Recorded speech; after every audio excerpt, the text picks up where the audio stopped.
I was standing at the base of a jagged peak, trapped within a swirling vortex of ancient runes and obsidian energy. A haunting whisper echoed through the void. Li Yunxiao. I shuddered. Is this death? No, wait.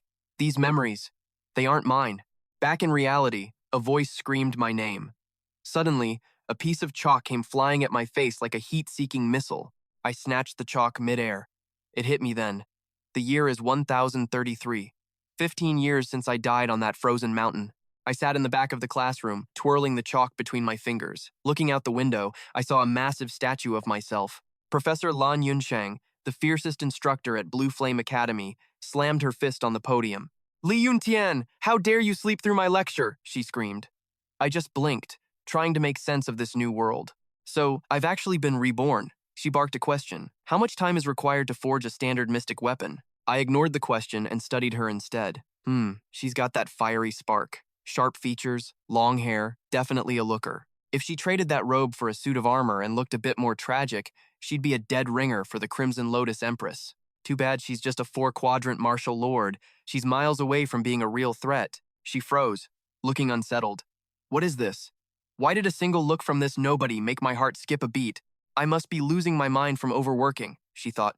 Answer me now. How long does it take to forge a basic weapon? I scratched my arm. Seriously? She's testing me with this child's play? I'm the greatest alchemist this world has ever seen. You want to know the time for a standard blade? I asked casually. 12 minutes. Not a second more. Her eyes went wide. The entire room exploded into laughter. Is he high? Even the textbooks don't say that. Li Yunxiao must be dreaming again, someone shouted. Has his brain finally short-circuited? He's a total joke. A rich kid in the front row stood up, waving his book around. Hey, you pathetic loser! Have you even opened this thing? Master Yang Di's manual clearly states it takes 36 minutes, he yelled. I just looked at him, completely unimpressed. Yang Di? I scoffed. That brat? I'm the one who taught him the 12-minute technique. Did he seriously forget? The teacher looked like she'd seen a ghost. What did you just say? The class kept howling with laughter. This guy is insane! Yang Di was the star pupil of the legendary Feiyang. You think you're better than him? Li Yunxiao kicked a desk, the sound like a gunshot. Everyone shut your mouths right now! The room went dead silent. She took a breath. The legendary Feiyang wasn't just the third strongest man alive. He was a peak Grandmaster Alchemist, and he did, in fact, develop a 12-minute forging method. How could this kid possibly know that? She wondered. The students began whispering in total confusion. The manual doesn't mention it, she continued, because ordinary people simply aren't capable of pulling it off. Everyone turned to stare at me. They were all thinking the same thing. How did the class failure know a secret like that? Is he really a loser? The teacher wondered. If he has a gift for alchemy, he's worth more than any soldier. Knowing trivia doesn't make you a master, she snapped. Tell me this. Why must we add heavenly star sand to the mix? If you can answer that correctly, you never have to step foot in my classroom again. The room buzzed with tension. Star sand? Who the hell knows that? It's like asking why 1 + 1 = 2. It's impossible, they whispered. I didn't even have to think about it. You don't actually need it, I said. Only amateur alchemists use it because they can't balance the raw materials properly. She marched toward my desk, her face pale. Impressive. But why does the process fail even with the sand? Because star sand is water-attuned, I replied. You can't use it when you're forging a fire-based weapon. Basic logic. Her jaw dropped. So that's why. She was desperate now. One more question then. When fusing copper and gold, how do you stop the star sand from ruining the integrity of the blade? Treat the sand like a contaminant, I said. Refine it out completely. It's not that complicated. She stood there, stunned into silence. So that's why my experiments always fail. It was so simple all along. She looked at me, and for the first time, she saw someone she couldn't explain. She turned and sprinted out of the room. Class is over, Li Yunxiao. Make sure you're here for the next session, she yelled over her shoulder. The class was in shock. Did the professor just run off to take notes from him? I stood up and stretched. Well, she said I don't have to come back, I muttered, heading for the door. Everyone watched me in dead silence. My friend Han caught up to me. Since when did you become a genius? I just kept walking as the rumors started to fly. Mastery of the craft demands a spark that mere brawn lacks. Yet here I am trapped in a vessel with stalled energy paths. A total write-off, they say. Genius? More like a joke. I stepped onto the capital's pavement, hiding a smirk. This is Tian Shui. My old student Yang Di, that stubborn kid, actually became a master here. Talk about a glow-up. I stared at the monument he built for me. 15 years. Feiyang is back. wearing the face of Li Yunxiao. Seeing my own memorial is unsettling. I turned toward the alchemist tower, the heart of the capital's power. I tried to pull from my core. Empty. This kid's body is a complete disaster, a dead end for any warrior. No circulation, total trash. Luckily, my soul remembers being the third strongest emperor in this entire realm. Step 1. Find Yang Di. Step 2. Fix this broken shell. I need a massive overhaul, and I need it yesterday. Give me a few years. With the wisdom of 2 lifetimes, I'll blow past my old limits and reclaim the peak. This world will kneel again. Right now, my energy channels are as dry as a desert. I need a jump start. Yang Di will have the resources. He can clear my paths. The rest, I'll handle with sheer will. Time to move. The receptionist at the guild, Li Yao, greeted me warmly. Welcome to the Alchemist Association, young man. How can I assist? Young man? I suppressed a sigh. I'm looking for Yang Di. Is the old man in? Her expression shifted instantly. Master Yang Di? She stammered. You mean our former president, the legend himself? My heart sank a little. Former? So he's moved on. I take it he's no longer in the building? I asked, masking my frustration. Sir, Master Yang Di left his post 20 years ago, she explained. Great. My shortcut just turned into a long haul. Now I'm on my own. I need a breakthrough pill, fast.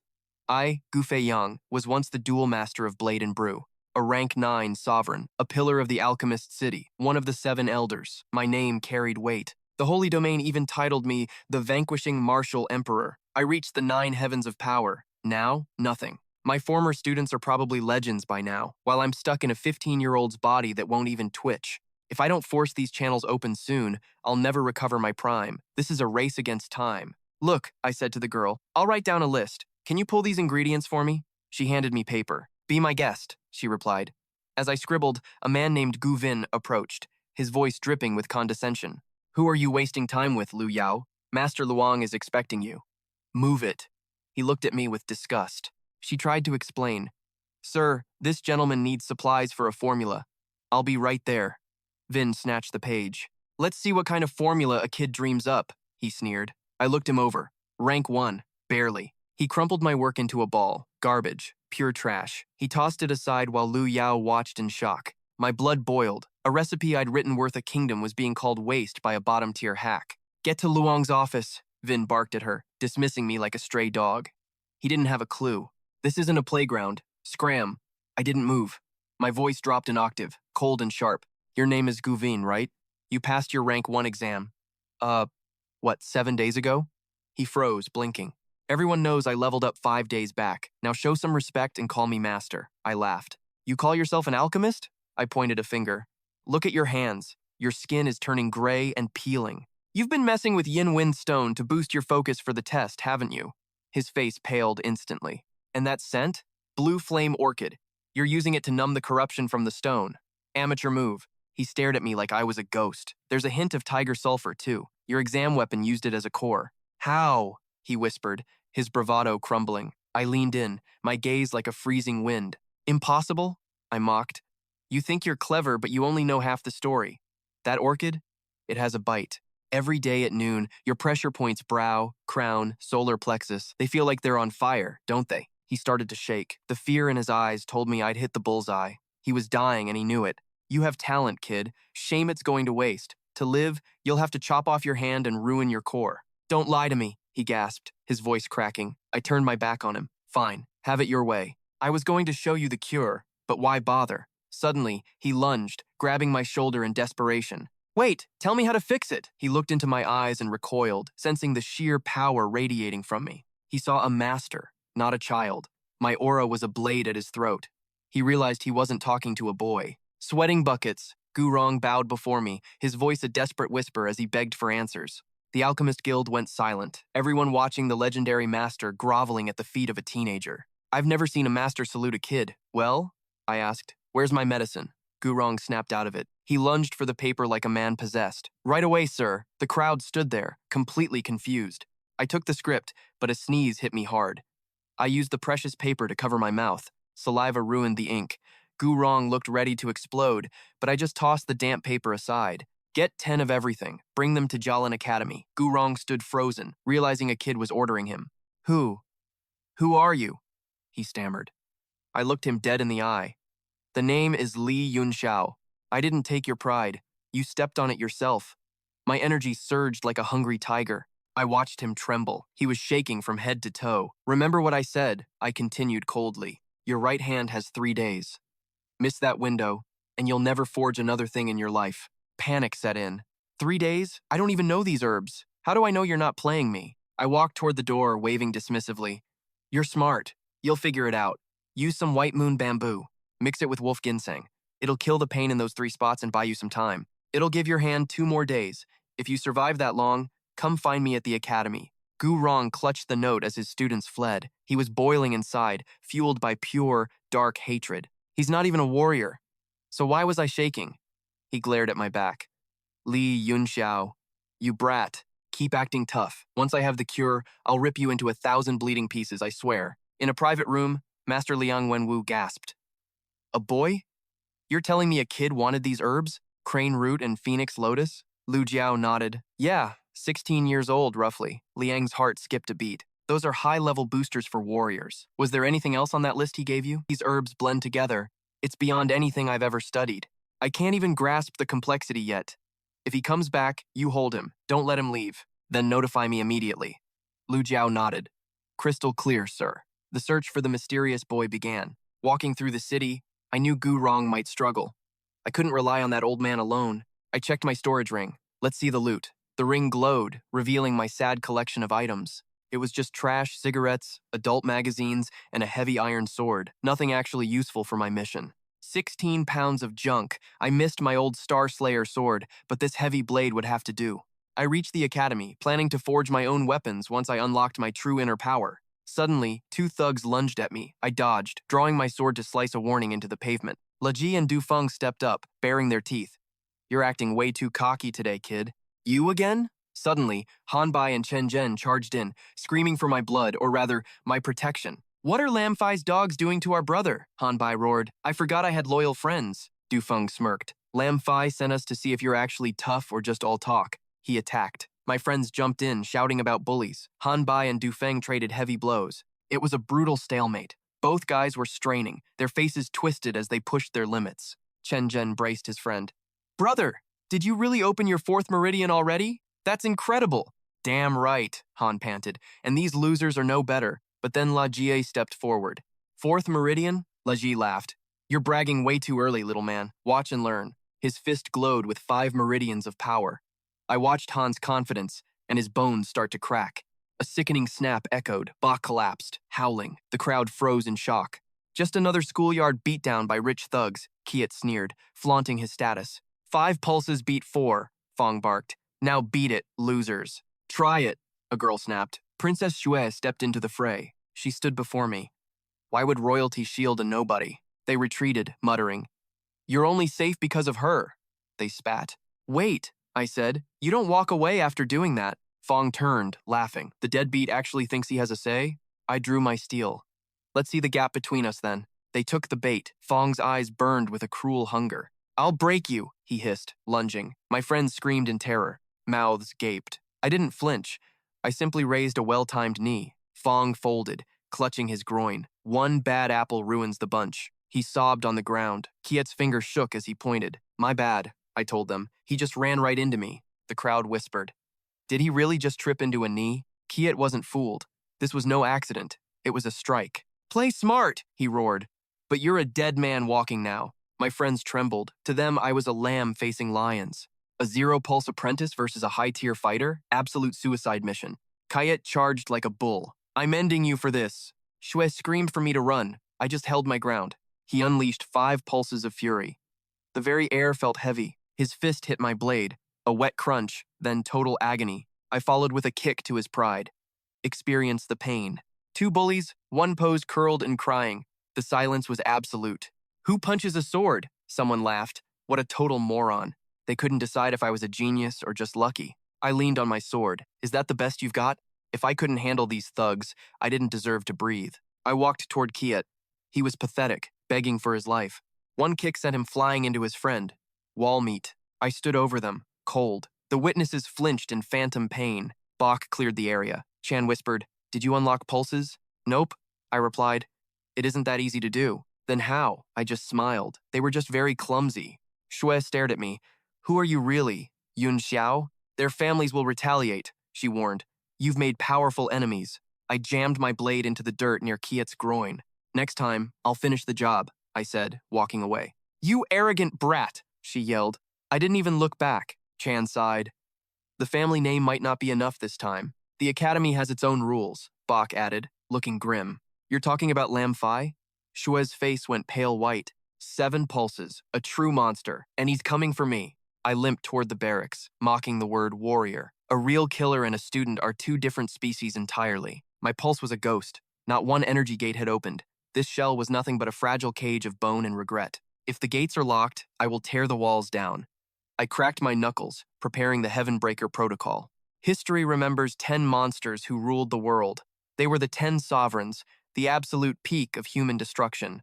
They represented the ultimate power in this realm. Among those 10, one man was crowned the absolute tyrant. That man was Ngao Trung Kung. This forbidden manual I held was his grand body refinement, a lethal masterpiece. In my past life, I stumbled upon this secret.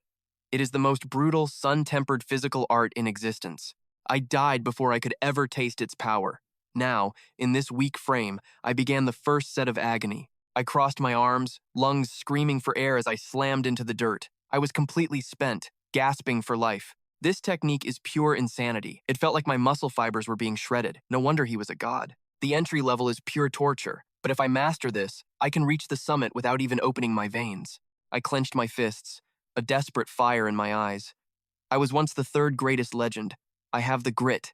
I will not fail, I roared, initiating the first phase of the absolute tyrant ritual, the lunar shadow. My hands shook as I pushed against the earth. I looked like a drowning man, but I forced a leap. My body gave out, and I slammed hard against the stone. Blood sprayed from my lips as I wiped the wound. If that bastard could do it, I can do it better. I gritted my teeth and dove back into the dirt. 24 hours later, I stood before the Academy's gravity chambers. I had the foundation, now I needed the pressure. This weak body needed to be forged in the heavy rooms. It felt like a lifetime since I stood here. 10 years ago, I was just another face in the crowd, chasing myths and dreaming of becoming a legend. I trained until my fingers bled, obsessed with the path of the strong. This place was for the desperate. Most of these kids were poor, starving for a chance. I stepped toward the chamber set to 10 times gravity. I tossed the entry stone. It shattered instantly as I stepped into the crushing weight of the room. The pressure spiked, my breath hitched, and the air felt like liquid lead pressing against my chest. Every bone rattled. This body was failing at 10 times gravity, but I had a plan for this weakness. I exited the room, dripping in sweat. 10 times gravity nearly killed me, but the preparation was complete. There were 200 rooms, all packed with students waiting for their turn to break themselves. I used my mental senses to scout the floor. Room 13 was about to open. I needed that space now. I had to master the lunar shadow before I used the stimulants to force my energy gates open. I slipped into room 13 just as the previous occupant left. The crowd outside stared in total shock. The group erupted in anger. They had been waiting for hours, only to be jumped by a nobody. They called me lucky. They wondered how I knew exactly when the door would unlock. It was supernatural. Someone muttered that I had no energy signature. Without power, 10 times gravity should have crushed my skull. I ignored them. They were sheep. They couldn't begin to fathom the mental strength I possessed. A heavy hand caught my shoulder. A guy named Du Hoa, a top-tier student with 7 gates open, blocked me. He told me to hand over the room. I looked him in the eye and told him to go to hell. The room went silent. The crowd started whispering about the honored student being treated like trash. He tried to play it cool, offering me protection in exchange for the room. He was a joke. I told him to shut his mouth and move. His face turned a sickly shade of white as he laughed. He called me a worthless freak. He couldn't believe a kid with 0 power dared to speak to him. He promised to teach me the rules of the food chain. He started glowing with a faint, threatening light. He was ready to break me. He wanted everyone to see what happened to newbies who didn't know their place. The crowd gasped. He was projecting pure energy. Word was he had just unlocked his 7th gate. It usually takes months to stabilize that kind of power, but he had done it in 7 days. Some doubted he was a true warrior yet. If he were, he would be glowing with a divine aura. Even so, the raw pressure of his energy was enough to make the other students back away in fear. Give me 10 days. 10 days to reach the first realm. Du was still there, barking like a dog. I'm feeling merciful today, Du sneered. I'll just snap your ribs and leave your life. Move! I didn't blink. That tiger fist? All noise, no soul. A paper tiger in a real storm. You have the form, but you're hollow. The crowd started whispering, eyes glued to the confrontation. Is he actually mocking a peak expert? He's lost it. He's facing a monster with 7 gates. Arrogant? Maybe, but his words carry a weight that doesn't match his empty power levels. To hell with your logic, Du screamed. I'm ending this. He lunged, aiming for my throat. I pivoted. A faint dragon's roar echoed in my blood. Du's confidence evaporated in a heartbeat. His face turned ash. My presence was a physical weight, crushing the air out of him. Like an insect flying into a furnace. He realized too late he was feeding my fire. My rank alone should kill you, he roared, trying to shake off the sudden icy dread. I snatched his wrist mid-strike. He froze. I drove a heavy counter straight into his shoulder. He hit the dirt, gasping. If this body wasn't so fragile, he'd be in a casket. I should have taken the arm. Du stood up, trembling, his pride bleeding out on the floor. The room went silent. Did that failure just drop the top student with one single blow? He has 0 energy. No aura. Is he some kind of secret master hiding in plain sight? Du's mind raced. He's a fluke. Just weird timing. If he had real power, I'd be dead. Stop, Du. Let it go. La Lam Doa's voice was like ice cutting through the heat. Give me 5 minutes, Lam. I'll break this trash and take your training room back. Forget it, she said. Let him have it. I looked at her. Still looking down on me? Still no power to you? Just tricks. You're a beautiful vase with nothing inside, purely for show. You aren't wrong, I replied. Power is the only thing that actually matters in this world. The gap is a mountain now. You're a Li heir, just go live your comfortable, pathetic life. You know this loser? Du asked, confused. Why would a genius like you know him? The Li family failure? The one who can't even open a single gate? That's him? The legendary washout. No wonder he feels like a ghost. A complete waste of noble blood. I heard even the High Masters gave up. His veins are stone. A total lost cause. He used to stalk Lamdoa until they beat the obsession out of him. Pathetic loser. She's a goddess. She wouldn't let a worm like him crawl in her shadow. My old self, Feiyang, was still waking up. The previous owner was a desperate simp. My man must be a god, she'd told me. Unless you win, you're just a ghost. Beat me and I might care, I sighed. They have no idea who's actually back. Du laughed. A bottom feeder chasing a phoenix? You don't know your place, trash. You've got it wrong. I won't fight you. I have no time for children's games. I turned toward the gym. Du stayed frozen, his face white, cold sweat dripping down. He's a 0. A failure. So why did his eyes feel like a blade at my throat? One look and I felt the abyss staring back. What kind of monster is he hiding? I can't do it. I can't fight him. Doa sighed. Tu was right about your fist. It's all flash, no fire. If you actually knew the art, he wouldn't have caught you. The laughter burned. Du's sanity snapped, his mind fixated on tearing my name apart. I stepped inside. 2 iron dummies stood in the dark, silent witnesses to my rebirth. Centuries of rust. Every age has fools like me, chasing the peak through blood and iron. No time for memories. I need to force these veins open. I need my throne back. 10 years. By then, the world will remember why they feared the name Gu Feiyang. I need to claw back my power. If I can unblock these channels and focus, maybe in 10 years. I had to reach the 9 heavens. I took a sharp breath, then threw everything I had into a punch at the metal ghost. It struck back instantly. I hit the wall so hard my vision blurred, blood painting the floor as my body convulsed. Clutching my shattered arm, I realized 10 times gravity made my yin-yang technique lethal. My nerves were screaming. I forced myself up. 3 days. That was all I needed to hit the apprentice level and open 60% of my meridians.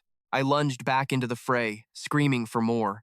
Fresh blood sprayed the stone as I tore into the machine again. While I bled in silence, rumors of my one-hit knockout against Duhuaqin were already poisoning the campus air. Nobody believed a nobody could take down a peak apprentice. The shockwaves of that fight were felt everywhere. 3 days later, when I finally stepped out, the crowd gasped. I looked less like a student and more like a walking massacre.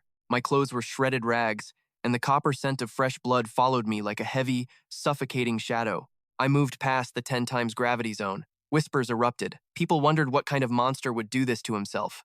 Is he suicidal? Some muttered. Then recognition hit that was the guy who broke Duhuaqin without even opening his veins. I realized then that they saw my secret. Victory isn't about talent, it's about being willing to die while training. Lalandoa had promised me a shot if I beat her, but the odds were stacked against a ghost like me. She is a top 5 prodigy. Rumors say she has already reached the 1 origin stage, a level most only dream of. A real warrior versus a piece of trash.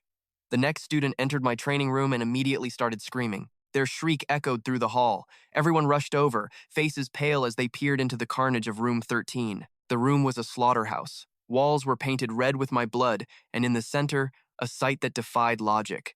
The black iron dummy was snapped in 2. They whispered in terror, wondering if I was even human at all. Later, in the steam, I watched my wounds close. The tyrant body art was working better than any grade 9 elixir. It is the world's ultimate cultivation method. I felt the raw power hum under my skin as the water washed away the filth. Now that I have an apprentice's strength, I can forge basic pills to skyrocket my progress. I just need ingredients. Suddenly, a cold breeze brushed my neck. A shadow lunged from the corner, aimed straight for my unprotected spine. A fist flew toward me. My instincts took over.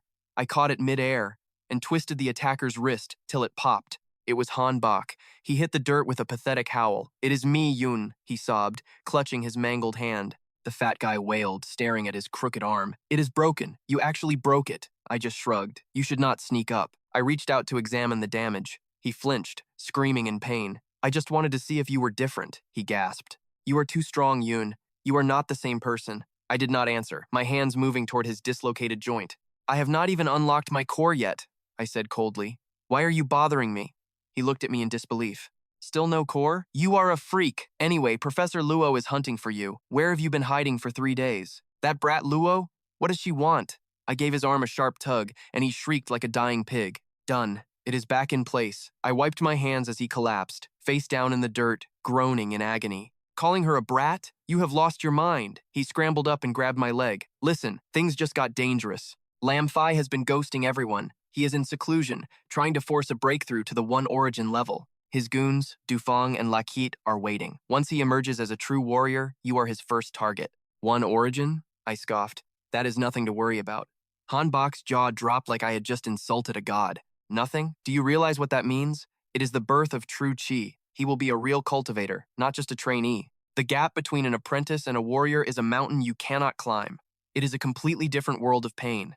Even Princess Snow is terrified for you. And here you are, acting like it is just another Tuesday.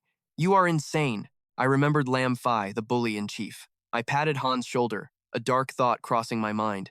I needed more power. "I have a more pressing issue," I told him. He looked confused. "What could possibly be more important than your life? Give me every cent you have. I need meds." He hesitated, then handed over his pouch without another word. As I reached the gate, he called out, "Are you not scared? Out of 3,000 students, only 30 make it. It is suicide." I just waved him off, the coins jingling in my hand like a death knell. I gave him a grin. "Fear is useless, but if I survive this hell, I will pay you back every single cent. I promise." He just shook his head. "You have changed, Yun. I do not know if you are a hero or just a dead man walking." The door explodes inward. Hanbai is kicked backward, crashing at my feet. Tran Chan is also hammered into the floor, broken. Slumped beside Hanbai, Tran Chan is a bloody mess, teeth missing and covered in wounds. I turn, my eyes narrowing instantly. It is Lam Fai. He leads his gang into my dorm, sneering that I am a brat. He calls me a dead man. "You had the nerve to touch my people," he snarls. "Today, I will cripple you." His aura flares with thick, murderous intent. I steady Tran Chan. His lackey fawns over the Qi glow, shouting that their boss has finally ascended to a true warrior. Another thug demands revenge. I ignore them, checking Tran Chan's pulse while assessing his battered, bloody state and broken ribs. Not fatal. I look at Lam Fai. Just a first-tier warrior? Why the light show? Trying to be a lamp for others? "Do you think you are a glowing pearl?" Lam Fai's face contorts with rage. He points a finger directly at my face. "Kneel and beg for mercy," he screams, "or I will snap every bone in your body." I just stare back, cold and bored. Cripple me? Sounds fun. I gently lay Tran Chan down and step toward Lam Fai. It has been ages since someone acted tough. My sudden shift in pressure catches him off guard. His face pales, looking like a sick frog. He freezes, sensing something wrong. What is this fear? He wonders, trembling. He draws his sword, forcing his energy to peak, then lunges straight at my chest. He thinks to himself that if he does not strike now, he will never find the courage again. He calls his terror absurd. I raise my blade. "Come on then, stop talking and show me."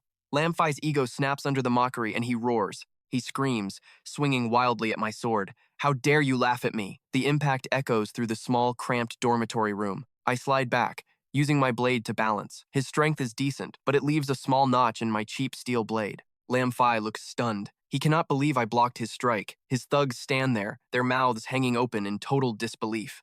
"How did this trash stop me?" he panics. Even a trainee should not survive a full blow from a genuine martial artist rank. He wonders if I open my meridians, yet he feels no chi. I just let out a dark, slow, and mocking laugh. "Entertaining," I say. "It has been a long time since a fight felt real. Things are weird, but that swing had spice." "Come here," I beckon. Let Big Brother teach you. Let us see how many more moves you can actually handle today. His gang gasps. Lam Fai's rage boils. He raises his sword high, preparing his family's signature technique, the Cloud Flow Strike. He charges. I am a true one-star warrior now. There is no way a loser like you can ever win this fight. His lackey cheers, calling it the unstoppable Cloud Flow style. You are dead meat now, kid, they scream from the back. I sigh. Cloud Flow is supposed to be fluid, like water, controlled by the mind. This is just a total mess. You are waving that glowing sword around like a burning torch, I mock. If you did not name it, I wouldn't know. Shut up, Lam Fai roars. Just die, I smirk, spinning my hilt with a flick of my wrist.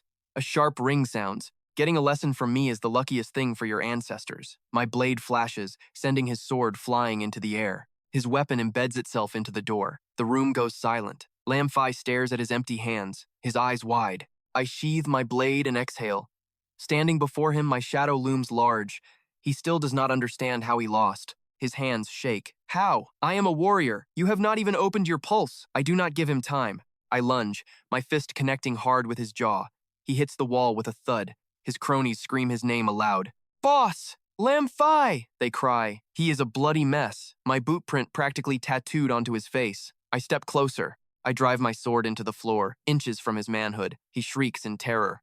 What are you doing? Don't touch me! I give him a murderous look. Oh, I am so scared. Your last swing made my hand go numb. See it? I am worried I might slip. I growl, moving the blade closer. He begins to sob, begging for his life. Please, stop! Take it away! He wails. I lean in, my voice dropping to a low, dangerous, and very icy whisper. I used to let your crap slide, but you touched my friends. You tried to kill me. How do I forgive? He trembles, tears streaming. I am just a kid. Please, I need that part. I will give you anything. Have mercy. His thugs, men and women alike, cover themselves, shivering. They can feel his phantom pain from across the dorm room. I rub my thumb and forefinger. Fine. You want to keep your junk? It will cost you. Pay up right now. Lam Fai fumbles for his ring. Money! Yes, I have gold. Take it all. I turn to his wide-eyed, shaking followers. And the rest of you? I ask, flashing a sharp smile. Are you just going to stand there? Hand over the tax. They start emptying their pockets, terrified. I take the ring, checking the loot. This covers the hospital bills for now. I kick Lam Fai away. Get out, and tell your friends. And if I see your faces again, the next cut won't miss. Want to keep your lives? Hand over the rings and the gold. Lam Fai watched his crew empty their pockets in terror. Can we leave now? I bagged their loot, but my eyes locked onto the jade pendant on his belt. I sliced the cord with my blade. I'll take this. He shrieked like I'd just cut his throat. Anything but that, please. I just stared him down with ice in my veins. That's a family heirloom. Only 5 exist in the entire Lam clan, held only by the elite. It's not just an ID. It's my life. It's worthless to you, but everything to me. He knew his family would skin him alive. I scoffed. Your goons didn't pay enough. Give me the jade, or I'll castrate every one of your men right here. Your choice. Jade or his men? He panicked. If he chose the jade, his reputation would be dead forever. The girls begged for the men's lives. Lam Fai cleared his throat, trying to look noble. The jade is precious, but my brothers mean more to me. He tried to play the hero. They actually fell for it, sobbing with admiration. Lam Fai, you're a true legend. Time to go. I laughed. Don't act like a saint after I let you off easy. I lunged forward. Lam Fai spun around, seeing my steel inches from his face. Coward. He grabbed a girl and used her as a shield. She screamed in pure horror. I vanished my sword. Relax, Fai. Just a joke. Now get lost before I change my mind. His face turned white. His crew saw his cowardice. Let's move, he barked, retreating in shame. I checked the jade. 5-element divine vein. Perfect. I knew I wasn't alone. Come out, Guti. He dropped from the roof, landing silently right behind me. He'd seen everything. He couldn't figure out how a kid like me crushed Lam Fai. He came here to threaten me for the antidote, but now he was visibly trembling. He's a mid-level fighter, just like Lam Fai, but he's completely lost his nerve. Satisfied? Got the goods? He handed over a small satchel of rare herbs. Only 60%. These are rare even for the Alchemist Association. That's all I found. 60 will do. I pointed to my injured friends. Fix them up first. He bristled. Who do you think I am? I don't take orders from some brat. Then get lost, he fumed. A Tier 1 alchemist, treated like a common servant. But he had no choice. Guti walked over and started the examination in silence. He finished the treatment and turned to me. Done. Now give me the cure. And stop ordering me around. I smirked. I'm still not satisfied with you. People beg for my guidance. You'll be begging me for help soon enough, old man. You playing me? You think this is a game? He screamed, his face turning red. I flicked a paper at him. I don't waste time scamming bottom-tier hacks like you. Bottom tier? He caught it, ready to explode, but then he read the first few lines. His jaw dropped. The paper was heavy with genius. He started mumbling to himself. His eyes went wide. Is this glowing? He quickly stuffed the formula into his robe. He knew it was real. This kid is a freak of nature. A terrifying, brilliant freak. His pride was gone. I have the formula. We're done here, he said, turning away quickly. It cures the poison, I called out as I walked inside. With no side effects. But tell me, since you were poisoned, hasn't your soul power felt hollow? Like it's draining away every single time you try to refine something? He froze, his body shaking. How could I possibly know his darkest secret? Soul decay is a death sentence. It's 100 times harder to fix than training. You're talented, sure. But a breakthrough? Maybe in 50 years, if you're lucky. His face went ghost white. 50 years. And that was the best case scenario. Maybe I'm just a high-level alchemy apprentice, I laughed. Nothing more, but I can turn you into a true master within 50 days. Gurong rushed me. 50 days? Liar, even at my peak strength. It's impossible to advance that fast. I wouldn't be this desperate otherwise. Cut the crap, I snapped. You aren't even worth the effort of lying. Gurong froze. My words were harsh, but he couldn't let this go. Forgive my outburst, he whispered. Can you really restore my soul power? Not just restore it, I said. I'll make you a tier 1 master. He looked broken. What do you want? Be my servant, I replied. You're delusional. A child like you expects a master to serve him? You think you're qualified? It's a 50-day contract, then get lost. Gurong shivered. This wasn't arrogance. It felt like absolute, divine truth. It was as if I was the one doing him a massive favor. His mind was a mess. Who was I? Was I just a lunatic? If I was crazy, how did I see through him when books failed? He'd studied every archive in the guild and found no cure. Does serving me hurt your pride? He thought. Hell yes, it does. I released my killing intent. Gurong collapsed, gasping on the floor. Where did this crushing power come from? I was paralyzed with terror. He could erase my soul in a heartbeat, like a shark killing prey. 3 seconds to decide, I said coldly. Yes or no? He panicked. It was greatness or a lifetime of regret. I'll do it. Good choice. You'll thank me for this for the rest of your life. I tossed him a scroll. Follow this. 50 days to your breakthrough. If you fail, you're useless and fired. Don't ever come back. He read the title and screamed. The soul refining art? Impossible. It's just the basic version, but it'll fix your pathetic soul. Gurong looked at me with pure awe. Is this really real? Master, he cried. Call me young master, and do your job. Go. If I need you, I'll find you at the Alchemist Guild. He left, dazed. For an alchemist, soul power is the ultimate goal. Usually, it's a slow, agonizing grind of repetition just to improve. Legend spoke of a direct path to power, but it was lost. Most thought it was a myth. Yet here it was in his hands. Now he knew why I was so terrifying. I was the myth. That soul pressure must have been the fabled soul projection technique. This priceless treasure was just garbage to me. I just gave it away. Not even the royal family possesses something this incredibly valuable. Serving him for a few years? That's the bargain of the century. Who is he? Meanwhile, my roommates were snoring like freight trains. I sat in meditation. My soul is currently weaker than a beginner's. Crushing that old man's spirit used every drop of my energy. Being reborn is just step 1. I'm going beyond the heavens. My memories are my greatest weapon, not just some physical skill. Before I died, I found it. The secret that changes everything. Deep within the Tiandang Mountains, I discovered the great evolution art, a soul-refining technique far beyond anything in existence. The secrets within its pages defy logic. My sudden rebirth was clearly triggered by this mysterious scripture. As my past life flooded back, these ancient glyphs burned into my mind like a permanent brand. Once I channel this power, my soul will recover instantly. Most warriors here are either meatheads or scholars. You have your martialists who focus on energy, though few ever bother to toughen their actual physical shells. Then there are the alchemists, the soulsmiths. They balance spirit and mind to carve out their legendary status. But as Li Yunxiao, I mastered both paths, reaching the 9th tier sovereign rank in my prime. I mastered the harmony of spirit better than any other high-ranking sovereign on the global leaderboards. Reaching the peak of 2 paths is humanly impossible, yet I stood alone at the top of the world. Trapped at the peak of the 9 heavens, I realized my physical body was the only thing holding me back. So, I forged the divine body art. Only by perfecting soul, energy, and flesh can one reach true godhood. My soul is mending at light speed. With this scripture, I will reclaim my throne as a ninth-tier sovereign. Combined with my body-refining secrets, I will finally shatter the legendary 10,000-year barrier. I will be unstoppable. Now, I will use these 5 colored stones to forge 30 needles and unlock my DNA. It is time to jumpstart my meridians.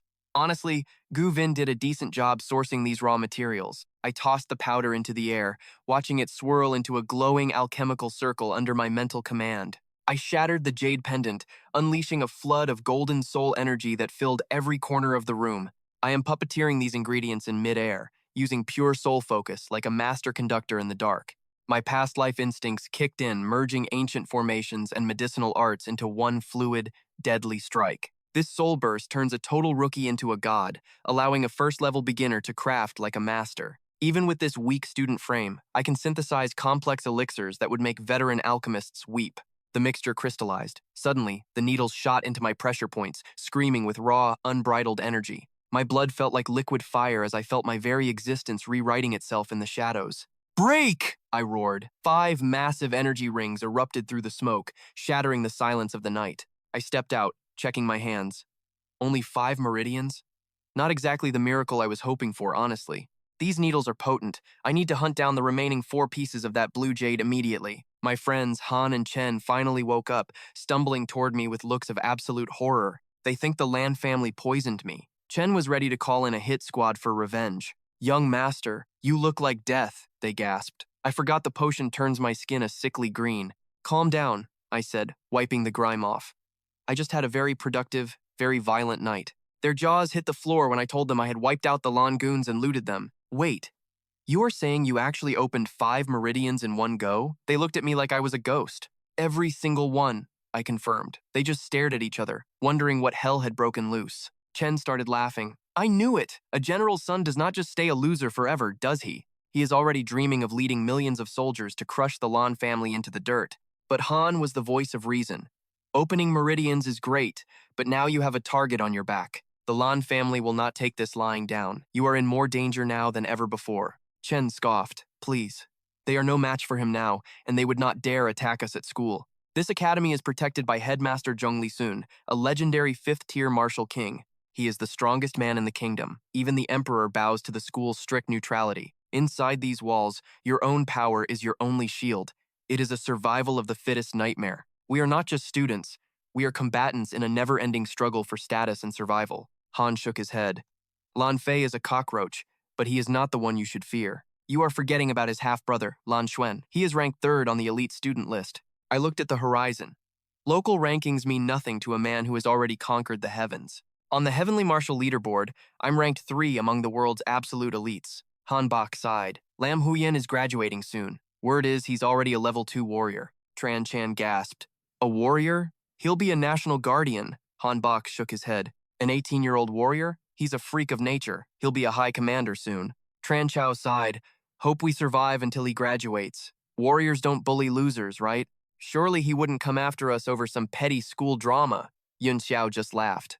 "Relax. He's definitely coming for me. If he doesn't, I'll go find him myself." The guys panicked. "What the hell? Yunxiao, please don't go looking for trouble." Yunxiao wanted that 5-colored stone Hu Yan had. Meanwhile, at the Lam house, "Uncle, I can't just let this go," Lam Fai whined. Teacher Vuong Fong snapped. "Shut up, you moron! You almost ruined everything." Luckily, Hu Yan is busy meditating. Lam Fai blinked. "Is it that bad? I just wanted Hu Yan to beat him up." Vuong Fong yelled. "Beat him up? You're calling him brother? You have no brains." "Li Yunxiao is nothing. Your real enemy is Lam Huyen. You lost the heirloom. If Huyen finds out, the family will disown you. You'll lose everything instantly. You'll go from a prince to a peasant. Do you understand that reality?" Lam Fai turned pale. "Uncle, please. What do I do? You have to help me. Relax. Your family. In 7 days, I'll be the head exam proctor. If he can't prove his power, I'll disqualify him and take back the treasure. Once he's out of school, we kill him. It's that simple. Do what you want." Lam Fai frowned. "Wait, 7 days? I hate him too much to wait that long." Fong Fong scoffed. "If you can't be patient, you're useless compared to Lam Huyen." Lam Fai trembled with rage. "Fine, 7 days, but he won't live in peace. I've got a plan to ruin his reputation tonight. I just need your help." "What's the plan?" Lam Fai whispered it. The teacher burst out laughing. "Brilliant. If this works, we don't wait 7 days. You really are your mother's son. That night, Yunxiao sensed movement outside. Who's bold enough to interrupt my meditation? He detected 2 heat signatures by the door. Burglars or something more fun? A letter slid under the door. A love poem signed by the popular La Lam. A love letter? A midnight date at the Pine Grove? This should be good. 2 goons slipped into his room. Plant the gear. This loser is dead tonight. Lam Fai is a genius. This idiot is probably dreaming of a date right now. Does he think a goddess would look at him? Finish up and let's go. The show starts soon. They finished their work and scurried out, laughing. Yunxiao watched from a tree. What are they up to? He went back inside. He found a pile of women's underwear on his bed and chuckled. Classy. If you want to play dirty, Lam Fai, let's go. I'm a professional. The Pine Grove was a notorious lover's lane at night. It was packed with couples. Using his vision, he saw everyone hiding behind rocks and trees, getting busy. Suddenly, a girl's scream cut through the air. Help! Lucky I want you! The girl reached Yunxiao, her face a mask of terror. Then she froze. Stop right there, the man roared. I chose you, and that's a goddamn blessing. The girl huddled near Yunxiao, acting the victim, but her face turned pale. A cold blade pressed against her throat. My sword. She trembled, her voice failing as she whispered my name. Stay still if you value your life. She broke down, sobbing and offering me anything just to be saved. I kept my expression icy. The creep finally caught up, grabbing her and telling me to beat it. He claimed she was his property now. With a disgusting smirk, he began to tear at her clothes. He barked at me to get lost so he could finish his business. The girl's desperate screams echoed. I flipped the switch to hero mode. Don't worry, sweetheart, I said, grabbing his collar. I've got you. She shoved the predator back and sprinted toward me. He scrambled up, his face red with pure rage. He screamed, Do you know who I am? I am Liu Yitian, son of the Imperial Guard Commander. I gripped her shoulder firmly. Oh, I mused. So you are the infamous Liu Yitian. How interesting. I looked at her. Asking for her name and story. Her name was Mong Vu. I pulled her close. You are safe. Look at you, you are shaking. She stuttered, eyes wide. She realized then that I might have planned this whole scene from the start. Feng thanked me for the tip. Without my warning, this would have ended in a complete tragedy. He told me to watch over her while he handled the mess. He could not let Liu die. I silenced her with a look. Go ahead, sir. I will make sure she is taken care of. From the shadows, Laquiette realized I had turned their own trap against them. I was 10 steps ahead. He asked if they should intervene, but Lam Fei snapped. And get caught ourselves? Forget it. Lam Fei decided to cut his losses. Let him take the fall. The dean won't actually kill him. He checked if the evidence was planted. 2 shadows had already slipped into the dormitory rooms. They confirmed the job was done. Unlike some, they claimed to actually deliver on their promises. Lam Fei smirked. You escaped this one, Li, but the next trap is already set. Good luck. I comforted the girl, but my mind was elsewhere.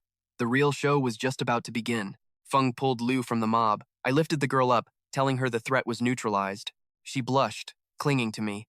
Feng sighed, noting that the creep was permanently broken now. I caught Hanbai's eye. Brutal? Maybe. But in this world, you play the villain to win.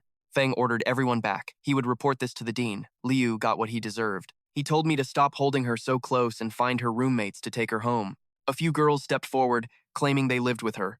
Feng told them to stay in touch. I draped my jacket over her shoulders.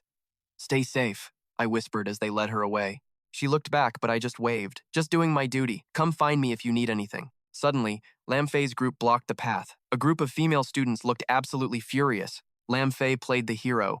Dean, thank God you are here. We have a serious problem. He announced there was a pervert among us. Someone had stolen all the girls' intimate apparel. The crowd gasped in disgust. An underwear thief? Everyone started whispering and looking around. Even the princess had been targeted. She demanded that the thief be caught and punished immediately. Lam Fei pointed toward the woods. I saw someone suspicious running this way, he lied, smiling. Someone asked why he cared so much. Lam Fei stammered, trying to keep his fake story straight. The girls are whispering. That icy noble kid is suddenly talking way too much today. I saw the thief bolt this way, someone screams.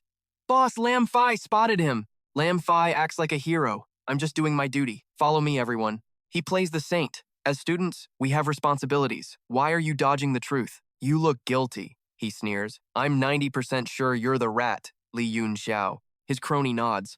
Yeah, I saw him. He looked exactly like Li Yunxiao. Search his room and prove his innocence, Lam Fei demands. Otherwise, you're the prime suspect. You think you have the authority to raid my life? You're nobody to me. Ruoxu defends me. That shaky-kneed lackey looks like he's about to crack under pressure. If he lies, it's game over. Treason charges mean a death sentence for his family. Lam Fai glares. The terrified goon points a finger. It was him. It was Li. Lam Fai laughs. A sharp, ugly sound. Any last words before we take you down? I turn to Professor Feng. Fine. Search it. But if I'm clean, he pays up. Feng eyes the brat. Lam Fai nods. If you're innocent, I'll give you an explanation. Good. I trust the professor's sense of justice more than a rich kid's ego. Ruok Sue's worried, but I just wink. Integrity is a shield, not just a word. I've got a clean conscience. A man with no shadows doesn't fear the light. The girls are murmuring now. My confidence is starting to flip the script on them. Welcome to my humble abode, I say, grinning. Let's see who the real liar is. Ruoksu knows it's a setup. She's looking at me like I'm a total idiot. We reach the door and find Professor Wang already waiting there, looking grave. Heard there was a predator on the loose, Wang says. Couldn't just sit this out. Strange, you're at my door, I note. Wasn't the thief supposedly in the woods? Wang's eyes narrow. Efficiency saves time. Let's find out if you're our guy. Professor Feng looks skeptical. Is there something you're not telling us, Wang? The thief is a menace, Wang declares. Catch him and expel him instantly. No mercy. Feng's voice drops. I hate thieves, but I despise frame-ups even more. Be warned. Agreed, Wang says smoothly. Total transparency. I'll report the findings to the dean myself. If you're so keen on fairness, Professor, then by all means, lead the way. I throw the door open, search every inch, see if I'm the creep they claim. Lam Fai's crew exchange smirks. They think they've already won this little game. Tear it apart. Lam Fai commands his dog. Mancon rushes in, sweating bullets. Anyone caught planting evidence, Feng warns, will be the first one kicked out today. Ruoxue pushes through. She isn't letting that snake out of her sight for a second. Everyone in, Wang suggests. Let's witness the truth together, shall we? I step back, arms crossed. Be my guest. Enjoy the tour of my room. Mancon dives for my bed, ripping the covers back with a desperate look. Nothing. His face goes pale as he frantically checks the mattress, finding zero evidence. Lam Fai snaps. He grabs the kid's collar, hissing. Where is it, you moron? Tell me again, he roars. Feng watches the meltdown, finally seeing the strings. Your master told you to find something. I mock. Why are you standing there empty-handed? Wang clears his throat. It's a small room. He's clearly clean. Moving on. Ruoksu lets out a breath. She finally realizes I had a plan all along. Wang turns to leave, but I block the exit. My smile is gone. Leaving? You were so excited about justice. Don't we still have a thief to catch? Without hard proof or talkative witnesses, this mystery remains for the Academy Board to untangle on their own. I asked if the brat was lying, certain that his owner was the real puppet master pulling the strings. The guy panicked, accusing me of a setup, but I just turned toward him with a cold, steady gaze. Now that my name is clear, I told him it is his turn to give me a massive explanation. I kept it simple. Let me toss your room right now to prove you are as clean as claimed. I told the noble heir I did not doubt him.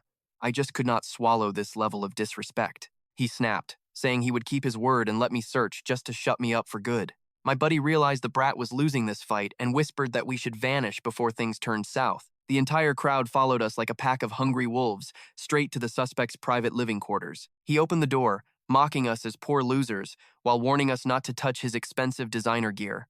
I gave the signal to my crew to start the sweep while I watched his face turn pale. The guy suddenly hauled out a heavy trunk, complaining that the damn thing was locked tight and heavy. He smirked, claiming it was just his wardrobe and he held the only key before popping it wide open. The room went dead silent as everyone stared at the pile of stolen girls' lingerie stuffed inside that trunk. He screamed it was a frame job, but I reminded him he just said he was the only key holder. I stood my ground, reminding the creep that he just swore he held the only key to that filth. The girls erupted in fury, calling him a total predator and demanding the dean kick him out immediately. They found bars of soap inside, and I wondered why a thief would keep cleaning supplies with stolen goods. My friend joked about the guy's sick pick-it-up games, making his own goons back away in disgust. The crew called him a freak, and his own henchmen scrambled to get away from his side instantly. He was shaking and crying as I announced to the room that his perverted thievery was finally exposed. The truth was out.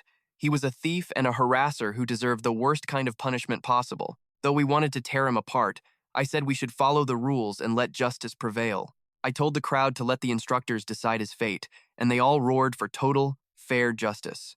The instructor looked at me, clearly shocked that a nobody like me could be so incredibly calculating and sharp. He promised the dean would hear everything and that a fair explanation would be given to every single student. The girls swore they would go to the king if the school did not banish this monster forever. My classmates vowed they would never share the same sky with such a disgusting and pathetic excuse for human. The crowd chanted for his head, declaring they would never rest until that animal was gone for good. He fell to his knees, begging his uncle for mercy, but the old man just shoved him away. His uncle disowned him on the spot, turning his back while I stared down the defeated loser's throat. I savored the victory while he crumbled into a shaking, crying mess at my very feet like a coward. The verdict came fast. With mountains of evidence, the board voted to banish him from the school forever. My buddy ran to my dorm, shouting that he had two pieces of news, one good and one bad.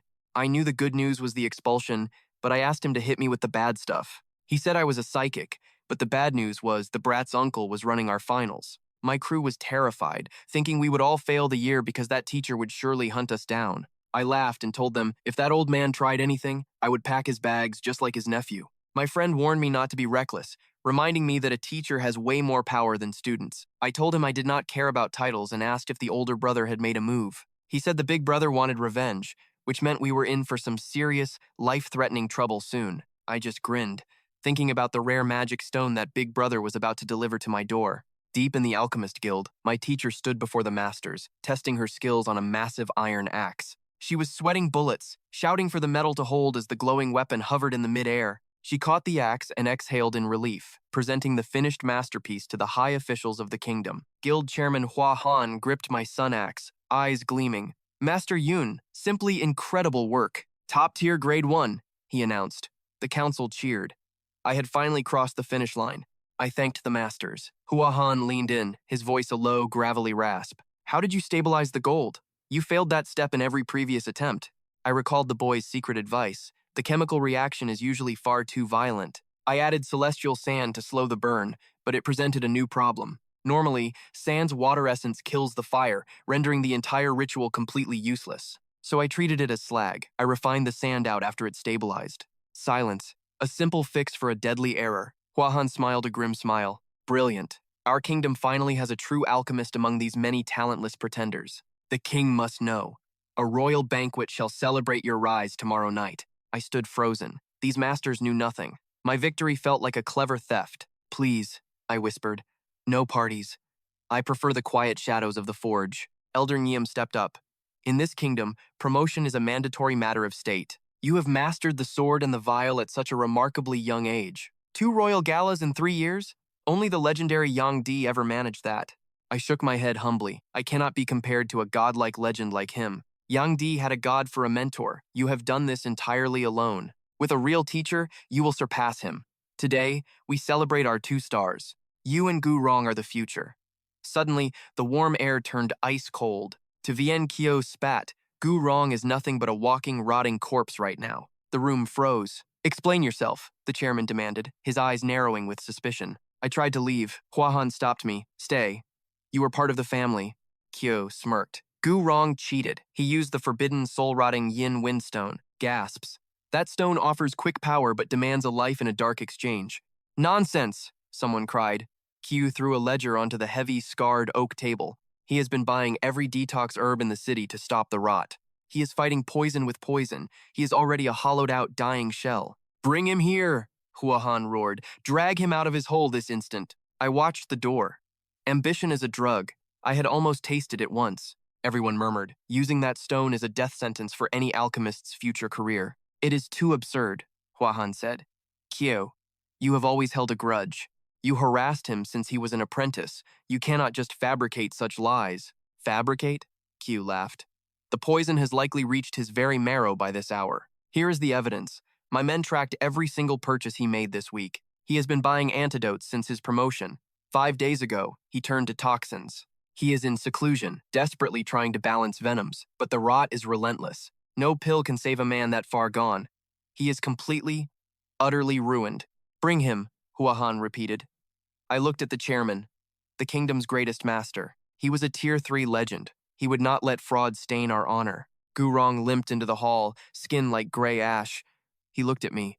Master Yun, he wheezed, a tier 1 alchemist and a commander, truly gifted. You are easily the strongest of the 5 guardians of this kingdom now. I felt a chill. I am just lucky, Gu Rong. Luck beats a slow death. Gu Rong and Kyo traded glares. Chairman, I was in the middle of seclusion. What brings the master here? Is he finally coming to congratulate Van Thuong's rise? I sneered at Kyo. Cut the act, Vin. You're supposed to be a corpse, yet your face looks disturbingly healthy, he hissed. Han slammed a file down. Q suspects you cheated during the last trial using forbidden soul wither stones. This is his evidence. Now, give the council a reason not to execute you, he demanded coldly. That snake had me followed. Luckily, young Master Yun purged the poison and taught me the soul forge. Without his intervention, I'd be dead in the dirt. My respect for that boy is truly infinite. Like the surging tides of the great river, my gratitude knows no end. I shredded the report. You're the fraud here, Q, I barked. Explain why you're so desperate to frame an innocent man. I thrust my hands forward, flawless and glowing. The crowd gasped. There was no trace of the rot. Q's jaw dropped. Impossible. How could you survive the soul wither's lethal touch? That toxin is absolute. I'll peel back your lies myself, he screamed, launching a psychic probe to shatter my mental walls. You think your weak mind can touch mine?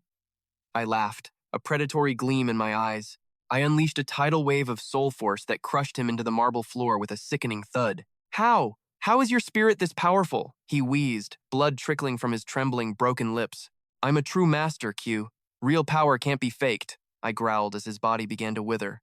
Before our eyes, his youth evaporated. He shriveled into a trembling husk of a man, gasping for air. Master, please, Q sobbed, his voice cracking. I'm old and broken. Just let me crawl home to die. He begged the guildmaster for retirement, his spirit completely shattered by the weight of my power. My counterstrike had stripped his rank. He was nothing now, hardly better than a common stable boy. He crawled away in shame. I smiled, realizing the soul forge technique was more lethal than I imagined. One lesson from young Master Yun had leveled a high-tier alchemist. Just who was that mysterious child? To possess such power. I'd serve him for 50 years, not just 50 days, and call it a bargain. Han turned to me, impressed. Your progress is frightening, Vin.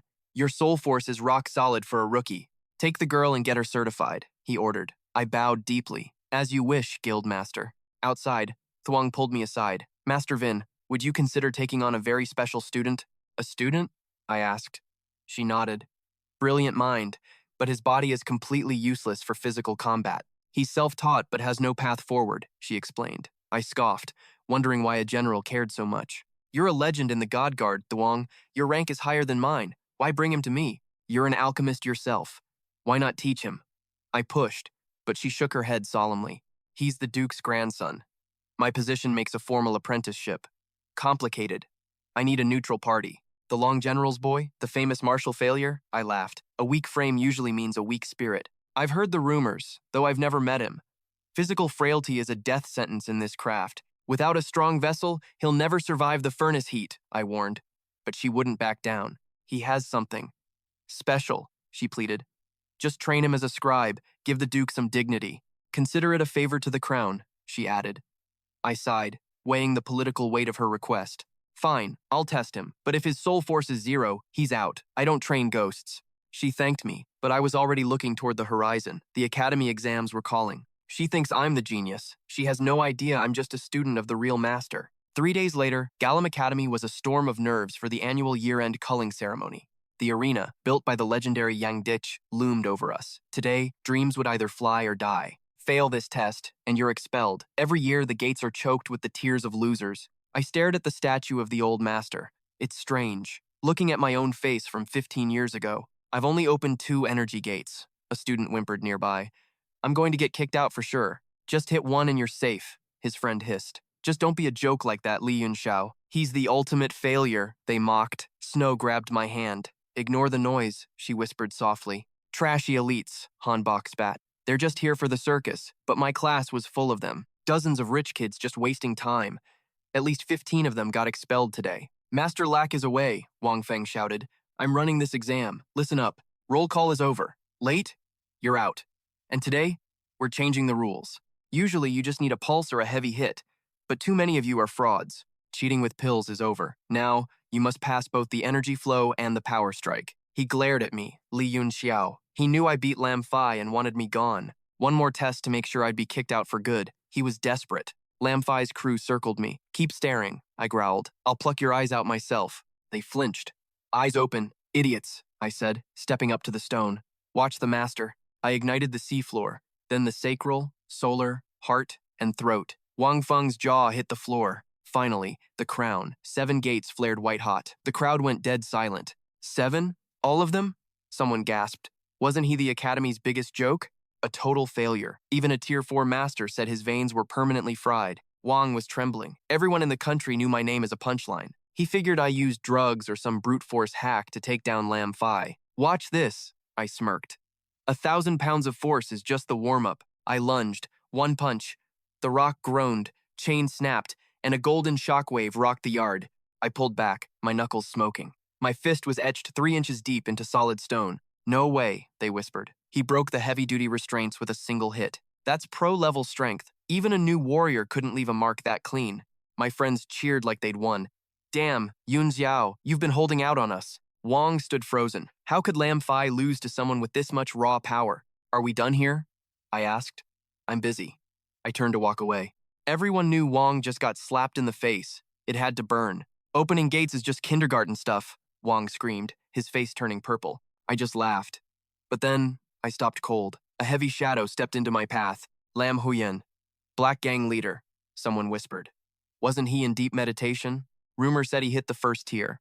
I just raised a middle finger. Move, dog. He masked his rage with a fake smile. I don't play with kids. I'm here for my brother. Ah, the puppy failed, so the big dog comes barking? I mocked him. Does your family have 0 class? He snarled, pointing a finger at me. I laughed in his face. Class? Our families have been at war for decades, you moron. Your brother is a cripple because he's weak.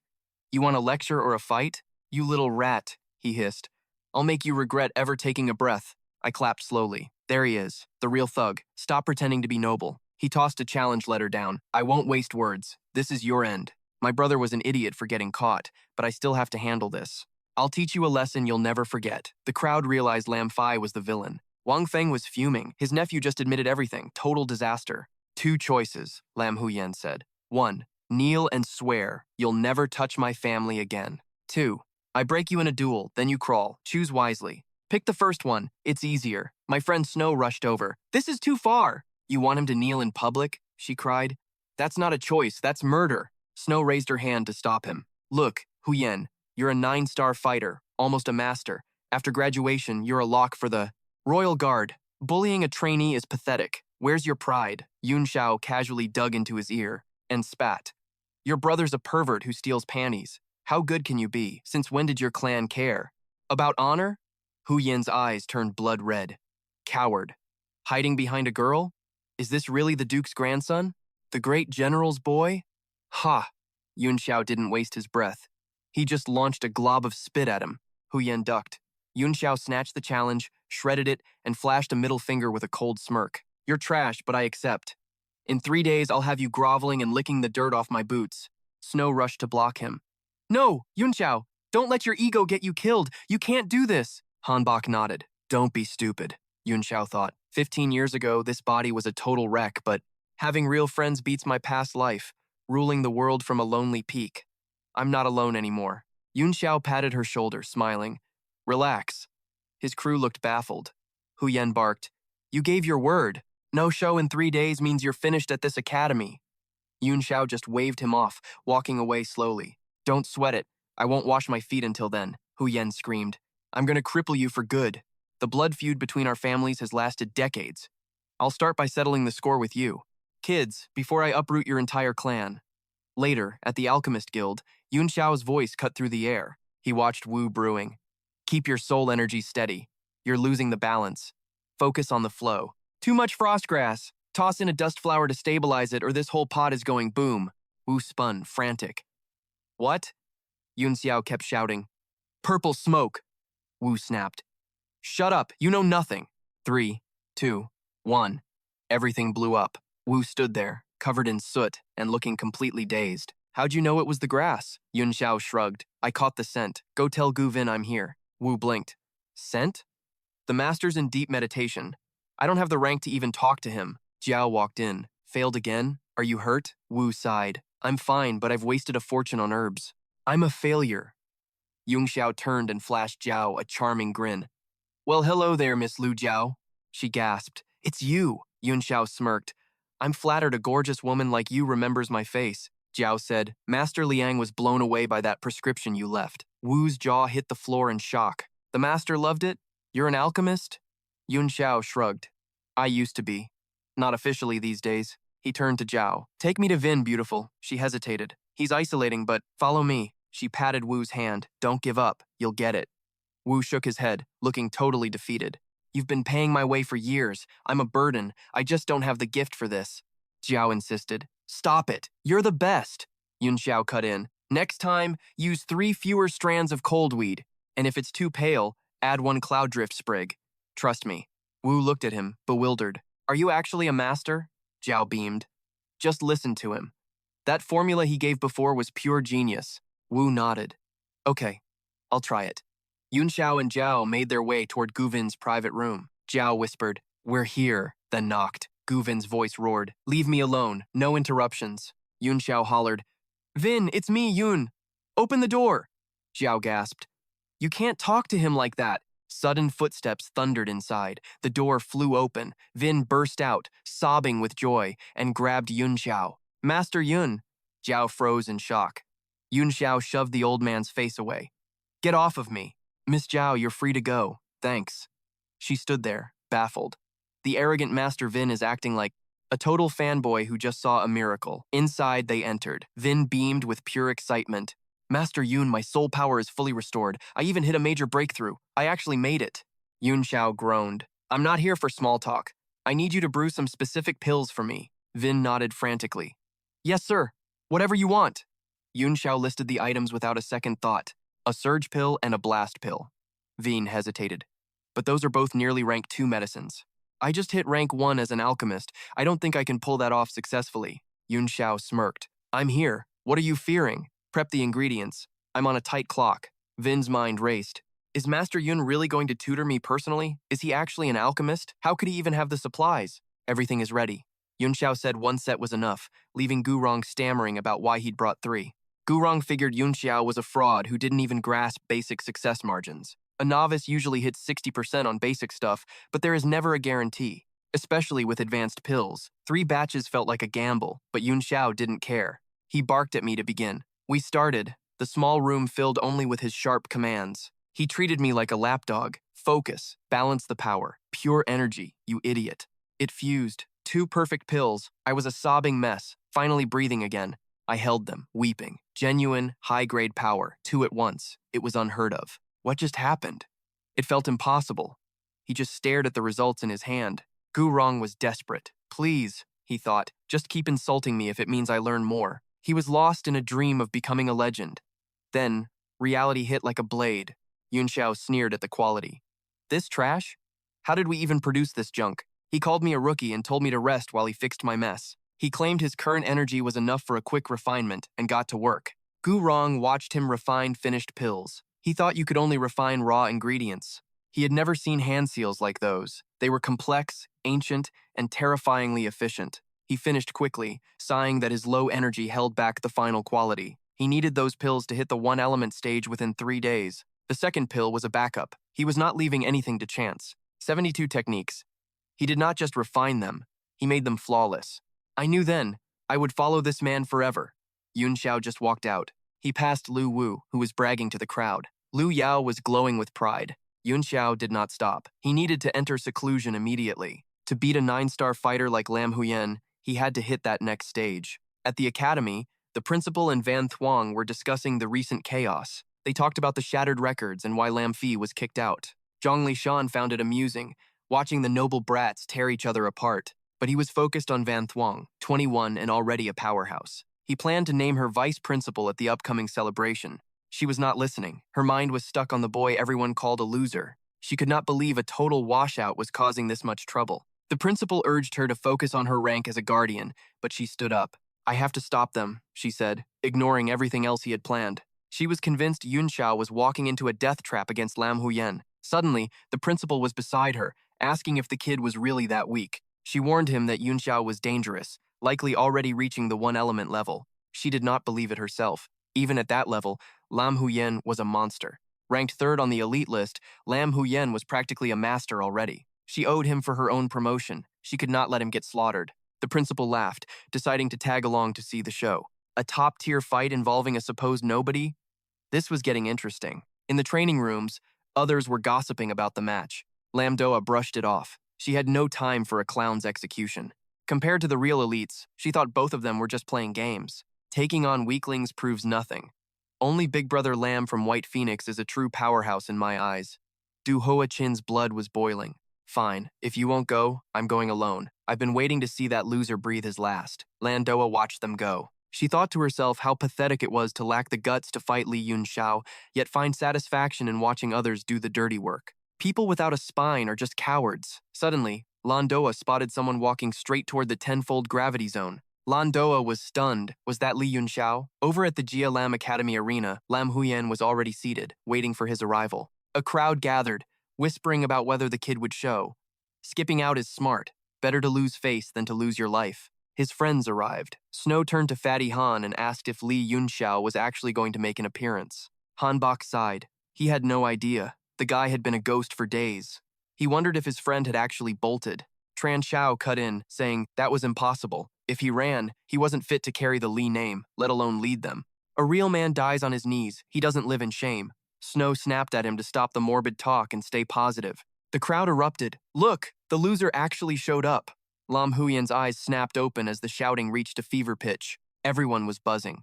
Li Yunxiao strolled in with a massive sword over his shoulder and a confident smirk plastered on his face. Lam Huyan's smile turned sinister. You're a dead man, he muttered.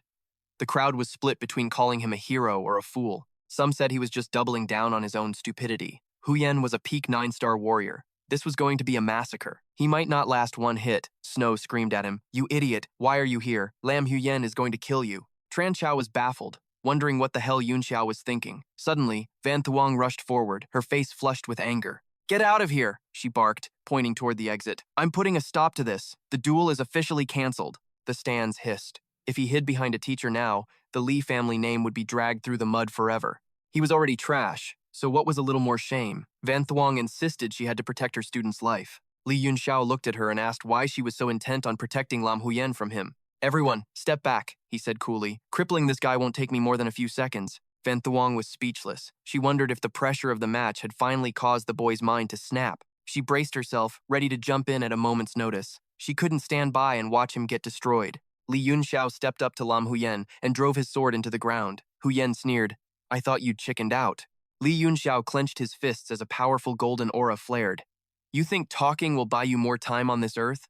Van Thuong gasped. The kid had actually broken through to the warrior rank. Just days ago, he couldn't even trigger a pulse. His energy channels had been completely dead. The crowd was in shock, unable to believe the transformation they were seeing. Was he really in the one-element realm? Du Hoa Chin turned pale as Lam Huyan stood up, his own aura surging.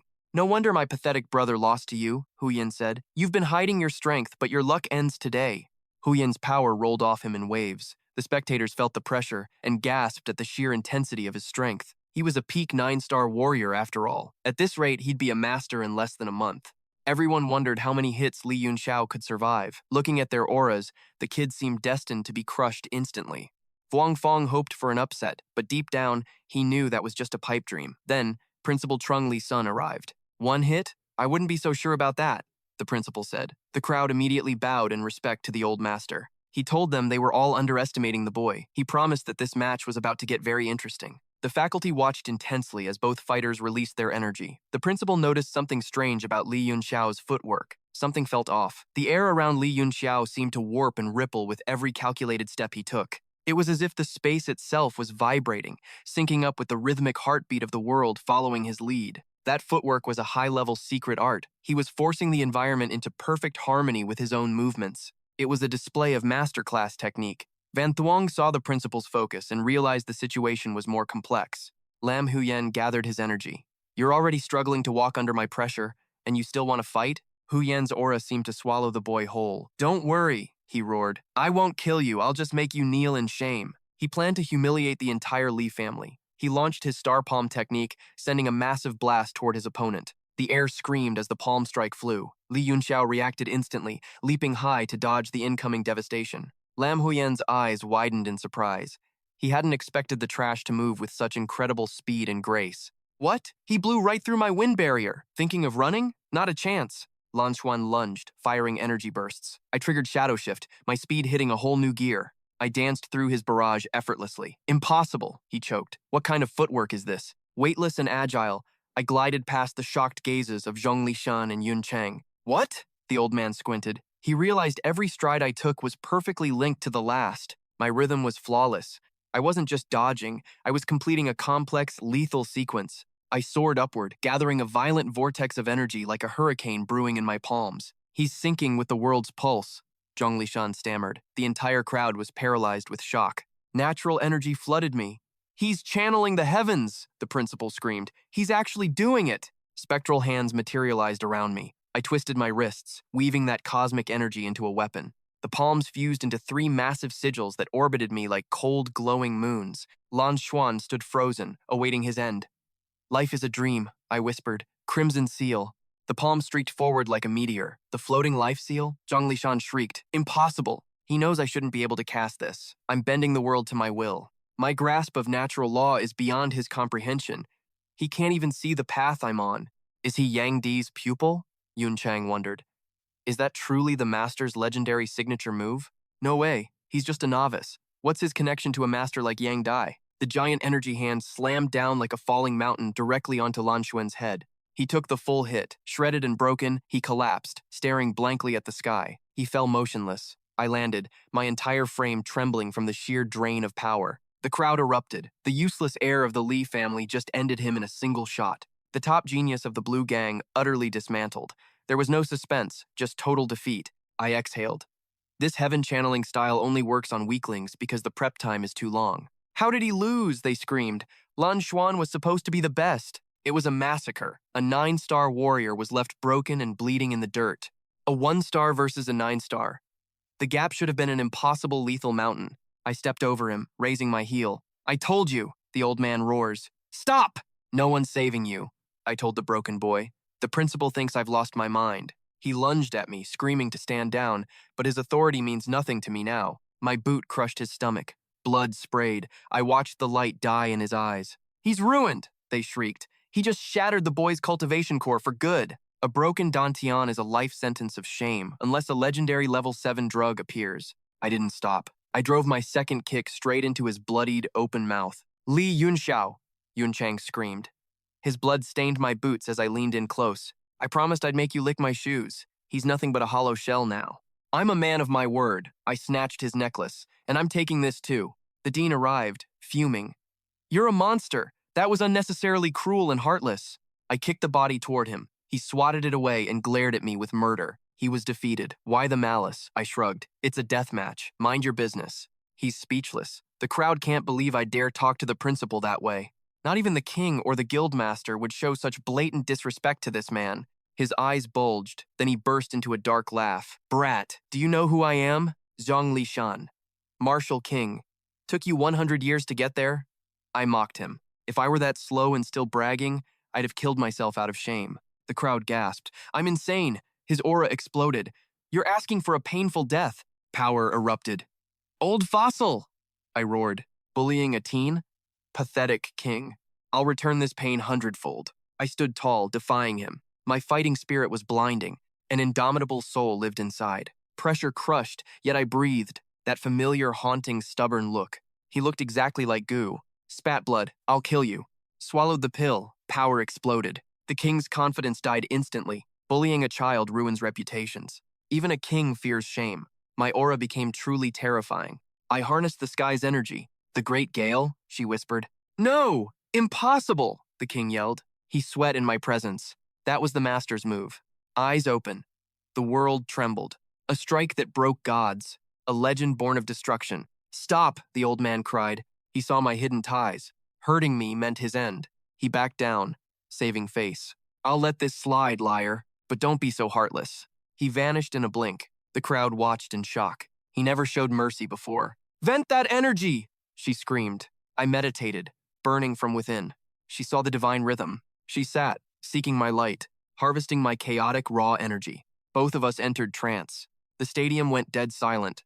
A golden light crowned her. Her internal barriers finally broke. I'm leveling up, she realized. His manual was pure divinity. I grinned, watching her wake. Nice promotion, Professor, I joked. So, you hit level 2 as a warrior already?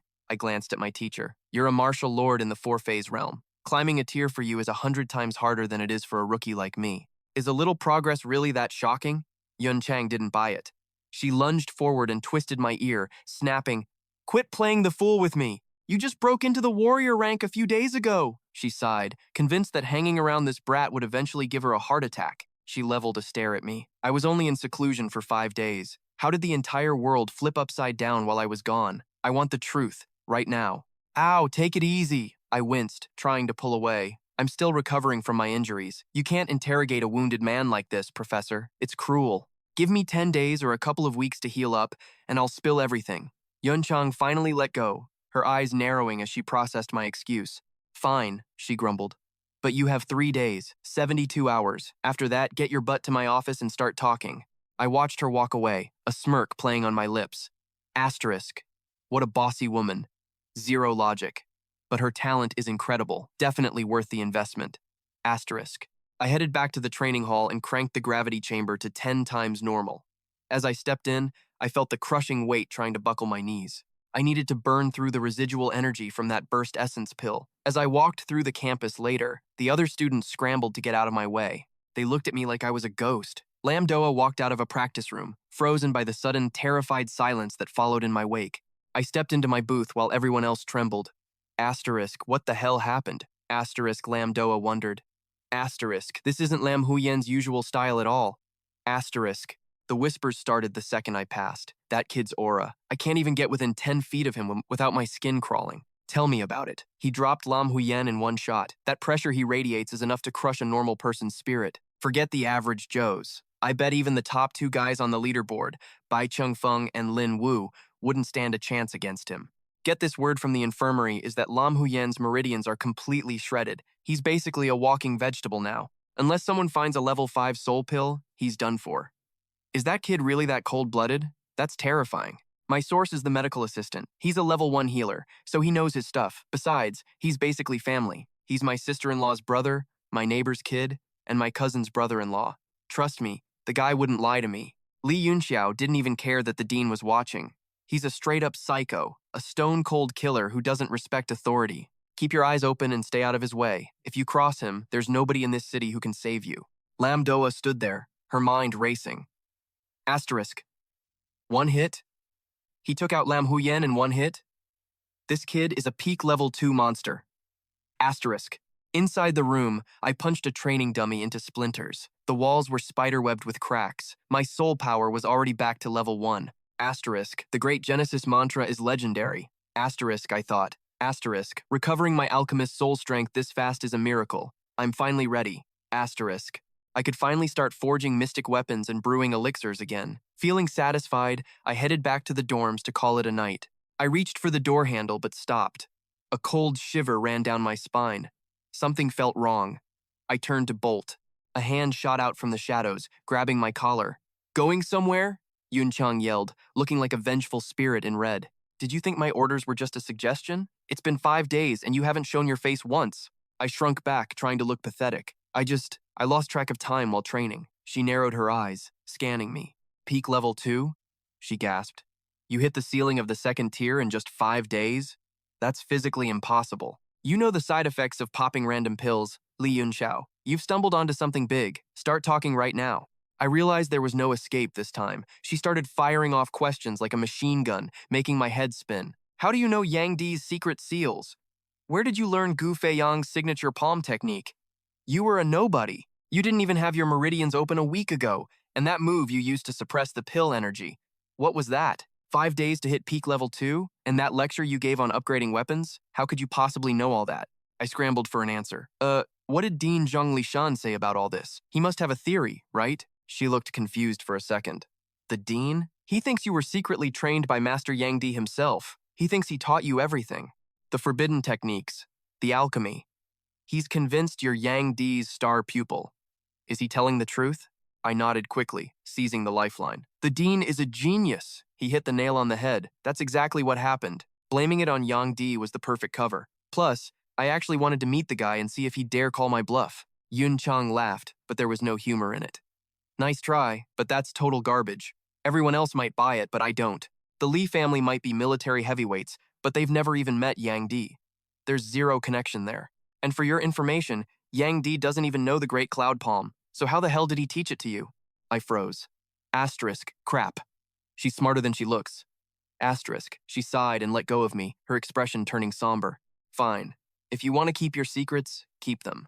I was actually worried about you, but clearly, I'm just wasting my breath. Van Thuong suddenly gripped Li's wrist, dragging him toward the main thoroughfare. As they crossed the capital, she explained her plan to find him a master at the association. Li waved her off, claiming his soul power was complete garbage, and he wasn't interested in being a student. She snapped, telling him it wasn't his choice and she had already made the arrangements. I gave my word, she hissed.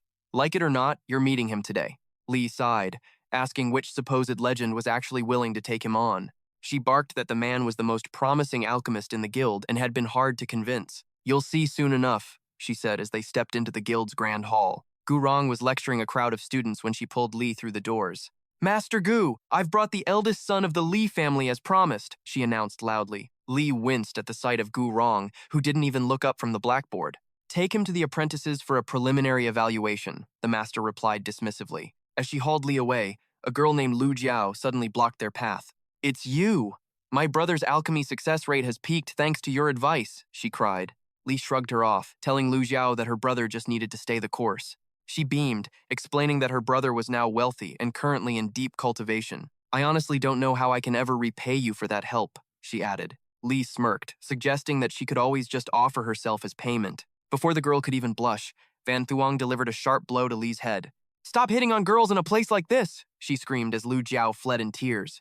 Li groaned, being dragged by his hair while insisting the girl was the one pursuing him. Get tested now or pay the price, she yelled, ignoring the annoyed glares of nearby students. When told to take their drama elsewhere, she offered a quick, half-hearted apology. Gu Rong turned to see her manhandling Li, and his jaw nearly hit the floor. A student offered to kick the troublemakers out, calling them complete idiots. Gu Rong shoved the student aside, rushing toward them like a bat out of hell. He barked at the class, praising Li's incredible spirit for traveling so far to learn. None of you possess half the determination this young man has shown, he shouted. He turned to Li with respect, leaving Van Thuong completely baffled by the sudden shift. You don't need to be so formal with this brat, she said, smacking Li again. Gu Rong looked like he was about to have a heart attack seeing Li get hit. When Li gave a mockingly loud greeting, Gu Rong's knees nearly buckled under the pressure. She mentioned the soul test, but Gu Rong frantically waved his hands in refusal. Please excuse his lack of manners, she said, delivering another heavy blow to Li's head. Gu Rong felt his soul leaving his body with every slap she landed on the boy. Suddenly, the master slapped his own face and dropped to his knees, begging her to stop. His talent is unmatched, he cried. There's absolutely no need for any test. The entire guild went silent as Gu Rong desperately agreed to take Li on.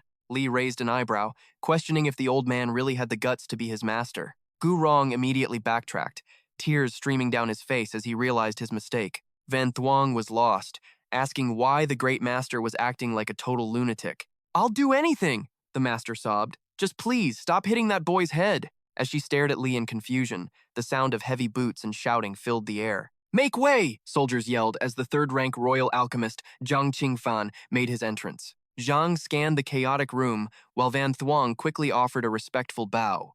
As the soldiers marched off, I sensed a massive soul force from that old man, definitely a master alchemist. Why would a legend like Zhang Qingfan show up personally? I wondered if the princess's condition had finally turned terminal. Is Ruo Shui dying? I asked. What exactly happened to her? My heart hammered against my ribs with growing dread. It is no secret, she sighed. The girl was born with defective meridians. She was never meant to see age 5. Back then, the king begged a 5th-tier alchemist king to save her. He could only offer a single, temporary prescription.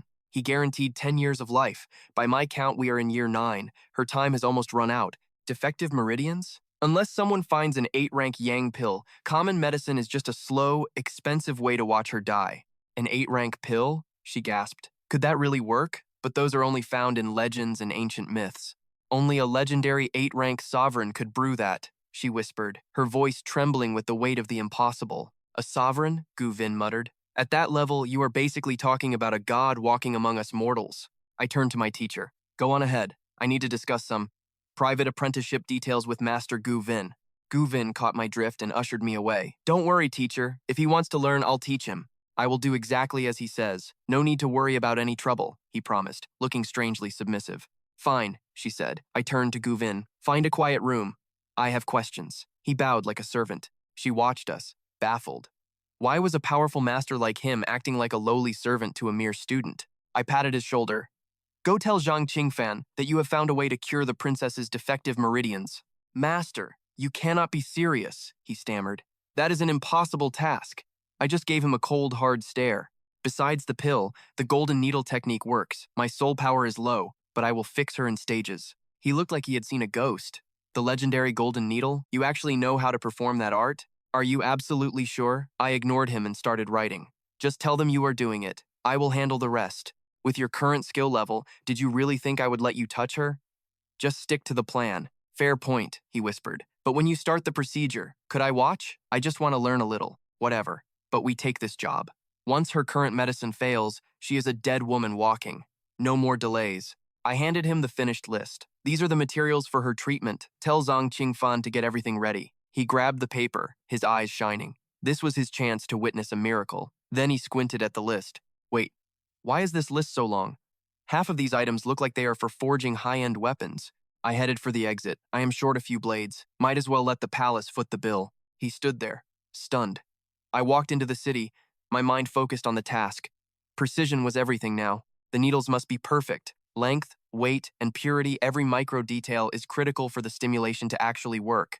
I need to find the raw materials and forge them myself. One minor mistake and the princess dies on my watch. Suddenly, I heard a desperate voice near the shop. It was Meng Wu, pleading with a greasy-looking apprentice. Sir, I only have 170 gold coins. Please, help me just this once. My brother is dying. Tuan Luang just sneered. 300 gold is the minimum. I'm not running a charity for the poor, girl, but if you were my girlfriend for a few months, I might be able to find a discount for you. She turned to walk away, her face pale with disgust.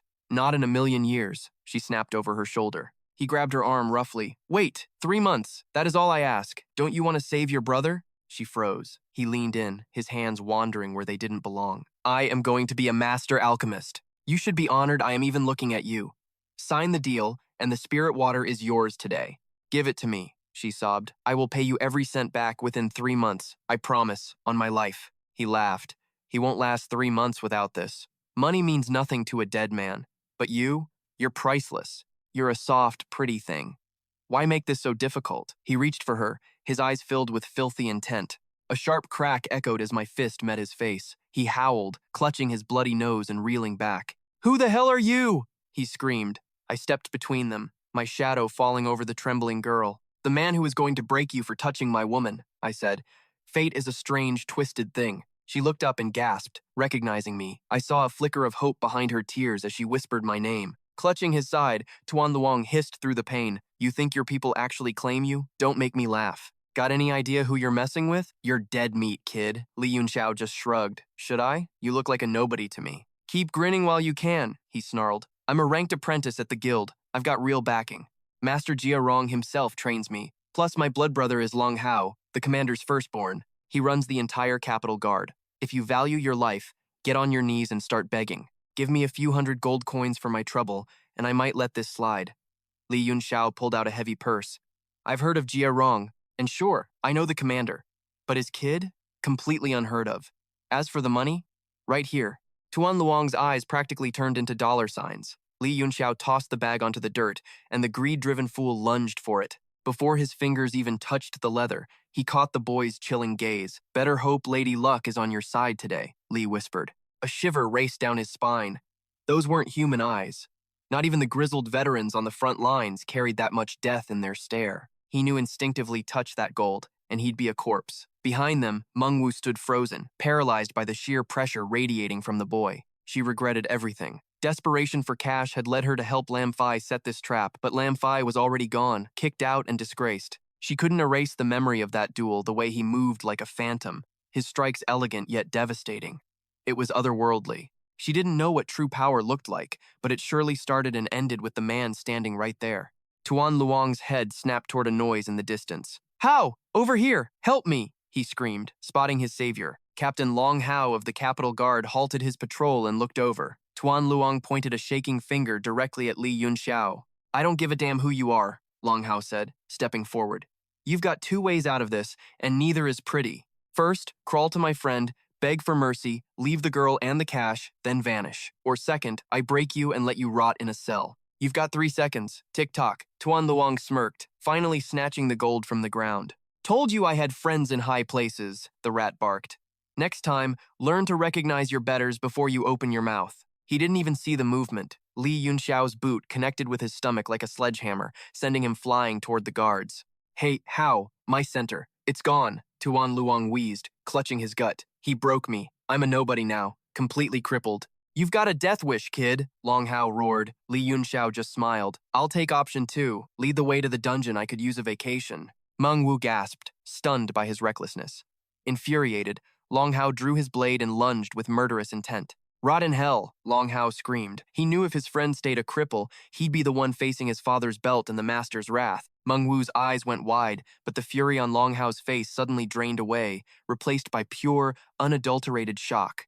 This can't be happening, he stammered. Li Yunxiao had stopped the descending steel dead in its tracks with just 2 fingers. Her jaw hit the floor. He caught a heavy military blade with nothing but his fingertips. It defied every law of combat. Li gave him a pitying smirk. Long Hao realized then that he wasn't dealing with some arrogant kid, he was dealing with a monster. Try this on for size, he barked, channeling his energy. The crescent moon blade began to glow with a lethal, shimmering light. A wave of raw power sliced through the air. Li stepped back effortlessly. A mystic blade? Meng Wu whispered, her heart racing. Those were legendary tools, forged by master smiths and worth more than a small fortress. You couldn't just buy something like that. Forged from deep-sea frost iron, Long Hao bragged. Crafted by the legendary level 2 master, Luong Van Vu himself. You're only the 3rd soul to see this blade's true form. Consider it a privilege to have your blood on this steel. He charged again, swinging with everything he had. Li Yunxiao didn't even flinch. His expression remained bored. A piece of junk held by a loser, Li remarked, cracking his neck. He slipped past the strike like he was walking through a park. Long Hao was swinging at shadows. In a heartbeat, Li was inside his guard, closing the distance before the captain could react. Li flicked a finger, sending a bolt of pure energy forward. Long Hao barely managed to get his sword up to block the impact. With ice in his eyes, Li unleashed a barrage of strikes against the metal. Long Hao felt the vibration rattling his very bones. "What are you doing to my sword?" he shrieked. The glowing aura flickered and died as the weapon reverted to a dull, ordinary piece of iron. He swung like a madman, waiting for the power to return, but the blade remained cold and lifeless in his hands. "It's dead. My entire fortune, gone," he whimpered. He'd spent years of savings and begged for favors just to own that single piece of gear. "Is that it?" Li asked, his voice dripping with boredom. "I was hoping for a challenge. Show me what else you've got." Driven to insanity by the loss, Long Hao turned to his men. "What are you waiting for? Cut him down. Kill him now." Li just sighed, shaking his head at the group charging him. "Just a bunch of bottom feeders," he muttered, readying himself. I moved like a blur, landing a heavy fist and a snap kick on every single goon. Watching them drop, Meng Vu's jaw hit the floor. This wasn't a brawl. It was a rhythmic slaughter. "Meet the 100 Flowers faltering fist," I whispered, barely breaking a sweat as I struck. It's a legendary style born from a fallen emperor named Vien Si Tia. His existence was a chaotic mess, a tragic masterclass in rebellion. He was a brilliant failure, a madman who lived on the edge of insanity. Yet, his raw power and genius were absolutely unmatched. His gift was a curse to his enemies. The secret lies in the faltering rhythm. It's unpredictable, hitting precisely where they never look. The thugs scattered like dry leaves in a storm. I pinned Long Hao, snapping his wrist back while eyeing his wicked-looking blade. "A bit rusty, but this steel's worth a fortune," I sneered. "Got any other toys for me?" Before he could answer, I stomped down. His tibia snapped with a sickening crack. Long Hao collapsed, howling in agony. "My father is the Imperial Guard commander. You're dead. I'll slaughter your entire bloodline for this," he shrieked. I just tilted my head, unimpressed by his hollow, desperate threats of genocide. "Be my guest," I challenged. "Bring your best men to my doorstep. Let's see who ends up in the ground first." Suddenly, 2 riders approached. The state sentinels reined in their mounts, demanding to know who started the chaos. Long Hao wailed, "Captains, help! I'm a 3rd Battalion commander." "This psycho attacked an officer of the crown," he begged, clutching his broken leg. "Arrest him! He's trying to murder a government official." Captain Hui Kuang glared, his golden badge glinting. "Who dares defy the law?" Hui Min barked, drawing his weapon.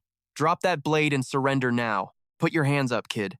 I stood my ground, unfazed. No questions, no trial, just siding with the loudest crybaby in the street. "How can you be sure I'm the villain?" I countered. Hu Kuang roared. "The guard serves the emperor. We don't frame common street thugs." He sized me up, seeing only a 2-star novice. He couldn't fathom how a 3-star commander and his squad were dismantled so easily. Dismounting in a flash, Hu Kuang lunged at me. "If you won't submit quietly, I'll have to break you like the rest," he snarled. "Fine, let's play," I muttered.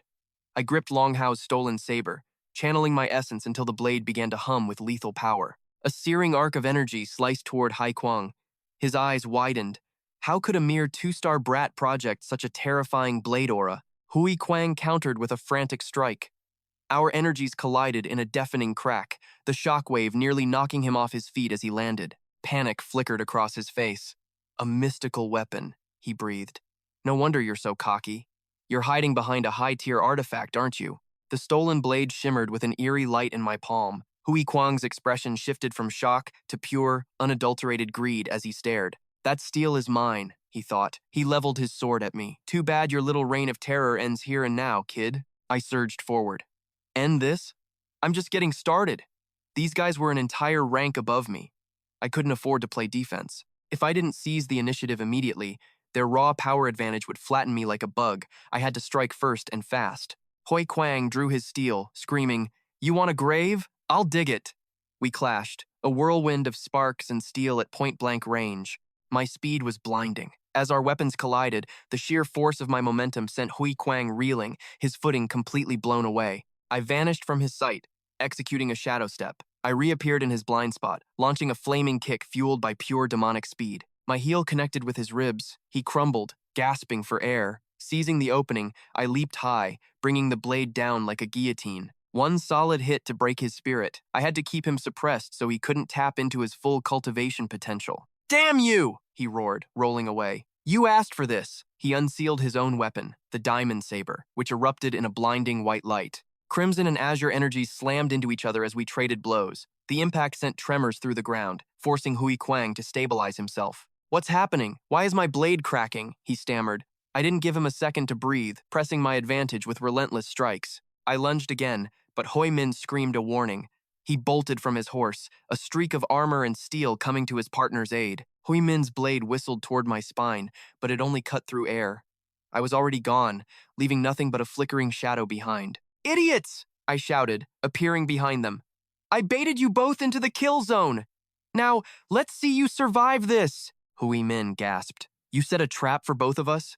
Hui Kuang's face paled. "You think you can take us both out at once?" He was terrified. A two-star kid shouldn't be hunting two veterans. Usually kids like me ran away. They didn't try to become executioners. For the first time, he felt the cold breath of death on his neck.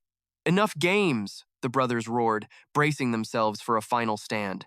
They synced their auras, manifesting the Sentinel's wrath. A massive lance of pure light formed between them, aimed directly at my chest. I didn't see a tag team move coming. The energy arrow shredded through my defenses before I could even blink, closing the distance in nanoseconds. I threw up a desperate block, eyes slamming shut. My meticulous plan had just hit a brick wall.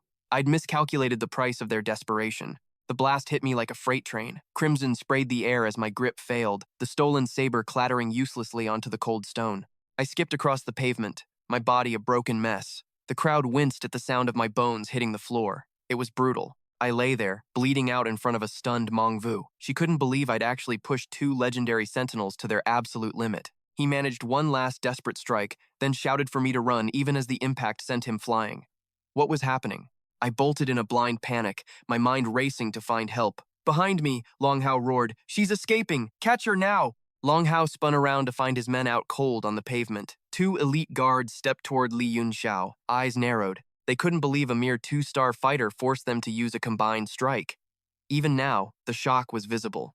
Hui Kuang snatched Long Hao's blade without a word. The audacity of the move left the entire street in stunned silence. "That's my Azure Moonblade," Long Hao stammered. Hai Kuang mounted his horse, coolly stating, "We caught your prisoner, Captain. We're done." Long Hao stood frozen, jaw dropping in disbelief. Hui Min just waved a dismissive hand. "Don't bother seeing us out, Captain." Long Hao felt sick. He had spent a fortune on that sword, using every family connection just to get Master Liang to forge it. "My legendary blade!" he groaned, his voice breaking. Then, the sorrow vanished, replaced by a cold, murderous fury. "Get up, you useless pigs!" he screamed at his men. "Bring him in! He cost me my sword! I will make him regret being born!" Meng Wu kept running, her heart hammering against her ribs. "I have to find someone. I have to save him." She finally reached the gates of the Li Manor, gasping for air. Relief flooded her chest like a cold drink on a hot day. He is the eldest son of the Li family. If they cannot save him, nobody can. He is going to be okay, she whispered. Inside, the steward Li Yi was admiring a spirit blade. Remarkable, he murmured. The power in this thing is terrifying, even sealed. A servant came rushing in, shattering the silence. Sir, there is trouble. Li Yi looked up, his expression instantly souring. A girl is at the gate, the servant panted. She says the guards took Master Li Yunxiao. She is begging for help. Li Yi scoffed, a sneer curling his lip. That useless brat? You mean the family embarrassment finally got himself arrested? The servant looked down, unsure what to say. Li Yi waved a dismissive hand, not even looking up from his sword. Tell her the old master is handling it and she can go. We are not wasting another second on that piece of trash. The servant delivered the lie with a straight face. Meng Wu looked up, desperate. When will they go get him? That is above my pay grade, the servant replied coldly. The old master said do not worry, so do not. Now, beat it. Meng Wu walked away, trying to feel relieved. Li Yunxiao's grandfather was Li Chunyang, a legendary titan of the military. He was a protector of the state, second only to the king. His name carried more weight than gold in this city. With the higher-ups ignoring the court, the entire kingdom was split between Li Chunyang and his rival, Lam Huang. If a man like that said do not worry, she should have been fine. So why did her gut feel so wrong? Li Yunxiao's eyes snapped open. The world was a blur of shadows and the sharp, metallic tang of blood. His body was a map of pain. His energy pathways were shredded, his limbs useless, and heavy iron shackles bit into his skin. He was in a hole, a dungeon filled with broken souls. An old man watched him from the corner. So, you are finally awake. Where am I? Li Yunxiao rasped. The old man gave a dry, hollow laugh. The Long family's private hell, kid. The guards said you took the young master's hands, the old man wheezed. I did not think you would survive the night. Li Yunxiao's brow furrowed. This is not the city prison? The old man spat on the cold stone floor. The city prison is for criminals. This place is for people the Longs just want to disappear. They own this hole. Li Yunxiao's eyes flared with a cold, quiet rage. A private dungeon? They have some nerve.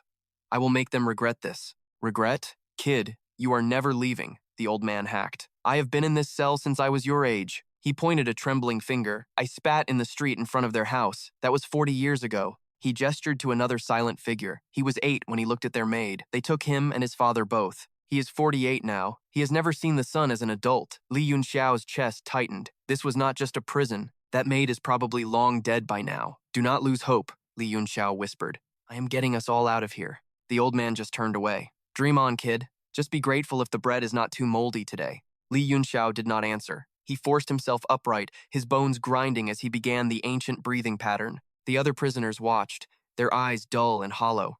Another dreamer, one muttered. He will break soon enough. But Li Yunxiao felt it, a tiny spark of heat in his gut, slowly crawling through his shattered energy channels. The tyrant body technique was the ultimate path to physical rebirth.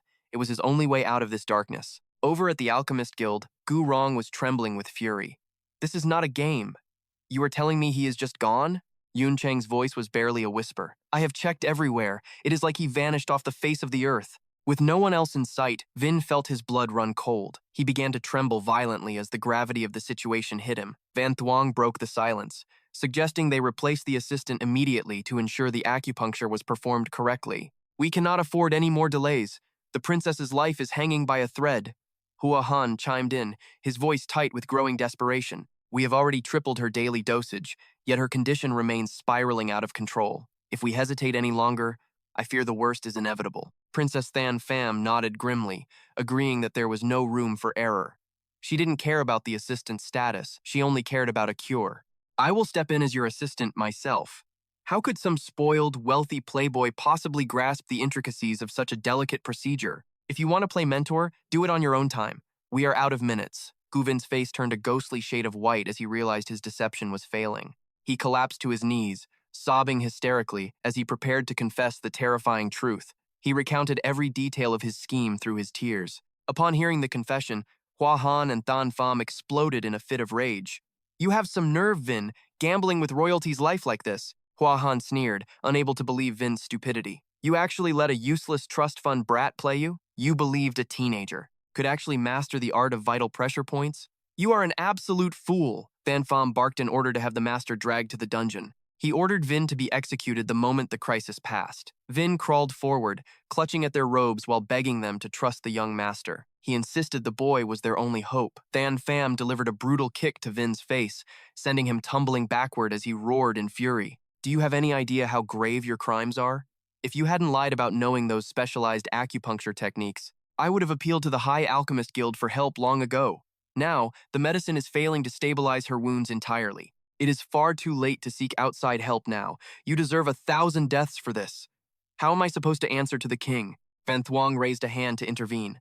Wait, Master Than Pham. The man turned on her, his eyes blazing with pure resentment. What now? This disaster is on your hands too. Li Yunxiao is your student, isn't he? You will answer for his failures as well. Van Thuong stood her ground. Sir, my recent promotion to Master Alchemist only happened because of Yunxiao's brilliant, indirect guidance. Than Pham scoffed, dismissing it as a fluke. Don't tell me you actually believe a child understands the complexities of the human nervous system? Van Thuong replied that while she couldn't vouch for his medical expertise, his performance in the recent school duel was nothing short of miraculous. He defeated Master Tai Tuong's top grandson, Lam Huyen, with a single, effortless strike. Than Pham's expression shifted from anger to shock. So what? Hua Han interjected, clearly skeptical. That is impossible. Isn't that boy a total write-off with ruined meridians who can't cultivate? Wasn't Lam Huyen considered the most gifted student in the entire Jia Lam Academy? Van Thuong confirmed that the rumors were wrong. Not only are his energy channels wide open, but he also mastered a legendary martial art known as the Seal of Floating Life.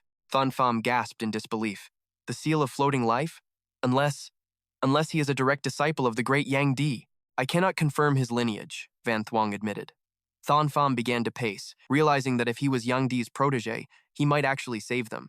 Hua Han recalled that Luan Van Vu had described Yunxiao's body as a complete wreck with no hope for a future in martial arts. Yet now he is crushing elite students with forbidden techniques. This changes everything. Than Pham's eyes sharpened with a new sense of urgency. Mobilize every resource we have, he commanded. I don't care if you have to dig 6 feet under, find Li Yunxiao this instant. Meanwhile, at a local tavern near the academy, Lam Doa and Du Hua Qin were passing the time with a few drinks.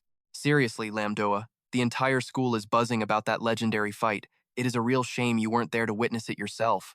I doubt even the top-ranked fighters could stand against him now. Lam Doa slammed her glass onto the table, her patience finally snapping. Check, please. Look, senior, I have told you 1,000 times that I have zero interest in your gossip or your stories. And stop following me around. I am currently stuck at a cultivation bottleneck and need to begin my seclusion immediately. Goodbye. She turned and walked away without looking back. Hua Qin's face twisted with a bitter rage as he slammed his fist into the wood. Who does that brat think she is? She has been played by every guy in school, yet she acts like she is too good for me. I have been chasing her for months and she won't even let me touch her hand. Pathetic. A waitress named Mong Vu approached him with a smile. Good evening, sir. Would you like to try our special purple romance cocktail? It might be just the thing to improve your mood.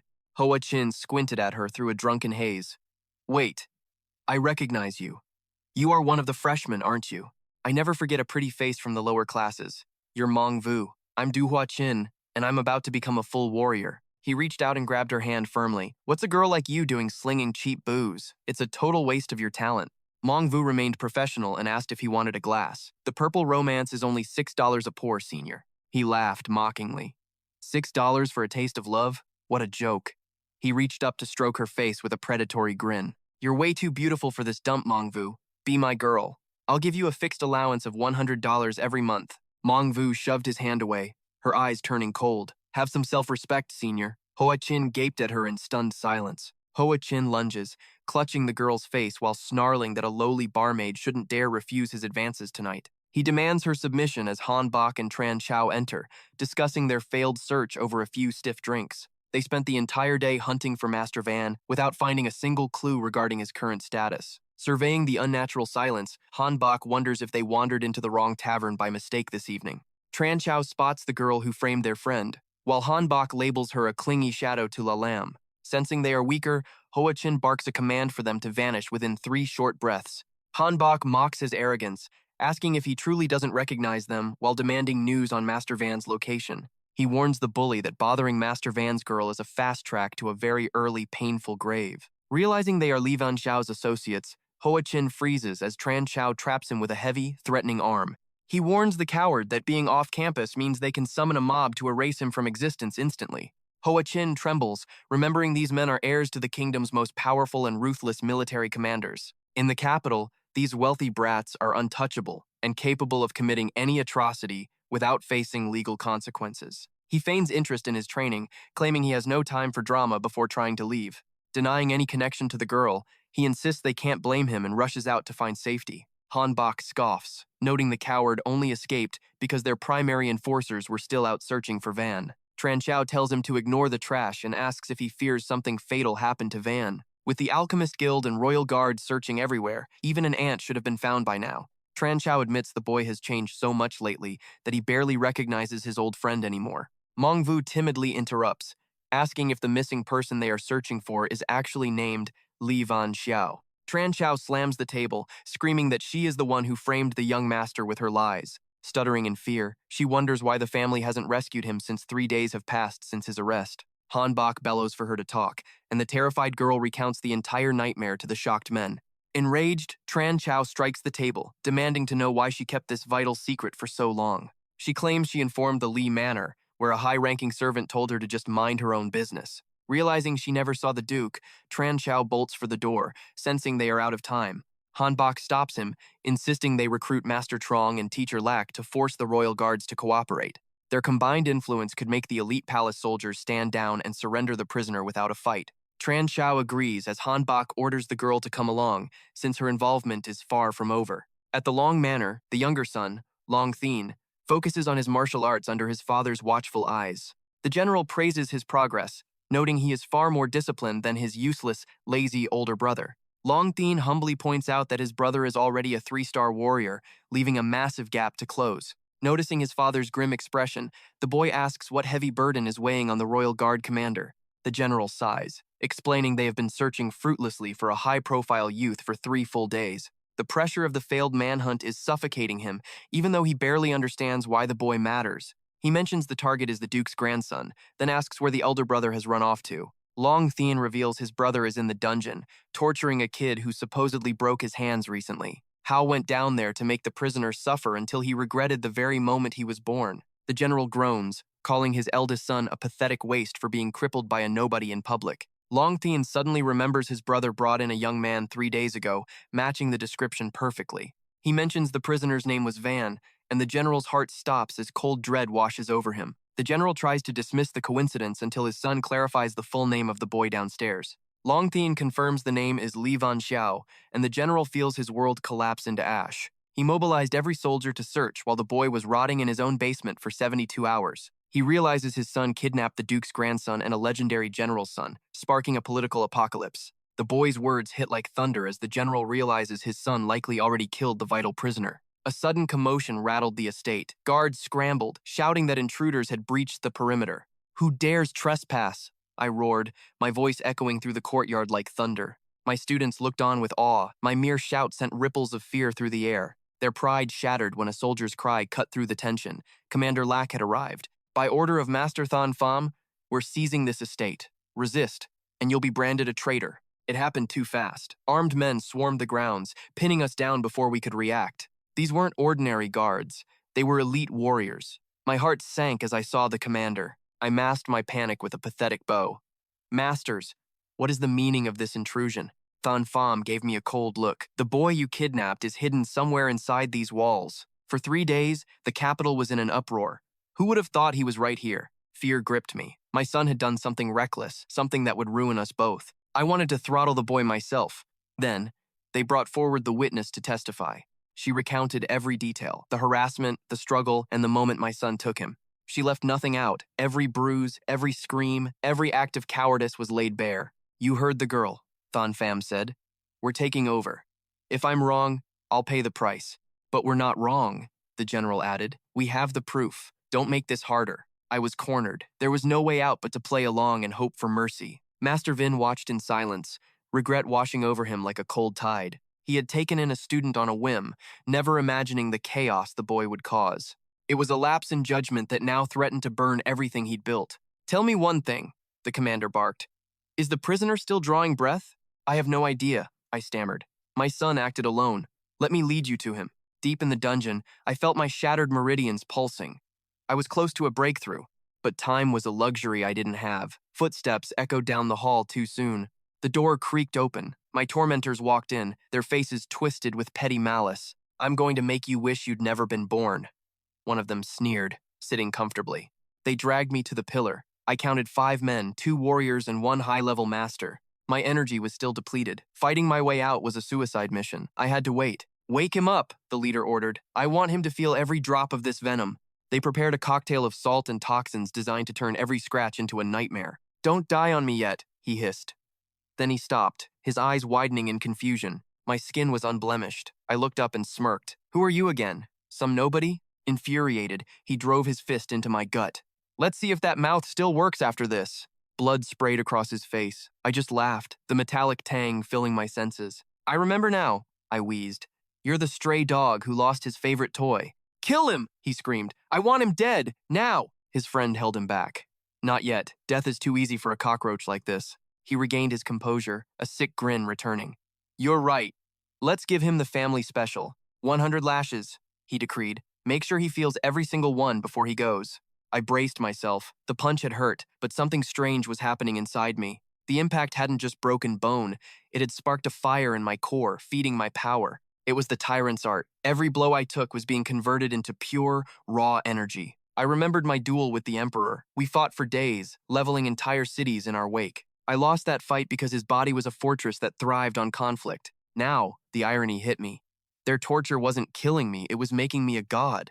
I finally realized that his physical frame could tank my internal energy with such ease while simultaneously feeding off the force of my blows. He was recycling my own momentum to bolster himself. How could such a twisted technique even exist? This dominant physique body tempering. Scripture is easily on par with the great Genesis art. However, despite its ability to soak up an opponent's kinetic force, the user must endure a direct hit to internalize and process that energy. Once you reach the 9 Heavens Emperor realm, who would be insane enough to stand still and take a punch from a martial sovereign? Not even a god would risk having their body detonated. It seemed invincible at first, but now the glaring weakness of this style is terrifyingly clear. While I was lost in thought, a guard's whip cracked across my chest, tearing through my skin with focused, sadistic malice. My body was a roadmap of agony, yet I smiled. To me, this low-level torture was just high-quality nutrition for my core. The goon barked, "Weren't you supposed to be tough? Let's see how much more of this you can swallow," before lashing out again. I gritted my teeth, shouting for the cowards to hit harder to jumpstart my energy. The masked man whispered, "This kid. His resolve is frightening. He hasn't made a single sound despite the blood." Tuan Lung laughed, "A tough nut to crack. Makes the game more fun. If he begged or died too soon, all my preparation would have been a total waste of time." I calculated every strike. Just 20 or 30 more lashes and I would finally force my way into the 3-star rank. Suddenly, Long Hao signaled a halt. "I underestimated you, but don't worry, the real entertainment is just beginning." He leaned in with a sick grin. "I've got a little something to make you feel very friendly."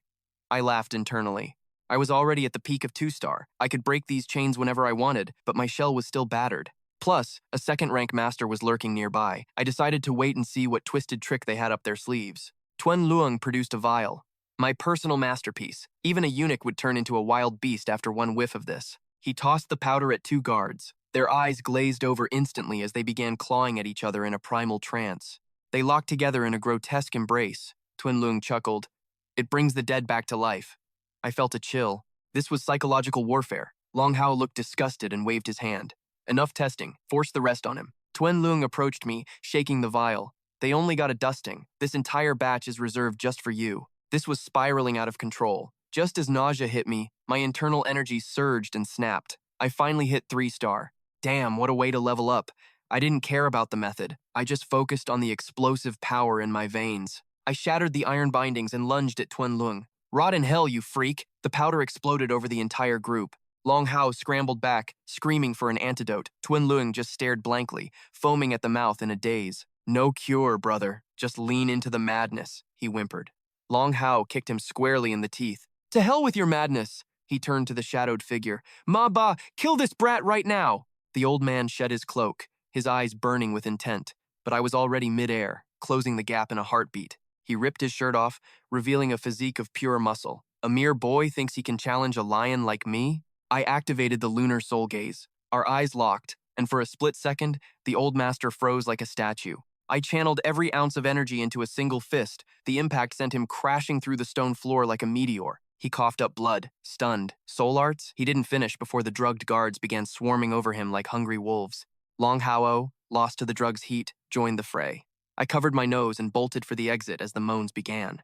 I triggered my storage ring, pulling out fresh robes to regain some dignity. I had to get back to the Alchemist Guild. Tun Nutuit's condition wouldn't wait.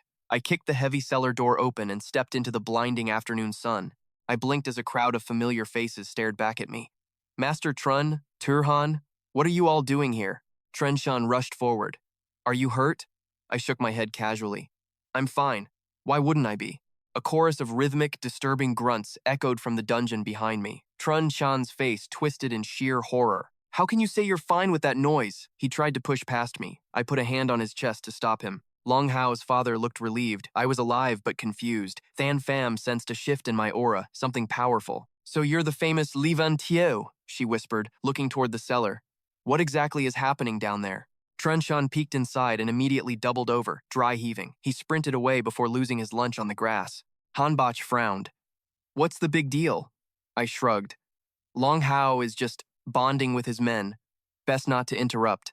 Against my warning, Hanbach and the other elders moved closer, curiosity leading them straight toward the nightmare. Curiosity got the better of them, but one look inside had everyone sprinting for the yard, doubling over and losing their lunch. Told you so. I warned you that Long Howding has some seriously twisted hobbies that regular people just can't stomach. Look on the bright side, a good heave is probably great for your digestion. General Long turned to me, demanding an explanation. Your son dragged me here without saying a single word. Honestly, I should be the one asking what the hell is going on. The general looked me over, puzzled. On paper, I was just a 3-star warrior, yet he couldn't shake a sense of impending danger. He felt like he was facing an unpredictable monster, unsure if he could even survive a real fight against me. He tried to convince himself it was just the nausea messing with his head. He trembled as he spoke, trying to find his voice. The situation with my son is still a mess, yet here you are, standing perfectly fine while he is. Well, like that.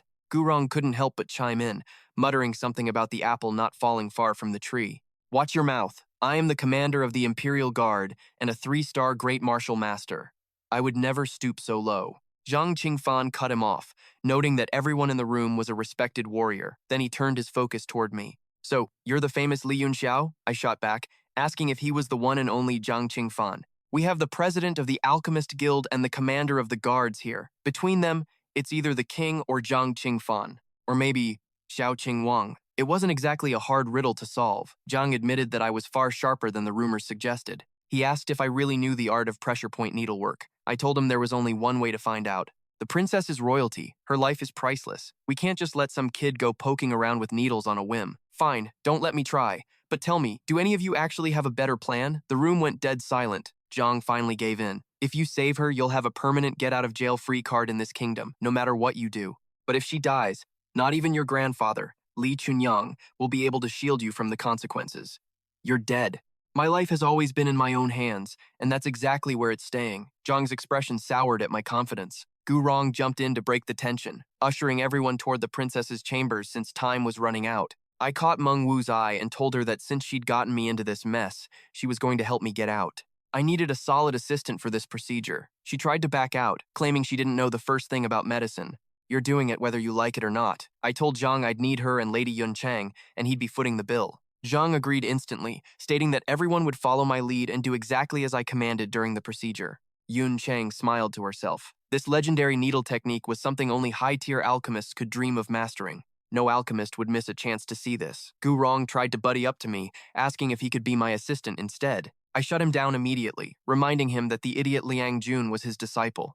Gurong turned pale, realizing he'd messed up. He stood there like a ghost as we walked away, desperately trying to distance himself from his own student. I kicked that kid out of my sect ages ago. Mentally, anyway. I stopped caring about what he did a long time ago. I'm serious. I don't even know the guy. Don't leave me here. But I didn't look back as we headed for the basement. We reached the 4th floor of the guild, entering a specialized ice chamber where the air was bone-chillingly cold. Princess Ru Shui lay unconscious on a bed of ice. Zhang explained that this purple jade bed was the only thing keeping her alive. But even the bed's power was reaching its limit. I sighed, knowing my current soul power was frustratingly low. If I had realized sooner that she suffered from the 5-yin absolute pulse, we wouldn't have had to wait this long. Yun Chang was skeptical. All I asked for was some cloth and 30 gold needles. She wondered if I was actually serious. Zhang pressed me for a real answer. What are the odds? 2%? 3? If it's that low, I have to tell the king. Everyone looked at me with worry. knowing that if I failed, I'd be saying a permanent goodbye to the princess in my life. Look, if she were a man, I'd be 100% certain. But since she's a girl, things get a bit more complicated. I have to work behind a curtain from 15 meters away to maintain her modesty. That adds a layer of difficulty. Plus, I'm still a bit nauseous from Long's little display earlier. So, let's say I'm about 90% sure of success. Zhang's jaw dropped. You're going to perform precision needlework from 15 meters away just to avoid looking at her? He couldn't believe it. 90% from that distance? Even my master said this technique requires Tier 5 soul power. Without that level of mastery, it's impossible to pull off. Yun Chang smacked me upside the head, losing her temper. Who do you think you are? The legendary Yang Di? You've got some nerve claiming you can pull off a miracle like that. I am 100% certain about the remote technique, but the princess is critical. Could you just take me seriously for once? I sighed. I am being serious. If the girl is in that much danger, stop playing the clown. He clapped his hands and gave the signal. Let's start. Teacher, draw the screen. Moo, you just support her. Fan rushed over and ripped the fabric away. Shoving it back, he barked, "Screw the screen! Face her! A royal life is worth a fortune. This isn't some game for you." I snatched it back, snapping. Because she is priceless, the screen stays. To save her, she has to be completely undressed. If I see her like that, and the king orders me to marry her just to save face, I am the one who is screwed. You are trying to trap me, aren't you? I am not falling for it. I turned away. Fan's head spun. To him, I was treating a national emergency like a playground joke. He wondered if I was just mocking him. Is he really just pulling my leg? I pushed the spectators away. The energy is peaking. Keep stalling. And she is a corpse. Once it settles, her life force vanishes. Even a level 9 Grandmaster could not save her then. Moo, teacher stay. Everyone else, out. Everything is ready, I said. Moo, get her undressed. Teacher, get that screen up right now. Enough jokes, kid, she snapped. The fallout of this failure is more than you can handle. Just be serious for once. I snapped my fingers, sending needles into the air. With a flick, I warned, Teacher, I am aiming for your gate point. Ready? The needle hit home perfectly. She froze, stunned. Not a single millimeter off? My silk is gold-threaded. That is impossible to control. How did he even know I had gold lining? I had spotted the glint on her neck earlier. It is the trend, right? Plus 3 layers of clothes. We are 6 meters apart, so I used 30% power. Any questions? Blushing, she yelled. Shut it and get to work! My needles were already circling me like a swarm. Let's go. Honestly, I have to do this blind. If I see that girl naked, I will never be able to focus. She might be young, but she is already, well, developed. Inside, the teacher sighed. Just ignore him. Let's begin. Ready? I asked. 5 needles hissed through the air, finding their mark instantly. The precision was terrifying. Outside, the tension was thick. Is he just a loose cannon? Han asked nervously. Fan sighed. At this point, we are already committed to the mess. We just have to follow through. Vin was pale as a ghost, thinking his life was over. Suddenly, the door creaked open. I stepped out, stretching my neck. Fan exploded. What happened? Why haven't you started? She is running out of time. It is done, I said flatly. Han gasped. Done? Already? You are kidding me. Yeah, finished. The room went silent. A few minutes? It felt like a sick joke to everyone. Vin thought, that is it. I am dead. We are all dead. Fan raised a fist, ready to strike. You have some nerve. Gambling with her life? I do not care who your grandfather is. You are dead today. Suddenly, the teacher ran out. Master Fan, she is cured. The princess is actually fine now. Everyone froze. Cured? Are you messing with us too? Han rushed inside the room. It was true. A decade-long curse, broken in minutes by a teenager. They were speechless. Vin wept with relief. His neck was safe. Fan could only give a hollow laugh. That fast? You are kidding. I snapped. You have got to be kidding me. It was 18 needles. I could have stabbed you 18 times in that time. I pointed right at his face. How long did you want it to take? You have been a court doctor so long your brain is mush. The silence was deafening. Did he just call the head physician an idiot? The kid was suicidal. Vin's face went white again. Please, do not drag me into your grave with that mouth. Fan stood there, stunned. Nobody had talked to him like that in years. He was not even angry, just shaken. You are calling me an idiot? He whispered softly. Isn't it obvious? I replied without blinking. He just nodded. I guess it is. Everyone looked at him in disbelief. Did he seriously just take that insult from a brat? The kid was out of his mind. Vin's face stayed pale. Don't involve me in this mess, I beg you. Fan was frozen for seconds. He hadn't been called stupid in decades. It felt strange. Instead of burning with rage, he felt a weird sense of vulnerability.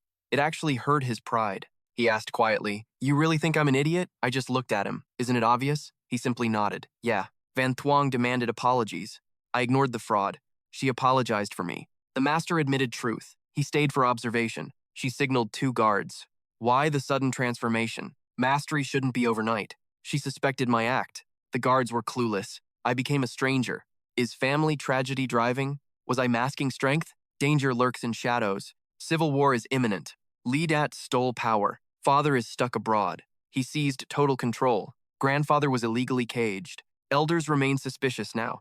I found secret leverage. My needles prove everything. The kingdom will shatter. We stand with him. Soldiers hate the traitor. They await my command. Her loyalty was torn. Queen's guard or teacher? Someone's talking about me. Save my dying brother. My luck with women. Take 1,000 gold. She refused the money. Pay for nursing assistance. Your presence kept focus, professional. She accepted the truth. We reached the slums. Brutal 4-hour walk. Poverty forced them out. Hero father died fighting. 3 years since death. Living on meager scraps. Meet my brother, Mong. He's turned toxic green. Sick for 5 months. I was doing anything for a buck back then, which is why I helped Lam Fai betray Li Yunxiao. The past is dead. Let's focus on him. The magic I tried to use on the kid. It just evaporated. Li Yunxiao was stunned. Meng Wu was shaking, sobbing about all the failed healers. They were all frauds. We've been using resurrection water to keep him breathing, but it's not enough. The medicine is failing. I'm terrified, she cried, collapsing into Li Yuntiao's arms in a heap. Every day is a haunting. He brushed her hair back. Relax, I'm here. He's not dying today. Is that the truth? What's actually killing him? He sighed. It's the sovereign toxin physique. That sounds like a curse. Can you fix it? He looked away. You don't fix a man's soul. You said he wouldn't die. Please, I'm begging you. You have to save my little brother. I'll do anything you ask. Anything. Just bring him back to me. He gently pushed her off. Stop right there. Don't go tempting me to do something I'll regret. She just kept pleading. Stop the crying. This isn't a bug in the system. You can't cure who someone is at their core. It's like asking me to change his gender. She looked lost. If it's not a sickness, then why? Look, some people are just born different. The world is full of outliers who defy the rules. People with these special constitutions manifest things that would terrify a normal person. This poison body is exactly that, she asked. So how do we fix it? There has to be a way. It's a waste of breath. I told you it's not a disease. He is the poison. The issue is his strength. He's too weak to act as a vessel for that much raw power. He can't hold it back, so it's melting him. He started driving needles into the boy's skin. I've seen this in the old texts.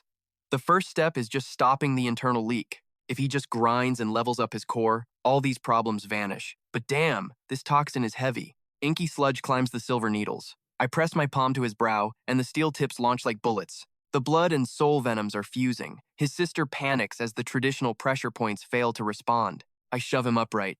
I'm drawing the rod into myself. I growl. I'll survive it. He won't. I trigger the primordial breath. The swirling darkness leaps from the needles directly into my own veins. The girl's eyes widen in horror. You'll die, she screams. I just scoff. He's barely unlocked 5 gates. A fledgling. This isn't a death sentence for me. It is a 5-course meal for my cultivation.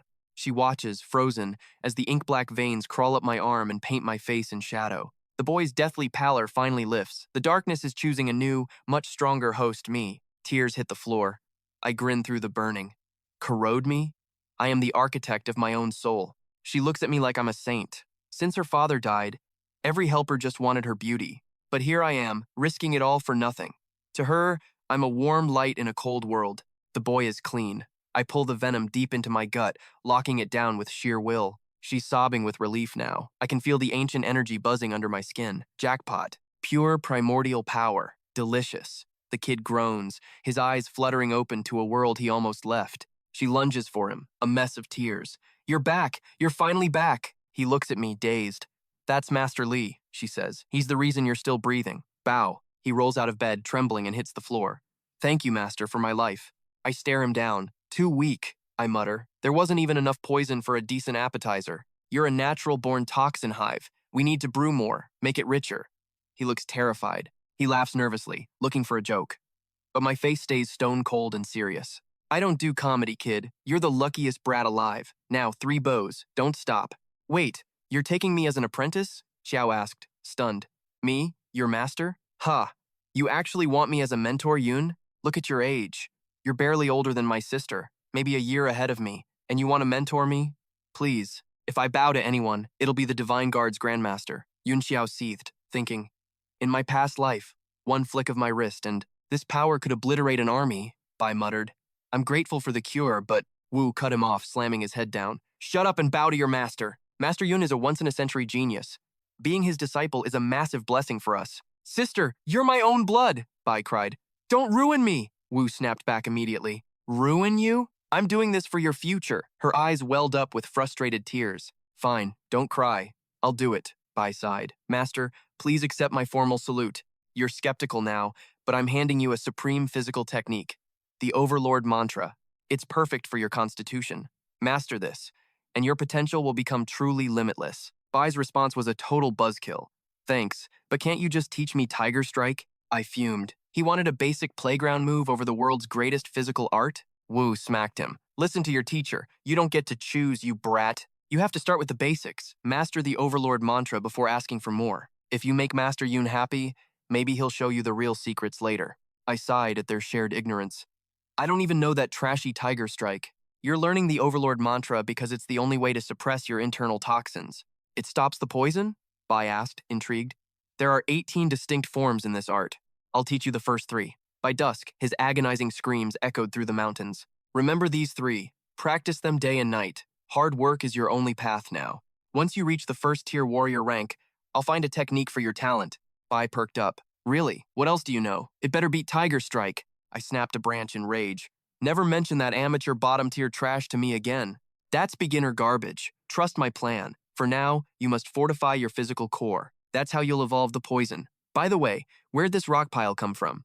Uncle Shi and I found them. When the poison flared up, I just dropped them. They looked worthless, so we left them. I sifted through, sensing a strange, bottled energy. This wasn't ordinary ore. I cracked the shell, revealing a gem that shimmered with power. Where exactly did you find these? I demanded. Is there a mine nearby?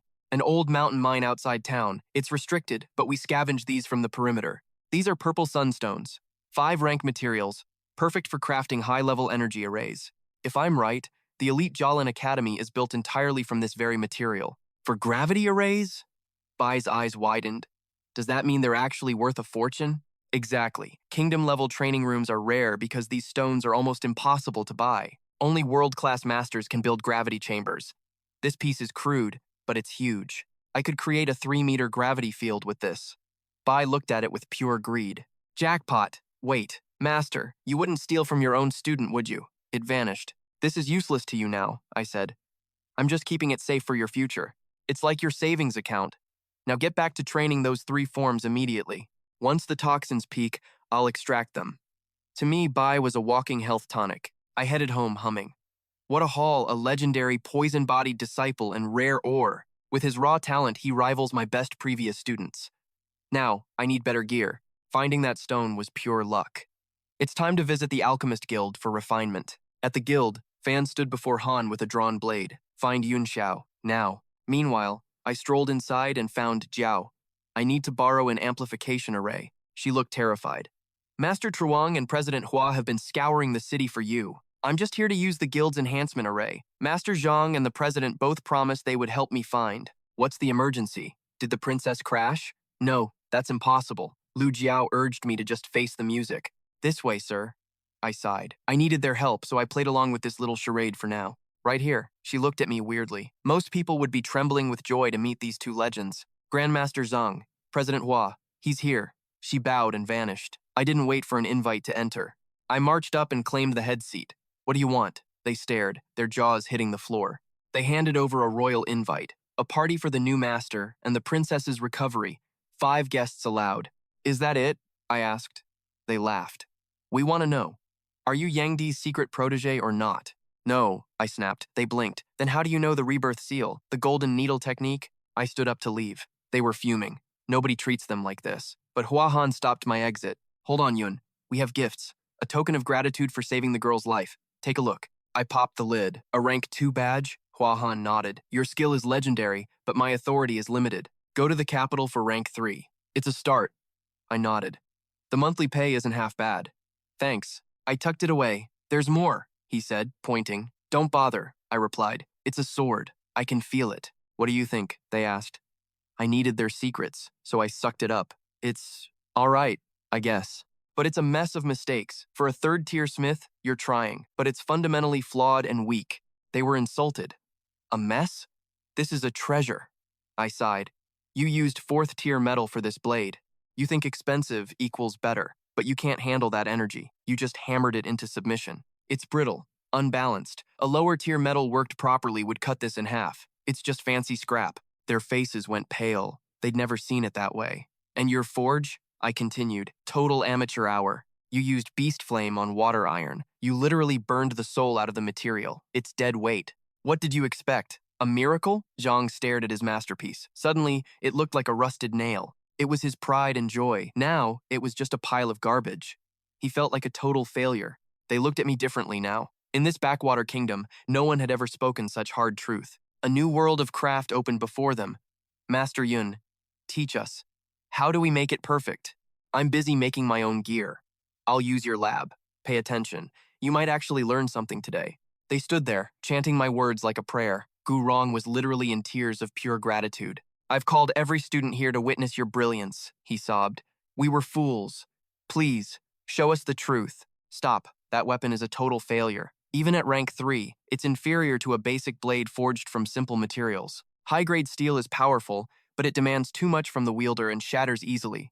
It's a liability, not an asset. Fan's jaw dropped. He'd never even considered that. He'd only ever focused on boosting the rank and quality of the steel. Yunxiao continued, and your choice of true fire is wrong. Hotter isn't always better. Master Zhang, you're using beast fire, right? Specifically, fire elemental beast heat. That's gutting the weapon's innate water affinity. You're fighting the metal, not molding it. That makes the tempering process nearly impossible. You can't just force every step. With a build like this, what do you expect it to actually do, besides look like a high-rank blade? Fan stared at his sword, his pride and joy suddenly looking like a total disaster. It wasn't a masterwork anymore. It was just a pile of glorified scrap metal. Han and Fan looked at Yunxiao, speechless. Han thought, in all my years in this kingdom, no one has ever schooled us like this. I've lived a lifetime, yet I feel like a novice standing before a new, brilliant path of alchemy, one far beyond our reach. I never imagined that at my age, I would witness a forging technique that makes our entire history look like child's play. A path to greatness has been laid out before us, hiding secrets of an even higher craft. Why are they calling us now? Fan finally asked, Master Yunxiao, how do we actually forge something of true quality then? Yunxiao just waved him off. I'm busy making my own gear right now. If you want to learn, watch closely while I work. Use my forge time to observe. How much you actually pick up today is entirely up to you. Those words echoed in their heads. How much you learn depends on you. They were stunned by the rare opportunity. Gu Vin wept, thanking the young master. I've learned my lesson from last time. I won't fail you again, master. I brought all my students here to watch. They've been punished and are in seclusion to focus entirely on their training. One mistake means permanent exile. I walked toward the glowing forge. This array is impressive. This craft won't be a walk in the park. Hua Han credited Yang Di's genius. I demanded my materials now. Gu Rong confirmed everything was ready, despite his obvious confusion. These weren't standard pill supplies. I told him I had a student to train, forging weapons and pills simultaneously. The array made it possible. They stood there frozen. I snapped at them to stop wasting time. Gu Rong offered to handle the pills so I could focus on the steel. I barked at him. Did he really want to miss a masterclass? He handed them over. Hua Han doubted anyone could multitask this way. Dual refining was unheard of. I told them to watch and learn. They weren't just hearing a legend, they were seeing one. Cheng Fan scoffed. He thought I was just some arrogant brat. He expected a massive failure to finally teach me some humility. I tested the furnace. It was go time.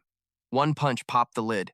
I sent the materials flying into the heat with a flick. I dumped everything into one flame to save myself the headache. Gu Rong was horrified. Refining two things at once? Pure madness. Cheng Fan felt like an idiot for following a child's lead. He questioned his sanity. Was he too old to think straight anymore? Why was a 100-year-old man playing games with a teenager? Hua Han felt the walls closing in. His reputation was on the line. He'd been blinded by my medical skill. Now he felt like a fool. He'd given me a rank 2 badge. He felt like a total failure. Just a lucky rich kid playing at being a master. If word got out, they'd be the laughingstock of the kingdom. I moved like lightning, activating the ancient seals with every jump. The fire surged. The energy was palpable. Hua Han was speechless. The forge eye was live. He couldn't believe his eyes. Only a portion of the array was active. They thought I was weak. They assumed I was failing. They didn't understand true efficiency. This fire was stronger than anything they'd ever produced. Shut up and watch. This formation has 44 base layers. It's built for infinite variety and precise control. Activating everything at once is a waste of pure mental energy. Efficiency is key. I'm doing 12 things at once right now. 108 variations from 12 bases. That's real power. They were stunned. It was a masterclass in impossible alchemy. Cheng Fan shook with awe. He was seeing the future. A new path was opening before them, and I was the guide. Focus is everything. That's why the array is the soul of refinement. A true smith must first be a master of the mystic circles. Yang Di was a giant among men. Gu Rong was breathless. How could I talk while doing something so incredibly difficult? I told him I wasn't talking for my own benefit. Think you're too slow to keep up? Fine. Mouth shut, eyes open. Just watch and learn. Vin went silent. Pham and Han's stares were pure poison. Yunxiao's focus remained razor-sharp on the Pham 7. His rhythm was hypnotic. Every strike was a masterclass in violence and grace that left them breathless. Who knew forging could be high art? Keep the core flame steady, Yunxiao muttered. That's the secret. We're in the soul-binding phase. Watch the steel yield. Pham gasped. Pure origin iron? Impossible. A true master starts with the basics. You have to feel the grain of the metal first. Even scrap becomes a godslayer if you know how to strip it to its absolute essence. He crushed a sunstone into the mix, letting the shards bleed into the glowing, molten core. Vin squinted through the steam. I'm blind! Han barked. Don't use your eyes, use your soul. Power surged, knitting the elements. Now! Yunxiao roared. The blade materialized, spiraling down to bite the earth. A shimmering relic stood before them. They approached the blade as if it were a holy ghost. He struck the furnace. The lid hissed open as the flames spiraled into a cold, dark void. It was over. Yunxiao slumped, drained. Vin scrambled over, shoving a vial at him. Drink this, boss! He sniffed the brew and tossed it. Trash. I wouldn't even feed this swill to a mule. You expect me to swallow that? Vin wailed. That's a 1,000 gold tonic you just trashed. Pham stepped up, offering his own stash. Master, mine is much cleaner than his junk. Han pushed them aside. Take mine, essence fruits, soul-mending herbs, or the white crane elixir. Yunxiao paused. White crane? Isn't that for bedroom stamina? Han turned bright red. It's for the elders, Han stammered. Pham frowned. Which elder exactly? Yunxiao just popped a pill. He sat cross-legged. The rest is garbage. 5 minutes of silence beats your cheap medicine any day. Vin whispered nervously. Boss, you did just swallow a performance enhancer. You feeling all right? Pham snapped at him to be quiet. They watched him, still reeling from the miracle they'd witnessed. It felt like a fever dream. Their reality had been shattered by a boy with a hammer. He exhaled, eyes snapping open. Drained. That took more out of me than I expected. Vin gaped. You've recovered 1/3 of your power already? That's impossible. Relax. Being a low-rank novice has its perks. Recharging is a breeze compared to you old-timers. Bull, Vin muttered. I'm the same rank, and it takes me a full 7 days to bounce back. Don't compare my genius to your incompetence. We aren't even playing the same game. He weighed the steel in his hand. Decent work. Exactly what I had in mind. Well, masters, give me your verdict. Pham bowed. Please, just call me Pham. I'm no master here. They reached out, their senses bleeding into the metal. Well? Yunxiao asked. Speak up. Pham trembled. It's flawless. Like the earth itself birthed it. I can feel the raw power humming.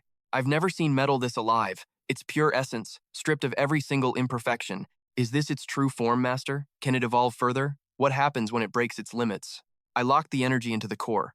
It's stable now, so don't expect a mid-fight transformation. But you saw the sunstone, didn't you? Han's eyes widened. Wait, gravity manipulation? Exactly. I wove a twin gravity matrix into the blade while the metal was still screaming. Watch. The air around the blade started to buckle and groan under its own weight. Pham gasped as the floor cracked. 10 times the normal weight. How? That's just the first stage, 10 times gravity leaking out of the blade. There's a second layer stacked on top. Combined, they hit with 100 times the normal weight. If I had more sunstone, I would have tripled it. 1,000-fold pull is the true goal. But let's be real, this steel couldn't handle that kind of pressure. It would just disintegrate. The moment that third seal broke, the blade and likely the wielder would cease to exist. Pham and Han just stood there, staring at the weapon with a look of absolute terror. Their jaws hit the floor. A triple-sealed blade still capable of 3 more surges? That power is unheard of. Master, may we analyze this for a few days? Let 3 bottom feeders poke at my steel, then what do I carry? Your pathetic toy sword? Their faces turned a sickly shade of gray. I felt like a fool for bragging earlier. Nobody can know I made it. Gurong watched them squirm with a smug grin and crossed arms. One day you will realize that his insults are actually a rare privilege. This is a training tool. It subjects me to 10 times normal gravity. Massive weight fuels rapid growth. A heavy blade needs no sharpened edge. I am calling her Blackie. The name alone nearly gave them a stroke. Master, what does that name have to do with the blade? Absolutely nothing. I call it whatever I want. Shut up, you waste of space. Gurong backed off. I moved toward the forge to check the batch. Hours had passed, yet the medicinal aroma remained sharp and invigorating. Inside sat 2 flawless orbs and several fragments. They leaned in, stunned. The purity is staggering. Gurong beamed, proud to even be my shadow. Fine. Thanks for the workspace. I will settle your debts of ignorance now. 30 minutes. Ask anything. Martial arts, inscriptions, or complex arrays. I will even teach you how to flirt. I tucked the pills away. Their eyes lit up like children. Are you actually serious? These 2 were local celebrities, but I was once a god of craft. Emperors begged for my guidance. These men were barely beginners to me. Tutoring them was like letting a child copy a doctoral thesis. Time is up. They bowed low. Thank you, Grandmaster, for lighting our dark paths. I waved them off. I am out. Maybe I will teach you more later. What do you make of him? The old man asked his companion. He is a bottomless ocean. I once studied under the great Yang Di. This boy feels exactly like that legend, perhaps even more terrifying. If he were Yang Di's student, he would never deny his lineage. Then he is something else, something far deeper than any known legend. I arrived at the girl's house. She was stumbling through the door. Master, what are you doing here? She looked at my face and froze. What happened? You look dangerous. Where is the boy? He went to the mines with the neighbor as soon as he woke. Suddenly, the boy burst in, covered in soot and grinning ear to ear. Master, sister, look, I found a fortune in raw ore today. I did not speak. I just stepped forward and backhanded him. Get on your knees. The boy spat blood, his eyes burning with rage. Why did you hit me? Because I am the teacher you ignored. Did you practice your forms? Or did you spend the day digging dirt? I need to provide. My sister should not have to suffer alone. The girl begged him to stop, but he screamed at me. Apologize? You are not a teacher. You just bully people and teach garbage. Kneel! I snapped. A flick of my wrist sent energy through his leg. Crimson sprayed the floor. He collapsed, clutching his wound in agony. He erupted in a blind fury, screaming that it was unfair since I was barely 1 year older than him. Surpassing me would take him only 12 months, he claimed, daring me to end him if I had the guts. I looked at the pathetic brat and spat. You're a disgrace. If you want death, I will gladly provide it. His sister, Vu, rushed between us, terrified because she knew I wasn't the type to make empty threats. She lashed out at him. Have you lost your mind? I didn't raise you to be this ungrateful. Apologize now. Before he could respond, a neighbor named Dai Gwen, a seasoned warrior, barged in to see what the chaos was. The boy cried out for help immediately. Nguyen looked at the siblings, demanding to know what was going on. Vu pointed at me, claiming I had forced her brother into an apprenticeship and was now threatening his life. Nguyen sized me up, noting I was a 3-star warrior. He saw my talent but hated my blatant arrogance. I didn't back down. And who are you supposed to be? I don't remember asking for your input here. He flared up, rolling his sleeves. You arrogant pup, you're barely a man, yet you're playing master? It is time. Someone taught you a lesson. Vu tried to stop him, yelling that her brother was just talking nonsense. But the boy doubled down. I'm not lying. If I have to learn, it should be from a pro. Nguyen grinned. Fine. I'll take you on. Once you hit warrior rank, we will start a mercenary squad. We will make 100 times what you earn in those mines. The kid's eyes lit up with greed. You be the boss. I'll be second. Teach me the tiger fist. Nguyen laughed, feeling like a hero. I will show you the diamond strike and iron palm too. But first, let me handle this strange brat. Vu grabbed his arm, her voice trembling. She knew that even as a 5-star fighter, he stood no chance. He brushed her off, telling her to relax. I am just going to rough him up a little bit. I stood my ground, my voice like ice. I won't move, dodge, or even strike back against you. 35. I won't even tap into my internal energy. If you can leave a single scratch on me today, I will drop to my knees and lick your boots clean. Their jaws hit the floor at my audacity. Infuriated, Nguyen lunged. You little punk, you have no idea how small you really are. Stand still then. Even a legendary emperor couldn't tank my iron palm without defending. Taste the power of my strike. I didn't flinch. I simply released a crushing wave of killing intent, my eyes locking onto his soul. As I whispered the forbidden binding art, his momentum vanished and he began coughing up thick, dark blood. The siblings screamed in horror as Nguyen collapsed.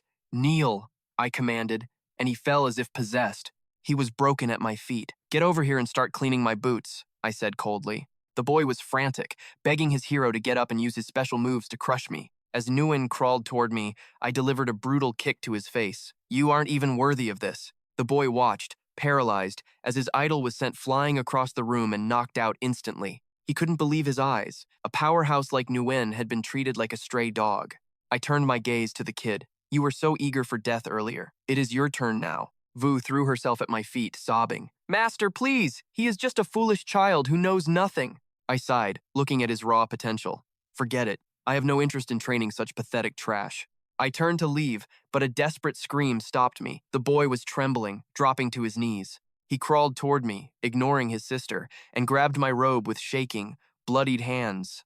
Don't go, please, teach me your ways. I was wrong, Master. I finally see the truth now. I don't waste time on failures, I replied. He began slamming his head against the floor in desperation. He begged for mercy, and his sister joined in, promising he would never step foot in the mines again. He will stay home and focus entirely on his cultivation, but the boy cut her off with a shout. I'll still provide for us, but I'll master everything you teach me.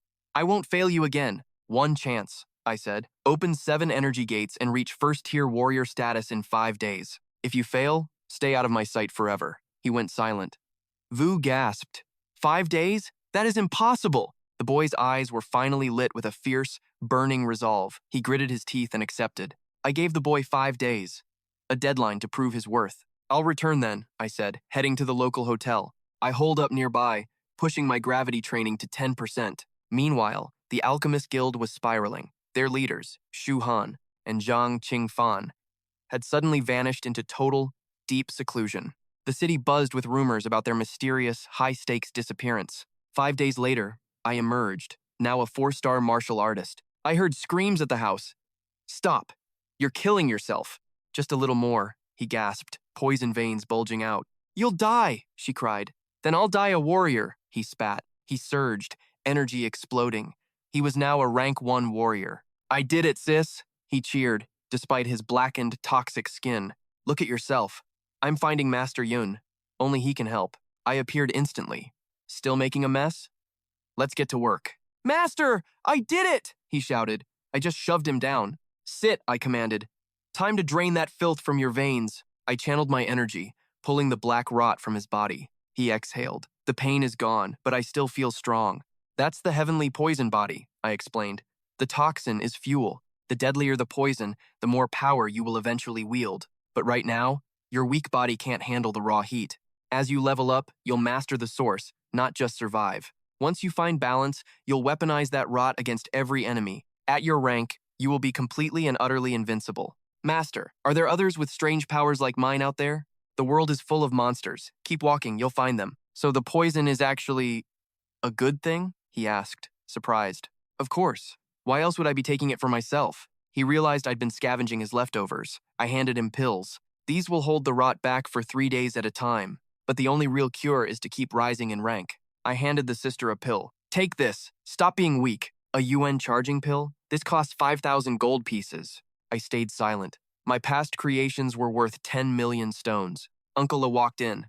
Mining today? He froze when he saw me. Uncle, look! I'm a warrior, the kid bragged. The man trembled. He's a monster, the man whispered. I beckoned him over coldly. Don't hurt him, master, the boy pleaded. I ignored the child. Your name? I asked. Just Uncle Le, he stammered, shaking. I glared. No one is my elder. Real name. Now. Or die. Le die, Nguyen, he shrieked, nearly collapsing in fear. I let him go. What's the word on the city streets? He swallowed hard.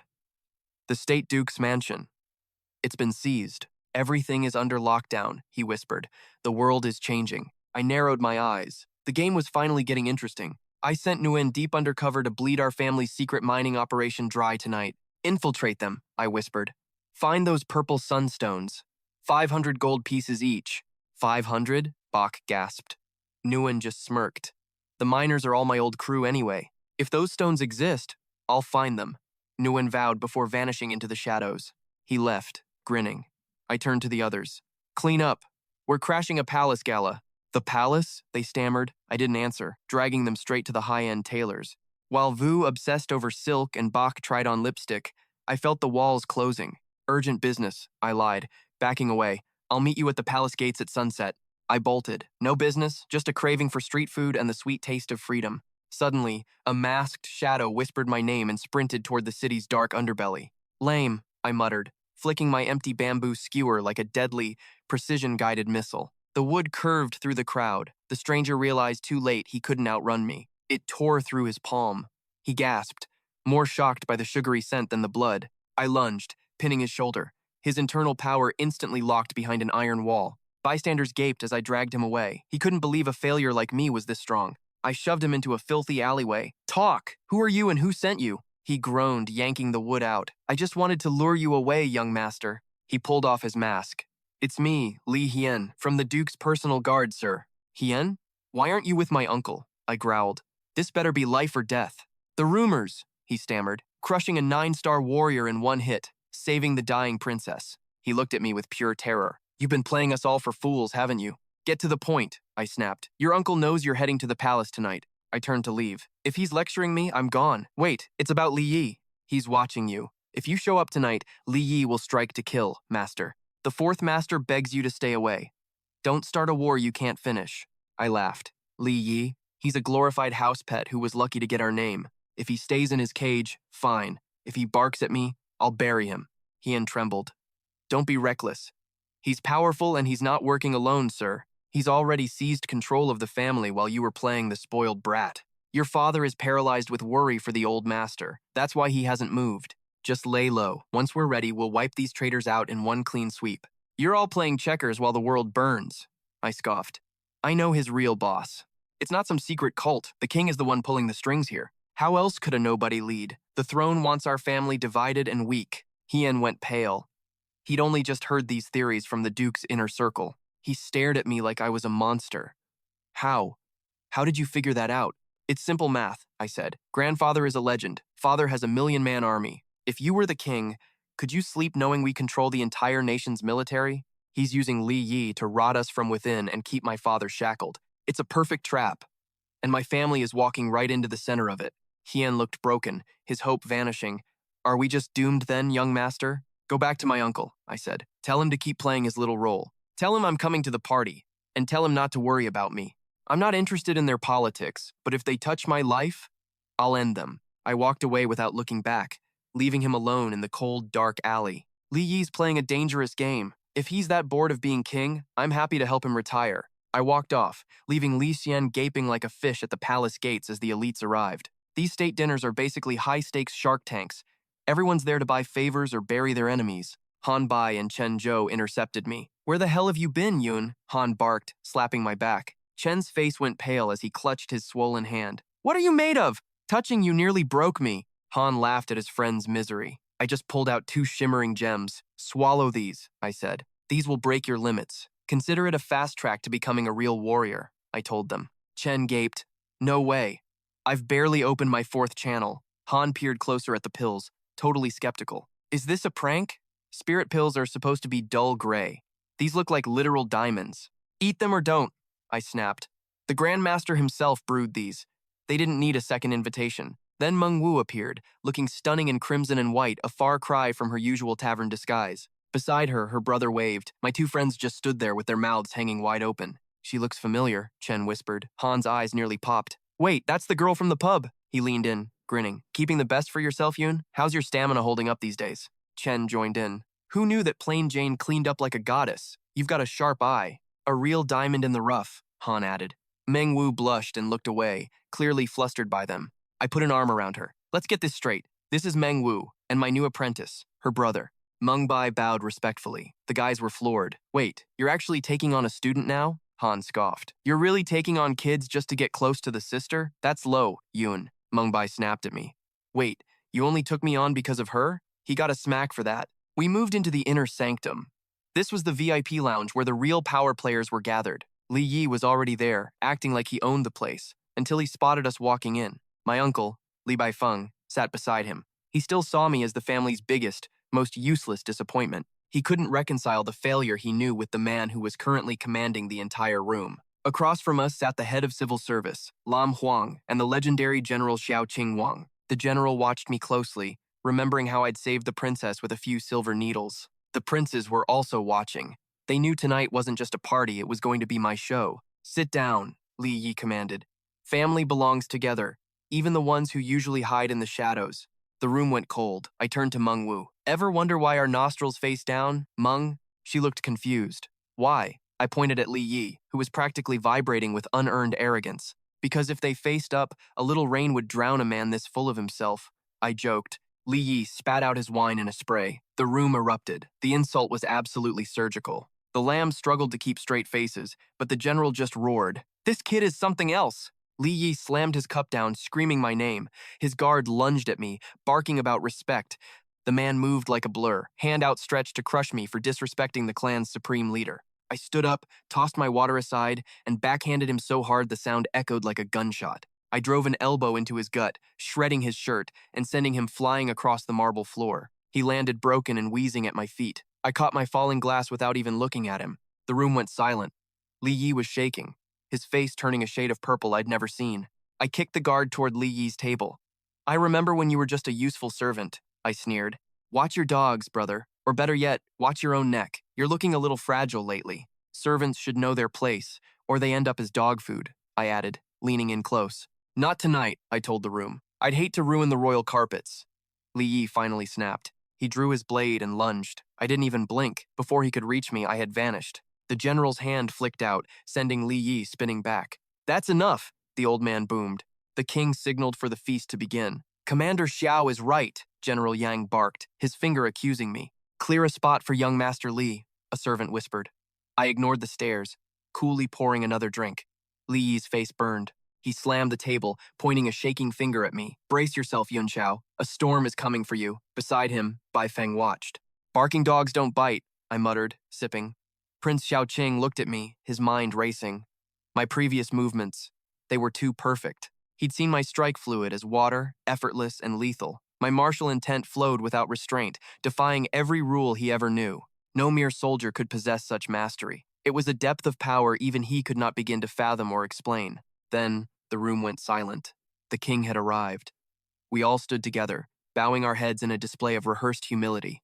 Long live the king, the chorus echoed. Emperor Qinzheng of the Tianshui kingdom gestured for us to rise. At his side stood Princesses Ru Shui and Yun Shang. Their eyes swept the hall, landing on me as the only one who had not bowed properly. I just raised my glass. Tonight we celebrate, the king announced. First, Commander Yun Shang has achieved alchemist status, a true genius. And second, my daughter Ru Shui is finally cured of her lifelong affliction. The room erupted in cheers for the royal family. I am overjoyed, he smiled.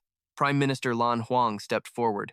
A blessing from the heavens, Your Majesty. Your line is favored. I congratulate the commander and the princess. To mark this occasion, I have prepared a humble tribute for this great day. His servants opened a box, spilling brilliant white light across the hall. 2 moon pearls from the East Sea sat inside. Rarities that took years to find, he claimed.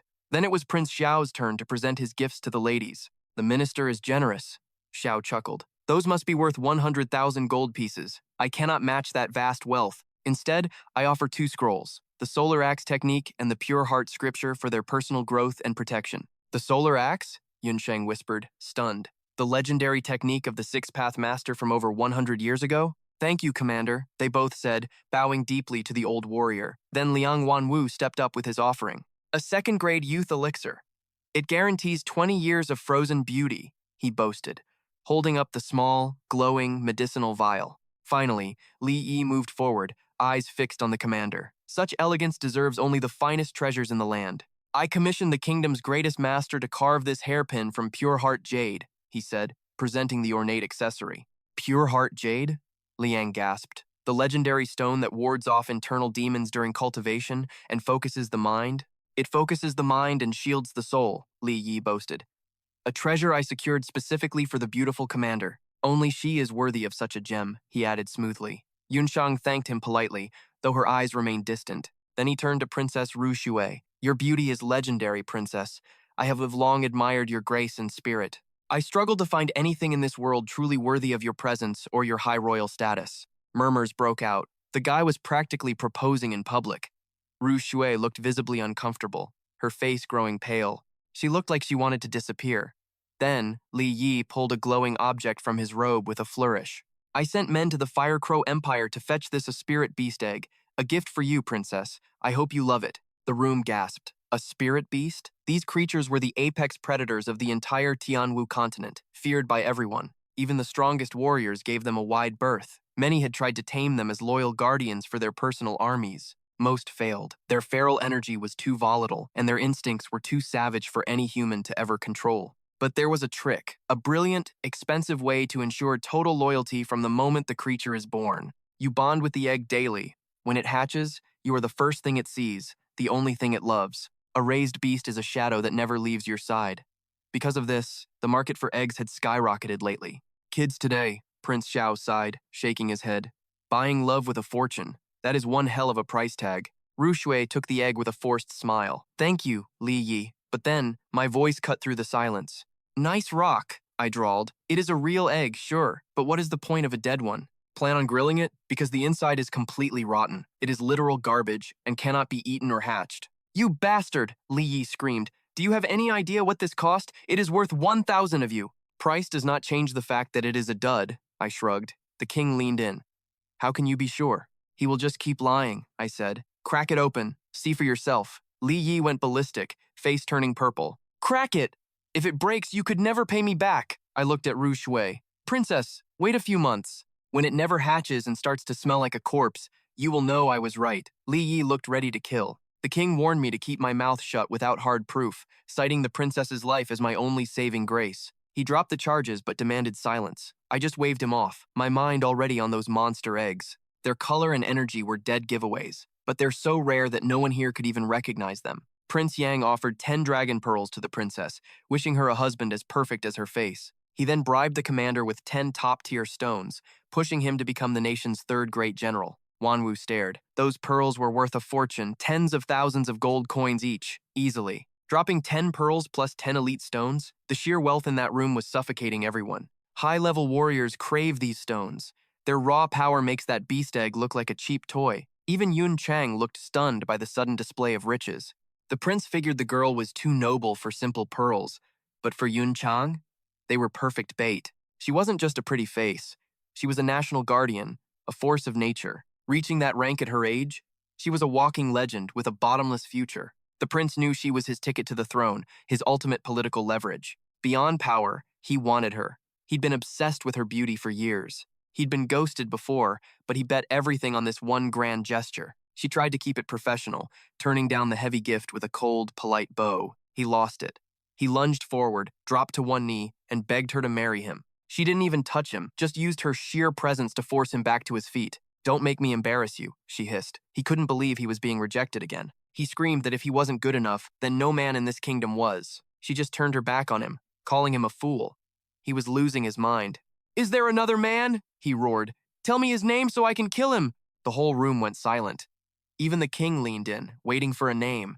Everyone was dying to know who had captured the heart of the kingdom's coldest goddess. I even set my drink down. I had to hear this. Then she spoke. She told us about a mountain of snow and a childhood spent in total isolation. Everything changed when her mentor returned from a journey, acting like a complete stranger. The woman who was once kind became a ghost, bitter, distracted, and drowning in regret. The pressure became unbearable. Her mentor would snap at the slightest mistake, consumed by fury. She'd hear her teacher whispering one specific name through gritted teeth every single night. As a kid, she promised to find that man and break him for making her teacher cry. That name was Gu Feiyang, the ultimate master whose skills were unparalleled across the entire globe. His creations were more than medicine. They were the very laws of the universe made flesh. Behind the scenes, the elite sovereigns were gathering, acting on a divine order no one dared defy. The most beautiful woman in the world stood before them, holding the keys to ultimate power. She offered 10 legendary pills, the kind that could make a god even stronger. One of the sovereigns admitted he needed that power to break through his own limits. The price was simple. Help them take down the legendary Gu Feiyang.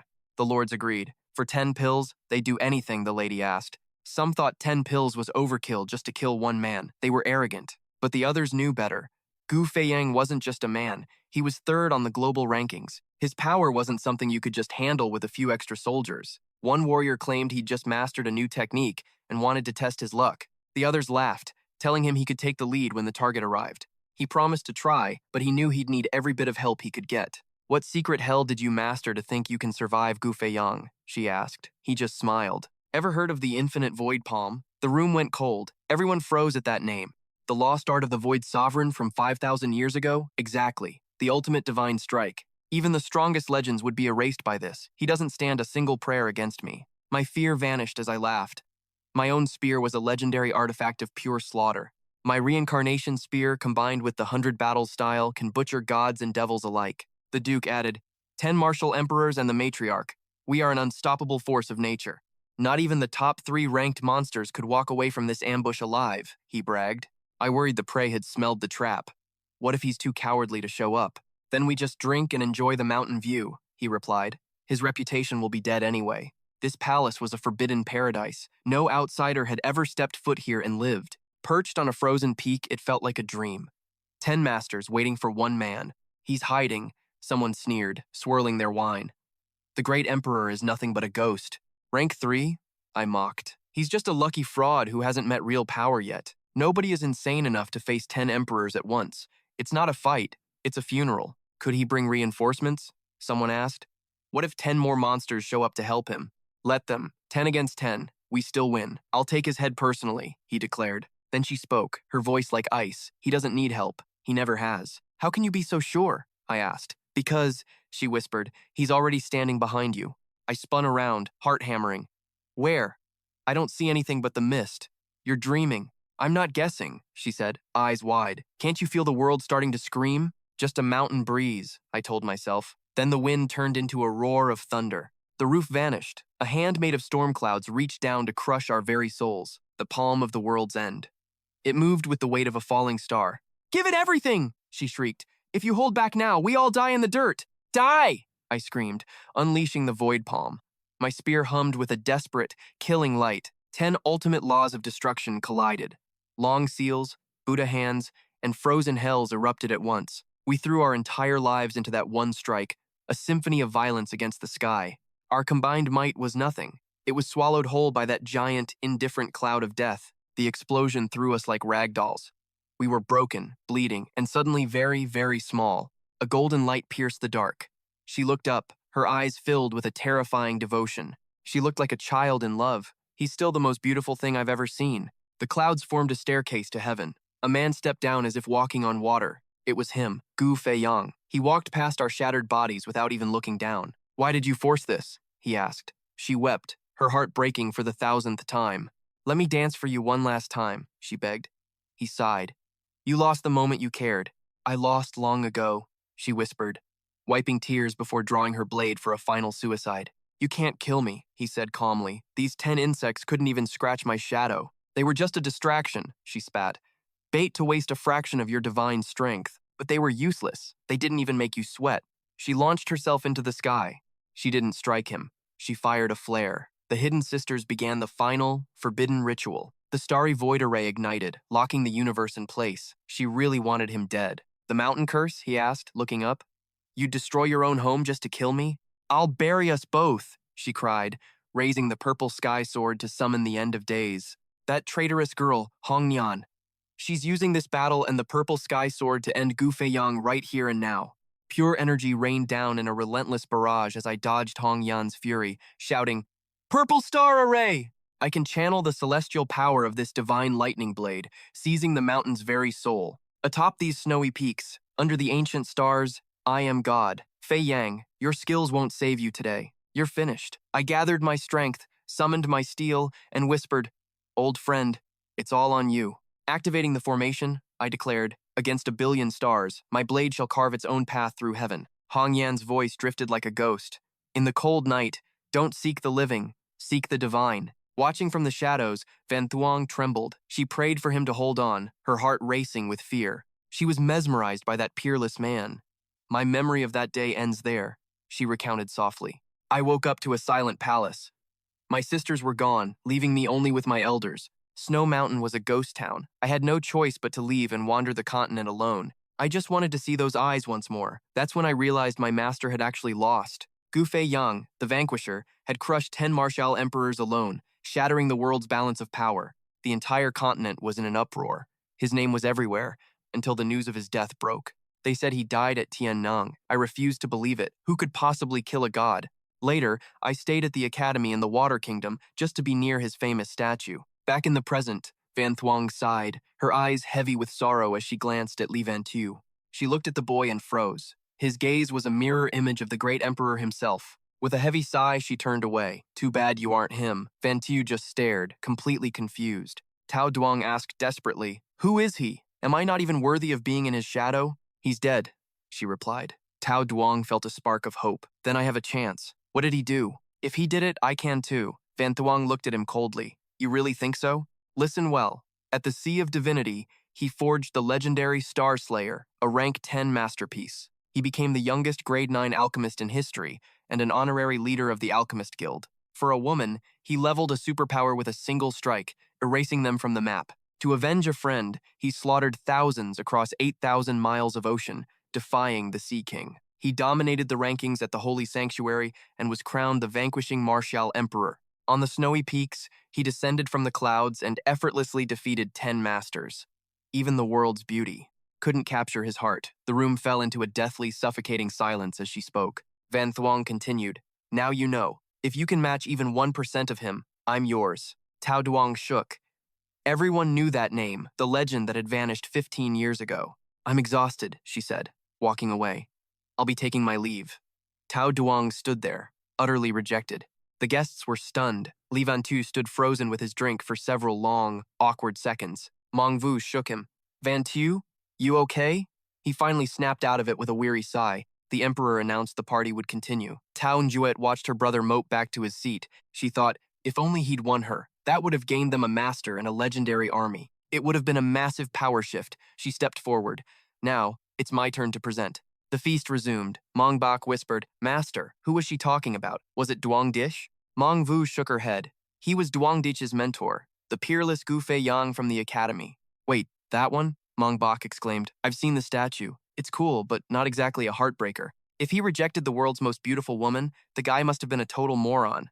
Mong Vu slapped him. "Watch your mouth." Van Tu nearly choked on his water, coughing hard. "What do you know?" Van Tu managed to say. "It's called walking through beauty and remaining untouched." Mong Bak scoffed. "Please, if he wasn't an idiot, he was definitely playing for the other team." Tran Chao laughed. "I bet. I've never seen that palace mistress, but they say she's a goddess. Who could walk away from a woman like that? Only a man who doesn't like women." "Get real," I snapped, shoving Chen. "Show some respect to the legends, you idiots." "Respect?" he spat. "He is just some thug who hits harder than the rest." "Exactly," Han Bai sneered. "The world's top beauty is obsessed? He should just rot. A total death sentence." Chen agreed. I boiled with rage, crushing my glass into dust. Ruo Shui looked down at me. "Yunxiao, what grand gift did you bring for me?" "My rivals flaunted gold," I whispered. "I came for dinner, not to buy your love." "A deadbeat," Li Yi laughed. "Scavenging a free royal meal tonight, are we?" "Scavenge?" I laughed. Ruo Shui leaned in. "Show me your gift. Right now." "Master, show them," Mong Bai urged. "Let these fools see what real class looks like." The king reminded her I saved her. She shrugged. "Gifts are still gifts." I stepped forward. "No gold here. I will play a song for your beauty instead." Li Yi slammed the table. "A song? You broke loser. Who wants to hear noise? We have royal musicians. Stop embarrassing our family with your street performer trash, kid." "8, I said coldly. "Know your place. You are not even qualified to judge me." He shook with rage, but Ruo Sui smiled. "You play? Good. I want to listen." The officials fumed. They spent millions, yet she grinned at me for absolutely nothing. A servant brought the zither. Incense filled the hall. The room went deathly silent. "Your father was a lion," the king noted. "I did not know you were a poet." I let my hair fall and struck the first chord, letting the music take over. I became the melody. Xiao froze, seeing a legendary ghost in my shadow. He was terrified. I radiated the aura of a master. It was chillingly beautiful. My fingers danced across 2 lifetimes, a melody blooming like fire in the dark. The rhythm brought peace. Everything felt alive, breathing along with the soft notes. "The Guangling melody," Ruo Shui whispered, her eyes lost in a dream of longing. Petals swirled around my strings. The entire party watched in a deep, enchanted trance. A soldier burst in. "Majesty, every flower in the garden is blooming at once." The crowd gasped. "Spring and winter?" My song had woken the gods of nature. "Stunning," Ruo Shui murmured. "I wish my teacher could hear this miracle tonight." The song ended. Xiao stood. Legend says the great Gu once played for a beauty. He played on a frozen isle, and the divine music woke the sleeping flowers. I never thought a mortal would hear this heaven-sent sound. It is a blessing. This belongs to the stars. How can we humans hear it more than once? I sighed. One dances for beauty, while another ruins nations for the dancer. The king roared with laughter. Incredible. I have never heard anything so perfect in years. My court musicians are hacks. Tell them to pack up and leave. They are fired. Everyone cheered, but Li Yi fumed. A song, my beast egg is worth more? Pathetic, Ruo Shui said. Xiao added, that song was priceless, you blind fool. Commander, please, Li Yi begged. Make him play again. He is just a servant. No, I said, bowing. Divine music needs the perfect soul to truly bloom. There was a beauty then, and the princess now. Nature answered their call. But a brainless thug like you would not understand a word of that. Number 8. Go back to school, I added. Li Yi's face turned a violent shade of purple. Ruo Shui blushed, loving the flattery. I had won the room with a single string. Li Yi coughed. I have a gift for the commander, too.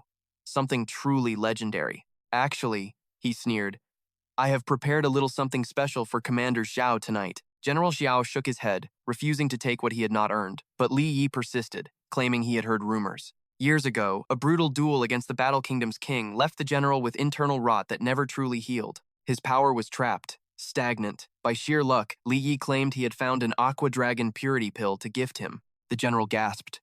A rank 6 miracle? Li Yi smirked, signaling his master alchemist, Fang Zhen, to present the treasure. Fang Zhen, a top-tier expert, stepped forward. He urged the general to take the medicine and reclaim his lost glory. He promised this single pill would purge the darkness from the general's veins, finally ending his long years of agony. One dose and his martial path would reopen. The general gripped the vial, remembering the war that cost him everything. Though he had won that day, the price was his health. For years, his strength had withered instead of growing stronger. Low-grade cures failed. Now, the damage was eating his very lifespan. He was a dying lion, waiting for the end. If he died, the kingdom's shield would shatter. The emperor watched, knowing their national power hung by a single thread. Without Xiao, only one guardian remained. For years, the crown's search for a cure had turned up absolutely nothing. Then Li Yi appeared with an impossible miracle. The emperor looked at him with newfound respect, seeing a savior today. Your merit is unmatched, Li Yi. Name your reward.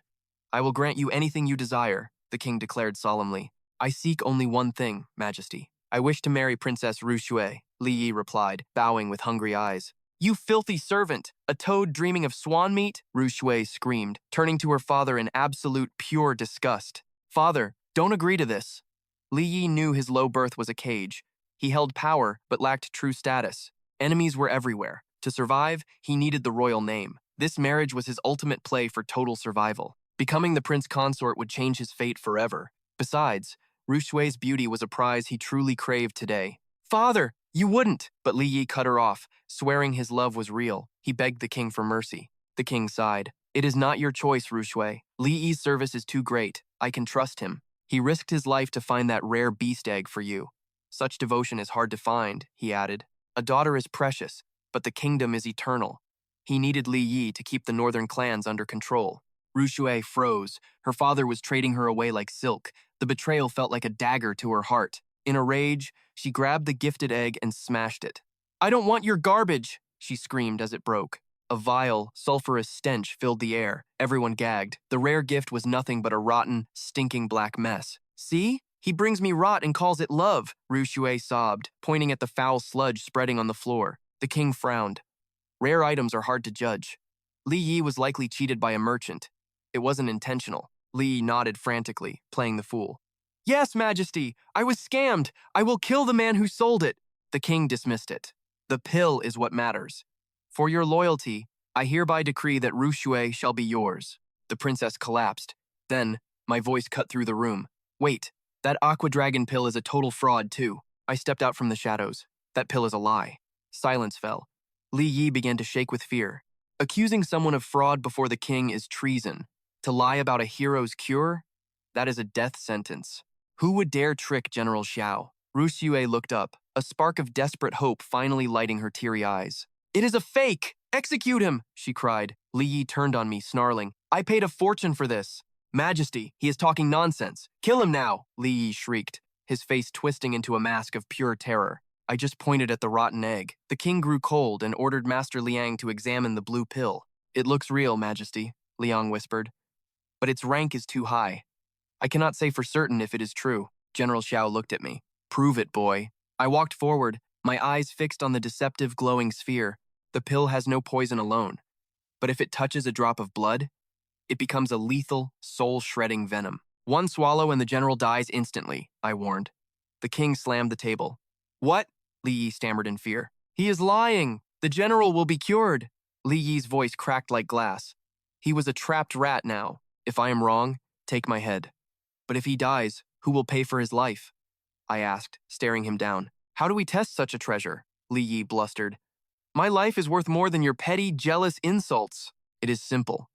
A tiny scrape of powder mixed with blood. Feed it to a dog. Let it decide. If the animal dies within 10 breaths, you are a traitor. If it lives, I will go to the gallows. I propose we slaughter the beast to extract the essence while there is still time. I lied through my teeth. The emperor considered this, nodding slowly. A ruthless but effective plan. Guards, bring the creature forward. One of you is a bold-faced liar, the sovereign growled, his gaze sweeping over us like a guillotine. I intend to find out who possesses the suicidal stupidity to deceive the throne. I glanced sideways with a bored expression. Number 8. Step up and offer some of your filthy blood. Li Yi's face flushed a violent crimson. Why the hell should I use mine? This was your twisted idea. Because you are the one on trial here, I countered coldly. I muttered 8527 under my breath. Li Yi roared in a blind rage. You absolute piece of trash. What did you just call me? I smirked at his outburst. I was simply calling for my new low-ranked servant. That is his designation. Right on cue, Mengbai hurried into the hall. I am here, master. What do you need? I gestured casually toward the fuming Li Yi. Number 8. Meet your superior. Mengbai didn't miss a beat, bowing deeply. It is an honor to meet such a distinguished elder. Li Yi was physically shaking, his legs turning to jelly as he sputtered incoherent rage. Bai Feng had to catch his arm to keep him from collapsing, while the court erupted in laughter. The onlookers whispered among themselves, sensing that the Li family's internal war had finally reached a boiling point. I pointed toward the golden pill. Number 8. Drip your life onto the medicine. Mengbai froze, his eyes wide with confusion. Wait, why do you need my blood for this? Despite his hesitation, he sliced his palm, letting the crimson liquid coat the sphere. Is that enough? I am practically bleeding out here, the boy complained. I gave him a sharp clip over the ear. It is barely a drop, you brat. Do it properly this time. Once finished, I shoved him aside and addressed the emperor. This medicine turns lethal the moment it touches blood. Even a single drop is enough to drop a king-rank warrior stone dead. I watched the reaction with a hidden smile. Mengbai carried the heavenly poison body. His blood was the ultimate catalyst. Not even a 9th-rank alchemist from my past life could survive this trap. Li Yi was walking straight into his own grave. By using the boy's blood, I had ensured the origin of the poison would be linked directly to the pill he tried to gift. This primordial venom was the root of all corruption. The only way to survive its touch was to physically purge the energy before it reached the heart, a feat impossible for anyone here. The soldiers dragged the hound into the center of the room. As I reached for the pill, Li Yi blocked my hand. Not so fast. Stay back and let the royal guard handle the demonstration. He signaled a sentinel to take the lead. The guard stepped forward, prying the dog's mouth open and forcing the medicine down its throat in one swift motion. Li Yi leaned in close, his eyes darting back and forth as he checked for any reaction. The guard stood back and bowed. Your Majesty, the animal seems perfectly fine. There is no issue. A look of pure triumph washed over Li Yi's face. The emperor's expression turned deathly pale, his heart sinking as he realized he might have to execute me to maintain the law. The sovereign's mind raced, thinking of his daughter's future. He knew he had to find a way to spare my life, even if I had just failed this deadly gamble in front of everyone. You pathetic little rat, Li Yi sneered, his voice dripping with venom. You dared to deceive the crown. Today I am going to enjoy watching you die. Ha ha ha! His laughter was cut short by a sickening thud. He spun around to find the dog already stiff, its skin turning a bruised purple as it rolled over, dead before it hit the floor. Where did this cursed beast come from? Li Yi stammered, his bravado vanishing instantly. The emperor stood up, his voice cold as ice. I believe it is your turn to explain. It is a trick, Li Yi screamed, pointing a trembling finger at me. You hid the real dog. You swapped them when no one was looking. Bring the other one out this instant. Throw this carcass away. Bai Feng watched the scene in silent horror. Li Yi had tried to frame me with a poisoned gift, but the plan had backfired so spectacularly it would ruin our family's reputation forever. The emperor didn't wait for another excuse. He raised his hand, signaling the end of the debate. The evidence is clear. This charade ends now. Seize Li Yi and Fang Zhen. Throw them into the deepest pits of the Black Prison, he roared. Internally, he cursed his luck. His favorite puppet had just committed a capital crime.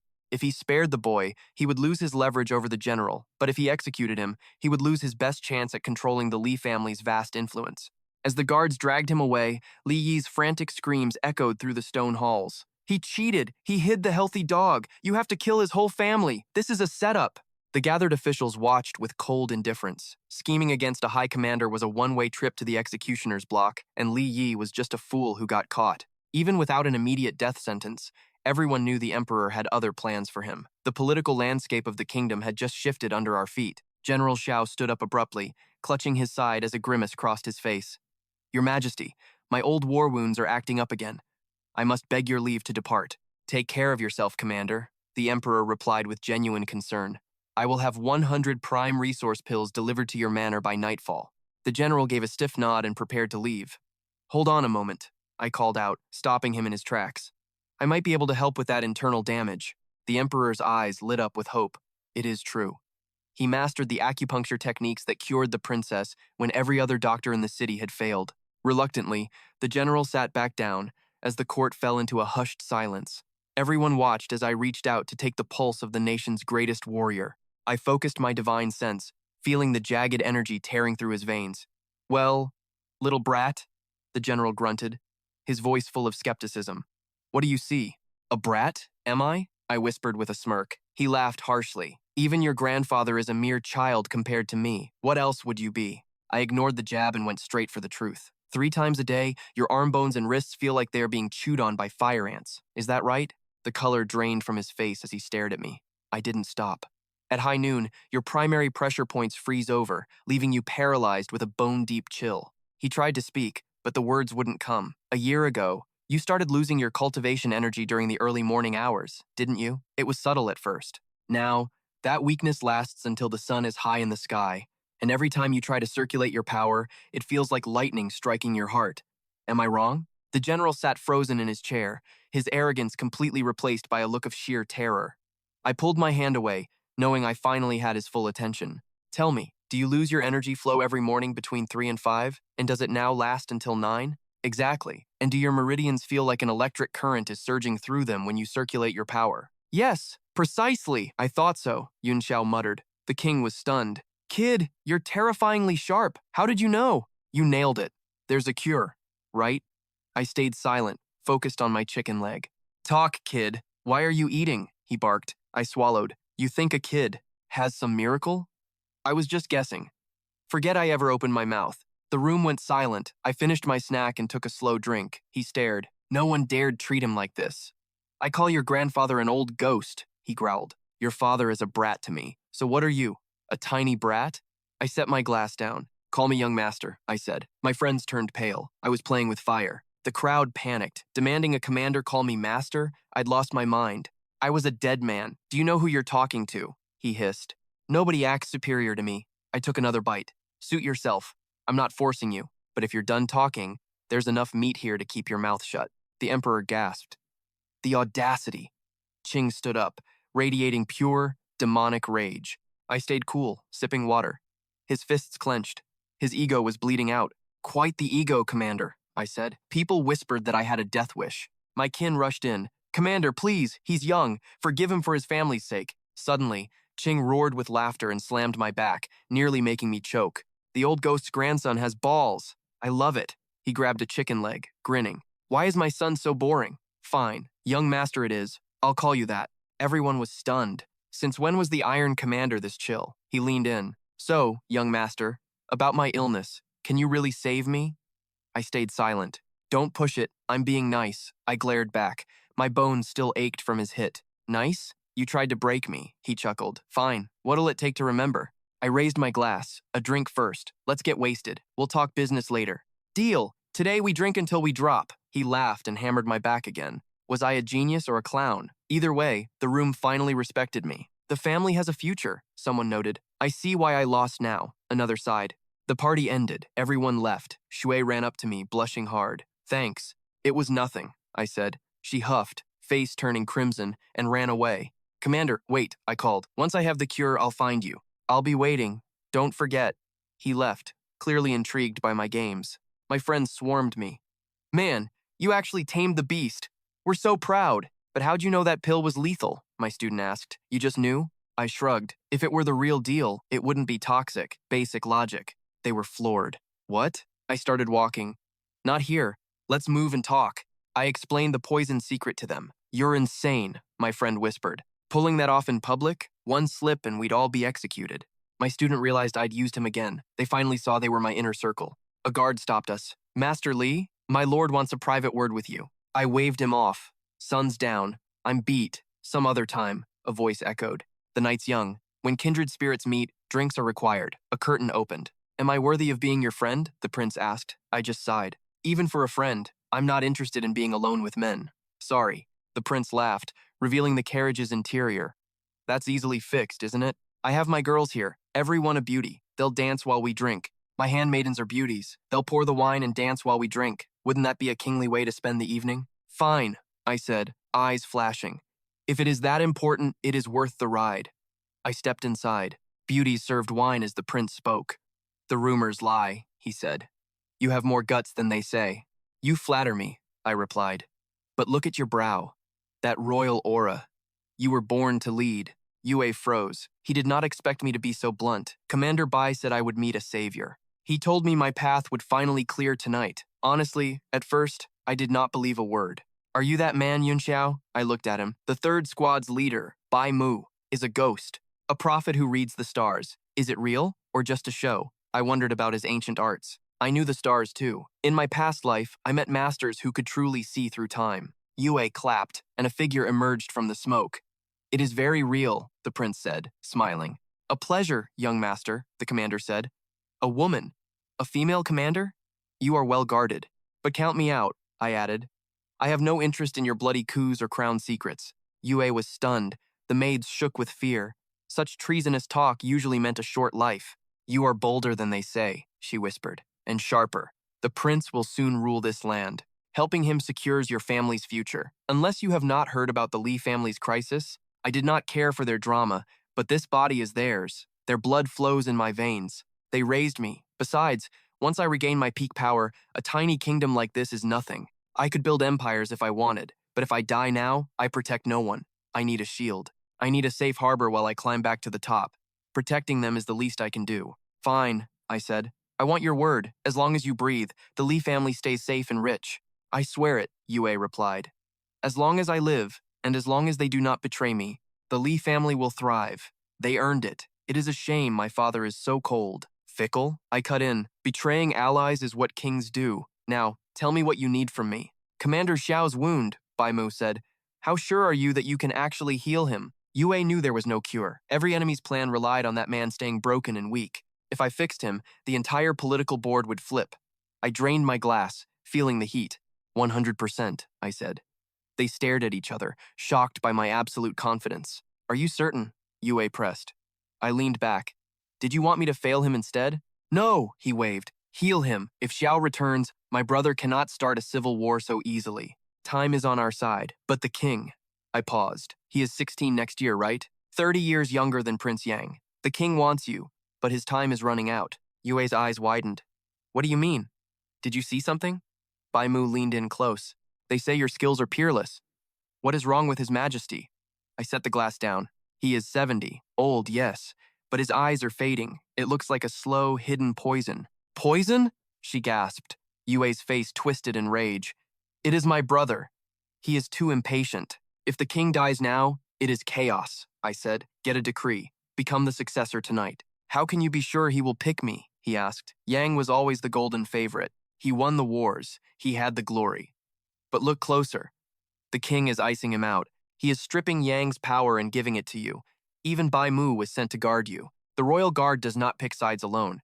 Even an idiot can see you are the chosen. Yue asked, how are you so sure the king will choose me? Yunxiao replied, everyone knows Prince Yang was his choice. He followed the king through every war, earning legendary military honors. He was the acknowledged successor for years. But the king's attitude changed recently. He's been freezing Yang out and stripping him of his influence. He's handing everything to you, even the third white eye captain. No one else has a private guard like that. Only the king could authorize such protection. Even a fool can see he's picking you. Despite Yang's massive influence, the king's preference is obvious now. But Yang still has too much power, which is why the king is acting cautiously. Palace officials and the military are terrified, concealing the king's collapse from our family. We once supported Tao Duong before that traitorous servant sparked this coup. Niet sighed.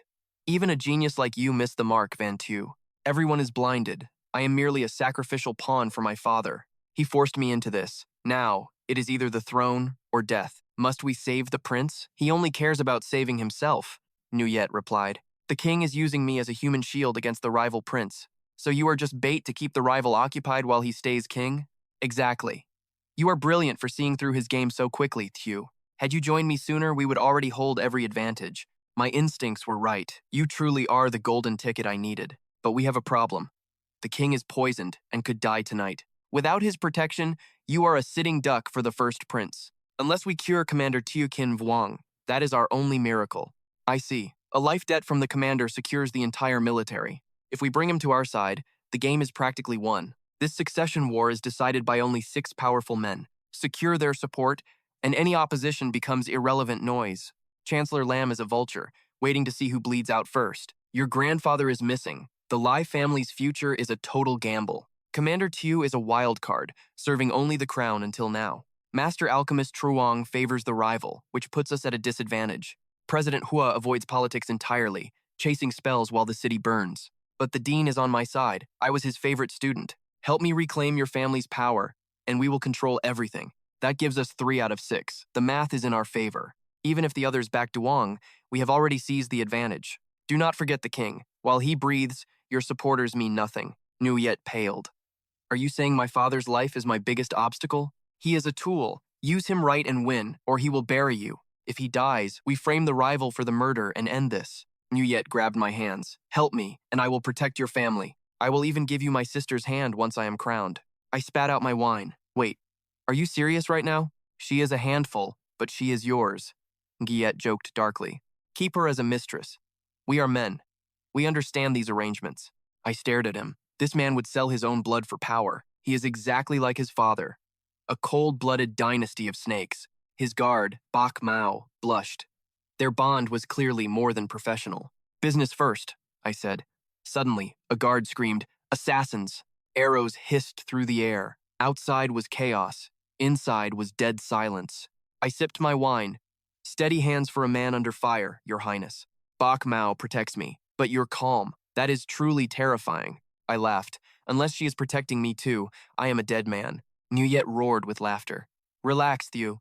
No one touches my most valuable player. I've survived enough to know that with Commander Bai guarding us, nobody short of the king's 2 grandmasters could touch me. Yunxiao let out a dry laugh. If only it were that simple, but this time, the shadows feel much heavier than usual. Suddenly, a blood-curdling scream pierced the night air. Bai Mu froze, her eyes widening. We're compromised and elite is here. Yunxiao marveled at her sharp instincts. Even against a titan, he told the prince, with her shielding you, there's hope. The prince wondered how Yunxiao sensed the threat first. Tonight, he hissed, no assassin leaves this place breathing. Watch out! Bai Mu screamed as a barrage of devastating palm strikes whistled through the dark, aiming straight for our carriage. The defensive seals flared to life but shattered instantly. The entire carriage erupted into a million wooden splinters and smoke. Bai Mo lunged through the debris, frantic for the prince. He groaned, unharmed but covered in a very distinct boot print. You actually shoved the prince into the dirt just to catch those 2 maids? Yunxiao just stood there, holding both girls. My bad. It was just pure instinct, he shrugged. Besides, His Highness looks perfectly fine. No harm, no foul, right? Bai Mu fumed, but the prince just chuckled. Even at death's door, Yunxiao puts beauties first. Now, how do we escape?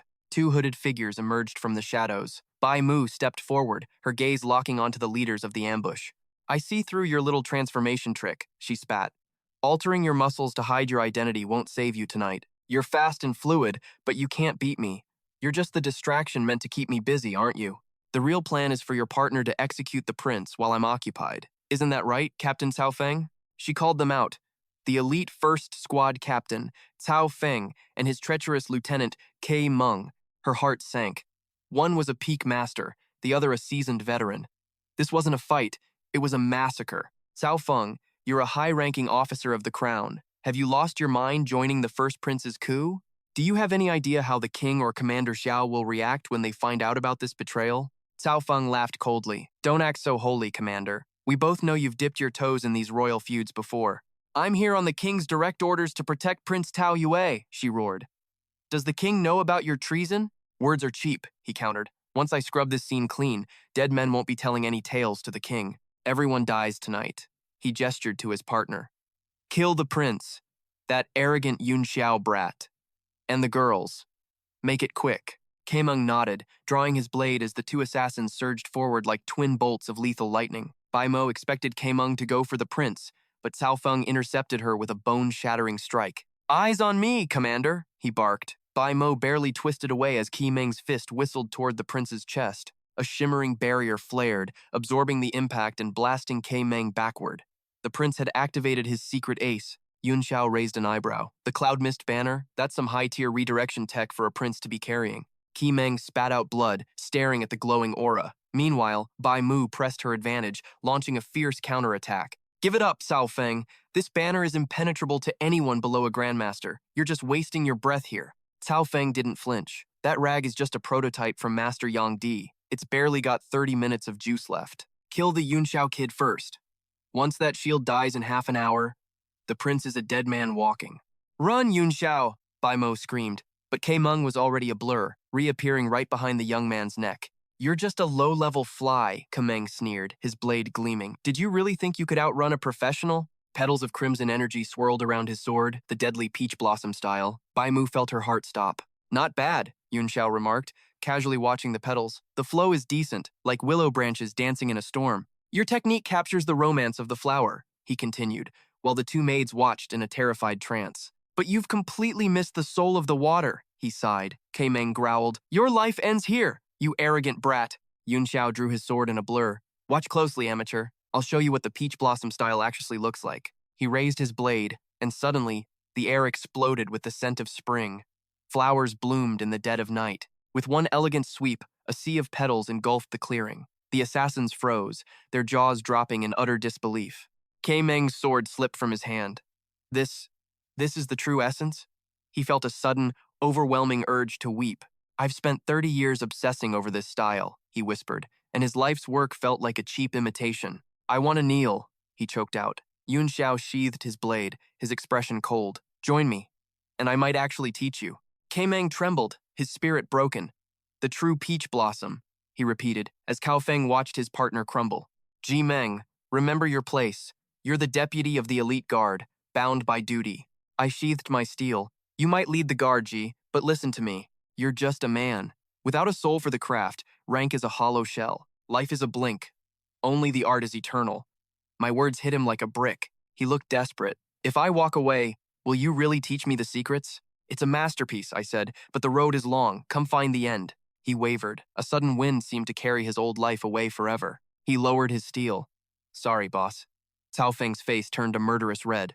Bai Mo didn't miss the opening. He lunged while the boss was still reeling. Cao Feng let out a roar, his aura flaring to blast him back into the dirt. He sprouted wings and took flight. Later, bye, he shouted as he soared away. The prince laughed. Fate loves me, Yun. You're the best partner I've ever had. Ji Meng cut him down. I'm with Yun, prince. My loyalty isn't for sale. The prince's face fell. Fine, whatever. Yun and I are basically the same. Ji turned to me. I'm gone the moment I master your style. Don't forget. Good, I snapped. Just don't come crying when I won't take you back. Bai Mu whispered. Your skill is unreal, Yun. I can't wrap my head around it. I'm supposed to be a master, but I'm not even close to your level. I played it cool. The path is eternal. We're just travelers on the road. Ji Meng stared. The peak is a myth, yet he acts like he's there. I ruffled the kid's hair. So, did your big brother look like a hero? Bai Mu watched me, every move, every word. It's all so much deeper. We can't stay here, the prince said. Let's get back to my place. By morning, Li Yi was stripped of power but still held the family keys. I showed up with a bowl of rice and incense. Hey, 8527. Li Yi stormed out. I was looking for you, Yun. Glad you're here to die. You were just a servant once. I laughed. Glad you're out. Let's celebrate. Kill him! Li Yi screamed. His guy lunged and caught Rice in the face. The power gap was total. He hit the dirt before he could even blink. Attacking a nobleman is a death sentence, I barked. My men surrounded him. Li Yi panicked. The king put me in charge. You wouldn't dare do it. You're a nobody now. Killing you is like putting down a stray dog. I'll deal with the king. Take his head. My guys moved in fast. Li Yi drew his blade, screaming, "You're all dead! Stay away from me!" A blue light flared. A 5-star master? The brat was hiding his strength. He's dangerous. Jimeng asked if he should step in to end it. My guys are only 3-star masters. They won't be able to touch him. Don't take chances, I said. Jimeng moved like a bolt of lightning. Their blades clashed with a ring. A tier 3 weapon? Jimeng was shocked. He gritted his teeth. So what? My level is higher. You're done, kid. Ice spread under Li Yi's feet as he slammed his blade into the floor. You have no shame! A blast of freezing energy erupted from the ground. My men were frozen solid in an instant. Li Yi let out a jagged laugh. I dropped from above, grinning. Nice move. You've clearly practiced running away. Li Yi swung his steel upward. You filth. You think you can stop me? Cornered, the kid fought to stay upright as the heavy pressure spiked tenfold. My guards broke their chains. Panic flared in his eyes as he dodged my strike by a hair, sensing the Reaper's breath. Qimong lunged forward, his blade carving lethal, shimmering patterns through the air toward his throat. Suddenly, a massive shockwave intercepted the steel. Someone fast, deadly fast, had just crashed into the fight. An elite enforcer slammed down, shattering the ground. He shoved the crowd back and grabbed the boy. Not yet, the kid snarled, shaking him off. I'm not leaving until I gut this little rat. He leveled his sword at me, eyes burning with hate, then suddenly froze. His face went pale. Twin streaks of hellfire tore through the sky. The split flame? The stranger gasped, raising his trident. He surged forward, a tidal wave erupting from his weapon to collide with my searing inferno. Steam blinded us. Realizing he was outmatched, the stranger grabbed the boy and bolted into the mist. Silence fell as the smoke drifted away. Van Thuong stepped out of the haze, looking shaken. Why is an elite assassin hunting you? She asked. I sheathed my blade. I'm just as surprised. She glanced at the guard. How'd they track us? I sighed. That's a long, bloody story. What brings you here, Professor? I asked. She mentioned my song from last night, the one that bloomed flowers. Magic like that requires a specific soul, a specific moment, I told her. The mood is dead. Her face fell. A shame. I was hoping to witness the impossible just one more time. Next time, I promised. Then I turned cold. There's a killer in the capital, working for him. They tried to poison the commander yesterday. They're planning something big, something dark and permanent. Tell the king to lock down the city. Hunt them. No prisoners. No mercy. She nodded. I'll talk to His Majesty. But the commander. Can you actually save him? As long as my heart beats, I replied. He's not going anywhere. I'll fix him. Fine. I'll station guards at your door, she said, turning to leave. I just waved her off. The kid had high-level backing. If the king wasn't behind this, he certainly couldn't stop it. Wait here, I told my men. I headed deep into the derelict wing of the estate. The mansion was a labyrinth. I stopped before a rotting door and kicked it off its hinges. Stop hiding, old man, I called out. Unless you want me to renovate this floor with your head, nothing but dust and junk. I drew my steel and sliced a pillar, the wood splintering like bone. I nicked my palm, letting the red droplets hit the floorboards. Then, a voice from the shadows. How'd you spot me? He growled. I smiled. Blood recognizes blood. You're losing your touch, fossil. A shadow detached itself from the wall. A low, raspy chuckle filled the room. Clever little brat. Grandfather the Great Duke himself grinned. So, you finally cleared those blocked energy channels, eh? He looked me over. 4-star rank? Incredible. You make those so-called geniuses look like absolute trash. I grabbed my sword back. What's the play, Gramps? Why are you lurking in the dark like a ghost? If I hadn't felt your pulse just now, he said, I'd have thought you were buried 6 feet under. Please, I scoffed. 8,527 slaves couldn't kill me. You really think I'm that pathetic? He blinked, surprised. Wait, you actually sensed me while I was fully suppressed in the dark? You think I'd stand still for a killer if I didn't know my own flesh and blood was watching? He looked stunned. That's impossible. My stealth technique is flawless. Nobody sees me coming. I sat down, dismissive. Forget your ego. Look at the mess we're in. What's your next move? He sat across from me, his eyes sharp. You tell me, kid. What do you think I'm planning? You're playing dead to avoid the crossfire, I said, waiting to see which way the wind blows. The king is ancient. The crown is heavy. This whole kingdom is about to go up in flames. You're staying in the shadows to secure a back door for us before the walls close in. He smiled, a dangerous glint in his eye. You've got it all figured out, haven't you? I shrugged. I had a hunch. But I didn't think you'd actually be this paranoid, Gramps. I almost let that snake ruin me, but the moment I felt your power, I knew the truth. A smug grin crossed my face. You've ascended to the 5 elements stage, haven't you? A true martial king. The old man laughed, stroking his beard. My legacy is finally safe. You really knew how to play the part. You fooled the whole capital. Hell, you even fooled me. I thought you were just some useless piece of trash. Besides what you noticed, I had a plan. I needed to see who would break while I was gone. The results were pathetic. Your father snuck back to the city once just to check in, then vanished again. Your 4th uncle is the only one worth a damn, but you treat him like a puppet, don't you? He waved his hand dismissively. Everything has changed. You've exceeded every expectation I ever had for you. If things hadn't gotten this bad, you'd still be playing dumb. Tell me, how do you see the current mess? Do you have a plan? I just shrugged. I don't care about the family business or who sits on a throne. Find another heir. I'm chasing the absolute peak of power. These little games aren't worth my time. But looking at the state of this kingdom, there is only one person who can actually seize control. Without a doubt, it's the second prince, Prince Tao Nuet. He's the one who will take the crown. My grandfather frowned. How can you be so sure? Our family has always thrown its weight behind the first prince. I looked him in the eye. Because I'm the one backing Tao Nuet. His victory is already set in stone. He sat up straight, completely shocked, then burst into a roar of laughter. The world has truly left me behind. I've been locked away for too long. Fine. If this is the new era, then I am all in on you. I'm moving the whole Li clan onto your ship. We shared a dark look before he suddenly jumped. Damn, time's up. He hit a switch on a pillar, and a secret passage hissed open in the floor. I followed him down. A scream of pure agony ripped through the air of the hidden room below us. Inside, an alchemist was struggling to stabilize a man. I sensed the presence of a 3-star martial lord. These guys weren't amateurs. Their power was real, and their connection to my grandfather clearly ran very deep. When the session ended, Grandpa looked exhausted. Each time we purge the poison, it takes more out of me. The alchemist shook his head. I've done everything possible. The deep-sea ice chi in his body is terminal. It's a miracle he's lasted this long. If your own strength hadn't kept rising, the frost would have won years ago. These are the last 30 soul fusion pills I can make. They will keep him stable for 30 days. After that, even your power as a 1-star martial king won't be enough to hold back the cold poison. Grandpa clutched the bottle, his voice cracking. What do you mean? You can't just give up on him now. 5 years ago, you paid me a fortune to keep him alive, the master said. My debt is fully paid. The cold has reached his marrow. Even if you doubled my fee, there is nothing left to be done. Dyson looked up, his face full of grief. Brother, stop. You've sacrificed too much of your life for me. If you hadn't wasted your energy on me, you'd be a 6-path martial sect master by now. It's time to stop being a burden. I'm actually happy this is finally over. He let out a tragic laugh. The alchemist bowed to them both.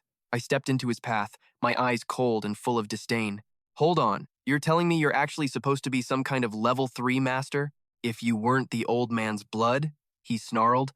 I'd destroy your cultivation right here for that insult. You're just a low-tier alchemist with a massive ego. What if you were a level 8 or 9 master? Would you just kill anyone who dared to look at you? The man shook with rage, pointing a finger. You arrogant brat. You know nothing. Even your king has to show me respect when I walk in. Shut up, Grandpa yelled. He's an honored guest from the Fire Crow Empire's Alchemist Guild. Show some class. The man sneered at me. While I was making a name for myself in the Empire, you were still nursing. Making a name for yourself? Give me a break. You're a joke. If you're a legend, the Empire is doomed. A level 5 master might have something to say, but a level 3 nobody like you? Stop lying. Do you want me to tell the guild exactly how you failed here? Let's see how famous you are then. I turned my back on his sputtering rage, my eyes fixed on the man freezing to death on the floor. Discipline your brat, Thuan. Scram, you arrogant punk. Is leaving really enough? Break his damn legs. I shut him up. He hit the dirt. A level 3 master? Look, I'm one too. A level 2? Impossible. There's always bigger fish. Learn before you're killed. You're faking that badge. Imposters D, kid. Bite me. Another slap? He flinched, terrified. He couldn't dodge me. Leave while I'm nice. Is that badge real? Nobody fakes these, uncle. What else are you hiding? He's a level 2 genius. A one of a kind. I wish he was mine. Are you trans grandfather? Dyson took my place. I was busy training. Was he hurt then? Yes. A brutal war. Everyone died that day. I've been sick since. 10 survived. All broken. They brought a doctor. Why fight for rank? Resources. Power. Survival. 9 kingdoms, 3 tiers. Strong masters grant status. Top tiers get everything. Lower tiers fight scraps. War is constant here. Survival is about strength. Power equals resources. Humans are just grass. We need stronger warriors. We lean on Tu Tien. Wait, Tu Tien Tong? What was his name again? The heir? Forgotten. Thuan Duong kept talking. Chi Feng of Heaven Sect. 7-star master. Nearly an 8 desolation king. Trained by the emperor himself. No one dares cross him. I smirked.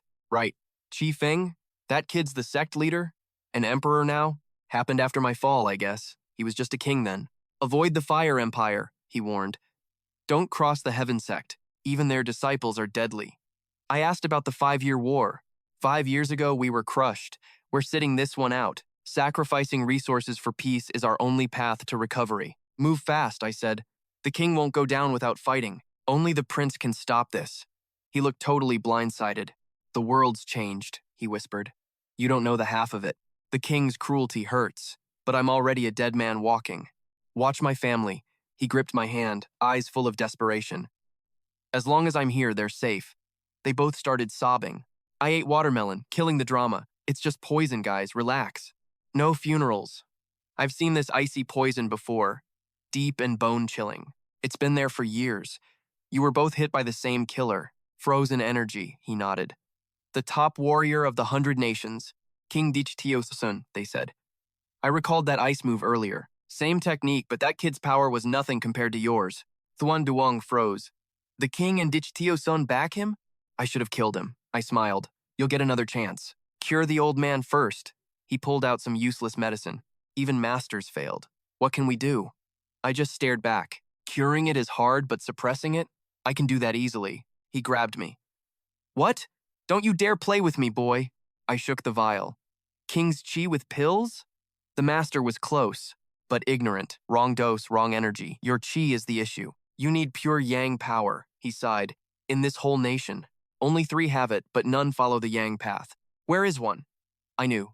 Commander Lac Ven Thuong. She's a bit weak, but her energy is pure, burning yang. He stood up, ready. Are you sure? I'll go snatch her. Wait, I said. First, I need to refine a suppression pill. He tossed me a key. The family vault. I kept it hidden. Half is gone, but the rest is inside. See if it's enough. I took the key, grinning. The kingdom's most powerful family vault.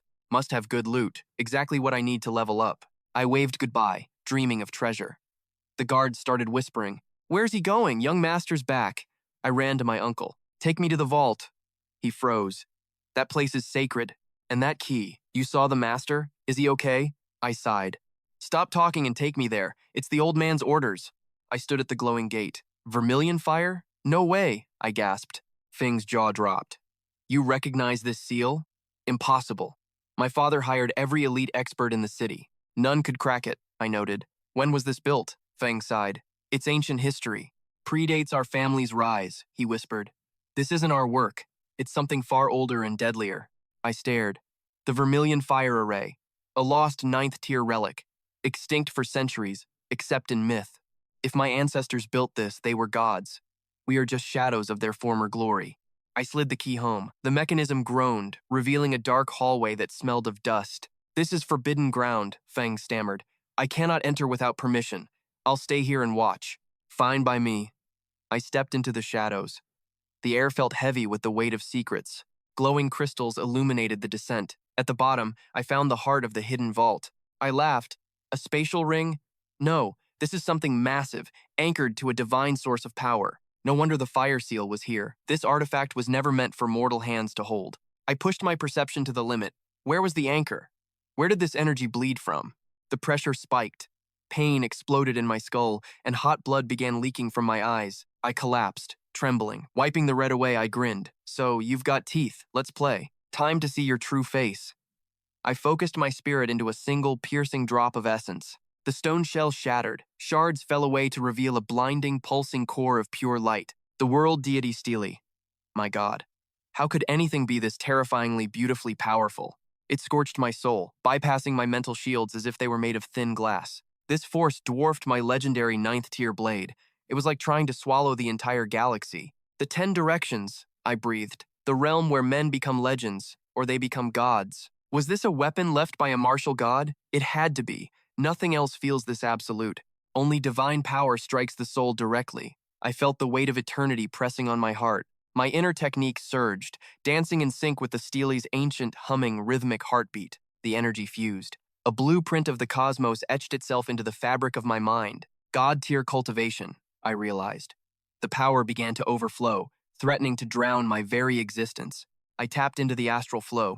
It was a miracle, a dangerous, soul-altering miracle from the stars. I bloomed my spirit like a lotus, desperate to anchor the stele before it erased me. Suddenly, it vanished. It plunged into my sea of consciousness, heavy, cold, and permanent. I sensed the source. Success. I had claimed the cosmic pillar, but at what cost? I opened my eyes. The vault was empty. The spatial pocket had simply evaporated into nothing. I felt the surge 5-star peak, but the stele remained a locked, silent door in my mind. I could enter its space, but I couldn't command it. For now, it was just a passenger, a second world in my head. Whatever, I sighed. I had much more urgent work to do. The vault was empty. The legacy was mine. Now, I had to start brewing the medicine.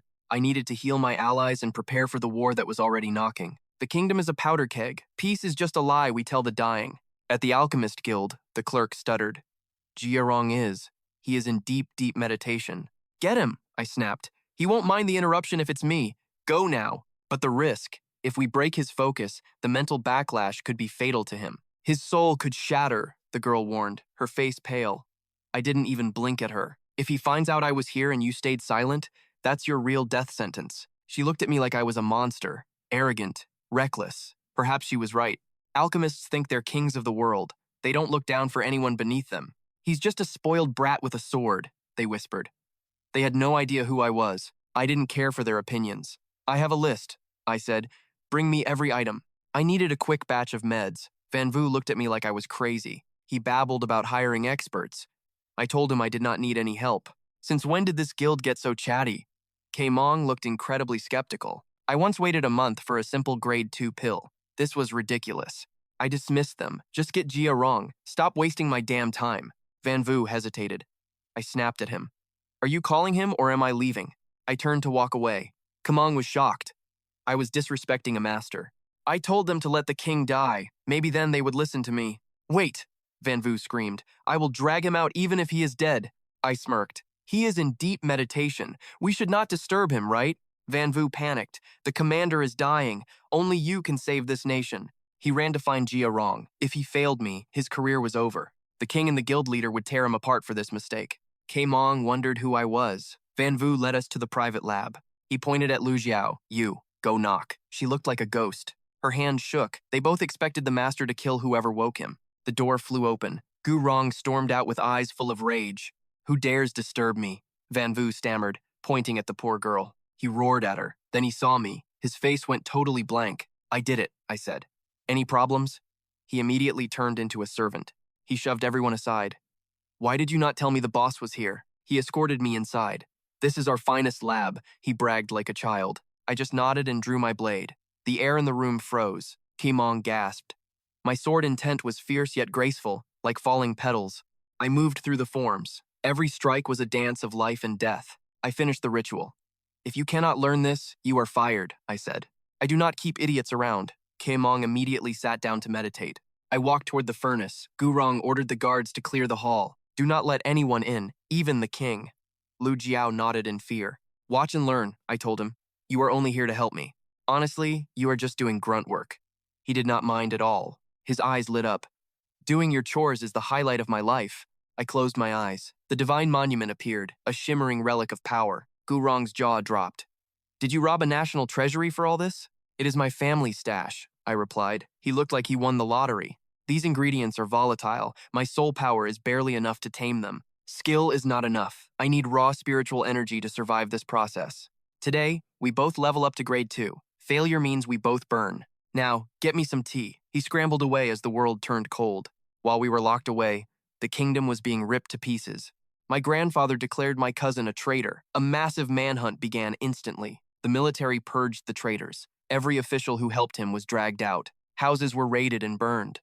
Those who resisted were killed on the spot. The critics went silent. Fear is a powerful muzzle when lives are lost. But the main target had vanished. My cousin was gone, like a shadow. 7 million gold, stolen. Bloodshed left him shattered. Treason? I asked Dad. No, it's too loud. He's just swatting ants. Is it just spite? He's baiting a trap. He's looting his rivals. Is the king watching? The king is waiting. The The gold buys silence. I don't see it. The king allows this. He backed the prince. Power shifts. Loyalty follows. What's the fox's secret? The prince should win. He's betting on fire. Glory or total ruin. We wait and watch. We aren't ready. Except, is the boy key? Can he heal him? If so, we're done. Hide your hand always. Silence is our shield. The prince's council panicked. Allies are all deserting. The king won't listen. We need a move. I have 3 plans. Spy, you're a corpse. I'm your only hope. Kill me, lose everything. You're an enemy. Die. Frost paralyzed everyone.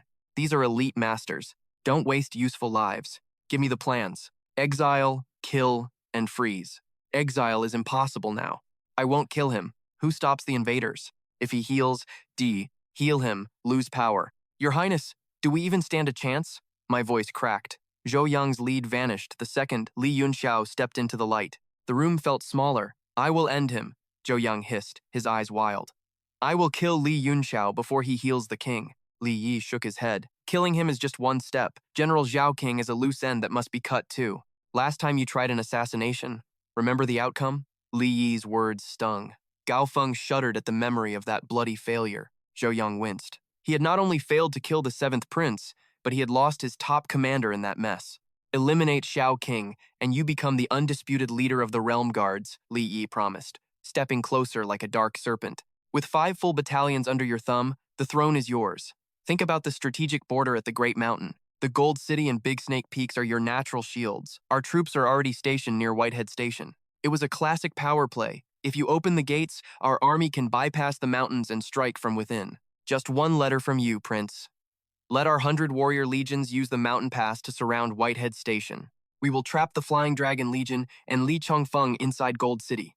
Once the perimeter is set, we cut their veins. Without 400,000 tons of supplies, even the legendary Dragon Legion folds within 90 days. Li Sunyang will panic. From his distant post, he will rush back to save his city, leaving the capital wide open for your grand move. You are asking me to burn my house down, Zhou Yang roared. If Gold City falls, my entire eastern border is defenseless. Our enemies will ride through my land like it is an open field. I would lose more than just a town. I would lose half the kingdom. The prince finished, his face pale. Li Yi just smiled, knowing he had him. The kingdom is already failing, Li Yi countered. You will never climb the ranks of the high nations with your current strength. But if General Li marches to the rescue, the ensuing chaos creates the perfect vacuum for us to step in. My nation does not want a long war. We just want to nudge you toward the crown without wasting our own blood. The deal is simple. We draw the general away, you seize the throne, and then you owe us one favor. Help us secure our spot as a high nation when the time comes. Think about the 3 pillars of power in this capital. 1/3 belongs to the Li family, 1/3 to the king's guards, and the final third belongs to you, Prince. Remove the general, and we can flip the king's men. The entire city will fall into your lap like ripe fruit. We will handle the neutral masters and the court sages.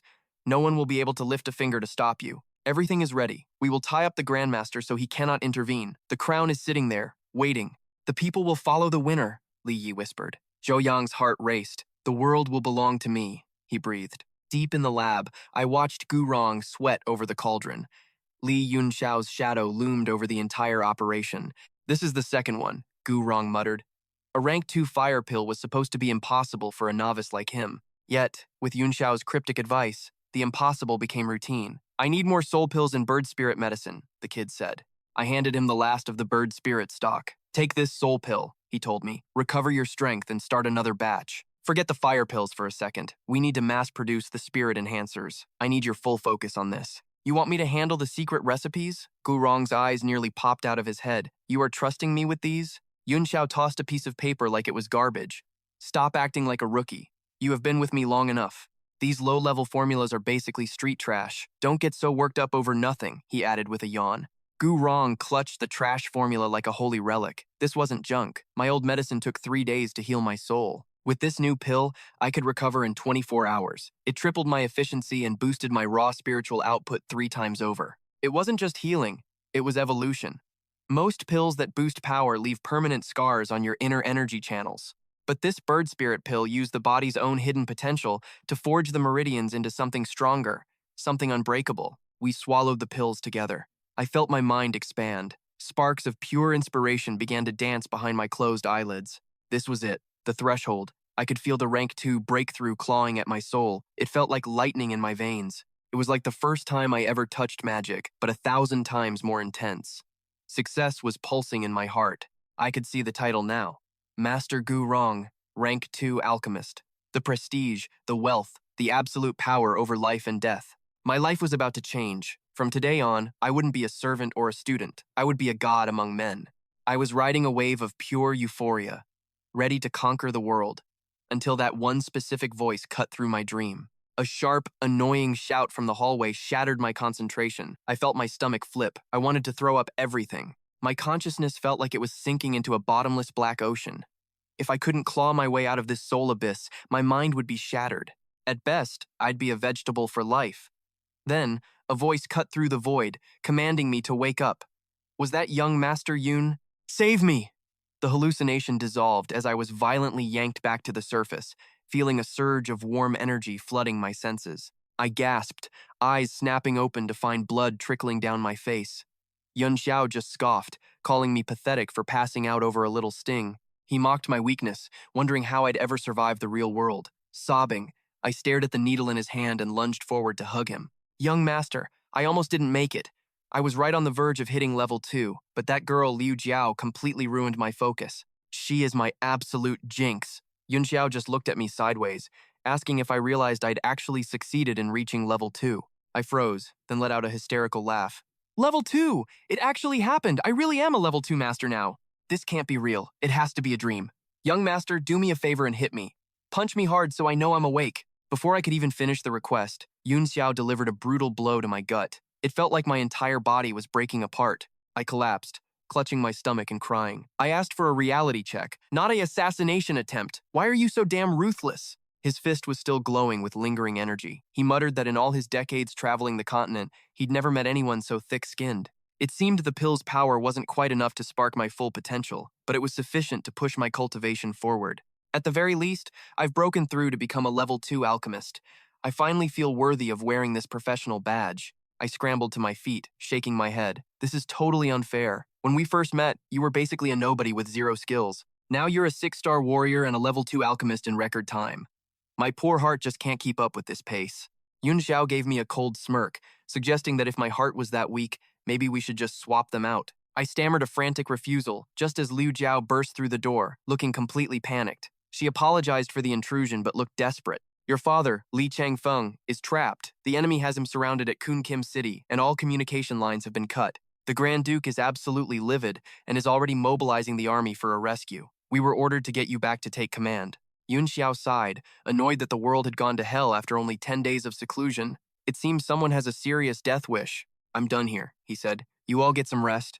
I'm heading out to settle this mess once and for all. Outside the Alchemist Guild, a crowd was gathered, whispering in confusion as they watched Qi Mong meditating on top of a hot furnace. He opened his eyes, saw Yunxiao approaching, and immediately dropped to one knee. From this day forward, I am your shadow, he declared. I pledge my life to your service. Please, teach me the true path of power.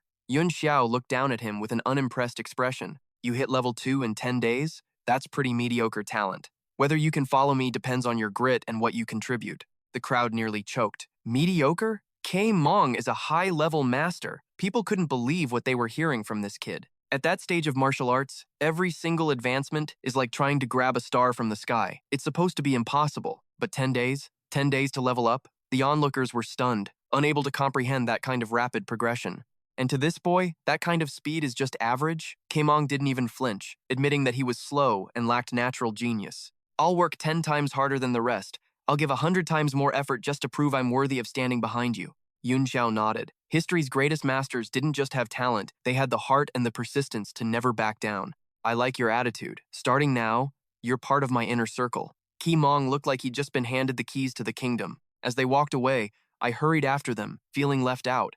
If he's your confidant now, what does that make me? Yunxiao didn't even look back. You? You're my servant. Maybe when you reach level 4, I'll consider giving you a promotion. Level 4? Who knows how many years that will take, but fine, just let me stay with you for now, please. The witnesses were speechless. A level 4 servant? They realized this young man was operating on a level they couldn't even imagine. As the three of us reached the exit, Commander Bai Mu and his elite guard were already waiting, looking tense and ready for war. The situation in the capital is critical. he warned. The prince is worried that assassins might target you, so he sent me personally. I'm here to ensure you make it back safely, Bai Mu said. Yunxiao let out a dry, mocking laugh at the news. My head must be worth a lot if a top commander is playing my bodyguard. Let's get moving then, shall we?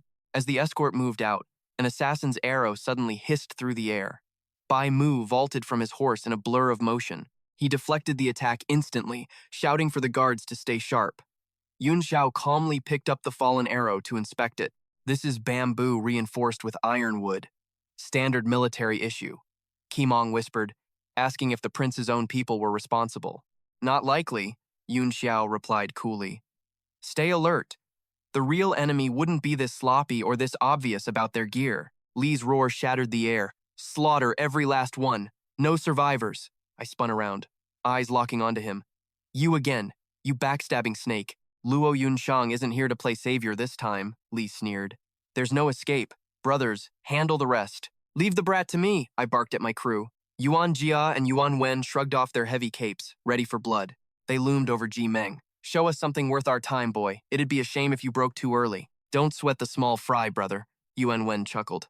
I'll keep the garbage off your back. Go ahead, skin him alive, he added. I pulled out a glowing pill, glancing at Li. You know, disloyal dogs always bite their masters. Time to take out the Li family trash myself. I tossed the medicine to Ji Meng. Choke this down. Hold those two off while I gut this traitor, then I'm coming for them. Ji Meng gulped it back. Li burst out laughing. Hold back 2 legends? You're delusional if you think that Weakling is a threat. A bottom-tier grunt against a 3-talent master? That's the funniest joke I've heard today. Ji Meng's eyes snapped open, glowing with raw, violent energy. Yuan Jia's smile faded. An essence burst pill? Pills or not, a fly is still a fly to a lion. Wait, what is happening? He's hit the 9-star peak, Yuan Wen shouted. But the surge isn't stopping. Is his body going to give out? This pressure? It's insane. Yuan Jia's knees actually shook. Ji Meng ascended right before our eyes, radiating pure dominance. No way, Yuan Jia stammered.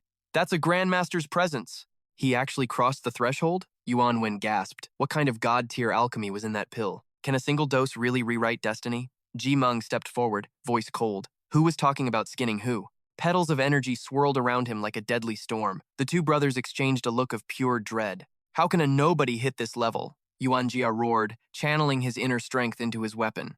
Raw power isn't everything, brat. You lack the soul of a true warrior. Let me show you the difference between us. Mountain Splitter Silver Wing. He lunged, his spear trailing a freezing crystalline wake of absolute zero. Ji Meng's eyes narrowed, visualizing my every move. He swung with everything he had. Spirit Serpent Sword Unleash. A crimson whip of energy tore through the frost, wrapping around the spear and Yuan Jia's forearm like a hungry viper. Blood sprayed as the grip tightened. My absolute frost. Shattered by a peasant? Yuan Jia hissed in disbelief. With a desperate yell, he detonated his remaining energy, shattering the red bindings. Ji Meng gritted his teeth. Damn it, my flow is blocked. He's not just strong, he's overriding the natural laws of combat. Every petal carries a killing intent, Yuan Wen realized. He threw himself into the fray to save his brother. Eat dirt, kid, Yuan Wen lunged. Ji Meng just spared him a sideways glance. Petals swarmed Yuan Wen like a hive of bees. He leaped, bringing down a frozen arc of steel. Flowers? Flowers blocked my blade? He couldn't believe it. That pill is a goddamn miracle. Sensing the tide turning, they tried to regroup. Ji Meng didn't give them an inch, closing the gap instantly. He was taking them both on at once. Li Dut watched from the sidelines, greed burning in his eyes. If I get my hands on that formula, I'll be unstoppable. I'll break that brat until he talks. Li drew his steel, screaming, "Face your end, boy." I just sighed. I was giving you a front row seat to the show. But if you're in such a hurry to settle your tab, step up. Li blinked. My tab? You lived under my roof for years. You ate our bread and wore our clothes, only to bite the hand that fed you. That's a debt paid in blood, Li roared, igniting his Tier 3 Frostblade. Arrogant brat. Cold energy flooded the room. Watch out, young master, Gurong screamed in terror. A fancy sword is useless in the hands of a coward. You're dreaming if you think that saves you. 100-fold gravity drop. The air became lead, slamming Li face first into the dirt. I blurred past him, kicking the blade from his grip. My steel, he wheezed, clawing at the ground. I snatched the weapon up. It's a piece of junk, but consider it interest for all those free meals you stole from my family. That same old trick. Yunxiao lunged forward, disarming Li Yi in a flash. My blade, Yi screamed as it hit the dirt. He tried to crawl for it, but the heavy gravity kept him pinned down. Yunxiao snatched the weapon up easily. This blade is mediocre, but I'll take it as interest. You've been a parasite on the Li estate long enough. Give it back, you beast, he screamed, his mind fractured by years of rage. He lunged, his energy coiling for a brutal strike. I turned slowly. You want this hunk of junk? Fine. Take it. I unleashed a frost slash that froze the very air. Our powers collided with a deafening crack. My strike tore through his offense like a hot knife through butter, neutralizing him instantly. His eyes widened. That is frost energy. How do you know my secret arts? I smirked. Copying a low-tier gimmick? Child's play. Are you not embarrassed to even use that? I added. His face turned purple. Fine. If you are so gifted, return my blade. I tapped my ring, dismissive. You think I covet your trash?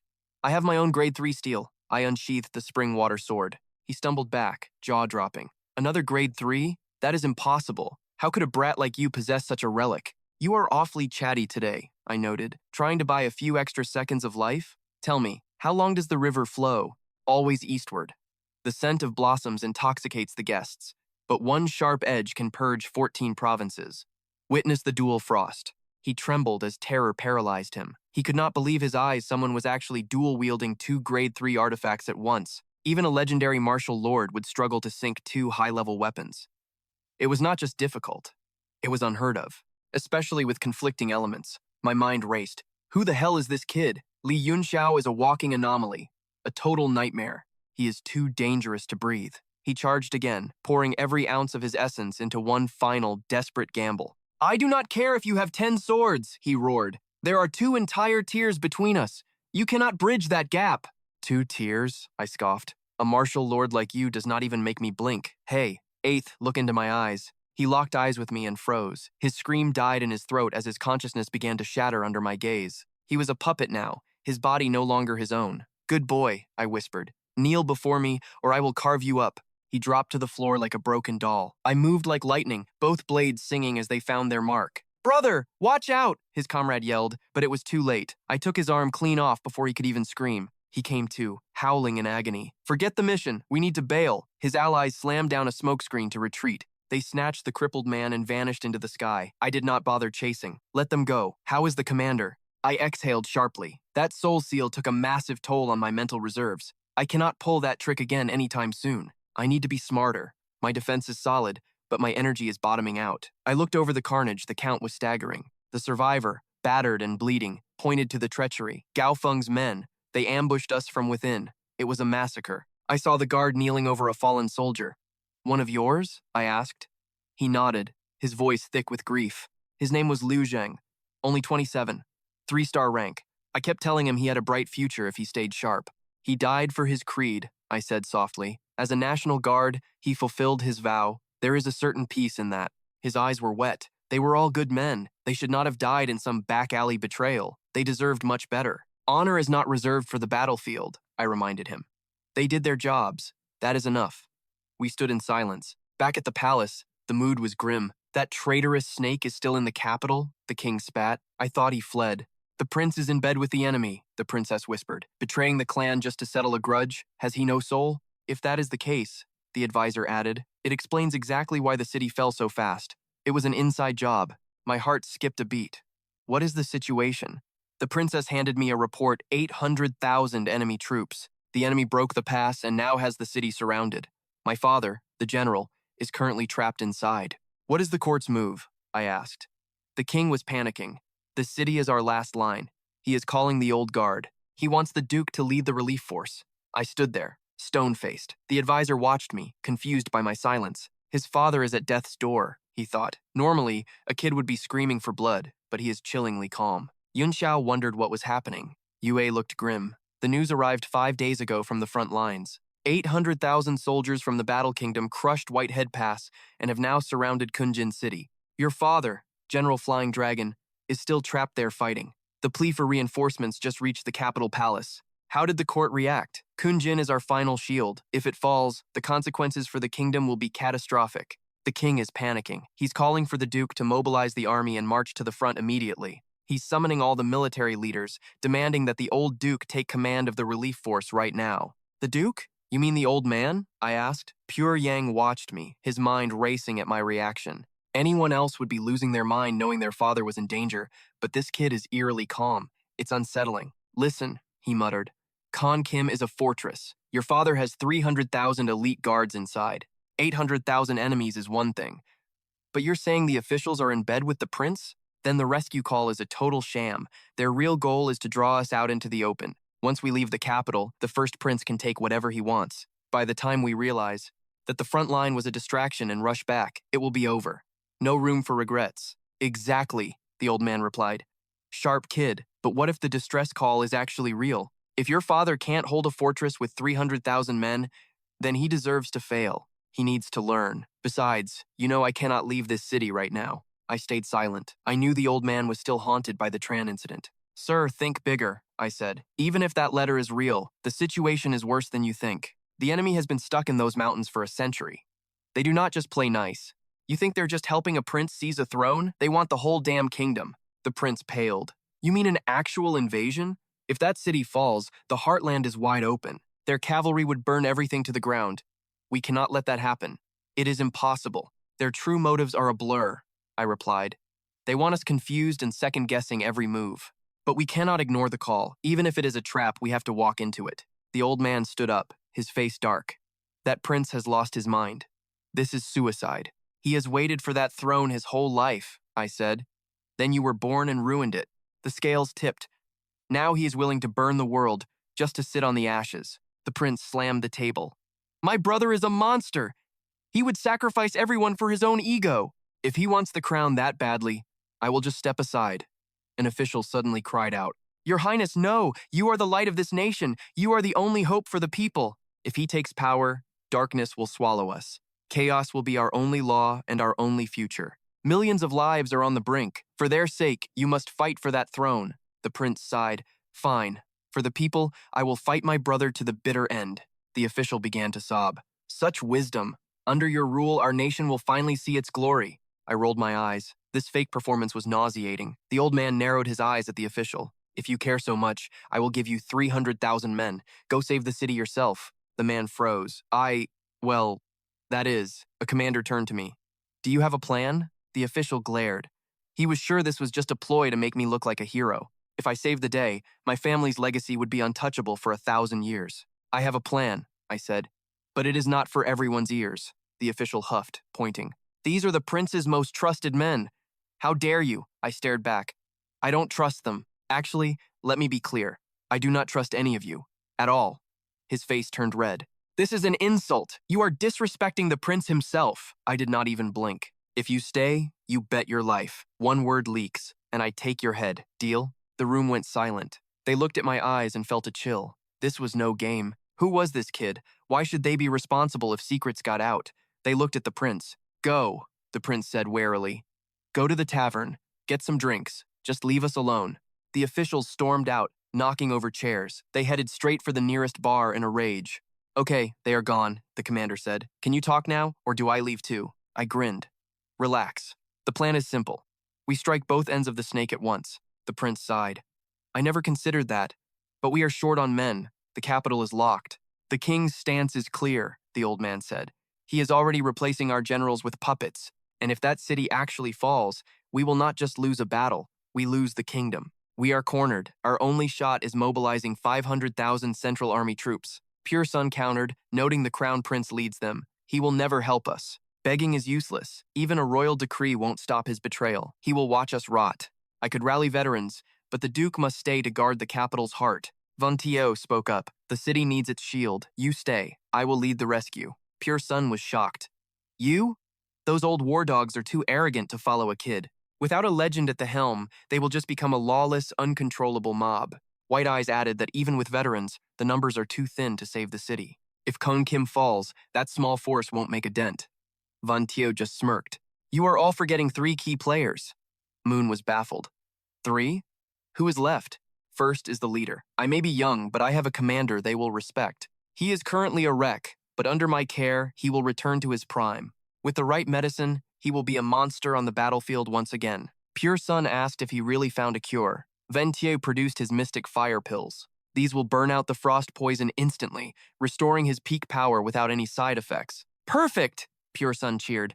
Moon was still lost. Who exactly are you talking about? The man who scorched 30,000 miles of enemy land, General Chen Daisheng. He lives. Moon gasped.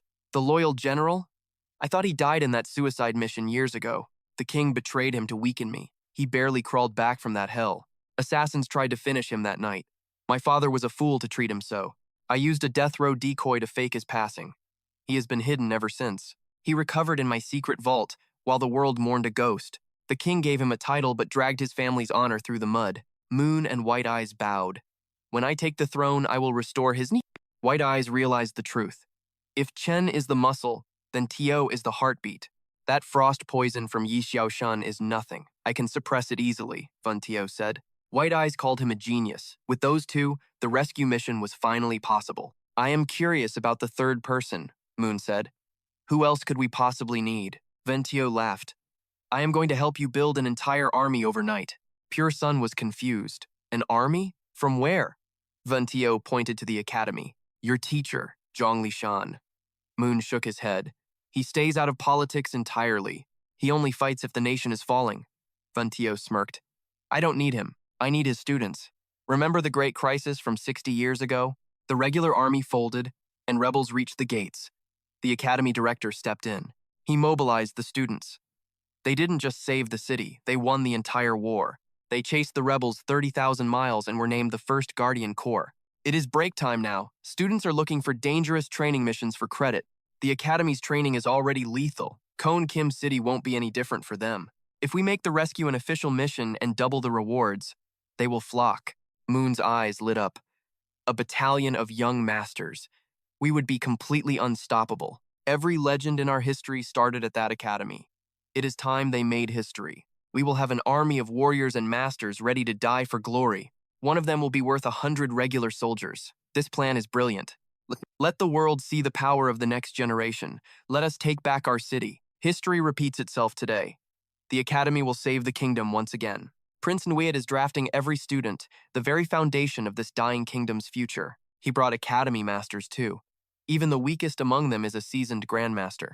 We need Lac Van Tueng's help to stabilize the general's chaotic, frozen internal energy. She is a true warlord. Thuan Duong's move is brilliant, seizing all future elite warriors. He is not just building an army, he is claiming the nation's entire next generation. These youths are the country's bedrock.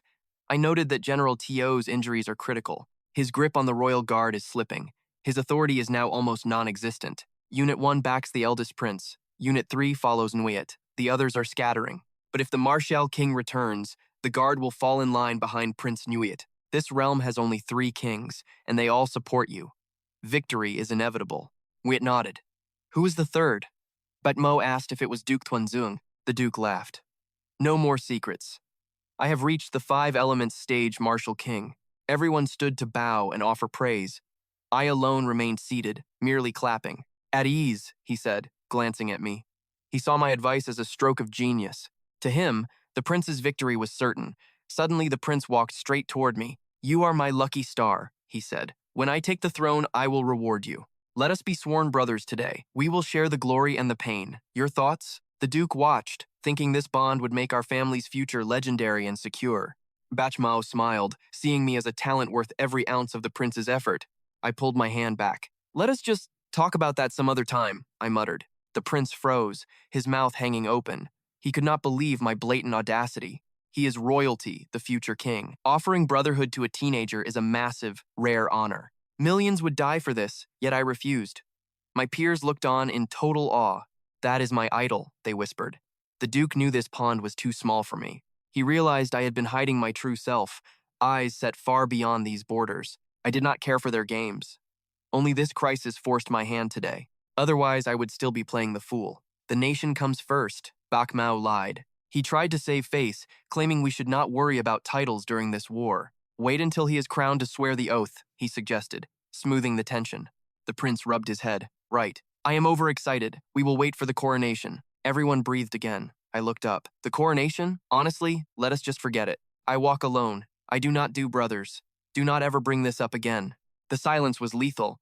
They wondered if my brain was simply wired for total rebellion. Even if I hated the idea, why humiliate the future king in front of everyone? The prince stood like a statue. The duke coughed loudly to break the heavy silence. The boy knows his place. A subject cannot be a brother to his sovereign. The prince forced a laugh. Unique. He is truly the duke's grandson, through and through. Know your role, the duke warned me, hiding his shock. Be a good subject. I taught you better. I just smirked and began reciting a short, sharp poem. Glory is dust. Life is but mist. Only the path of power is eternal. The words hit them like a weight. The prince felt his throne suddenly seem tiny. Life is mist. Power is eternal, Keimong whispered, his eyes widening with realization. His energy exploded. He is ascending! Keimong is becoming a true martial lord! A lady gasped. 2 weeks ago, he was a mid-tier master. Now, this breakthrough? The duke laughed. It took me 6 months and 1,000 pills to do that. Between those rare stones and endless pills, you actually did it. You broke through the barrier, kid. Pure luck. Luck? He just stared at me, then dropped to his knees, trembling with a mix of awe and gratitude. He thanked me, but I just shrugged. It is your destiny. I will have 10 more pills made for you. Reach the 5th level fast. My crew does not carry dead weight, and right now, you are barely cutting it. He nodded, breathless. My words stung, but the team was already moving, ready to play their part in this. Orders were cut. Niu Yet to the academy, Jimeng to find the king, and Jia to summon Lady Yun. The old man and I headed for the palace. It was time to force the emperor to mobilize the troops. Meanwhile, in a dark room smelling of failure, Prince Yang's hands shook as he gripped his velvet throne. You had the numbers. 3 against 1, 50 elite archers against a handful. And you let them slaughter you? He crushed the armrest. Only 4 of you came back? Explain yourselves, you useless, miserable dogs. Cao Fong pointed a trembling finger. My elite guard, the pride of the nation, was wiped out in one night. I had the target pinned. Everything was ready. But you, what did you do with my 80 elite men? Li Yi screamed, his voice cracking with terror. It was Li Yunxiao, him and that traitor, Jimeng. Jimeng held off my brothers, and Yunxiao, that monster, he took my arm. It was a setup from the start. Yang's laugh was cold. You expect me to believe a low-level brat took down a master and crippled you? Jimeng is a nobody, and Yunxiao is a peasant. How does one man fight 2 masters and win? Give me a real reason not to kill you. Tell me how a weakling severed the limb of a master. Li Yi was shaking, reliving the nightmare. It is true, sire. Jimeng found some dark, illegal power. But Yunxiao is the devil. He hides his strength behind a mask of failure, playing us like complete fools. He has hidden artifacts and secret arts. At the manor, he played the part of the loser perfectly. He is no loser. He is a predator. And right now, he is the biggest threat to your crown, Prince. Cao Fong chimed in, his voice low. The assassination attempt was perfect, yet he predicted every single move. Not only did we lose the target, but Jimeng turned coat to follow that boy. It is insane. Yang dismissed them with a wave. Enough excuses. Tell me how we fix this before the sun rises. Li Yi tried to pivot. Don't worry, sire. The main plan is still in motion. Our pieces are moving. Once the Golden Lion army returns from the border and merges with our spies, we strike the capital. The entire kingdom will be yours by morning. One swift blow, and the old regime crumbles into the dust. Yang paused. And the king? If Yunxiao heals him and he joins the princess, we are facing a god. A martial king at her side is a nightmare. That is the thorn in my side that won't move. Li Yi smirked. My master is sending his own assassins. The king won't live to see another sunrise. Yang exhaled, the tension finally leaving his shoulders. Good. Don't fail me again. Go lick your wounds. As they crawled away, Yang turned to Cao Fong. Do you actually trust those snakes at the border? Cao Fong spat on the floor. Trust them? Never. I just want my men's lives paid for in blood. Yang nodded. Agreed. We rely on ourselves. Move the timeline up. We need the palace guards ready now. Cao Fong vanished into the shadows to give the order. Yang turned back. And what about the politician? Cao Fong's voice echoed back. Jia is set. He is furious about the Li family ignoring the law. Yang chuckled. Fury is useless in a weakling. A pencil pusher like Jia is only good for propaganda. He cannot kill a man, but he can start a riot. He will be my mouthpiece for now. Cao Fong agreed. No one has drawn steel yet. Let him use morality to poison the public mind. If we destroy their reputation first, their swords won't mean a thing when the people turn on them. Jia represents the soul of the people. If he calls them traitors, the city will burn them alive. Yang's smile was predatory. Perfect. Turn the mob against them, isolate the family until they have nothing left. With that old fool on our side, the narrative is mine, and whoever controls the story wins. He walked out, his ego swelling. These are just minor hurdles on the road to my final coronation. As long as the final move lands, it won't matter who supported them. Only the victor writes history. My throne was secure until the mob reached my doorstep. A sea of white-clad vultures flooded the yard. I roared, "Who dares?" My assistant panted, "Sir, the academic elite have arrived." 3 deans and 100 snobs brought the cameras. "They read 10 zins." Dad whispered, "Hide from these fossils. Let the starving poets rant. They will leave eventually." I saw the protest banners. "Scared of a few nerds?" Dad hissed. "Killing generals is easy. This is a PR nightmare. These men are saints. They are the public's moral compass. Even the president bows to their brand of virtue. Fight them, and our legacy is burned to ash." I laughed. 1,000,000 soldiers couldn't break my spirit. These saints are just paid actors for my rivals. If they block my path, I will bury them. Dad is old school. He fears the pen. I do not. The 3 wise men stepped forward, eyes cold. "He is out," they screamed. "The monster is here. Traitor, abuser, power-hungry snake. You have no soul. 10 sins, no mercy." The crowd began to chant, "No mercy. 10 sins." Their voices shook the foundations. Their aura glowed. I flicked a booger at them. It hit the leader's mouth. He gagged, losing his lunch. I watched their energy, pure, concentrated social malice. It was beautiful. I had underestimated the power of hate. I leapt into their aura. It was a feast. I breathed it in. "God, that is the good stuff. Turn your hate into my fuel. Keep it coming." They froze. "He is flying? Only legends do that." "He is eating our virtue," the dean screamed. "Stay back. It is dark magic. Our purity will burn him. He will choke on our truth," the leader spat. "Chant louder. Let the light crush this demon." They prayed. The righteousness surged, wrapping around me. My man trembled. "Is the kid going to die?" Dad stared. "He is using a forbidden trick to fly." The hate turned into raw power in my veins. My old limits finally started to crack and break. It was not a level up, but I felt invincible. Mastering 2 paths is slow, but I am different. At this level, I am the apex predator. The mob kept chanting, thinking they were winning. Purity is the ultimate weapon. They lied to themselves. The energy spiked. I smiled. "I love you guys. Keep talking. I am not done with you yet." I faked a scream. "Oh no, it hurts. Stop." I needed more of that righteous chi. Time to play the victim. Level 7. "Arg, you monsters, stop. I can't take any more." My fake agony drove the scholars to chant even harder. They thought I was finished. Their arrogance was my greatest weapon. Li Yunxiao panicked, certain I was about to draw my last breath. Grandfather saw through it. He knew I was far from dying. The air hummed. I was leveling up. Suddenly, a scholar collapsed. I drained them dry. They sat there, trembling like leaves. I descended like a god. They realized I was stronger than ever. I opened my eyes as they fell. Mid-tier, level 7. Not bad. A bit more chanting, and I would have hit high tier. Amateurs. 1 tiny drain and you fold? What are you even studying? The leader turned purple. He realized I'd used their energy. Grandfather laughed. "That's my boy. Thanks for the gift, Jia." They cursed us, but my eyes went cold. "We aren't even yet. You harassed my family. Now, it's time to pay the piper." They withered under my gaze, whimpering for mercy like dogs. "You bring a mob to my door and ask times me times what I want?" They screamed about 10 sins, desperate to keep their pride. They had to frame us or lose everything they stood for today. Is the emperor blind? You're basically calling him a fool. Calling the sovereign a bastard is treason. Do you want to die? They panicked.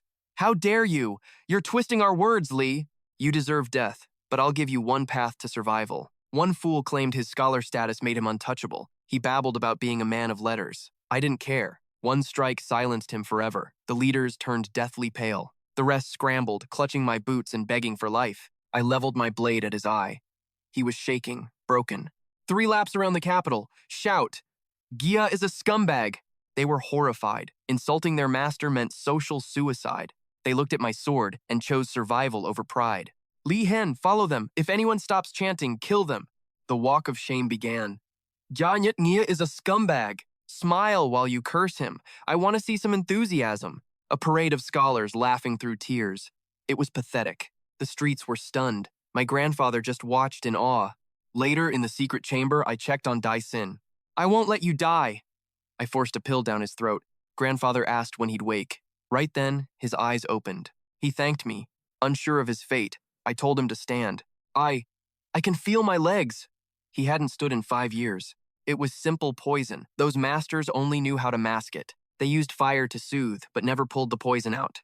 My pill kills the toxin. Now, I'll finish the job for good. Pushing off the basin, I finally stood. We collapsed, sobbing. "After all these years, brother." I can walk, I choked out. Your nephew is incredible, Thuan whispered, patting my shoulder. If I'd known sooner, you wouldn't have suffered, Thuan sighed.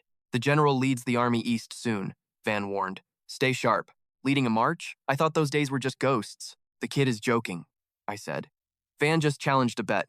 Is he serious? I asked. Thuan nodded. I need you. I'm going back? Ha, I'll wear the armor again, I vowed. Give the order, brother. I'm yours to command, I said. Thuan looked at Van with a predatory, knowing grin. A level 2 master. I believe it now, Thuan whispered. Masters have toys, Thuan pressed. Van tried to play it off. Van paled. He looked like a man facing a firing squad. Where's the vault? Centuries of family gold vanished into thin air. You didn't just rob them. You took the whole damn building. Were you so desperate you needed the empty shelves too? I'll take your money now, Thuan teased, before I bleed you dry. The old man is a shark, I muttered. Van felt defeated. We hit the war room. The king stared. You're alive? My sister was stunned. I bowed. It's been years, king. That Arctic poison should have buried you, the king whispered. It's a long story, Thuan began, explaining the dark truth. The king slammed the table. Why didn't you come to me? I was too weak then, Thuan admitted. I had no moves. I had to hide. Now, Van, explain the miracle cure. The fire pill, Van explained. It suppresses the frost's bite. The pill is basic. We still need the master's solar energy. Van snapped his fingers to pull the rod out completely. The assistant brought the meds. I need a favor first. 3 favors, the king agreed. Just don't make them impossible. 3 is plenty, Van agreed. My sister just stared, baffled. A level 2 pill? How? She asked. Van shrugged. Luck. She shook her head. You've been playing us this whole time. Thanks for helping, Van said. We'll pay you back well. We'll make it worth your while, he promised. She waved him off. They are the country's heart, she said. No payment needed. But one day, play that haunting song for me. Please. I will, Van promised. Thuan invited everyone to stay tonight. Tomorrow, we march, Thuan said. Van turned to the medic. Van began his meditation. My path is the only one. I'm stuck. Why no breakthrough despite the perfect technique? The poison and the scholar's energy. It wasn't enough. He breathed deep, focusing his power in the total silence. He stepped into the golden light of the divine tablet. I have seen plenty of spatial designs within mystical weapons, but they are all just basic pocket dimensions. Most are forged through simple arrays or mental imprints, unlike this soul-bound boundary god Stele. This artifact crafts a living world within my consciousness, a thriving sanctuary that feels almost sentient. Creating something like this in the heaven-martial continent is rare, as it keeps the soul from ever fading. My spirit manifests directly here, yet the laws governing this space seem entirely detached from the outside world. While my soul gathers power, my body absorbs external essence, creating a perfect, impenetrable synergy of energy. With 2 sets of laws at play, I can advance my physical and spiritual cultivation at the same time. In reality, I am doing handstand push-ups for strength, while my mind remains deep in a meditative trance. I have increased the Stelli's gravity 30 times over, forcing my real-world training to reach unprecedented levels. This intense weight makes one-handed sword drills grueling, especially while I remain inverted and focused. I am funneling energy from spirit stones, pushing the One Origin technique to its absolute limit right now. The bond between spirit and flesh is miraculous. One breath now draws the power of 8 spirit stones. In my past life, absorbing 3 stones at once was incredible, but this pace is truly godlike. Even high-ranking masters cannot match the sheer purity and intensity of my current internal energy. Once I reclaim my peak at the 9 heavens, no one in this world will be my match. I pushed too hard to absorb everything. My muscles ballooned before I suddenly spat out a spray of blood. I overdid it. My greed nearly killed me, and I can feel my body reaching its breaking point. I collapsed back into meditation, gasping for air. I cannot let my physical form fail me now. It is almost funny. I forced my consciousness back into place and roared for the weakness to vanish. I forced that massive energy surge through my veins, successfully breaking through to the 8-star warrior rank. I finally did it. I am still alive. I can finally step out of this dangerous state of seclusion. That was far too risky. I cannot gamble with my life like that again. I must be more careful. Chun Yang approached me, clearing his throat. He looked hesitant, as if he really did not want to interrupt. He gasped, realizing I hit the 8-star rank. I told him I almost reached master before he showed up. He circled me in disbelief. Just 2 days ago, I was only at the 7-star rank. He could not understand how this happened, noting that even grade 9 pills would not work this fast. I brushed him aside, telling him I would get back to training if there was no real emergency. He stopped me, explaining that the capital is in chaos after the incident with the three sages. Their leader, Jia Renyi, vomited 3 liters of blood in a fit of rage and is now deathly ill. The emperor has summoned every high official to the palace, waiting for our family to explain ourselves. I have been watching. It seems that mob of scholars is still barricading the royal court today. So these scholars are the ones slowing my progress? If they are in the way, just kill them. Chun Yang sighed, warning me that we cannot just execute someone the world views as a saint. He represents every intellectual in the land. Killing him would turn the entire world against our family. I told him his heart is too tied to social norms. I only follow the path of absolute strength. These emperors use these fools to control the weak, but to us, they are nothing but trash. When we finally stand above the clouds, the world will only look up in awe, never daring to curse. The old man stood there in a daze, listening intently as I continued to break down his fears. You have survived 100 wars, yet now you are afraid of a few dusty scholars with scrolls? Do not make me laugh. A warrior who fears words is a disgrace to the path of power. My words hit him like a lightning bolt, finally opening his eyes to the true nature of martial arts. He realized that being invincible and unapologetic is the only way to truly master his own destiny. I am going to sweep away these pests right now. Let us see who dares to stop me. We mounted our horses and rode toward the city. He noticed a dark, heavy aura radiating from me. It felt as if I had personally slaughtered thousands, carrying a karmic weight that terrified even him. Even I felt a shiver. I thought reaching the master rank was my peak. But facing my grandson, I felt the weight of a true titan pressing down. My pride was a joke. In the grand scheme of power, I am just starting. Once this political nightmare ends, I am retiring to find my own path. Stop right there, the sentries screamed. This is the palace. Get off your horses. We ignored them. Halt or be killed, they bellowed, leveling spears at our chests. Li Yunxiao drew his steel. Out of the way, he hissed. Move or die. Arrogance, they yelled. Dismount now. They were begging for a grave they did not want. One flash of silver. Bodies hit the dirt. He did not even blink at the carnage. Why them? I gasped. He did not look back. Today, I am here to kill. We breached the inner walls. I am Li Yunxiao, he roared. Son of General Li. Panic erupted. The captain, Jing Feibai, stepped out with a face twisted in pure rage. Execution is too good for you, he spat. I moved before they could even breathe. Feibai lunged. The palace is no place for trash like you, he barked, attacking. A massive energy blast shredded the air, vaporizing my grandson's horse in an instant. He vaulted high, landing perfectly. 8-star martial lord. The best they have? I did not wait. I launched off my mount, moving faster than human eyes. I tore through Feibai in one blur. He died before he could even scream. Silence fell. The guards froze as I landed, my hands stained with fresh blood. They looked at me, Duke Li, and saw a war god turned into a demon. Military emergency, I barked. Interfere and I will leave no one alive to tell it. They raised shields, trembling. My grandson smiled at me with a cold, knowing grin. Waiting for my turn, Grandpa? He stepped forward, his voice ringing through the hall. Li Yunxiao, son of General Li, reporting urgent military business to the emperor. Inside, the prince hissed. Father, they have lost it. This is treason. Absolute madness. Princess Tuyue's heart sank. This was not the subtle plan she had hoped for. The strategy for the seals was dead. This was a direct assault on the crown. The emperor coughed, a dry sound. Bring them in. Bring the Li family to me. The Grand Tutor blocked us, scholars flanking him like a wall of useless parchment. You have insulted the sages, he shrieked. 100 dead. You are total monsters. Today you pay, he cried. The heavens are watching. The guards echoed his screams. Yunxiao shook his head. These intellectuals were stupider than the children they taught. Their righteousness was a joke. I watched my grandson's grip tighten on his hilt. 4 heads rolled before the tutor finished. The chant died in a spray of red. The crowd backed away, shrieking about the sacrilege at the Golden Throne's very door. Yunxiao sheathed his blade, eyes like ice. State business is not for library rats. You are just pawns playing at morality. It is pathetic. Go back to your books. Do not die for a man who would not bleed for you, he warned. If you want to live, go back to school.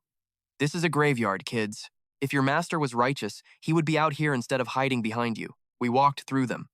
The scholars parted like the sea, shivering in our wake. The advisor, pale and trembling, pointed a shaking finger, wailing for the emperor's help. Slay them, he begged. Save us from these demons. They have no respect for life. The emperor's voice was cold. You dare spill blood here? You ignore every law?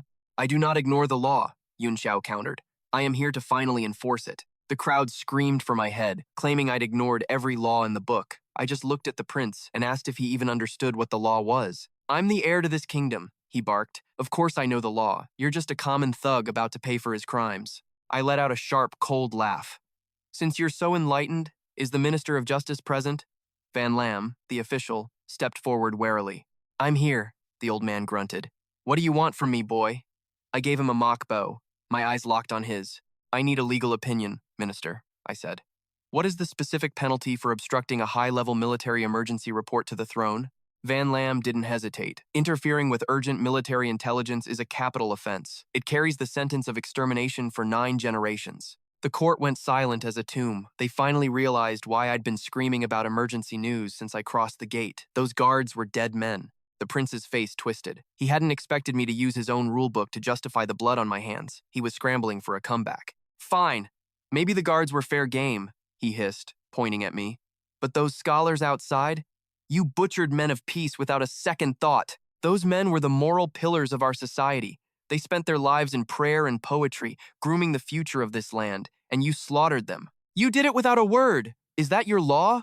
He started weeping. A pathetic, dramatic performance designed to paint me as a soulless monster. I ignored his tears and turned back to the minister. "Tell me, what's the punishment for someone who slanders a high-ranking official of the crown?" "If the slander is proven, it's a beheading," Van Lam replied. The prince stopped crying instantly. He hadn't seen the trap closing in on him. Elder Gia stood up, his fingers shaking with rage. "For a commoner, maybe. But those scholars were state-appointed officials speaking the truth. That's not slander." "The truth?"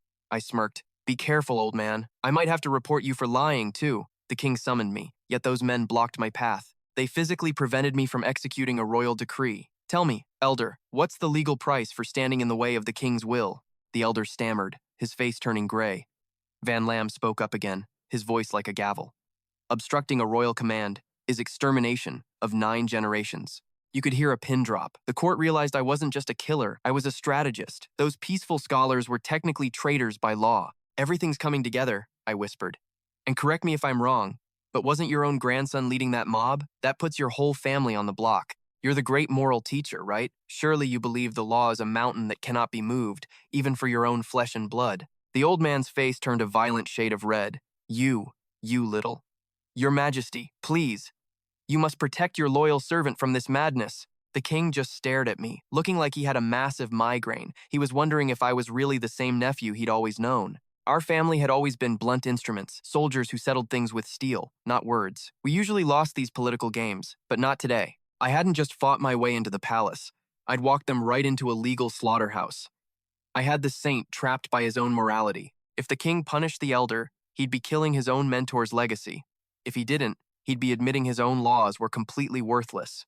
The emperor finally sighed. "The elder is a descendant of a saint and my first teacher. His grandson was a fool, but the elder is innocent. I'm granting a pardon. As for the grandson, drag him out and take his head. Let that be the end of this, and let it serve as your apology, Van Tew." The elder collapsed to his knees, sobbing. "Thank you, Your Majesty. Thank you for your infinite mercy." He didn't even mention his dying grandson. I watched the other officials nod in approval. They only cared about their own survival. The boy's life was just a small price to pay for their status. The king looked relieved, thinking he'd successfully balanced the scales. He thought he'd made everyone happy. He couldn't have been more wrong. "I object, Majesty," I said, my voice cutting through the room. "The law isn't a suggestion. If this man represents the nation's soul, he should be held higher. Is a scholar somehow more sacred than the crown? Even a prince is subject to the law. Why should this old man be any different?" The elder's face went white as a sheet. "Van Tew, you arrogant brat. The king has made his ruling. Who are you to question the throne?" He was barking like a cornered animal now. He knew he'd lost the moral high ground, and he was absolutely terrified of what was coming next. "You think I don't respect the king's word?" I asked. The entire room gasped. I was skating on the edge of high treason, and everyone knew it. My grandfather looked like he was about to faint. He was probably already writing his resignation letter in his head. I was taking it way too far. The king's eyes flared with a dangerous heat. "You dare speak such words?" I stood perfectly straight, placing my hand over my heart with fake solemnity. "Majesty, you belong here," I said, tapping my chest. "A true servant doesn't just shout your name in the streets like this old hypocrite does. True loyalty is keeping your commands in one's soul. Elder Gia uses your name as a shield to protect his family, but he doesn't actually respect your power. He allowed his family to block your decree because he thinks his status is more important than your will. He thinks he's the one in charge. Maybe he thinks you aren't fit to sit on that throne. Maybe he thinks the seat would look better with him in it instead. The elder could only make a pathetic choking sound. I had successfully turned his piety into the ultimate evidence of betrayal. He was finished. Maybe that's why he treats the royal decree like garbage.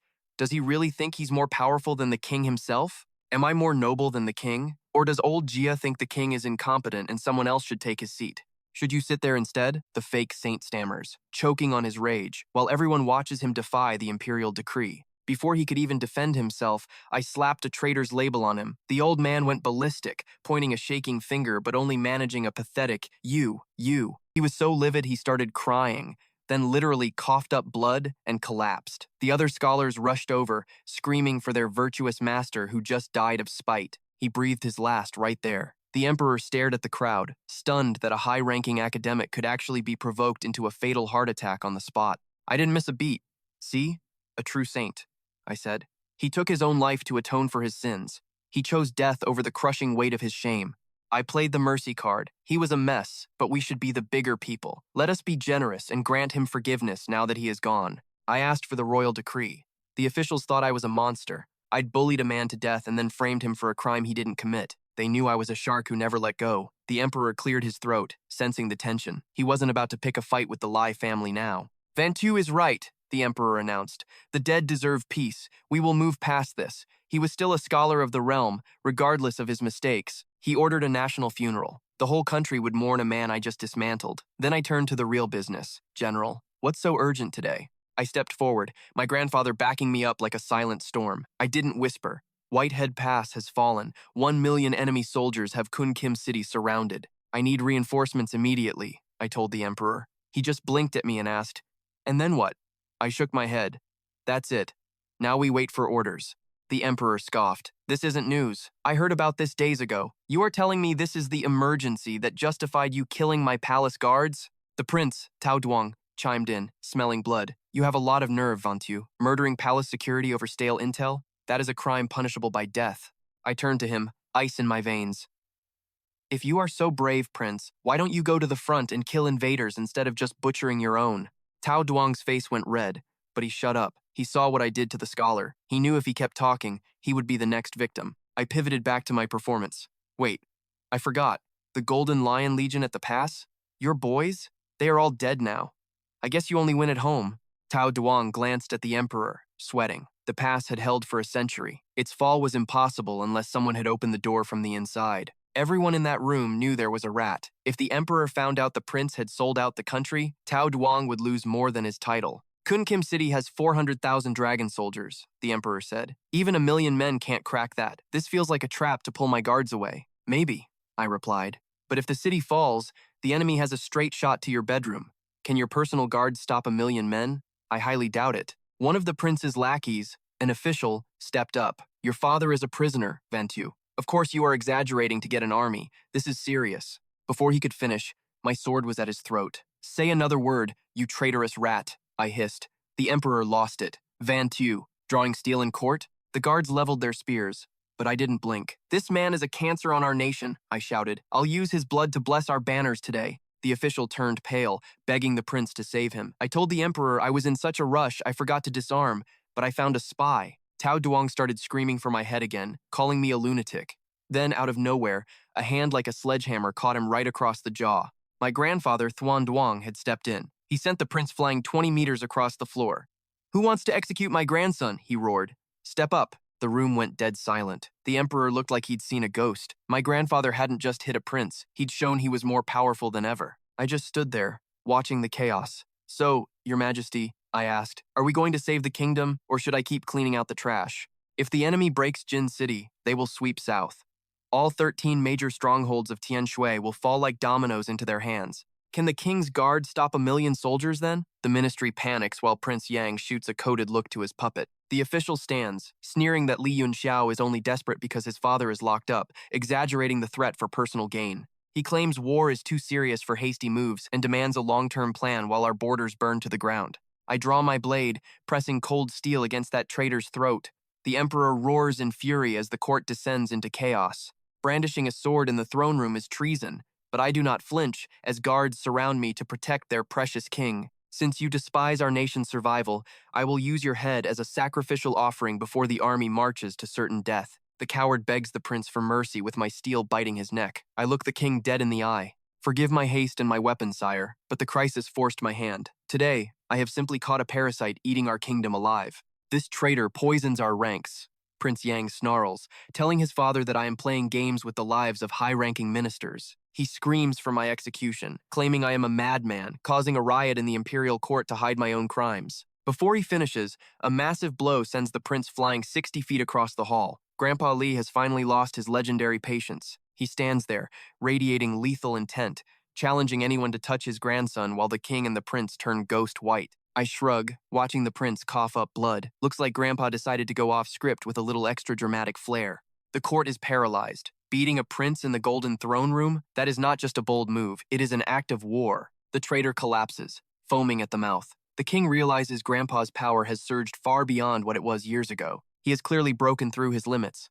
I ask the king if he actually gives a damn about our nation's future anymore. Do these old fossils matter more than I do? Why the hesitation? If your majesty thinks I am a rebel, then fine. I will stop reporting on the dire military crisis.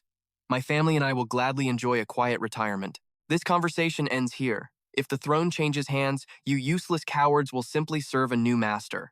Your titles and riches will remain, but the emperor? Heh, look at these so-called loyal servants. The court officials were stunned by the boy's sharp tongue and raw power. Tao Duong rose slowly. Tao Nguyet watched the Li heir, realizing the kid might actually topple the dynasty right here today. The emperor conceded that Van Tu was right. He appointed the Duke of State as the supreme commander. The Duke must mobilize the troops today. Tuan Duong replied that his health had declined lately. I can no longer carry such a heavy burden, but I will find a trustworthy replacement for this role. The generals were shocked. His aura rivaled the war king. How on earth was that man weak? The emperor dismissed them. Tao Duong fumed, planning to sabotage whoever took command of the army. I will set a trap regardless of who they choose. Let us see how you handle this chaos. The court adjourned. Tao Nguyet told Van Tu that he had truly shaken the entire kingdom today. Jialin Academy is recruiting for a new legion. Do you have any interest in checking it out? A student army? Interesting. They could become the most loyal forces for Prince Tao Nguyet. I will go. A massive crowd gathered at the academy. Mong Vu begged the teacher to let her brother register. Please, teacher. My brother is a warrior and meets all the requirements to join the recruitment. I told you, only students can apply. Besides, your brother looks sickly and malnourished. How could a boy like that survive a real battlefield? Mong Bak yelled out in pure frustration. I eat half a sheep every single day. You call that malnourished? The other students burst out laughing. Your tiny frame is barely bigger than half a sheep. The teacher said the boy had decent talent, though. He is a warrior at such a young age, which is rare. Bring him back during the next enrollment period. Mong Bak stomped away, claiming his master would find a way. The teacher laughed at the idea. You have a master? Unless the dean himself shows up, no one can change the rules for you. I am his master. Van Tu arrived with the duke, the prince, and the commander in tow. Mong Bak rushed to Van Tu, relieved. Master, you finally showed up. This old man won't let me sign up. The crowd whispered in shock. Is that really Li Van Tu? Is he actually that kid's master? That Van Tu guy just became a master recently. I heard he defeated someone from the Blue Province. He probably just relied on his family wealth and resources. If I were a Li heir, I would be a lord. You are just jealous. Money and power are forms of strength too. Don't let him hear you. You will not escape if he catches you talking trash. Mong Vu waved a greeting to Van Tu. Mong Bak started crying to his master. Lord Li asked if Van Tu had really taken a disciple. This kid looks so young, yet he is already a warrior? He is not even 15 years old yet. Why does he look so pale? Is he not eating enough? Mong Bak snapped back at the old man.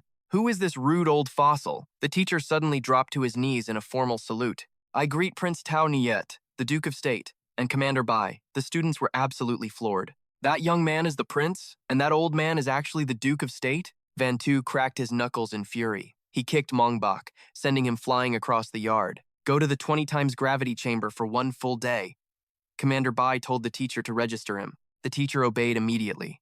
The students stared at the prince with stars in their eyes. The prince announced that anyone who performed well would join the National Guard, regardless of status. They could even become his personal shadows.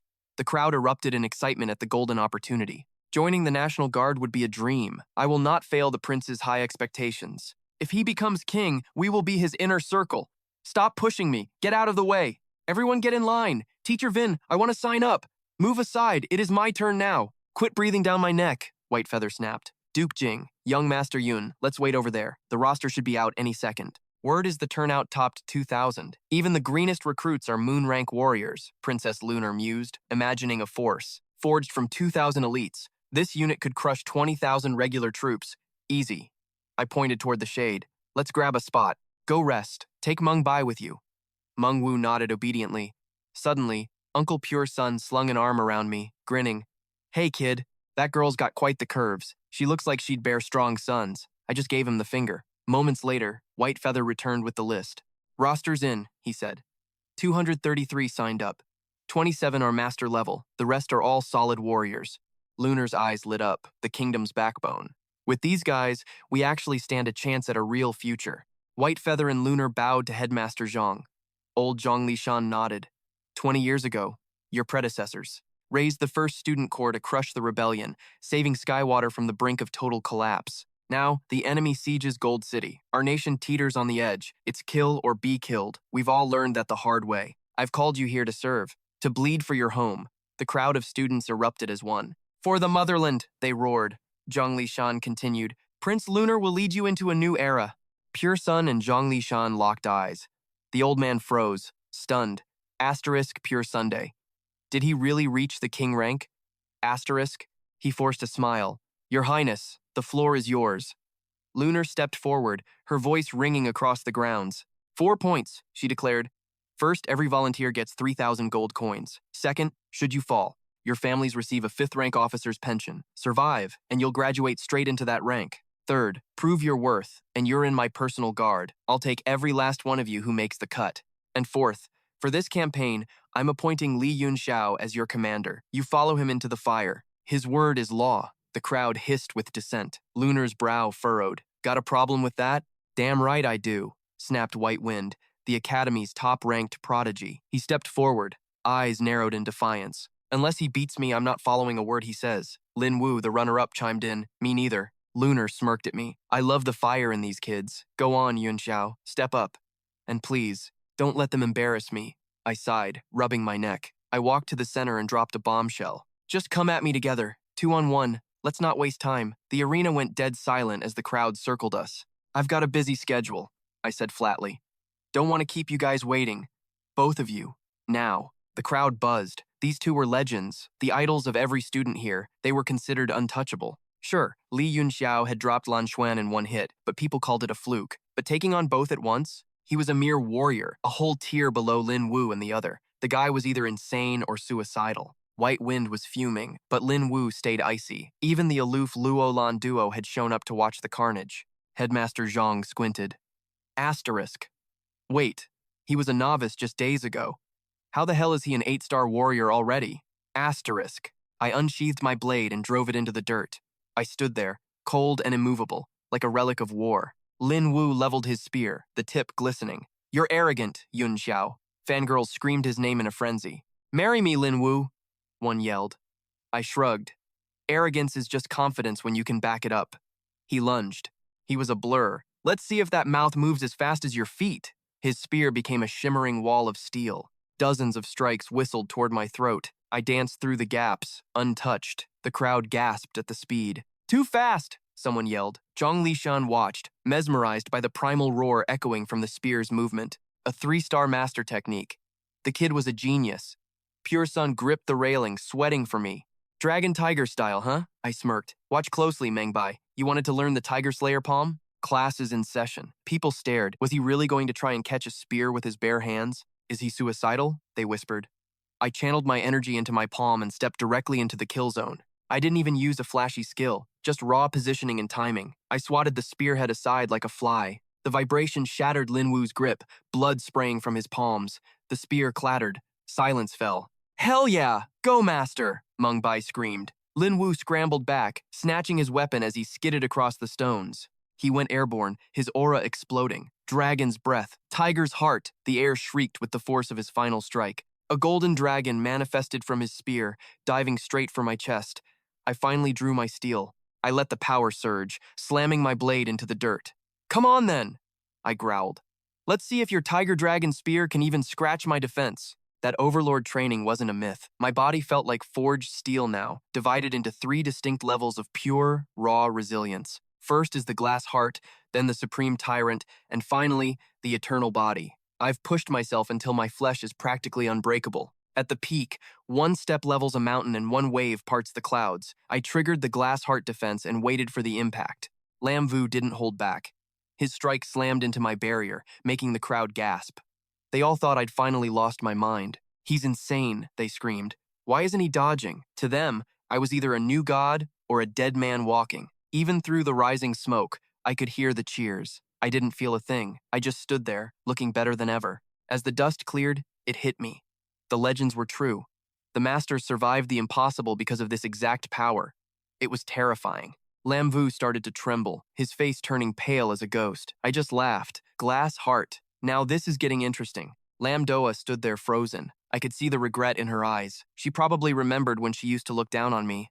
Those days are over. I'm moving toward a horizon she can't even see, while she's stuck watching me from the sidelines. "Lam, snap out of it!" Bai Chengfeng roared. "We have to hit him together or we don't stand a chance!" He lunged forward, his hands glowing like white-hot embers. The air hissed around him as he unleashed his signature strike. Lam Vu rallied, pouring every ounce of his soul into his spear. They were coming at me with everything they had. A massive red vortex and a golden dragon spiraled toward me. The students whispered that even a grandmaster would be turned to ash. I didn't flinch. I just felt the rhythm of the Green Lotus sword song vibrating in my bones, ready to answer. My blade moved like a melody, blooming into a shield of light that caught their combined fury and held it steady. Their power shattered against my defense like glass on stone. "My turn to play," I whispered, stepping through the wreckage. 10 steps, 1 kill. I didn't even move from my spot. I just swung once, sending a crescent of pure force screaming forward. The shockwave ripped toward them. Their faces went white as they realized they were trapped. They couldn't even breathe. I cranked up the gravity 10,000 times. They were pinned to the spot like statues, unable to even lift a finger. I spun the blade, the killing intent thick enough to choke on. They braced for the end, but the power was just too much. When the haze cleared, they were face down in the dirt, broken and bleeding. The silence from the crowd was absolutely deafening. I lowered my sword and looked at the sea of faces. Anyone else want a piece of me? Step up or step back. They all took 10 steps back. The next morning at the muster grounds, the air was heavy as the army finally assembled. It was a grim sight, mostly old veterans and broken guards. Han asked his father if this was really all we had left. No help was coming from the capital. We were on our own. "Let's march east," the commander said. "We go with what we have." Then Commander Zhao stepped onto the platform. He looked like a god of war as he called for the National Guard. "You have until the incense burns out," he boomed. "Assemble or face the executioner." His voice shook the very foundation of the city. High up in the towers, Cao Feng felt the vibration. He's back, and he's stronger. That kid actually managed to heal him. Prince Yang was sweating, trying to play it cool. So what? The main army still takes orders from me, not him. We went to watch the fallout. Inside the palace, the emperor finally exhaled. Xiao is back. I can finally sleep at night. "Was that him, father?" Lam Kuang asked. His dad just nodded, looking like he'd aged 10 years in a single second. The strongest general in the kingdom just woke up. After 5 years of silence, the balance of power just shifted. He looked at the horizon, sensing the change. The fate of this army is dangling by a very thin thread today. He told his son to prepare a massive gift for the consort's birthday. We needed to pick a side before the storm hit. The consort was the prince's mother. Lam Hong knew the Li family would be stepping on our necks for years to come. Cao Feng arrived first. Unit 1, reporting for duty. "General," he bowed low, his voice thick with a strange kind of pride. Prince Yang just sneered, thinking he was looking at a pack of losers. He didn't see the fire in their eyes. Then the others started rolling in. Commanders from Unit 2 and Unit 5 arrived, breathless and ready for blood. Luo Yunxiao and the rest of the elite commanders followed. They dropped to one knee, the air thick with tension. The students watched in awe as the shadows of the kingdom's true power finally emerged from the darkness. The National Guard was finally whole. It was the most terrifying and beautiful thing I had ever seen in my life. General Xiao addressed them. "You swore to bleed for this land. Now, the enemy is at the gates to collect." The emperor ordered the strike. The war was coming, and for the first time, we weren't just waiting to die. "Barely 3,000 men? You really think a few guards can stop me? Fighting 10,000 is suicide. You're just insects under my boot, those 124. Officers betrayed the crown. I'm sending you all to drag those traitors back for execution." "Qing Wang, you lunatic. You're actually going to execute the high command? You've lost your mind." "Prince Toduang, you led this mutiny while our borders burned. Your head falls first." The prince turned pale, stumbling back. You wouldn't dare. I'm royalty." You're just a soldier. You can't touch me. I am the blood of this nation. Ha ha ha. Why not? Without Chunyang's blood on the frontier or my blade at the gates, this kingdom would be a graveyard. You're nothing but a parasite on our history. I'm a master of war. To me, killing you is like putting down a rabid dog. He collapsed, trembling. The legend was back, and his aura felt like a cold blade. 5 years of silence, and now the monster has woken up. Guards, move out! Cao Feng felt the kill pressure. This wasn't a bluff. It was a promise of blood.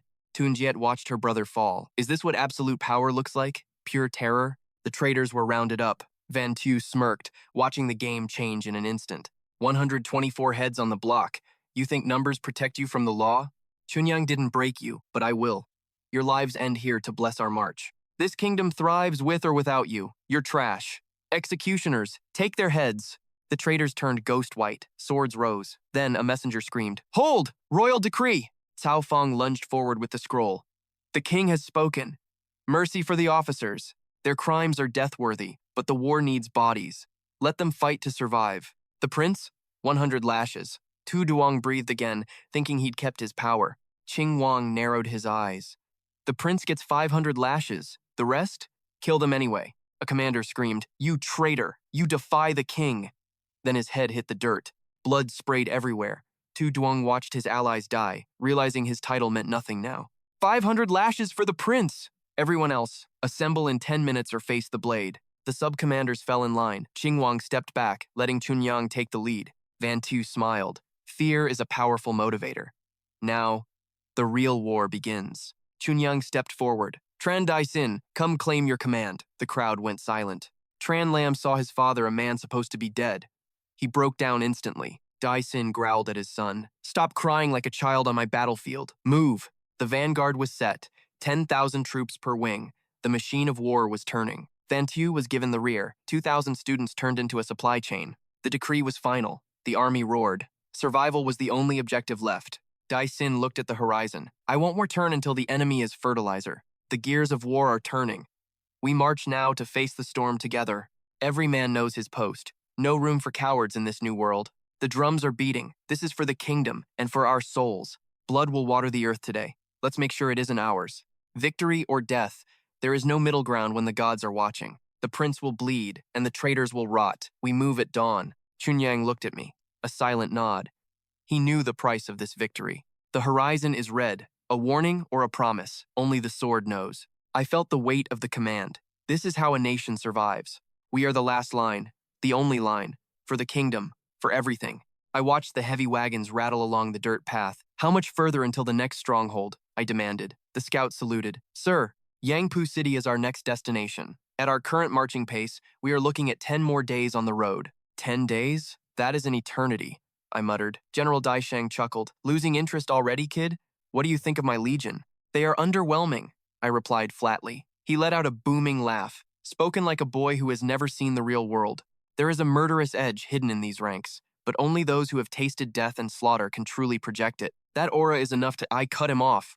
I get it. It is noon, old man. Stop the lecture. Take your medicine. Let Yunxiao help you keep that internal poison from boiling over. He grumbled, but didn't argue. Kid, I know you are a brilliant master of the craft, but war as I stepped in front of him, ending it. You think I do not understand bloodlust? I asked. They looked at me blankly. 10 days. Before we hit the gates of Yangpu, my 2,000 students will radiate a darker aura than your entire army of 300,000. Bet on it, he laughed. You are delusional, he sneered. I tapped my temple. I am staking my life on this, a formal military blood oath. If I fail, you can use my head for target practice. If I win, I command, and you become my janitor. His face went pale. An oath is no joke. You are an officer of these students. Act like you know the rules. I am not joking, I snapped. But for the next 10 days, the logistics and supplies are your problem. I am leaving. I am taking this group ahead. See you in Yangpu in 10 days. I vaulted onto the neighboring carriage without looking back. The crowd erupted in confusion, shouting my name. I turned around one last time, my voice cutting through the noise. Attention, ditch the gear, throw every single supply overboard and keep pace with my chariot. We move now, move! The column descended into chaos. Chen Lin turned to his father, eyes wide.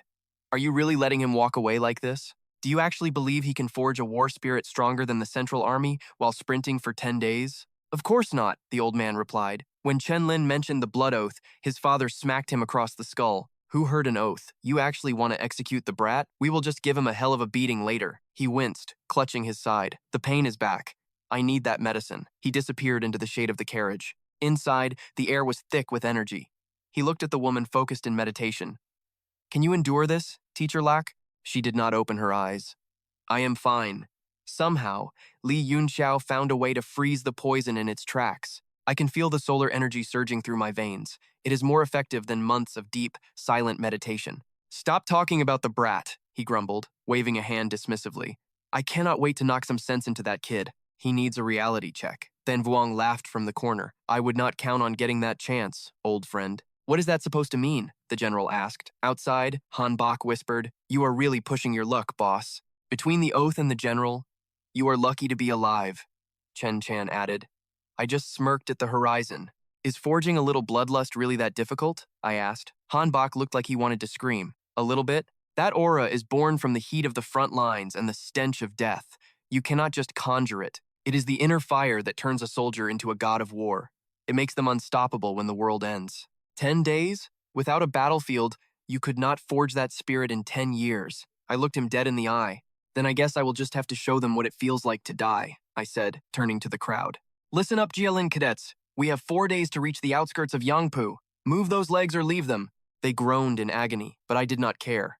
The next 6 days, I am taking you to hell and back. 3 days later, the air was still. I sat by the campfire, sipping tea while the students lay broken on dirt. Nightfall already?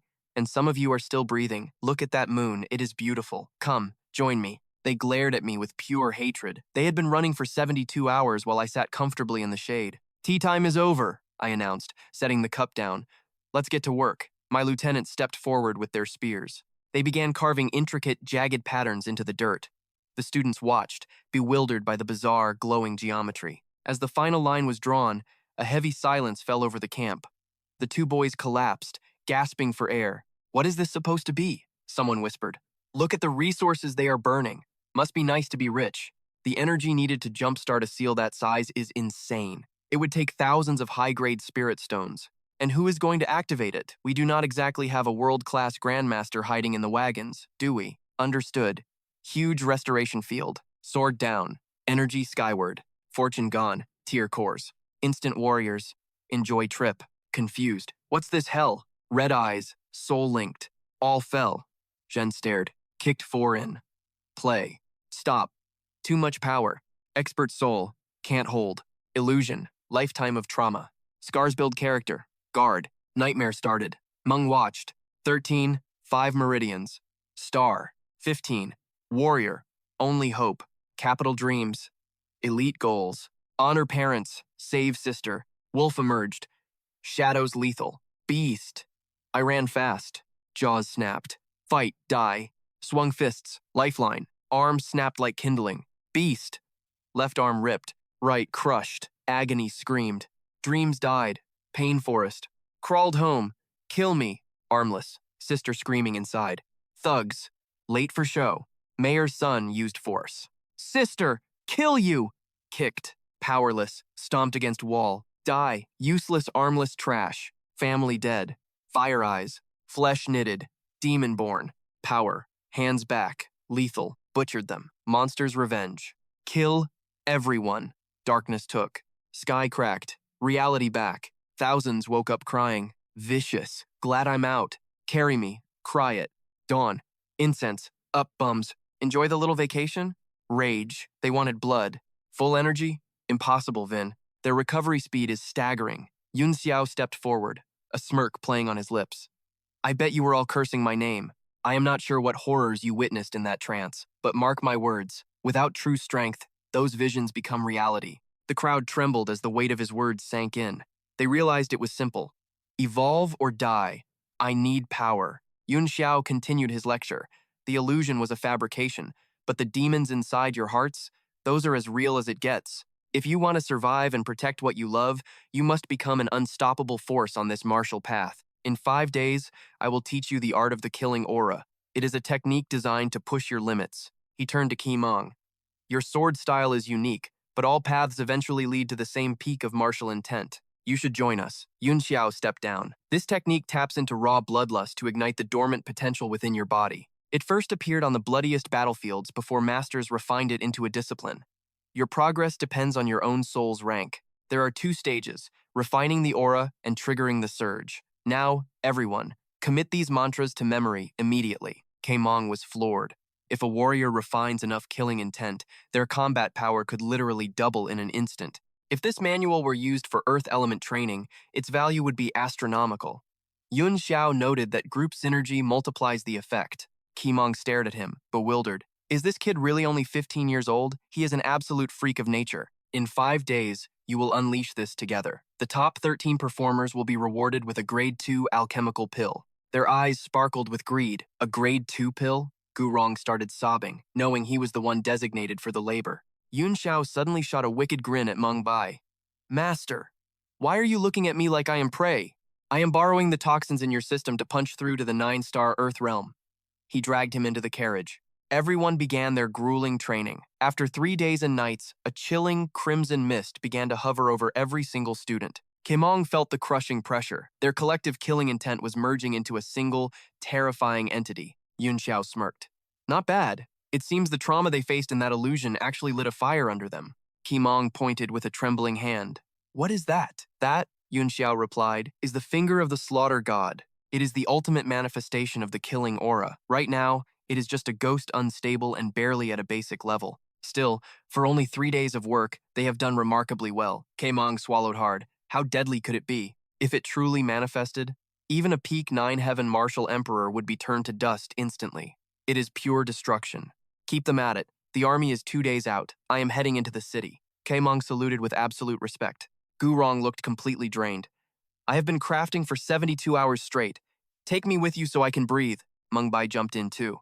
Yun Xiao sighed. Fine. Bring your sister. Keimong, stay here and hold the fort for them. Keimong watched them leave, stunned. My God. He hit the peak of the 8-star rank in just a few days. They arrived at Yangpu City, a massive trade hub and the literal heartbeat of the nation's eastern and western borders. Halt! A guard barked. The entry fee is 200 copper coins per person. That is 800 total. No cash, no entry. The group stared him down. Yun Xiao just blinked. The guard repeated his demand, holding out a greedy hand. Since when is there a cover charge for a city? Gurong yelled. Show me the statute that says we owe you. Pay the toll or get lost, the guard spat. Then his partner whispered something. Suddenly, he waved them through without a word. Gurong was still fuming, but Yun Xiao blocked his path and led the group through the massive city gates. That was a blatant violation of the law, Gurong hissed once they were inside. They are straight up extorting people. The world is full of violations, Yun Xiao said calmly. You cannot fix them all. Corruption starts at the very top. You think those guards keep that money? 99% of it flows right into the pockets of the ruling elite. Meng Bai gritted his teeth in anger.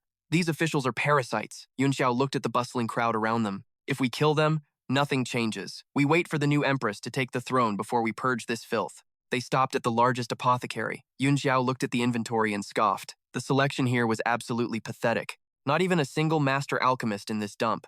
Give me 10 servings of these common ingredients. I will make do. We only have 8 packs of ancient leaves left, the clerk muttered. It is a high-demand item for physical conditioning. I will take all 8 then. Suddenly, a cold voice rang out, stopping the clerk from completing the transaction. The shopkeeper says they only have 80% of the body-tempering herbs left because the demand for strength is currently skyrocketing. I will take it all. Suddenly, a hand stops the merchant from handing me the supplies. A familiar, unwelcome voice cuts through. 2 thugs approached. One held a smoke, demanding every bottle of my physical enhancement pills right now. The manager, Gu Lanye, sighed. She told young Master Wu Guang that these items were already sold. Wu Guang's eyes shifted. He locked onto Meng Wu, stepping toward her with a predatory, dark grin. He slammed cash down, telling Lanye he wanted both the medicine and the girl. Name your price. My friend flared up, but I held him back. I told the brat everything has a price. Think you can afford us? He sneered, ordering the shopkeeper to reveal his high status immediately. Lanye explained he was the city lord's son, backed by an alchemist apprentice named Zhang Tai. I suppressed a laugh. Zhang Tai? Never heard of that nobody. Is he supposed to be famous? The old man bristled. He asked if we even knew what a real master looked like. He screamed that he represented the Alchemist Guild, claiming ties to the legendary master Jia Vin. Gu Vin laughed in his face, calling him a fraud. He turned to me, mocking the lie. Jia Vin doesn't take trash like you, Vin barked. The apprentice started backpedaling, stroking his beard. He claimed he was best friends with the master's real student, making him practically a disciple. Wu Guang grew bored. He demanded to know the price for the girl and the herbs again. How much to make you walk away and leave her? He asked, throwing his weight around. I looked him dead in the eye. It is cheap. Just give me both of your heads. All hell broke loose. My team moved like shadows, turning the shop into a total war zone. The manager begged us to stop. I eventually signaled the end before they actually stopped breathing. We walked out, leaving them broken. The manager rushed over to see if the brat survived. His face was a pulp. Shaking, he pulled out a signal flare, screaming for my blood. The flare hissed into the sky. He yelled that we would regret the day we were born. A commander named Bin Bak arrived with a squad, looking for the 4 young troublemakers. He hesitated. He could feel our power. These were not normal kids. They were elite fighters. He did not want to risk a war with whatever powerful family we surely came from. Wu Guang did not care. He ordered them to kill us and save the girl. Bin Bak tried to act tough, warning us of consequences. Gu Vin just told him to move. The soldiers drew their blades. I asked if they really wanted to play the numbers game. Wu Guang laughed. The more the merrier, he mocked, thinking he had us completely cornered. I pulled a special bolt from my quiver. You wanted a show? Here is the main event. I fired. The arrow streaked upward, exploding into a signal that turned the sky bright crimson. Suddenly, a volley of arrows rained down. Bin Bak froze. The cloud piercer? That is an army signal. Panic hit the streets. People screamed that an invasion force was breaching the city walls. The commander's jaw dropped. He realized he had just declared war on a force he could not stop. He had spent years acting like a king, but today he finally hit a titanium wall. 2,000 of our soldiers swarmed the plaza, surrounding the city guards in a heartbeat. Wu Guang's bravado vanished. He clung to the commander's arm, trembling like a wet dog. I stepped forward. I brought the crowd you asked for. Ready to keep playing, little pig? The commander stammered about the law. My friend laughed. Laws? You only care now. He pointed out the irony. They brought hundreds to bully us, so we brought thousands. Statistically speaking, I joked, it is still an unfair fight for your 200 men. A heavy carriage arrived. The city lord, Wu Lientian, stepped out, demanding to see the chaos. He barked for the troops to clear a path, trying to reclaim his fading authority. He stopped dead when he saw a group of teenagers standing over his broken army. His son crawled to him, sobbing about the humiliation he had suffered at our hands. They turned me into a monster, father. Look what they did to my face, he wailed. Dad, you have to cuff these guys and beat them senseless. I thought, asterisk, is this brat actually brain dead? Asterisk, he clearly doesn't realize his life is over. Following a moron like him is a one-way ticket to a grave. Lord Wu didn't argue. He just smashed his son's face. Shut up! You're gonna get us all killed! He turned to me, bowing until his forehead nearly hit the dirt. Forgive my failure as a father, sir. I smirked. I'm a reasonable guy, but we can't exactly talk business out here in the street, right? Wu gestured frantically toward his manor. Of course. Please, let us settle this in my humble home. Inside the mansion, my men stood like statues. I took a long, slow sip of the Lord's tea. No hard feelings, Wu. Sometimes a good fight is the best way to start a real friendship. Wu nodded like a bobblehead. Son, pour the man more tea. Tell us, what is your official rank? My name isn't important, I replied. But I'm leading 2,000 men to defend our borders from invasion. Wu clapped loudly. A true patriot. Such noble spirit for our kingdom. Son, you need to learn from him. He's a hero for the people. Seeing such fire in a young man, it's truly an inspiration to us all. I chuckled. Funny how fate works. Since you're such a patriot, I have a small favor to ask. Wu waved his hand dismissively. Between brothers in arms, ask for anything. Don't be a stranger, my boy. Glad to hear it. You see, my 2,000 soldiers, they showed up for duty with nothing but their clothes. We're heading to the front lines without any supplies. I need to borrow some rations from your city. Wu froze. Rations? Our city is starving, kid. We barely have enough to feed a single mouse here. Fine, I countered. If food is short, give us gold. We'll buy supplies at the next fortress down the road. Wu's eyes narrowed. Asterisk. He's just another common thief. Asterisk, he thought. Asterisk. Fine. I'll buy him off and be done. Asterisk.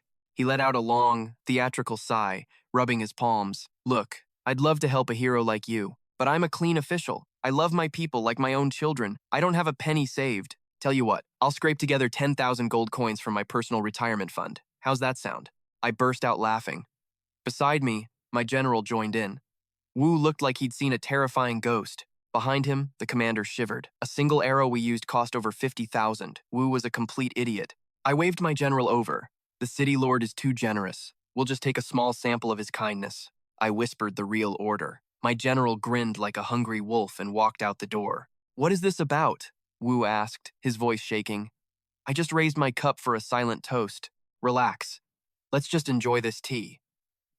Then, the sound of breaking doors and screaming erupted from the hallway. Metal crashed against stone. Wu's commander whispered in his ear, Sir, his men are all elite martial masters. Wu lunged toward me. Stop this. This isn't a loan, it's a robbery. You can't just take my things. Robbery? My voice turned to ice. Careful, old man. Slander like that is a death sentence in my book. Wait, Wu begged, hearing his treasury being emptied. I'll double it. 50,000 coins right now, just leave. I stood up, glaring into his soul. You think I'm some low-life thug? I came for war supplies, Wu. Since you've labeled me a thief anyway, I might as well play the part. Guard, tie them up. My men moved like lightning. Wu and his son were trussed up like pigs, ready for a rotisserie. Anyone who takes a step toward them dies, I announced. The commander froze, paralyzed by pure, unadulterated fear. The two pigs were hoisted up, squealing in pain. Help us! Father, make them stop! It hurts so much! My men began hauling in the loot. Gold, jewels, and ancient weapons filled every corner of the room.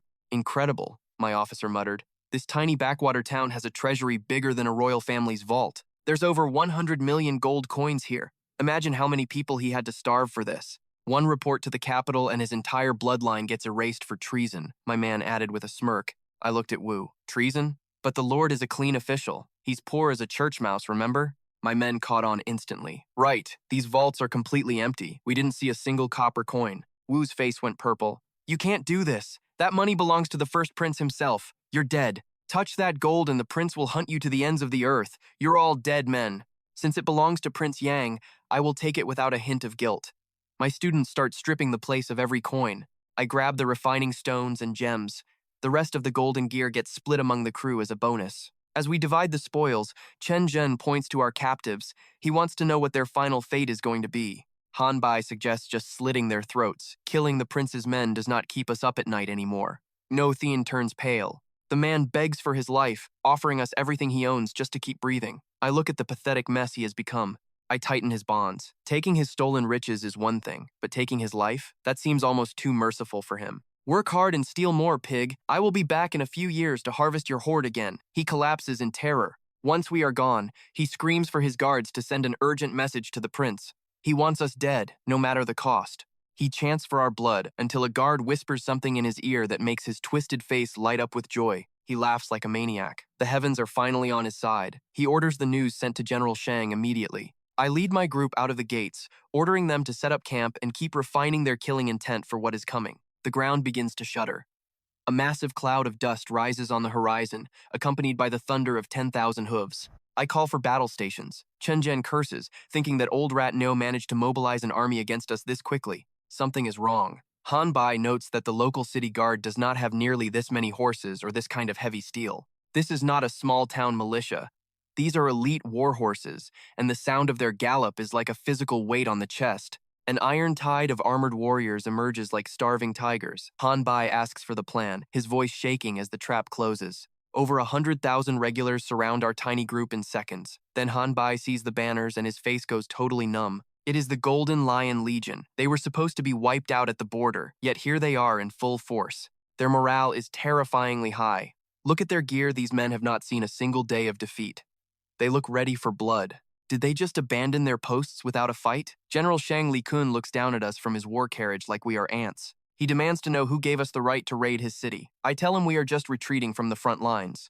I mock him, saying we came here to show off after our loss. He crushes his wine glass, his aura exploding like a bomb. He roars for our deaths. The collective killing intent of his army manifests into a golden tiger, hovering over us with bared fangs. The spectral beast's roar shatters the air, making my students clutch their ears in agony as the general prepares to strike us down. The general froze as he felt the overwhelming power radiating from Ji Meng. "Who are you people?" he demanded.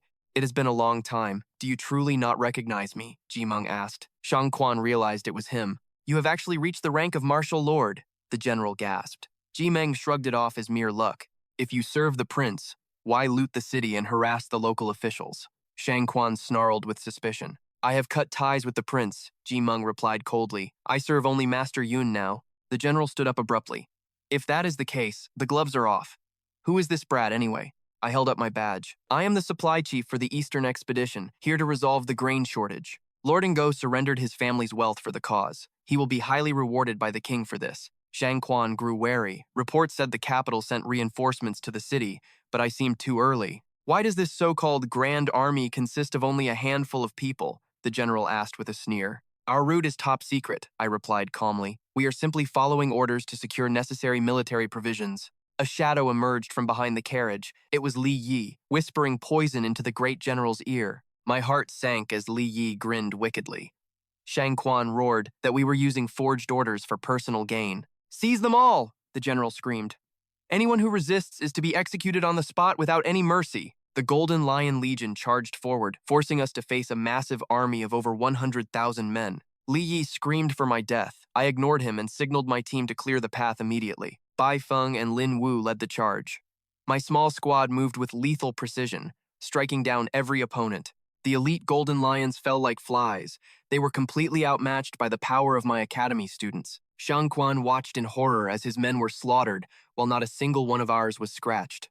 How can a group of mere students possess such terrifying strength? He wondered as panic began to set in. Even if they are strong, they cannot defeat 40,000 men, the general thought, signaling for a full encirclement. Move out! Channel that bloodlust into the southern wedge. Form up now. Red mist spiraled into arrows. Kill! They screamed. The enemy braced, terrified. The Golden Army summoned a massive, spectral lion, claws bared for our throats. Our spirit eclipsed theirs. We shattered their golden beast like cheap glass. Soldiers collapsed. Li Yi's hands shook. He's a monster, a goddamn demon. Kill him or we're dead, he charged, blade high, aiming for my head. I'll stall Qi Mong, Shang Quan barked. The rest of you? Gut Xiao. He dies today, Li Yi hissed. If he breathes, our master's plan fails. Kid's too slippery, Yuan Wen spat. Sit back, little brother. We'll handle it. They lunged together. Li Yi smirked, already tasting victory. My death seemed certain. Blade met blade. Qi Mong roared, Xiao, watch your six. They're coming. I didn't blink. Eyes south. Keep the push. Do not break the formation. I wasn't suicidal. I just needed to buy time until the cavalry arrived. Yuan Wen's spear spun, trailing frost. No more running, boy! Die! I grinned. Catch me if you can. I activated my moonstep technique. I was a phantom, weaving through their ranks with impossible bone-chilling speed. Their ice blasts shredded their own men. Shang Quan screamed in fury. They shoved their soldiers aside. Cunning rat, using his own as shields. They cut down their own men to reach me. Stop killing our troops! Cover the rear, I yelled. Open the southern path. Break through now. We retreated under fire. Kill his friends, Li Yi shouted. Break his heart. A spear lunged for Bai Feng. He was wide open, cold, certain death. I fired energy pulses to distract him. Yuan Wen slapped them away. Bai ignited his aura, desperate. Light flared as he threw everything he had. Metal clashed against frost. The power gap was a goddamn canyon. His guard broke. The frost spear pierced his defense, seeking blood. It went deep. No! Lin Wu screamed, diving toward his falling friend. Bai was down, bleeding out. The enemy lunged again. Next one dies! Run, Lin Wu! Get out of there! Lan Duo's voice cracked with terror. I flickered into existence behind them, my sword singing a deadly, cold song. I forced the generals back. Get him to the healers. Move, damn you! Lin Wu grabbed him. Yuan Wen snarled, his spear aimed at my chest. Finally stopped running. Die! I twisted, my shadow dancing around his thrusts. He was missing every strike. Fight like a man, you coward! He roared. A general bullying a student? You've got some nerve talking about honor. He was livid. I was exhausted. My limits were screaming at me. How much longer can you dodge? He hissed, his strikes getting faster. Save him, the students cried. Don't let our master fall alone. He fought for us. He bled for us. Who are we if we watch? Lin Wu roared. Charge. If you stay behind, I'll kill you myself.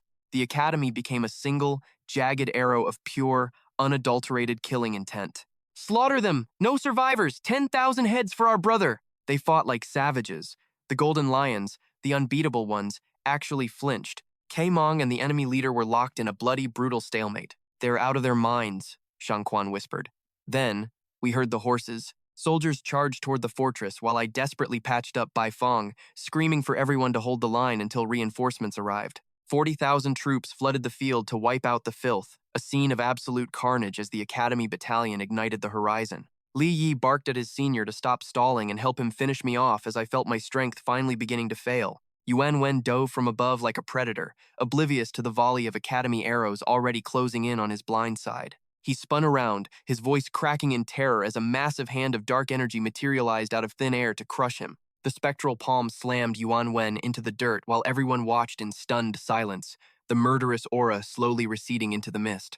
Blood pooled around his broken spear as my classmates collapsed from exhaustion, prompting me to yell for them to retreat and leave me. I stared down the Golden Army, knowing my last-ditch strike had drained every ounce of my spiritual energy and lethal intent to kill. Taking down a martial king took everything, but luckily those 40,000 lions were too terrified to make another move toward me. Li Yi trembled, his mind snapping as he charged me like a feral animal, swearing he would be the one to end my life. He saw me as his ultimate curse and vowed to kill me at any cost, just as a thunderous voice commanded everyone to freeze. Li Yi lunged anyway, but I recognized that voice and reacted instantly, swinging my blade until the cold steel hugged his frantic throat. He tumbled back into Yuan Jiap's arms, screaming for the King of Qing to arrive and execute me for my supposed crimes against them. I mocked the old man for his clumsy movements, asking if losing an arm had finally thrown his pathetic balance off for good. I knew I had to break them before their king arrived, so I watched as both Li Yi and Yuan Jiap charged me together.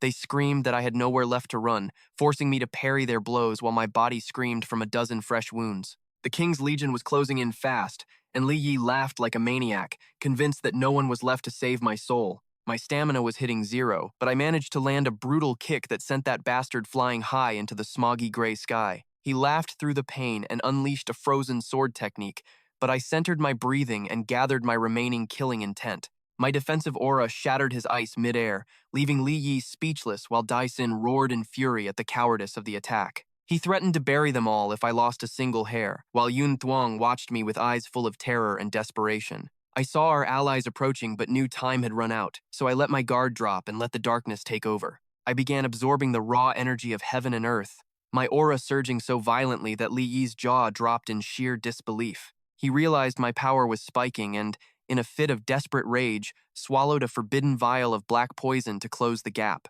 Yuan Jiap watched in horror as his brother's body began to warp and swell, his clothes shredding under the pressure of the mutation. He growled that he wouldn't die unsatisfied, his hands twisting into jagged claws as thick fur sprouted across his entire hulking frame. The golden lions recoiled in shock, while the students whispered that he looked like some nightmare straight out of a primitive jungle legend. It was a grotesque sight, and Daisen noted that this ape-like transformation had pushed the villain's power to a martial king level. Yun Thuong remembered her master's warning about this specific toxin, a drug that stripped away humanity to leave only a bloodthirsty beast. She knew the monster would lose his mind for a temporary power boost, putting me in a lethal position I couldn't easily escape. Fully transformed into a towering mountain ape, Li Yi let out a deafening roar and lunged at me with murderous primal intent. I laughed at his claim that I would die, reaching out to pull every elemental spark from the atmosphere into my own palm. Even the generals stopped their duel to stare at the sky, mesmerized by the way I was bending the world to my will. The sheer scale of the energy was terrifying, pulling the clouds into a swirling vortex as everyone watched the final showdown unfold. As the image of an ancient legend flickered behind me, Yun Thuong wept, recognizing the shadow of a hero she thought was gone.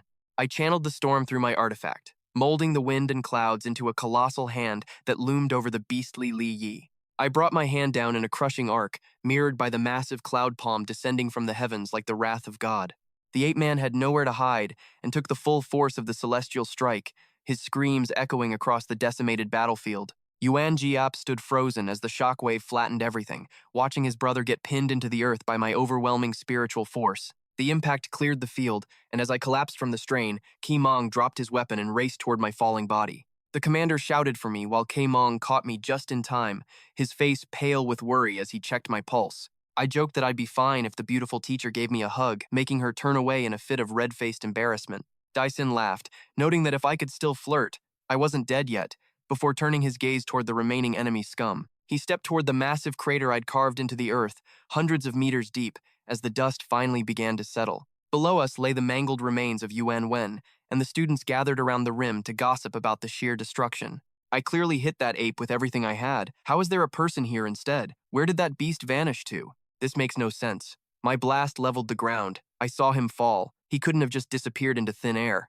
There was no escape route. yet I sensed nothing. Suddenly, the three of them loomed over me. This is going south fast. The academy unit radiated pure, chilling bloodlust. Across from them, the Golden Army turned pale with terror. Vin helped me up. My student asked how to handle this dog, Shang roared, claiming his status as leader of the Golden Lion Legion. He barked about investigating the city heist, trying to hide his panic. By what right did we dare to touch him? He figured he would assert his rank. Surely, he thought, we wouldn't be bold enough to execute a high-ranking official. I looked at him with murder in my eyes and signaled Keimong. I told him to show the coward exactly what our authority was. Keimong blurred into motion, burying a fist deep into Shang's gut. Before he could even hit the ground, the assault continued. A heavy boot crushed his ribs, followed by a dozen more strikes that pulverized his face. He began coughing up thick, dark blood. "Stop! Please, no more!" he wailed. I signaled for a pause. I asked if he finally understood whose ground he was standing on. I get it, he wheezed. His entire army was literally shaking with fear. I leaned in, my voice a low growl. You have lived for decades and still do not realize that might is the only law. How did you even become a general? It is a bit late for a lesson, but you can take it to your grave. I gave Keimong the final nod. No, you cannot do this. I am a minister, a guardian of the realm. Killing me is treason. Where is your decree? Your laws and royal edicts mean nothing to me. You tried to end my life, and for that, you pay the ultimate price. Keimong drew his steel. Wait, spare me. I am a fourth-stage master. I will be your loyal shadow until I die. Dai Sin hesitated. A warrior of that caliber was a rare find, a massive asset for any faction looking to rise. In this kingdom, men like him were legends. Having a master under our command would change the entire board for us. I did not blink. A master? In the true path of the warrior, you have not even stepped through the front door. The group froze in shock at my words. Finish it, I commanded. Keimong took his head in one clean, merciless stroke. The blade flashed, and the general's head hit the mud. I turned away without a second thought as Dai Sin stepped forward. He faced the Golden Army, declaring their leader a traitor who sold out his country. His life was the price for his crimes. Vice commanders, step up. Two men approached, trembling. Vice commanders Hong and Ma, reporting for duty. Great general, you witnessed his betrayal, Dai Sin barked. I am purging and reorganizing this entire legion immediately. Do you have any objections? Whatever you command, General, they stammered. We are at your mercy. We have no objections to your will. Dai Sin raised the command token. Fine. These 400,000 men now fall under the sole command of Officer Hoang. Abandoning your post is a death sentence. But I am giving you one chance to wash away your shame with service. Return to the front. Defend your home. Hong gripped the token. We will redeem ourselves through blood and iron. Redeem our honor. Protect the kingdom. 400,000 voices thundered in a single terrifying roar of agreement. Back at the manor, Lord No paced nervously. Tell me, do you think the general caught those thieves and the gold? Without a doubt, his son replied. The Golden Lion commander is a master. Those punks are as good as dead. No threw a shoe at him in frustration. I did not ask you. Officer, give me a real assessment of the situation. The aide sighed. He will likely recover the treasure, but getting that greedy general to hand it all back is impossible. I knew it, Nyo spat. But partial recovery is better than nothing. Just bring those brats here so I can skin them alive. A messenger burst through the doors. The Golden Lion Legion has arrived. Ingo's face twisted into a malicious, joyful grin. Are the prisoners with them? Yes, sir. But the messenger was cut off as the lords rushed out to the gates. Finally, I am going to break every bone in their bodies, Ngo laughed, his son trailing behind him in anticipation. Come, let us welcome our victors. 1 second he was gloating. The next, his world went dark forever. I didn't even slow down as my blade found its mark. The city is yours now, I told the officer. Don't fail me. From a distant carriage, General Lam watched, paralyzed. Is that boy even human? Look at that suffocating, dark energy, that black mist surrounding those students. I have spent 40 years on the battlefield and never seen such pure bloodlust. They are not soldiers. They are harbingers of a massacre. Those 2,000 students have become walking gods of death. There is an ancient myth, Dyson whispered. When the slaughter reaches its peak, the god of war descends to earth. Clad in shadows of purple and black, with armor forged in blood. The one who ends all life has finally arrived. I shielded my eyes from the glare. Han Fuang whispered, General, is he actually a god? God is just a hollow word, he replied. That black aura, that is the ancient Lama Diana. It represents total annihilation. Han Fuang gasped. The general warned that the martial path is infinite. We are but mortals. That killing intent is a force only legendary, forgotten masters could wield. Han Fuang frowned. It is so rare. How did Van Tu learn it and teach 2,000 others? Prince Qing broke the heavy silence. Someone powerful is mentoring him. He is not acting alone.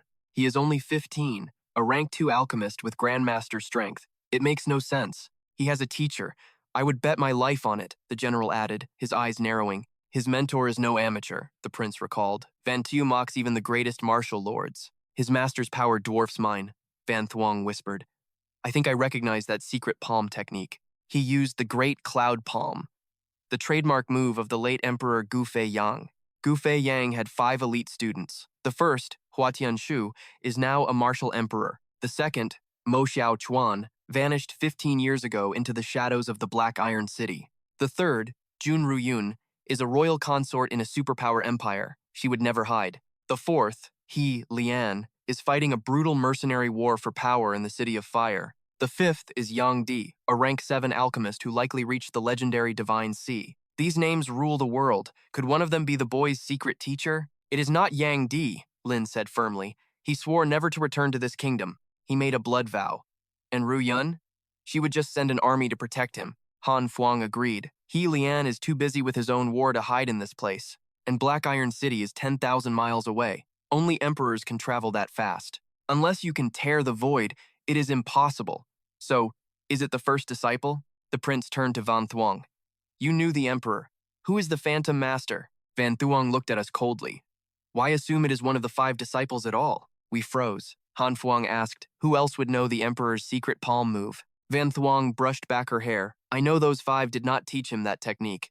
Then who? The prince gasped. She dropped the bombshell. It was Lord Gu Feiyang himself. Gu Feiyang? We shouted. The general scoffed. He died 15 years ago at Heaven's Peak. Her voice cracked. He is too strong to die. He must have hidden here, badly wounded. He found Van Tu and trained him. I felt that same arrogant, godlike power in him. That pride. That world-ending strike. Quote, only he could have passed that down, she insisted. The prince turned pale. Are you saying the legendary emperor is hiding in our tiny kingdom? I am certain of it, she replied. The general muttered, if it is him, we are ants. But if his enemies find out he is alive, they will burn this country to the ground. Our entire world would be erased. The general raised a hand, signaling absolute silence. This talk is over. Never mention this again. If it leaks, we are all dead men. Van Thuong's eyes turned lethal. If anyone talks and puts him in danger, I will kill them. I will tear them apart. The general nodded. Don't worry, we are family here. We owe the boy everything. Not a single word will ever leave this room. I swear. The king agreed. His medical skills are divine. He cured my decade of hidden poison. You are safe here, the prince added. Van Thuong finally nodded, her tension breaking. A scout burst in. General, Water City is ahead. Should we enter or take the bypass? The general looked at the map. We need supplies, but we cannot risk any unwanted attention. Go around, he ordered. The secret we carry is a death sentence if it is found. The world is changing, he whispered, and we are the ones holding the lit match. I knew Governor Track of Xuchang was the prince's puppet. We wouldn't find any mercy there. No hospitality inside. I ordered a detour. My guards obeyed, but then Keimong interrupted us. Hold on, General. Master Yun wants to halt so the students can scavenge for extra rations. Rations? Is our stock low? I asked. Keimong coughed, avoiding my eyes. Just wait, sir. I was confused. Keimong had mastered Yun's theatrical flair, grinning like he'd hit the jackpot. We're just borrowing the prince's pocket change for expenses. Purely transactional revenge, he joked. Lin fumed. We're professional soldiers, not bandits, Lin barked. I raised my hand. Wait, in this war, bleeding the enemy to fatten our own ranks is smart. You have 15 minutes. Be fast. I'll be back in 5. He vanished. My officers sighed, shocked at my sudden lawlessness. Such blatant corruption was once unthinkable for me. Meanwhile, the governor's mansion was in party mode. Track was celebrating his second concubine. Guests arrived with lavish gifts and forced, polite smiles. Track was beaming until a frantic servant stumbled in, pale with terror, whispering a warning. My lord, disaster! A massive army is at the gates, Track scoffed. Probably just another guest. I didn't invite any generals. Outside, Keimong's voice boomed. The Eastern Army is here. We're here for rations, Governor. Stay at your party, we'll find the treasury ourselves. Keep eating. He waved his students forward, ignoring everyone. Track turned a deep shade of purple. Insolent! Guards, arrest them! Keimong unsheathed his blade, a single strike sending the balcony crashing down. Help! The roof is falling! track shrieked. Guests laughed. The mighty governor had literally wet himself. Sheathing his sword, Mong smirked. A gift for the prince.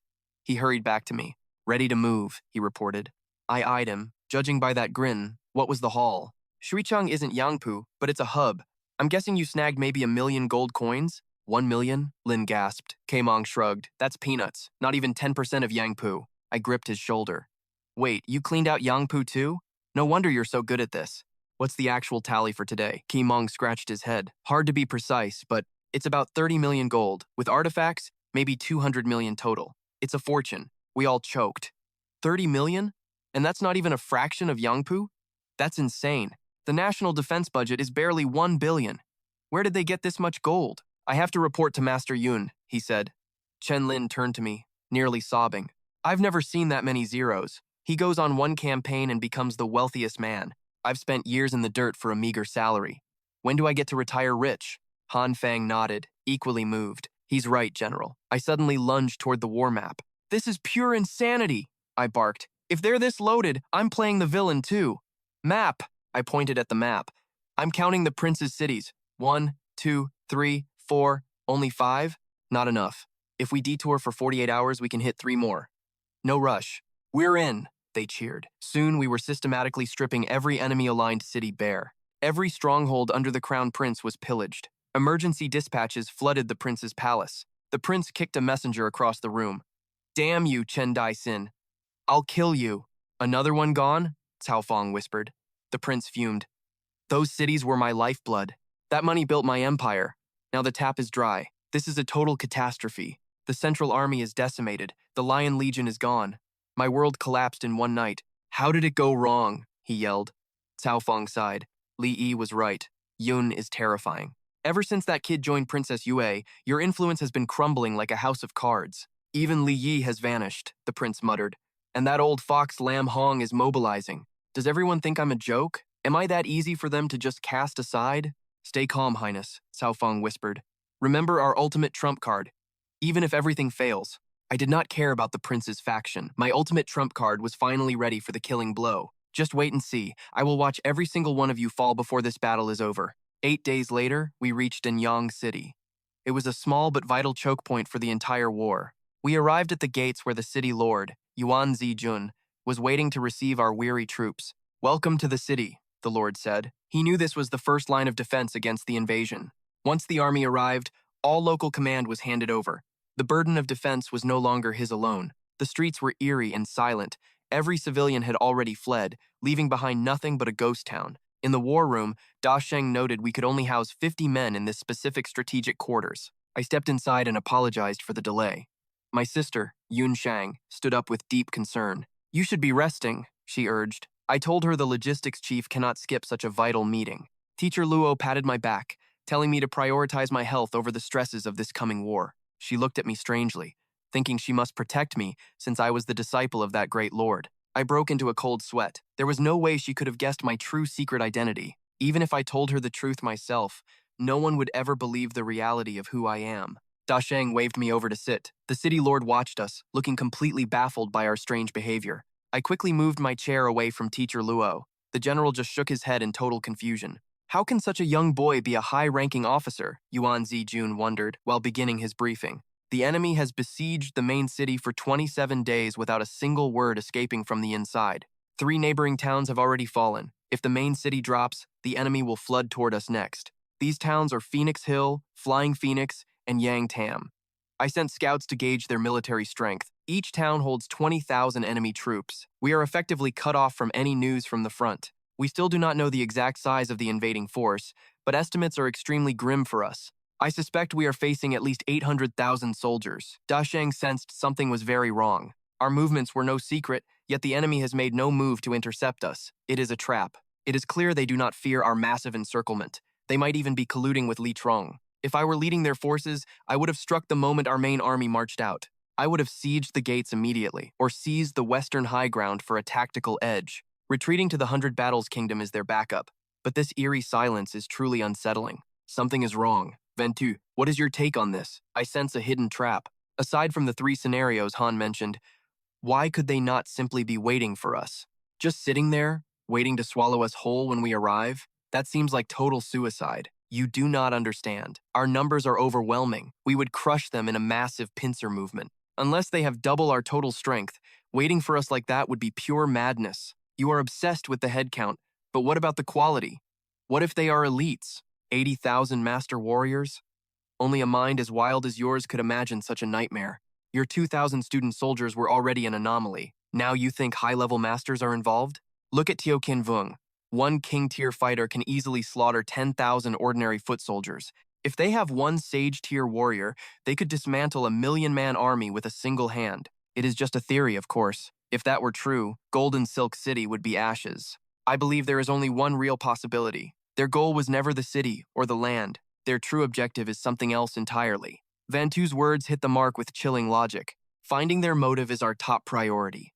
I need every scout moving on this right now. Deploy 3,000 elite scouts immediately. I want eyes on every inch of the 100 battles territory. Manage the logistics. Everyone else, return to your posts and await my signal for the next move. I felt a presence and stopped dead. Teacher Lack, I know you are watching from the shadows. You don't need to walk me any further. Just go home. Van Thuong, I said, watching her twirl a strand of hair. She sighed. I haven't found a place to stay yet. Since your place is so big, I'll just stay here. Being alone is exhausting. I froze, my face flushing deep red. She continued, I still haven't settled on a spot, and your house has plenty of room, so I'm moving in. My heart skipped a beat. This is bad, really bad. We're already at capacity. There's no room for anyone else, Mengvu shouted, cutting in. But then she hesitated. Actually, it's fine. The teacher can. Just share my room. My bed is massive. I felt a surge of irritation. Oh, your bed's big? Then maybe I'll just sleep there too, since I apparently have nowhere else to go. Mengvu turned away, embarrassed, and ran off crying about how much she hated me. Van Thuong looked at me skeptically. From the look on your face, it doesn't seem like I'm very welcome here. I waved my hands dismissively. Not at all. You're more than welcome. I just worried this dump wasn't nice enough for a lady like you. Good, she said, walking past me. Follow me, kid. I have questions. I sighed. It's small in here, so just find a seat wherever. Suddenly, the door slammed shut and the lock clicked. My heart pounded in my chest. Why the hell did she just lock the door? She began tracing a magical seal that enveloped the entire room. My head felt like it was on fire. What is she doing? Has she finally seen through my secrets? Is she so captivated that she's actually going to force herself on me? She finished the seal. I gulped. The power gap between us is way too wide. Even if I fought back, it wouldn't matter. I guess I'll just let her have her way today. I closed my eyes and waited for the inevitable. Then I saw her start to undress. She took off her outer robe. What's wrong? Afraid to look at me. I was breaking out in a cold sweat. I'm just really nervous, I stammered. I guess you've really prepared yourself for this, haven't you, teacher?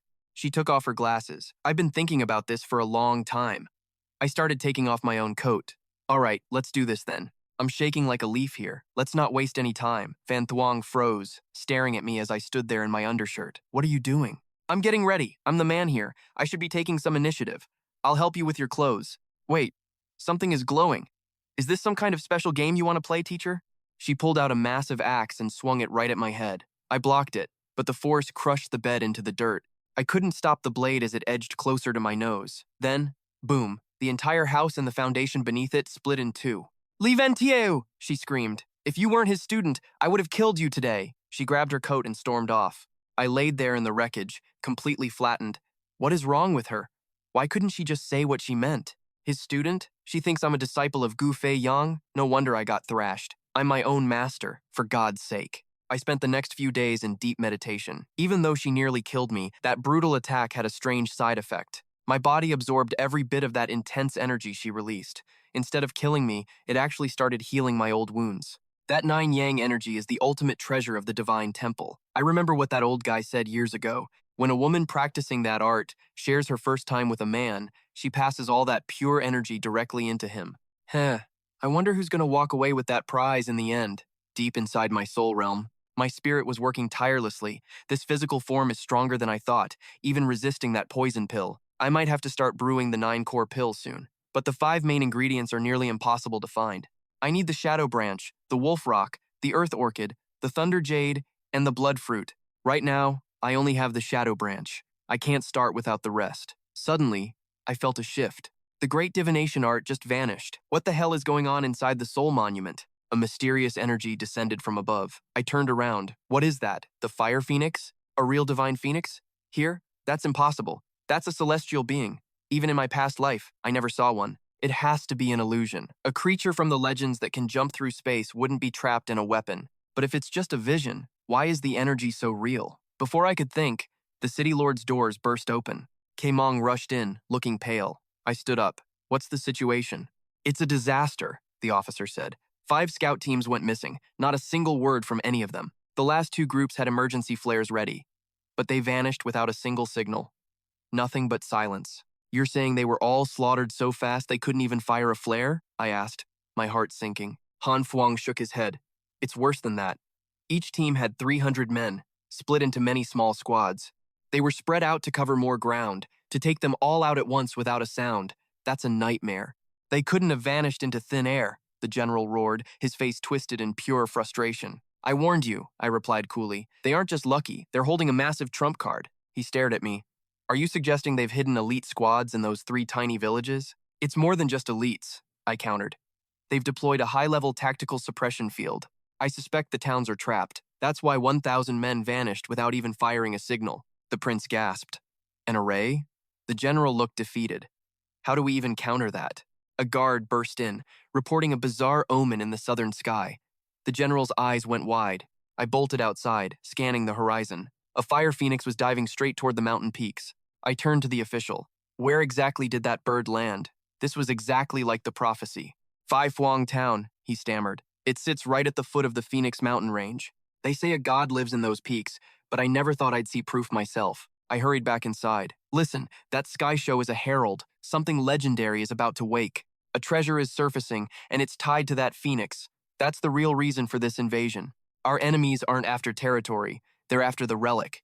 The prince looked absolutely stunned. If it's on our land, we can't let those scavengers get their hands on it, he declared. Exactly, the general agreed. Using 800,000 troops as a decoy? This treasure is massive. He called for the drums. Order the legions to charge. We take that city by force now. The prince nodded. No magic wall can stop 800,000 men. I knew he was wrong. I've seen spells trap 800 million people, but our enemies aren't that powerful. Not yet. We need to be smart, I warned. They're baiting us. We have to scout the perimeter first. Scout? The general snapped. Every elite I sent is dead. Who else is there to send? I'll go, I said, my sister's eyes filled with dread. No way. I won't let you. The prince stepped up. I'll accompany him. I want to see this legendary omen for myself. Forget it, I told him. My sister grabbed my shoulder. Are you even listening to me? You need the master's heat to keep your poison in check, I whispered. Otherwise, you're just a liability. I looked at my guard. Mong and I are going. My sister was shaking with rage. Stop playing the hero, she screamed. I leaned in, whispering a secret that made her freeze. She went silent. The general watched us, baffled. What the hell is he up to now? Are you certain? He asked. I shrugged. Can't let a good payday slip through my fingers. Fine, the general sighed. Just watch your back. I turned and walked out the door. Wait for the good news, I called back. Behind us, the old man was wailing like a child. We reached the town. My mental scan is bouncing back, Mong noted. The trap is set. I activated my vision, cutting through the fog. The town was empty. Everyone was dead. Did they take the survivors to the mountains? He asked. I didn't like the look of this. It's weirder than that. These people didn't die from blades. We need to be very careful. At the base, the old man was still crying. Why didn't he take me?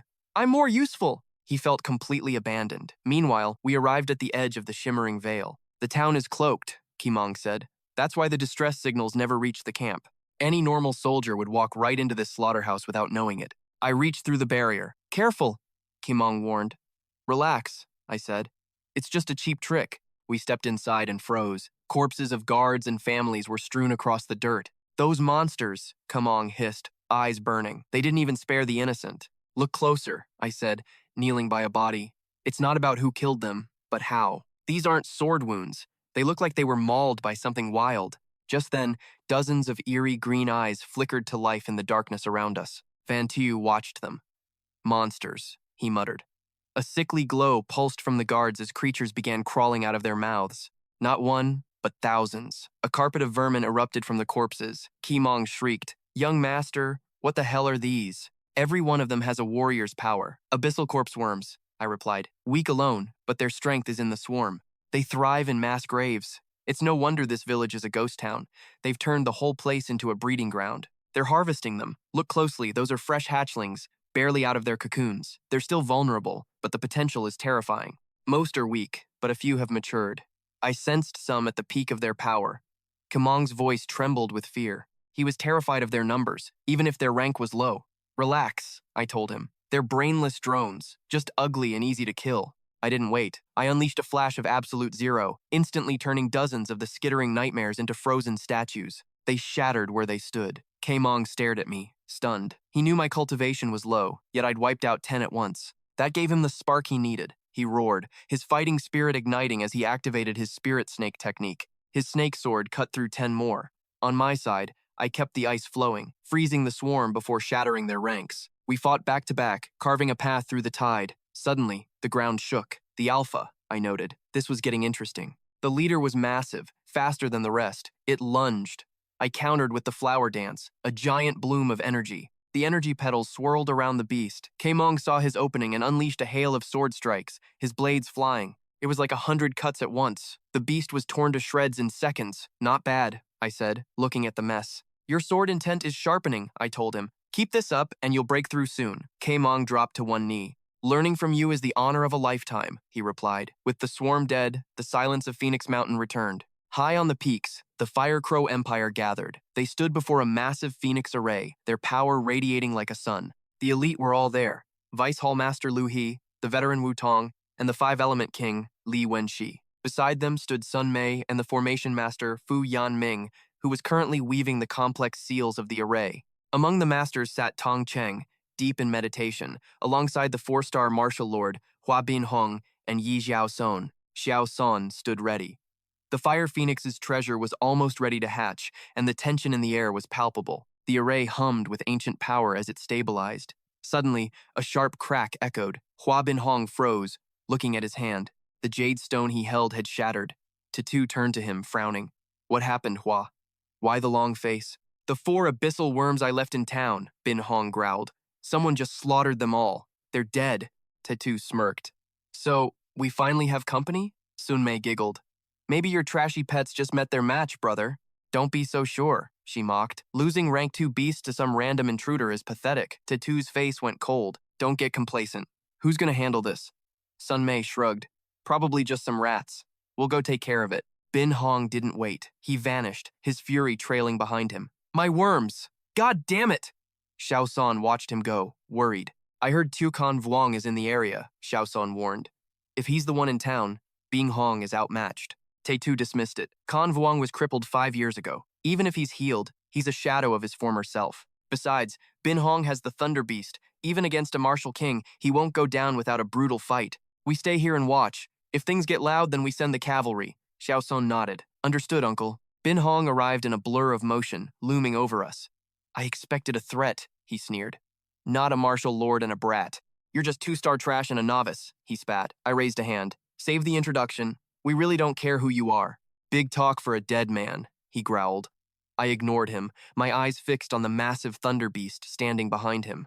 The beast roared, sparks dancing on its fur. I snapped my fingers. Thundercloud howl. Perfect. I was just running low on lightning blood. Fate is kind today, I said to myself. I turned to my companion. Kamong, hold the man. The beast belongs to me. Kamong obeyed instantly. Bin Hong laughed until he turned red. You, a novice, against a rank 5 disaster like this? This beast eats martial kings for breakfast, kid. You're delusional. But Kamong didn't wait for him to finish. He unleashed the spirit snake, lunging at Bin Hong. The man jumped off his mount, snarling, Fine, I'll kill the soldier first. They clashed in midair, a storm of steel and power. Below them, I stood alone, staring down the massive, snarling beast. It was furious that I wasn't running. I gave it a wicked, sideways grin. Its eyes widened as I stepped closer. Lightning crackled, ready to vaporize me. Easy now, I whispered, closing my eyes. Don't be so tense. The beast lunged, jaws wide. Instead of a sword, I pulled out a lute and started singing. Poor baby. Why so ugly? I whispered. Why act so rebellious? Be a good boy and come home. My heart is forever your sanctuary. Repent with all your soul. You are still my most beloved child. The thunder beast gagged and opened its eyes. It stared at me, sensing my crushing aura. Just then, the creature was suddenly pulled into my divine monument. Do not fear. This is my mental realm, where I have only trapped one part of your fragmented soul. The beast lunged in a murderous rage, but its strike hit only air. I reappeared behind it like a god. I smiled and raised a massive spectral hand. The creature began to tremble, losing control of itself in pure terror. Back in the real world, Keimong was locked in a fierce duel with Hua Hong, who was losing his mind. How can a 2-star warrior match my 4-star power? I cannot waste another second on this trash. He screamed for his beast to finish me off, but froze when he saw me stroking the creature's head. I laughed, noting how much the beast enjoyed the attention. Hua Hong stood paralyzed, his scream echoing through the peaks. Birds scattered in fright as he desperately called for his pet while trying to defend against Keimong's relentless assault. I poured every ounce of my soul and resources into training that beast. It was supposed to be my ultimate weapon. Now it ignores my every command. He roared in a fit of pure, unadulterated rage, launching a final, desperate strike. Die, you traitorous beast! Lightning surged through his veins as he concentrated all his power into a single, blinding bolt. Keimong countered by unleashing the Peach Blossom Sword Intent, manifesting a giant, ethereal flower to meet the storm. The two primal forces collided violently. Keimong's floral energy began to consume the lightning, petal by petal. Impossible! How could a low-rank worm defeat me? Little beast, save me! Help your master! But the beast was busy playing with me. Hua Hong realized he was doomed and felt his soul start to shatter. Damn it! I will let the others deal with you. He turned to flee, but Keimong was already moving. Recalling the lessons I taught him, Keimong unleashed a rain of lethal petals that descended upon the fleeing coward. Hua Hong stood dazed as the technique tore through him. He screamed for his uncle before falling in silence. Keimong looked at his hands in disbelief. Only 1 month ago, he was just a 7-star master. His only dream was reaching the Lord rank. Now, after 1 month with me, he had already surpassed 3 levels. Not bad, I said. That strike carried the true essence of the Lotus Sword song. Keimong turned to me, beaming. But the beast suddenly snapped at me, jealous of the attention. Keimong shouted a frantic warning for my safety. Relax, I said, stroking the creature again. Little Thunder is our friend now. Keimong stood there, completely baffled. He marveled at how I tamed a 5-star monster so fast. We began moving deeper into the dark forest. With our new friend leading the way, this journey will be much smoother. Suddenly, the beast growled, sensing a threat. A sharp blade of energy sliced through the trees. I pulled the team back as the woods began to splinter. Lichthach and Tun stepped out from the shadows. They mocked their fallen comrade for losing his pet. A 3-star lord and a 9-star peasant? Hua Hong was pathetic if he could not kill this trash. You talk exactly like that dead man, I replied. Is your entire sect composed of arrogant, useless garbage? I have never even heard of the trash sect. Lichthach fumed, ordering his partner to restrain the beast. Kill those 2 rats while I handle the animal, he barked. We will feast on the blood of that creature. They believed the beast's essence would double their power once they harvested it from its cold, dead body. After we finish them, our cultivation will soar. Tanmai laughed, confident the beast would be an easy catch. That creature will not last a day against us. She moved with blurring speed, circling the thunder beast like a predator. The beast tracked her movements and let out a deafening roar, unleashing a wave of high-voltage electrical energy. Mai countered with a sophisticated water prison technique. She sneered as she prepared to drown the poor creature. A beast is just a beast, she mocked. Catching you is easier than turning over my own hand. The creature struggled against the liquid chains, but the water only tightened. Stay still for me, little one. Now that it was restrained, she whispered for it to wait until they could drain every drop of its blood. Lichthach turned his gaze toward me. Keimong gasped as the man's body began to swell and turn green. His muscles expanded until his clothes nearly burst. I realized he was using a rare beast transformation technique. You are already dead, he growled. I watched with curiosity, recognizing the divine power flowing through his veins. The beastly inheritance was taking over, twisting their bodies into horrific animalistic shapes. Facing 2 martial kings like this was a total nightmare. Heads up, I shouted, hurling a specialized high-potency version of the Berserker pill toward Ji Meng's outstretched hand. He didn't blink before swallowing it, fully aware that this surge of power would leave him completely paralyzed once the fight ended. I was standing on the edge of a blade myself, but in this life-or-death moment, hesitation was a luxury we couldn't afford. Ji Meng's vitals exploded as the drug took hold, sending him charging at Li Shi with the speed of a lightning strike. Sun Mei gasped, shocked that a simple pill could bridge such a massive power gap before Ji Meng's serpent blade lashed out. The strike connected squarely with Li Shi's chest, yet the monster didn't even flinch. He just stood there with a sickening grin. Get back now! I screamed, sensing the trap just as Li Shi swung a massive, bone-crushing overhead blow toward my friend. Ji Meng barely tumbled away in time, breathing hard as he realized the monster's skin had turned into literal reinforced armor. The guy was growing larger by the second, and that deep sword gash looked like nothing more than a paper cut to him. Is that all? He mocked. Borrowed power always has its ceiling, and you are nowhere near the level of a true king. He was a 3-star martial king in the flesh, and as he unhinged his jaw, a terrifying emerald energy began to swirl deep inside. With a deafening roar, he unleashed a concentrated beam of toxic green light aimed directly at Jimeng's heart. Jimeng braced himself, but the sheer velocity of the attack was overwhelming. When the smoke cleared, the ground was scorched into a deep trench. The impact had been devastating, leaving Jimeng shattered and bleeding. I rushed to his side, gripping his shoulder as he struggled to stand. The gap is too wide, I muttered. We have the intel we came for. It is time to cut our losses and disappear. Suddenly, a massive shadow loomed over us. Li Shi had leaped through the air like a giant bloated toad, blocking our only exit. You think you're leaving? He croaked, his voice wet and heavy. The only way you're going out is in a body bag. Jimeng looked at me with desperate, bloodshot eyes. Use that needle technique from the other day. Unlock my hidden potential. Now. You are already at your breaking point, I argued. If I push your meridians any further, the pressure will literally kill you. We are dead either way, he snapped. Give me that 1% chance to survive. I took a breath and made my choice. I threw my arms out, firing several needles of pure energy that hissed through the air, embedding themselves deep into his vital pressure points. I have only opened half the gates, I warned him. It's dangerously unstable. Do not let this power boil over, or you're done. Jimeng let out a guttural scream as his veins turned black and bulged against his skin, his aura turning into a violent, murderous storm. Sun Mei felt a cold shiver down her spine as the air grew heavy. Li Shi gritted his teeth, sensing the shift in the wind. Still playing tricks? Li Shi roared, channeling his disgusting energy into a final, crushing palm strike aimed at finishing us off. The emerald blast tore through the air, but Jimeng was faster, flickering backward and raising his peach blossom sword in a desperate defense. Impossible! Li Shi screamed. How can a piece of trash like you withstand even a fraction of my absolute power? Die, you filthy animal! Animal? Jimeng countered, his voice sounding like grinding stone. Look in the mirror, you overgrown pond scum! Li Shi threw everything he had into a second, even more massive energy wave, forcing Jimeng to pour every ounce of power into his shield. The vibration was too much for the steel. Jimeng's blade began to spiderweb and shatter right before his very eyes. He stared in disbelief as his serpent blade disintegrated. The attack was neutralized, but he was now standing there completely unarmed. Li Shi cackled, already gathering more energy for the kill. Let's see how you handle this without your precious little toothpick. Instead of panicking, Jimeng flashed a haunting, jagged smile. He raised the broken hilt, focusing his will on the floating shards of metal. The fragments hovered in the air like they were alive, swirling around him before he unleashed them in one final, desperate sweep.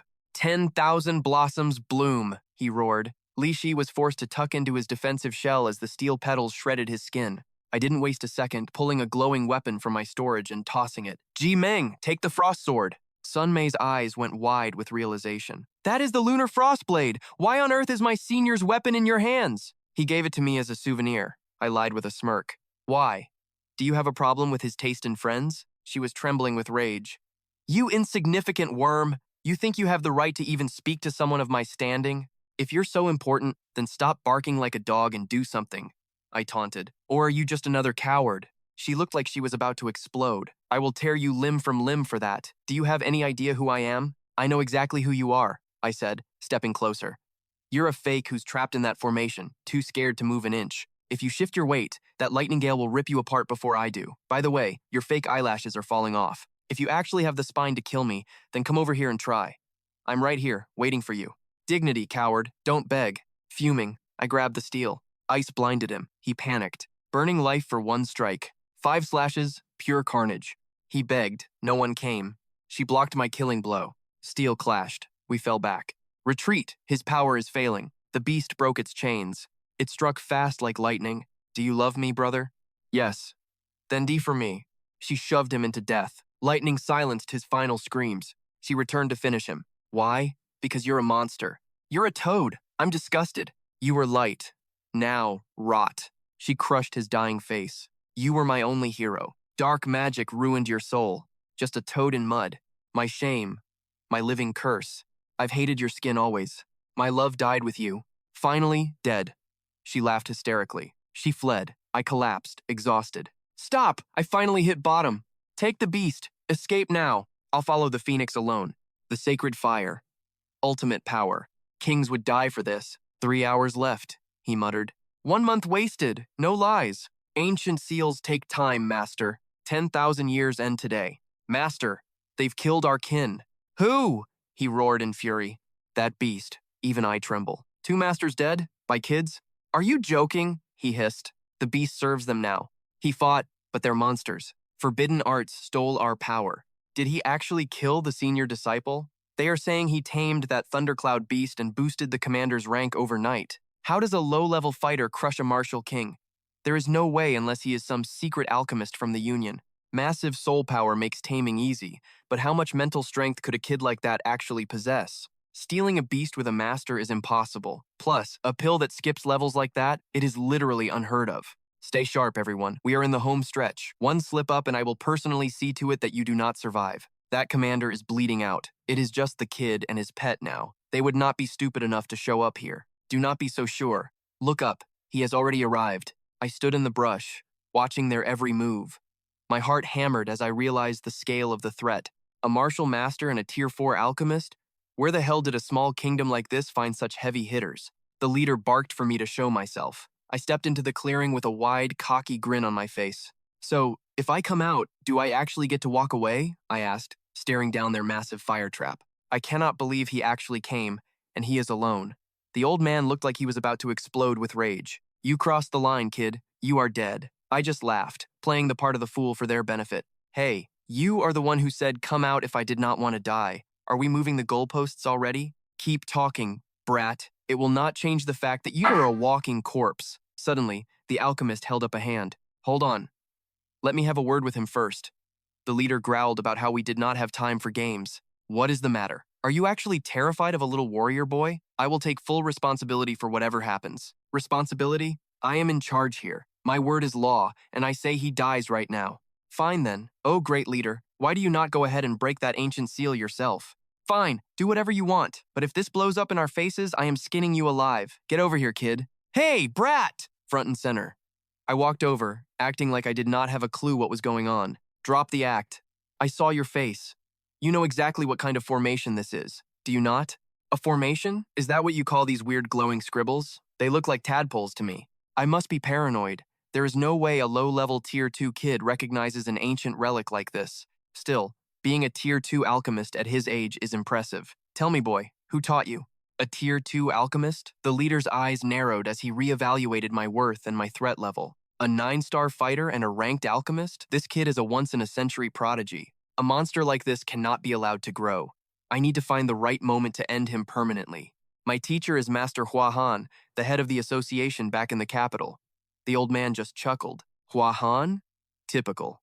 That backwater kingdom does not have anyone else worth a damn, does it? You have got 100 times his potential. Learning from him is just dragging you down into the dirt. I am Huo Yanming, a Tier 4 master from the Empire. How would you like to be my apprentice instead? Is he serious? He wants to recruit a complete stranger in the middle of a mission? The old man was stunned. Is his obsession with talent overriding his common sense? Even the girl looked green with envy. I gave him a stiff, fake smile. Inside, I was absolutely fuming at the audacity of this old man. A Tier 4 nobody thinks he can teach me? The sheer arrogance of this bottom-tier hack is laughable. Save the recruitment for later. We have a seal to break. The master patted my shoulder and turned back to work. Think it over, kid. You know exactly how massive the power gap is between our ranks. Do not waste this. He went back to work. His hands were clumsy and his technique was raw, but he was hitting the marks. He was peeling it back layer by layer. It was slow, but the seal was finally starting to groan. The atmosphere shifted. A massive surge of energy rippled through the air. Something ancient was waking up. The golden glyphs shattered. A massive bird made of pure flame erupted from the center and pierced the clouds. Is that a fire phoenix? The leader's voice trembled as he stared at the legendary beast. A living phoenix in the flesh? This cannot be real. I watched as the flames began to flicker and fade. It is nothing but a fading memory of fire. A ghost of a god that is about to blink out of existence. The true prize is manifesting. A phoenix streaks across the heavens, diving toward us with lethal velocity. Tay2 screams out, "Disaster! It's coming right for us. The impact is staggering. Everyone is losing their footing and crashing to the dirt. I'm shaking, but I'm standing. This raw spiritual pressure is crushing. Even these masters can't withstand a god beast's aura. The creature looms closer, its massive form eclipsing the sky. It opens its beak, letting out a world-shattering shriek. Everything is warping before our eyes. Fu Min slowly looks up, gasping. Wait, could this actually be? Are these the dying echoes of the firebird's soul? If so, we're currently trapped inside a fading memory. We've been pulled into the creature's psyche. Even as a former Grandmaster, this level of mental power is terrifying. Why drag us into its mind? There has to be a hidden motive behind this elaborate psychic illusion. Fu Min yells in shock. The detail in this mental realm is impossible. What kind of god-tier beings were these spirits? The energy here is incredibly dense and primitive. Is it possible we've stepped back into the dawn of the world?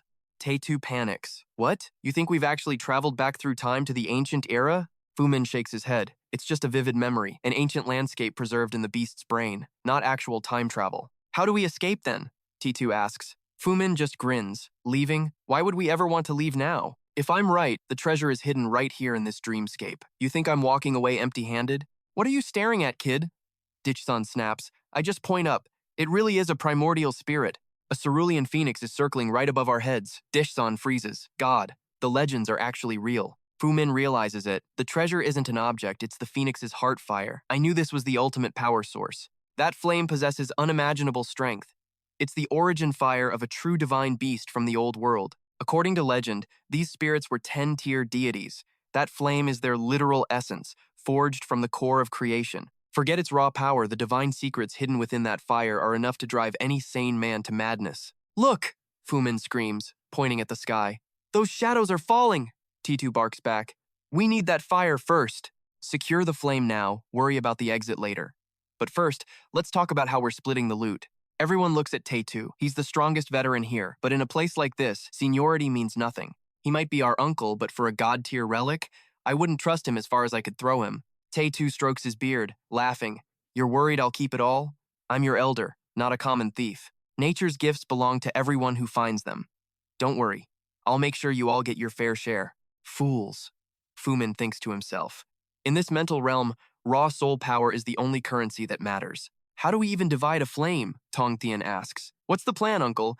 How do you want to play this? Simple. Since I'm the leader, I'll take 2 shares. The rest of you can split what's left one by one. Fu Min scoffs. Where I'm from, we call that a raw deal.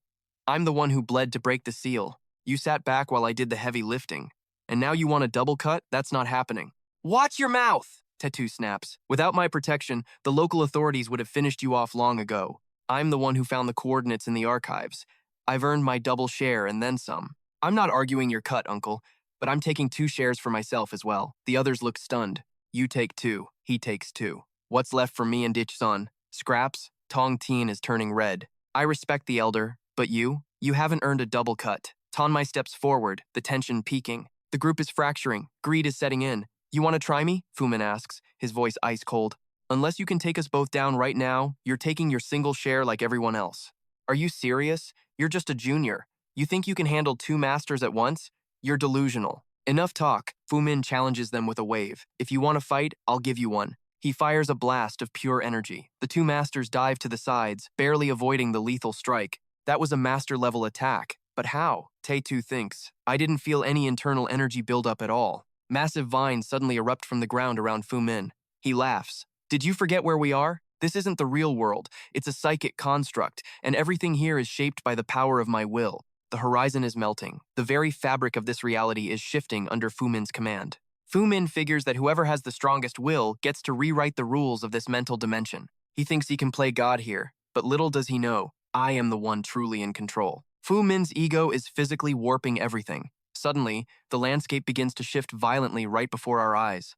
Massive, ancient trees erupt from the ground behind him. Dish-sun and Tong Tian are shaking in their boots. I wave them off and shout, knock it off! This psychic realm is eons old and its energy is fading. More than half its power is gone. If you keep acting like a fool, you'll trigger a reality collapse. We will all die here. Fu Min pauses, then pulls back his aura. Fine, I still want my 2%. The other 2 look like they've seen a ghost. They can't touch him, and they need him to escape. Fu Min turns to me. You're sharp. You're definitely not some run-of-the-mill level 2 alchemist, are you? Who is your real master? There is no way Hua Han taught you to be this skilled at energy. I just shrug. Why the 20 questions? Looking to give me a bonus? Taetu sneers and steps forward. You want a cut? You'll pay for it in blood. I look up and laugh. Look, the fire phoenix. The bird slams down, sending shockwaves through existence. Tonmai screams as I walk right toward the beast. What are you doing, kid? She shrieks. I don't stop. What does it look like? I'm taking the fire. Tae-2 loses his mind and charges a blast. Taking the fire? You're taking a one-way trip to hell. He fires a bolt of pure energy. I just flick my wrist, and the attack swerves toward the sky. While he stands there shocked, I twirl my finger, sending his own energy spiraling back at his own head. With one final snap, the blast hammers him into the dirt. He just got a taste of his medicine. The others are speechless. Fu Min is vibrating with rage. How is a level 2 brat manipulating this space? I smirk. We are both alchemists, right? If you can bend the rules, why can't I do the same? I am a level 4 master, he screams. A nobody like you shouldn't even be able to look at me. You showed your hand too early. Now you're dead meat. He pinches the air with 2 fingers, eyes glowing. Thunderclouds boil overhead. 10,000 bolts. Strike. Lightning tears through the sky, aiming straight for my head. Fu Min can't believe his eyes. The lightning freezes inches from my face. I'm in charge here. No storms. He tries to force his will, screaming for the lightning to kill me. I just point and say, scatter. My counter will hits him like a train. He coughs up blood and drops to his knees, trembling in fear. Who? What are you? He gasps. How is your soul strength crushing mine like it's nothing at all? I feel it now. This place is made of phoenix essence. My great origin soul is finally off leash. God, I miss this feeling of absolute power. Fu Min panics and screams, everyone, kill him now, he's a monster. I manifest a defensive array. Tae-2 rushes in, shouting for everyone to give it everything they have got. He fires a divine lightning flash. Tong Thin conjures a sacred emerald flame blade, radiating pure, intense heat. Dish Sun channels an absolute zero frost breath. Tawn my lunges forward with her lethal poison shadow claws. Fire, poison, ice, and water collide, fueled by Fu Min's desperation into one massive, terrifying killing blow. I just smile. Old friend, it's been a long time. I reach into the void for a blade of light. The sword of heaven and earth, the tiger dragon spirit, settles into my palm. My weapon from my past. Even if this is just a dreamscape, seeing you again is worth everything. Time to end this little game. I swing. A golden dragon roar swallows their combined attack whole and charges right back at the group. Their screams are cut short as the golden light vaporizes their pride. Impossible! They shriek in pure terror. In a flash, they are erased from the Phoenix's mind. They're gone. I'm left standing alone in the silence. I'm gasping for air. That move drained me. I look at the Phoenix. Damn it! The world is breaking. I run toward the bird's head as reality splinters. It bows to me. Can I actually tame this breath? I reach out to touch its beak, but it dissolves into white heat. Its consciousness is too strong. The fire pours into my arm, a literal torrent of agony. It blasts me backward through the void. The fire is eating me alive. Is this it? Am I going to rot in this psychic prison forever? No way. I am the conquering martial emperor. I don't go down this easy. My soul begins to manifest. At least my spirit might escape the fire, but my body is pulverized. I am truly finished this time. The Phoenix's aura erupts, piercing the illusion. Before I can even gasp, it is already closing the distance. It dives toward me. My heart stops. I did not survive a reincarnation just to end up as bird feed. I barely just woke up, and now I am facing total obliteration. Even my soul will turn to ash. Everything goes black as the Phoenix swallows me. I wake up trapped within the creature's ancient consciousness. I am standing in the Heavenly Peak Mountains. Is this a dream? This is where my past life ended. Am I a ghost? My mind is still functioning. I must be witnessing the Phoenix's own dying memories. I will follow its lead and see what happened to this continent over the last few thousand years. Raw energy surges from the peaks, stabbing into the sky. The Phoenix lets out a deafening, primal scream. A void rips through the clouds, and a horned demon made of black fire crawls into our world. It is tethered to the storm. This monster looks exactly like the demons carved into the mountain's ancient walls. If the legends are true, this thing is a dark flame fiend, a creature of pure, unadulterated nightmare. The demon's roar shakes the world. It unleashes a wave of dark power directly at the great bird. The Phoenix counters with a blast of its own. Two gods of destruction clash in the freezing air. Their power is terrifyingly equal. The force of the impact is literally tearing the fabric of space apart. I was once a god among men, but I have never seen power like this. The void is shattering. What is this dark flame? How can any monster stand against a true spirit like the Phoenix? The Phoenix does not back down. It charges headfirst into the chaos for one final, desperate struggle. They tear at each other for 7 days and nights until the demon finally retreats into the abyss. The cracks in reality seal shut. The mountain peaks go quiet, and a heavy, deathly silence falls. The Phoenix is spent. Trembling, it tries to fly, but its eyes go dark and it begins to fall. It crashes into the earth and vanishes, leaving only a tiny, flickering spark in the wreckage. I have just witnessed the Phoenix's end. The legends say they rise again. So why did it fail? Something is wrong. I cannot feel my body anymore. My consciousness is floating in a sea of fire. A brilliant light erupts from the darkness. The Phoenix's life fire is beginning to burn with new intensity. That flame is the core of the divine tablet. Am I still inside the tablet? What is happening? The life fire surges forward, diving into my chest. I can feel the heat rewriting my very soul. I wake up screaming on the ground. My left eye burns with the glowing seal of the Phoenix. My soul has been reborn. I have reached the level of a rank 3 alchemist in a single heartbeat. The spiritual energy inside me feels endless. It is a tidal wave of power that I cannot even measure. I reach out to the world again. My body has not just healed, it has been completely reconstructed. I have jumped to a 3-star martial master. The Phoenix did not want my life. It gave me nirvana. I have been baptized in the true flame. I am the one who rose from the Phoenix's ashes. This fire is a part of me now. I do not know if it is a blessing or a death sentence. It is too chaotic to control. I will not truly master this power until I reach the peak again. But with this flame guarding my spirit, no one in this world can ever break my mind again. The illusion dissolves into the wind. It is time to go back and settle some old, bloody debts. This mountain is dead. You really think you can kill me in my current state? Just try it. Taetu stares at me, terrified. How did a dying man just ascend to a 3-star master? He is losing his mind with rage. I just draw my sword and dare him to step forward. He screams that he will hunt me to the ends of the earth, promising my head to his sect. They turn tail and run like cowards. I just watch them, memorizing every single one of their faces. So they are with the upper palace. It looks like their friend did not survive the illusion's collapse. They are crippled. It will take them 18 months to heal. By then, they will be nothing to me. With this reborn soul and my new strength, I will be the one who ends them next time. I thought to myself, you guys were lucky. Otherwise, you'd all be corpses. Prince Qing and Daisheng rushed toward us. Young master, they called out. I nodded as they arrived. Qing looked around, asking, where are the others? You okay, Li? Yunxiao asked. I grinned. I'm fine. Why wouldn't I be? Daisheng barked. Where's the enemy? Gone. We'll talk later, I replied. The Bison invaders will likely retreat soon. Daisheng looked absolutely stunned. Are you a martial master? Qing gasped. 3 stars? Yunxiao stood frozen. A 3-star master? It seemed impossible. Jumping from a common soldier to a master is a massive leap, let alone skipping 3 levels. Qing's head was spinning. What's wrong with this world? 2 weeks ago, you were just an 8-star grunt. Now you're a 3-star master? How are we supposed to compete with that? He groaned. Yunxiao watched me, convinced I was some Legend's secret student. No one else could turn a boy into a god in a fortnight. I hopped onto my thunder beast and waved. Pure luck, I joked. They didn't buy the luck excuse for a second. We headed down the mountain. Under General Daisheng, our legions tore through Kunjin City. The Baijian forces stood no chance against the onslaught. Bloodied and broken, the invaders finally folded. They retreated across the border, leaving their dead behind in heaps. We reclaimed the city. At the gates, General Li Changfeng, my father, waited to receive the returning heroes. For 15 years, I'd been his son, yet the word father felt heavy on my tongue. I hesitated. You brat, he roared, jumping off his horse. Too good to say hello to your old man now? Hey, Dad, I muttered. He charged over, ruffling my hair and checking my limbs like I was a toddler. Not hurt? Did the war turn your brain to mush? You've grown quite a bit, kid, he laughed. Hungry? I'll whip up some noodles. I pulled away, annoyed. Dad, you're ruining my hair. Stop it. Don't get smart with me, he barked, though his eyes twinkled. Daisheng sighed.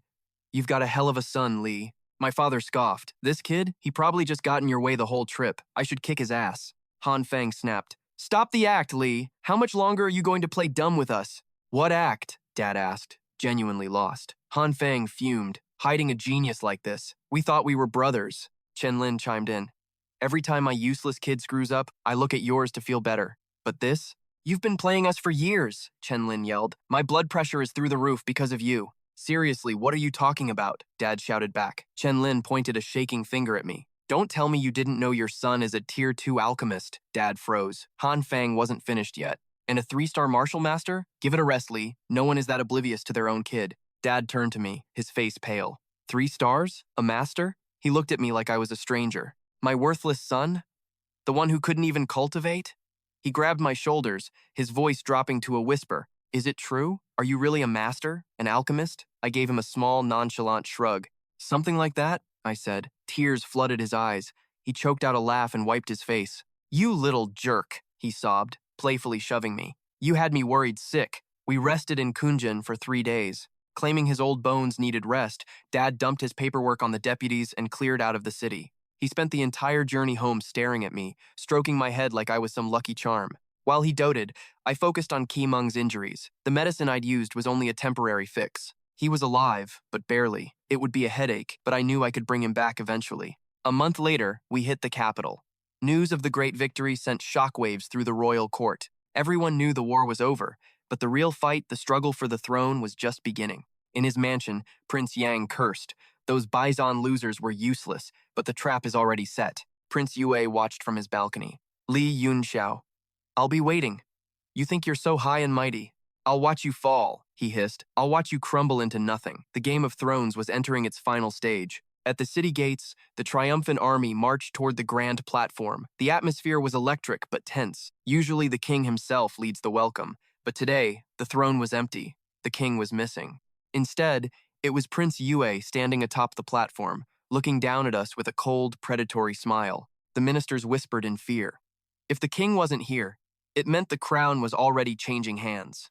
Julian's definitely bribing the cabinet. Siding with him is pure treason. Greeting him is suicide. Staying put means getting purged instantly. Everyone knows Julian's the one holding the winning hand now. "The king's not coming," Julian noted, eyeing the golden throne. "Dad's fading. I'm in charge." Everyone bowed like tall grass. "Long live the prince!" The roar shook the city walls. In the manor, I heard it. "The coup has begun." "Enough flattery," Julian barked. "Everyone, get off your knees. Note every coward who skipped this. I want their heads." "How long?" he asked. 30 minutes, the Duke replied coldly. "I'll wait for history here." Suddenly, Arthur's voice cut through. "What history? You're acting like a spoiled brat, little brother." Arthur walked in with the king. "Make way for his majesty." Julian scrambled off the throne, bowing low in sudden shock. Only the warlords stood firm. "This family is cursed. I only came out here to see Leo one last time." "Rise," the king croaked. The ministers wouldn't meet his eyes. Banners crested the hill. The Azure Legion had finally arrived. "Begin," Julian urged, his eyes gleaming with a hungry desperation. "Let the ceremony start!" Horns blared as the soldiers marched. "Leo's a hero. Julian has to give him a title." "I'm leaving this place once the crown settles," Leo whispered. "Why? A dragon like you can't stay in this pond." The general laughed, but the guards looked sick with worry. "Wherever Leo goes, I follow. I'm staying near the flame." 10,000 men halted. The king stepped to the edge. "I've brought the whole court to welcome our brave victors. Today we celebrate victory and name the next rightful king." "Wait!" Julian barked, realizing his name might not be spoken. "If father picks Arthur now, my legitimacy is gone forever." "What now?" Arthur hissed. "You're interrupting the king's decree?" "I just have 3 questions for my dear father first." Julian drew his blade, pointing it at the king's throat. "Is my sword sharp?" 10,000 soldiers roared back. "Sharp! Is my army strong?" The legion screamed as one. "Strong! Then don't I have the right to rule this land? Tell me, father. Am I not the rightful heir tonight?" The king trembled. The duke realized the trap was sprung. "Abdicate!" the soldiers chanted. The sound was like a hammer. "This is treason!" Arthur screamed, but Julian just grinned wide. "Father's old, he needs rest. I'm the best choice now." "The best?" Arthur spat. "Nobody believes your lies, Julian. Who dares challenge me?" Julian roared. "I do," Thorn said. The sages emerged from the shadows, Thorn leading the pack. Julian's face went white. "Master Thorn?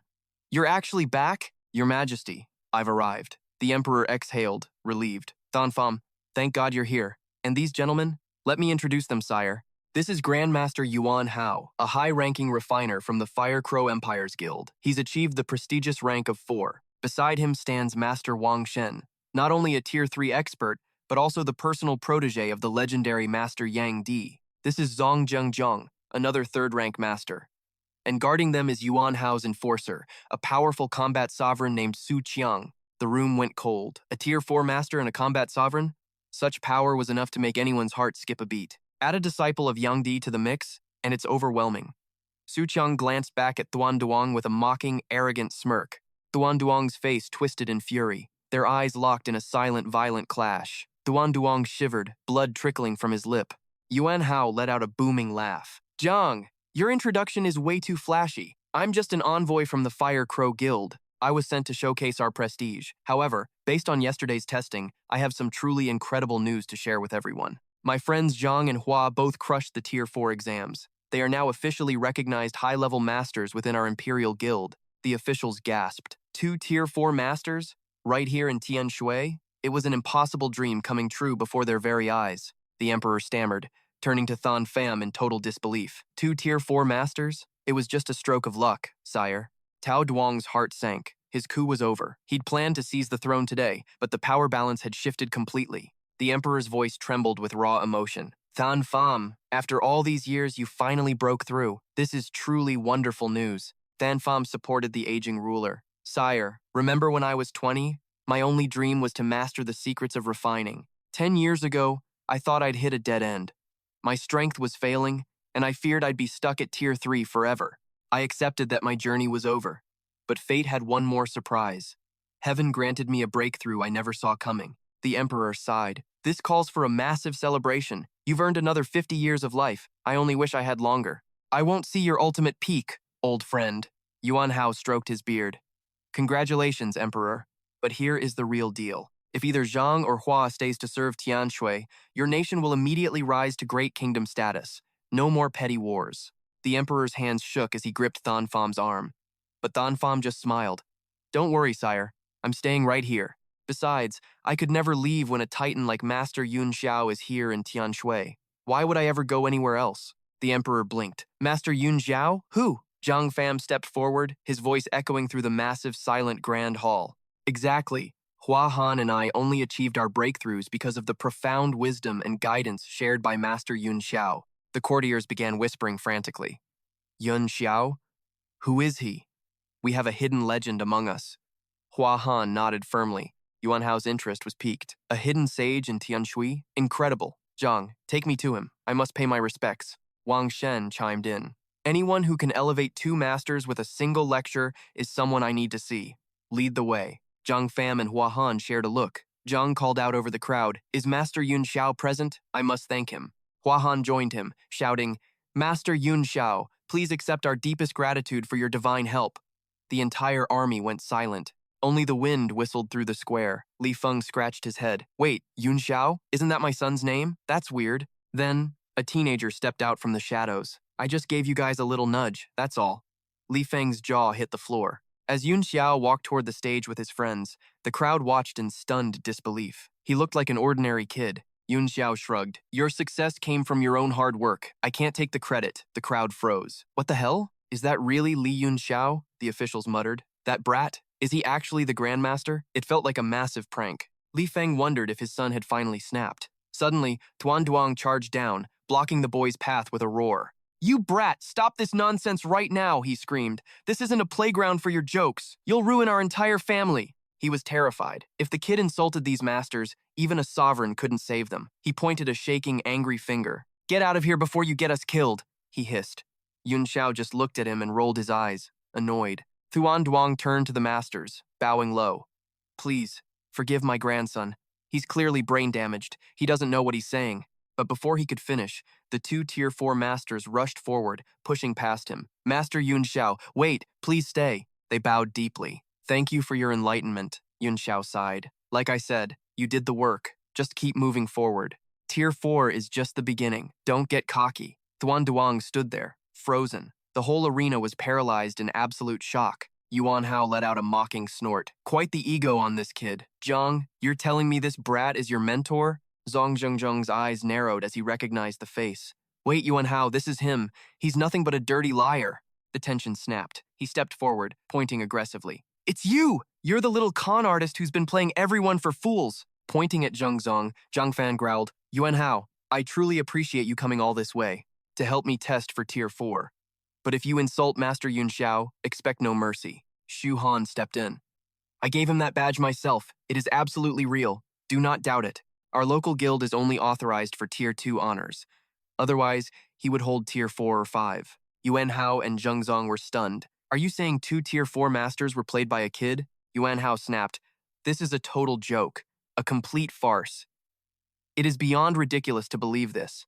Zheng Zong sneered. Forging an official badge is a death sentence. And Xu Han, you are just as guilty. They braced for a fight. Yunxiao raised a hand, stopping the chaos before it could even start. So, you are claiming my Tier 2 badge is a fake? Zheng Zong replied, without a single doubt. Fine, let's settle this now. We duel. If you lose, it proves your own master badge is garbage. Zheng Zong laughed. You actually dare challenge me? Yunxiao shrugged. Then let us make a wager. Yuan Hao asked. What kind of bet? Yunxiao's eyes turned cold. The loser begs for mercy. 3 bows before 800,000 soldiers in the court. Then, you crawl away whenever you see me. Plus, you will repay every cent you stole from my family over the years. Yuan Hao, be our witness. Zheng Zong hesitated. Yunxiao taunted him. What is wrong? Is a Tier 3 master actually scared? Zheng Zong snapped. Fine, you are on. He tossed his storage ring to Yuan Hao as collateral. Zhang Fan and Xu Han threw their rings in too. We are betting everything on Master Yunxiao. Yunxiao handed over his ring. Don't worry, the value of mine far exceeds that old man's junk. Yuan Hao stared at the ring. Could this kid be a hidden master? No, he is only 15. There is no way a teenager beats a Tier 3 alchemist. He smiled. How shall we play this? Zheng Zong replied, let Master Yuan Hao set the topic. That way, nobody can claim it was unfair. Yunxiao yawned. Don't bother. Pick your best subject. I will beat you at your own game. They were speechless. Yuan Hao asked, do you even understand the complexity of the alchemical arts? Every field is specialized. Even I might struggle against Zheng Zong in his specific niche. It is suicide. You'll see soon enough. I am going to make him bow and beg for forgiveness today. Watch me. Yuan Hao sighed at the arrogance. Fine. If you insist, Zheng Zong, the choice is yours. Begin. Pill refinement, Zheng Zong declared. But we are doing Tier 3 pills. High stakes, kid. Real high. Zhang Fan gasped. Yunxiao is only Tier 2. His soul power cannot handle a Tier 3 craft. Is this how a noble master behaves? Forcing a match you know is physically impossible for him? Do you have any shame left? Yuan Hao stayed silent, unable to justify Zheng Zong's dirty tactics. Zhang Fan yelled, you are a disgrace to our craft. Choose a fair category and fight with honor. Zheng Zong just smirked. Afraid? Then get on your knees and surrender now. Save us the time. Yunxiao sighed. Let's just start. I am tired of listening to a monkey chatter and scream. Zheng Zong roared. Listen, we are making a Tier 3 medicinal pill. Do you hear me, boy? Yunxiao pointed at him. We get it. You're shameless. Your dignity is gone. Just don't cheat later. Zheng Zong was trembling with rage. Yuan Hao stepped in and gripped his shoulder to calm him. Enough. No more games. 1 Tier 3 pill. Same type, best potency wins. Different, best purity wins. 1 hour on the clock. Start. The atmosphere turned heavy as the ultimate countdown finally began. Tao Nagyet watched closely. Zhang Fan's support was the key to power. Everything rested on this boy. If Yunxiao won him over, the political landscape would shift. Neutrality was now the best hope. Tao Duong smiled. This was the end. Zheng Zong would crush him, and then I will finish him. The princess felt like a fool. He was so calculating, and she had been defending him blindly. Zheng Zong sneered. Time to expose the fraud. I am crafting the 7 Bodhi pill. Watch and weep. I need crimson grass, white poplar stone, scorpion tail, polar water, wind essence, and Bodhi seeds. Master Yuan Hao, please provide 3 sets of ingredients. Let's see what this brat can actually do. Yuan Hao, give me a hand. Making a Bodhi pill is the ultimate test of an alchemist's true skill. 7 tiers of refinement, and the gap between masters is a canyon. So, Yunxiao, where do you stand? Maybe he's got raw talent for basic pills, but that's it. I'll just do exactly what he's doing. It's a cakewalk, but I only need 1 set of ingredients. Zheng Zong stared, shocked. No way. Stop joking around. Alchemy is a fickle beast. Even I can't guarantee a one-shot success. If I were as mediocre as you, I'd be scared too. Yuan Hao's face turned a deep shade of purple. Fine, have it your way. Let's see how this arrogant brat's little stunt actually ends up. Zheng Zong started refining, thinking the kid had a death wish. He quickly summoned his heavy furnace. A rank 3 green peak?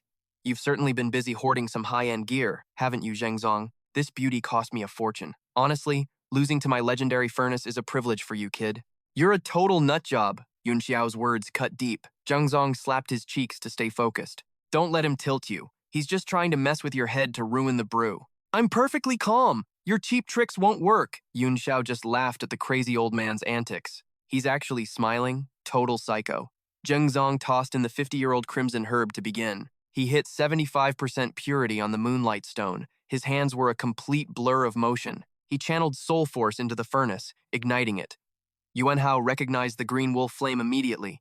You're loaded, Zheng Zong. He laughed, comparing it to Yuan Hao's legendary Soul Wind Fire style. He turned and saw Yunxiao lounging around, lazily snacking on a banana while someone assisted him. What are you doing? This is a duel, not a snack break. Why the hell are you just eating fruit? Master, disqualify him. Yunxiao just yawned. Are you stupid? We've got plenty of time left.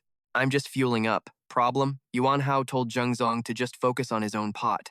Until the clock runs out, it's not a loss, Zheng Zong growled, promising to make him cry later. Whatever, creep. Yunxiao ignored him. Zheng Zong returned to his furnace, fuming with pure, unadulterated rage. He manipulated the ingredients as they melted, fusing them into a glowing orb in midair. Condense! He shouted. The molten mixture began swirling into a perfect sphere within the intense flames. The crowd watched, mesmerized. 3-step, 5-step. He was only one move away from a perfect finish. Just one more push. Everything's going perfectly. I can't believe I nailed it on the first try. Yunxiao's eyes narrowed as he released a wave of pressure. Yuan Hao immediately felt the shift. What's happening? My soul power is scattering. Why can't I hold the formation together? No, I'm one step away. Yuan Hao wondered if he was hallucinating. The kid couldn't be cheating. He signaled the guard, who lunged forward and delivered a heavy strike to the unstable pill. The energy detonated, sending a shockwave through the room. The officials watched in absolute stunned terror. If that went off any closer, half the court would be meeting their maker right now. This isn't a game, it's lethal. Zheng Zong stood there trembling, his face pale with fear. Nice fireworks, moron. Turns out finishing early just means you fail faster. We're even now. Zheng Zong was livid. Yuan Hao warned them that the clock was still ticking down fast. Are you just going to watch? Zheng Zong started frantically prepping his second batch of herbs. Who? Me? Yunxiao stood up and stretched. Fine, I'll show you how it's actually done. Don't blink, or you'll miss it. The masters watched him, their nerves stretched thin with anticipation. His friends cheered, ready for the show, but Yunxiao just started doing his morning stretches. 1, 2, 3, 4. Breathe. He moved his arms in a weirdly calm, rhythmic pattern. Warm-up's done, let's cook. His student rushed over, offering a top-tier furnace for the task. I started my routine, 1, 2, 3, mocking his hidden gaze with every breath and every stretch, reaching high, then wide, then down. Just a little warm-up before the real refinement begins tonight. Trong Pham rushed over, offering his cauldron. Master, please, use my finest tools for this work. I caught Zheng Tong's panicked look as he offered that 3-tier cauldron. Experience usually dictates the tools. Equipment matters, but I knew my internal drive outweighed any fancy bronze vessel he could provide. Keep it, I snapped, ignoring his shock. I have zero use for your charity right now. I'd staked everything on 10 prime origin stones, mortgaging my entire future for this one desperate shot. He probably thought I had a 4-tier hidden away. In reality, I was just playing without a net. Yuan Hao watched me like I was a madman, waiting for the inevitable crash and burn. He expected me to fold, but as the referee, he had no choice but to witness my gamble. I grabbed the stones. With a flick of my wrist, I began the process, moving at light speed. My mental focus crushed the rocks into dust, suspending them in a shimmering, kinetic field of energy. I swung my arm wide, arranging the glowing particles into a complex, floating geometric array. Yuan Hao froze. He thought I was bluffing, but Wang Shen's jaw hit the floor in disbelief. Wang Shen's knees buckled. He recognized the pattern, the signature move of a legend long thought dead. It's the master's technique, he stammered, his voice trembling as he watched my hands weave the air. My movements were liquid, a seamless flow that surpassed even the legends he had studied in books. Yuan Hao's mind raced. Only one man could move like that. Was I a ghost or a disciple? He wondered if I was the secret prodigy of the great Yang Di, hidden in this backwater town. My allies, Gu Vin and Van Thuong, watched the spectacle, their eyes wide with newfound hope. Let them stare, they thought. The entire establishment is about to be burned to the ground tonight. The array expanded, shattering Yuan Hao's perception. He couldn't understand how I was hiding such power. How? He gasped. Under his level 4 detection, I was still an enigma, a total dark horse. I pointed a single finger downward. Blue flames erupted, swirling into a violent, controlled vortex around me. I didn't use a pot. I used the air itself, mixing the raw ingredients with my bare hands. My rival stopped, staring. No sorting, no refinement. I was breaking every rule of the craft. Focus, he hissed to himself, his hands shaking as he tried to ignore my impossible display. He thought I was just trying to get in his head, a cheap trick to ruin his concentration. My fingers moved like silk, weaving soul fire into intricate patterns that danced like living, breathing creatures. Red and blue dragons spiraled through the air, creating a breathtaking, fiery landscape in the middle of the room. The flames transformed into mountains and rivers, a masterpiece of raw energy and pure, unadulterated willpower. "It's the fire dance!" someone screamed. "The forbidden technique of the Flame Master himself!" Yuan Hao turned to Wang Shen, his voice cracking. Is he related to your father?" "I've never seen him," Wang Shen whispered, terrified. "Could he be my master's secret superior?" Yuan Hao shook his head. "No way. This was a dead-end town. Legends don't grow in the mud." But the girl standing nearby knew the truth. She felt the heat of a god standing before her. She realized who was really behind me. The shadow of a giant loomed over my every move. "Who wins?" Wang Shen asked. Yuan Hao couldn't answer. The odds had shifted into the unknown. "Zhang Tong has the experience," the judge muttered, trying to convince himself while his eyes stayed glued. I shifted my soul power. Suddenly, my level 2 aura flared, catching everyone off guard and silent. "Level 2? Yuan Hao panicked. "He's been holding back this entire time?" "He's a monster." He watched the energy climb. From level 2 to level 3, I was evolving right before their eyes. My precision was surgical. Even a master couldn't fathom the depth of my mental reserves anymore. Wang Shen recalled a legend about a master who could use soul power without wasting a drop. Most men bleed energy, but I was a vacuum, focusing every ounce of spirit into the work. Normal smiths make 1 pill, the greats might make 3. I was aiming for the impossible. "Look at him," Yuan Hao whispered. "He's in the 4th stage and he hasn't even broken a sweat." While my rival was drowning in effort, I was just getting started. The lesson was about to begin. Qin Tong hit the 5th rank, but his resolve was shattering. Wang countered, noting his soul control was beyond elite. Such mastery, even the master hadn't seen. How could a 15-year-old kid possess such profound, ancient knowledge? Hao gasped as the heat hit Tier 3. It was actually happening. Hua Han and Zhang Fam stared, speechless. Tong and Cao Feng were trembling. This bet was turning toxic. Tong snapped, unleashing the Taiyi lightning seal. Hao and Wang froze. Was he actually attempting to forge a pill with raw, chaotic lightning? A lightning forge? That 5th-tier Taiyi seal was a priceless relic. Hao knew the risks were astronomical. Using thunder to boost a treasure's quality is suicide for anyone below the 5th rank. It defies nature. Before the pill forms, the heavens strike. That's the legendary lightning tribulation. This kid has hit Tier 6. Tong gripped the seal, his heart hammering against his ribs. He glared at me, choosing a desperate gamble. He plunged the seal into the flames. "All or nothing!" he roared as the furnace began to scream. For high-tier artifacts, the real enemy isn't soul power. It's surviving the wrath of the divine lightning. This seal was a fragment of a storm, barely captured by a Grandmaster during his own ascension. It serves as a catalyst, forcing the essence of the materials to reach their absolute breaking point. High-tier masters use it to guarantee perfection, while low-tier alchemists treat it like a holy relic. "Tier 8, Tong cackled, his eyes bloodshot. "Li Ventu, you're finished. I've already won." The Bodhi pill glowed with an 8th-tier aura. Even without 9th-tier perfection, it was a terrifying masterpiece. Wang shook his head. Ventu fought well, but this prideful wager will cost him his future. The cauldron detonated into jagged shards. Through the smoke, the finished pill shimmered with lethal beauty. Youthful arrogance, Hao sighed. He needed this failure to humble him. It's a painful but necessary lesson. Tong held the pill high, laughing like a madman. "Peak 8th tier! Unless you hit 9, you're dead." Hao approached, his voice heavy with pity. "You destroyed a Tier 3 cauldron for this. Was it worth it?" "A peak Tier 3 pill is impressive. Study this moment. The path to the next level is now open." Tong smirked. "Breakthroughs aren't cheap." But my friends could only watch in terror as the fire died. Hao noticed I wasn't using a furnace at all. The realization sent a shiver through the entire hall. 7 transformations without a cauldron? At his age, that's a once-in-a-millennium anomaly.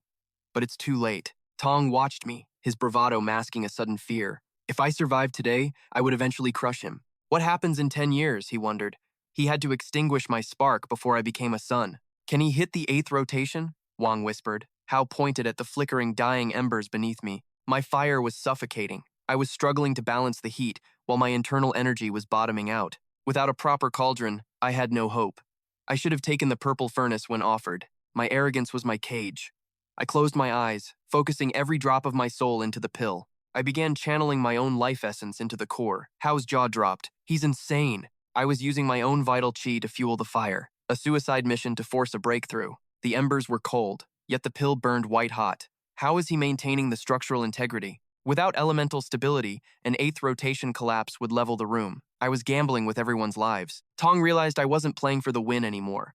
I was playing a game of life and death. A narrow escape, he stammered. He's trying to jump to Tier 4 from a dead end. Wang watched in horror. Why? Why would he throw his life away for a lost cause? 8 rotations, Hao screamed. I was doing it with my bare hands. I was a literal monster. I was burning my soul as fuel, refusing to let the pill stabilize. I wanted the peak. Is he trying to die? Hao backed away. An 8th rotation explosion would be a total catastrophe. If that thing pops, the shockwave will kill us all, he warned, his voice trembling with fear. I exhaled a silver mist. My 3-star power was at its limit. I just needed one more push. To surpass his peak, I had to use the forbidden. I reached deep for the ancient spark. I summoned the Phoenix. 3rd-tier master, I thought. You're just a child playing with a candle. I am giving you a lesson your own mother would not recognize. The masters watched, jaws hitting the floor. Someone screamed about the fire. My own spirit recoiled from the sheer dominance of it, a total power gap. Harnessing the Phoenix true flame was pure suicide. I could not command it. I could only graze its shadow. It was a mere reflection of a fallen fire god. The crowd held their breath as I began the ritual. I locked my hands together. Settle! I roared as the atmosphere began to warp around the heat. Reality buckled.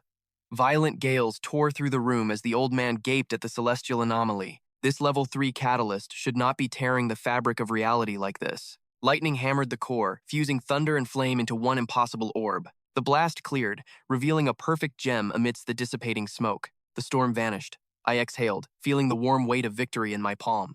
Logically, this tier should not summon the heavens, yet the thunder was undeniable. The Phoenix had beckoned the storm itself. The collective dread shifted into pure awe. It was done. My rival stood trembling, whispering about what kind of monster I was. Even a level 4 masterpiece would not summon lightning. He was shaking like a leaf. My refining style was unreachable. Even as a master, he knew he was outclassed.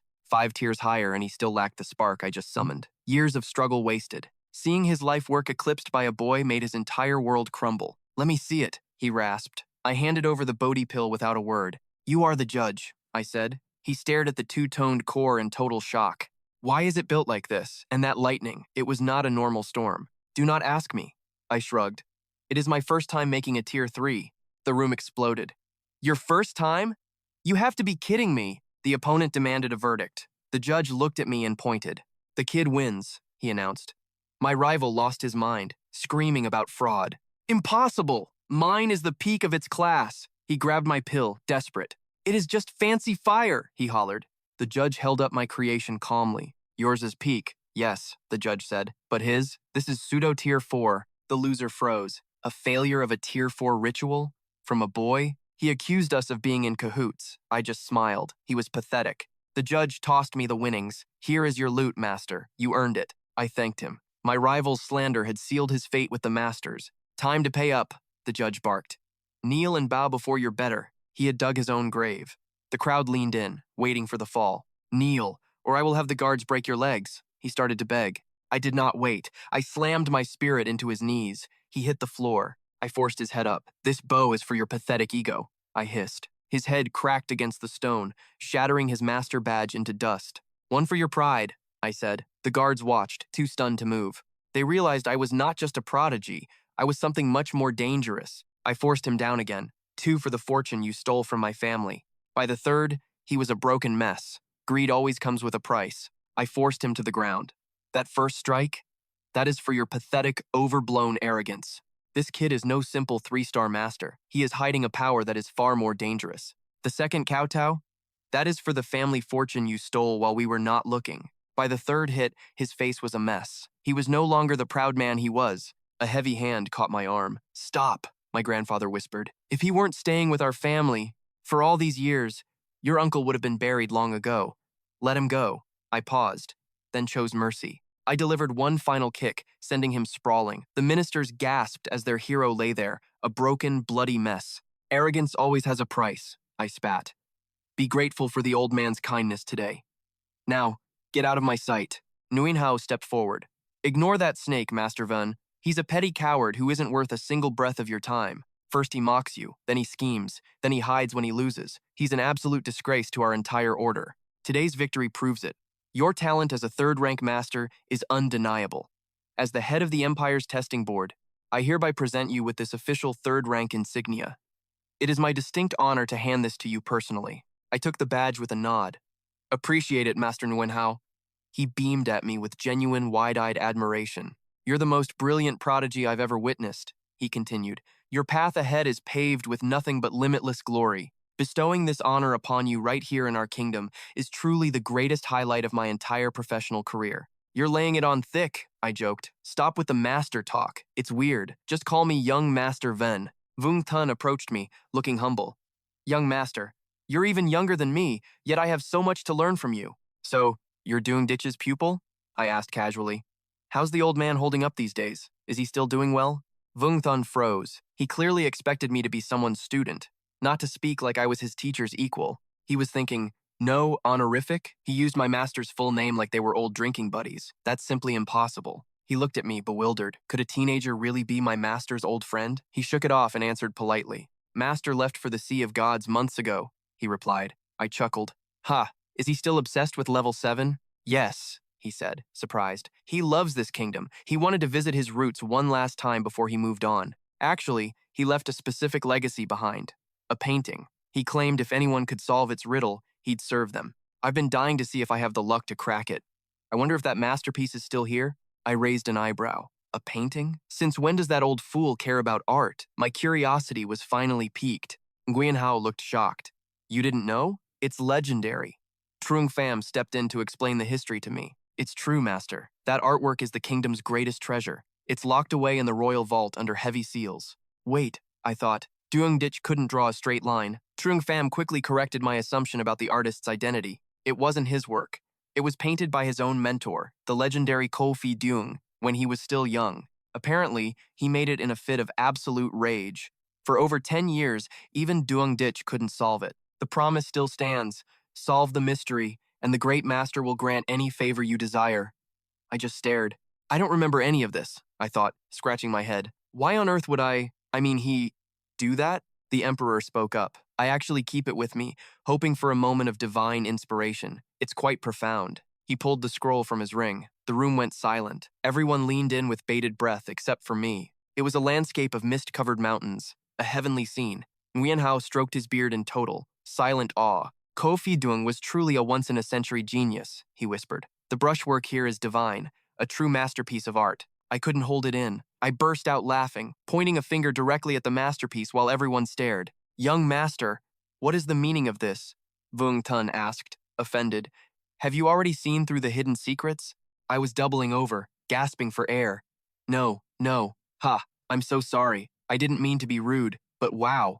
Nguyen Hao frowned. Is it really that funny? I pointed at the calligraphy. Just read the poem aloud. Read it. Vung Tun's face darkened. Watch your tongue. I won't have you mocking my lineage. But Nguyen Hao began to read. Green willows by the quiet stream. The water moans as the clouds return.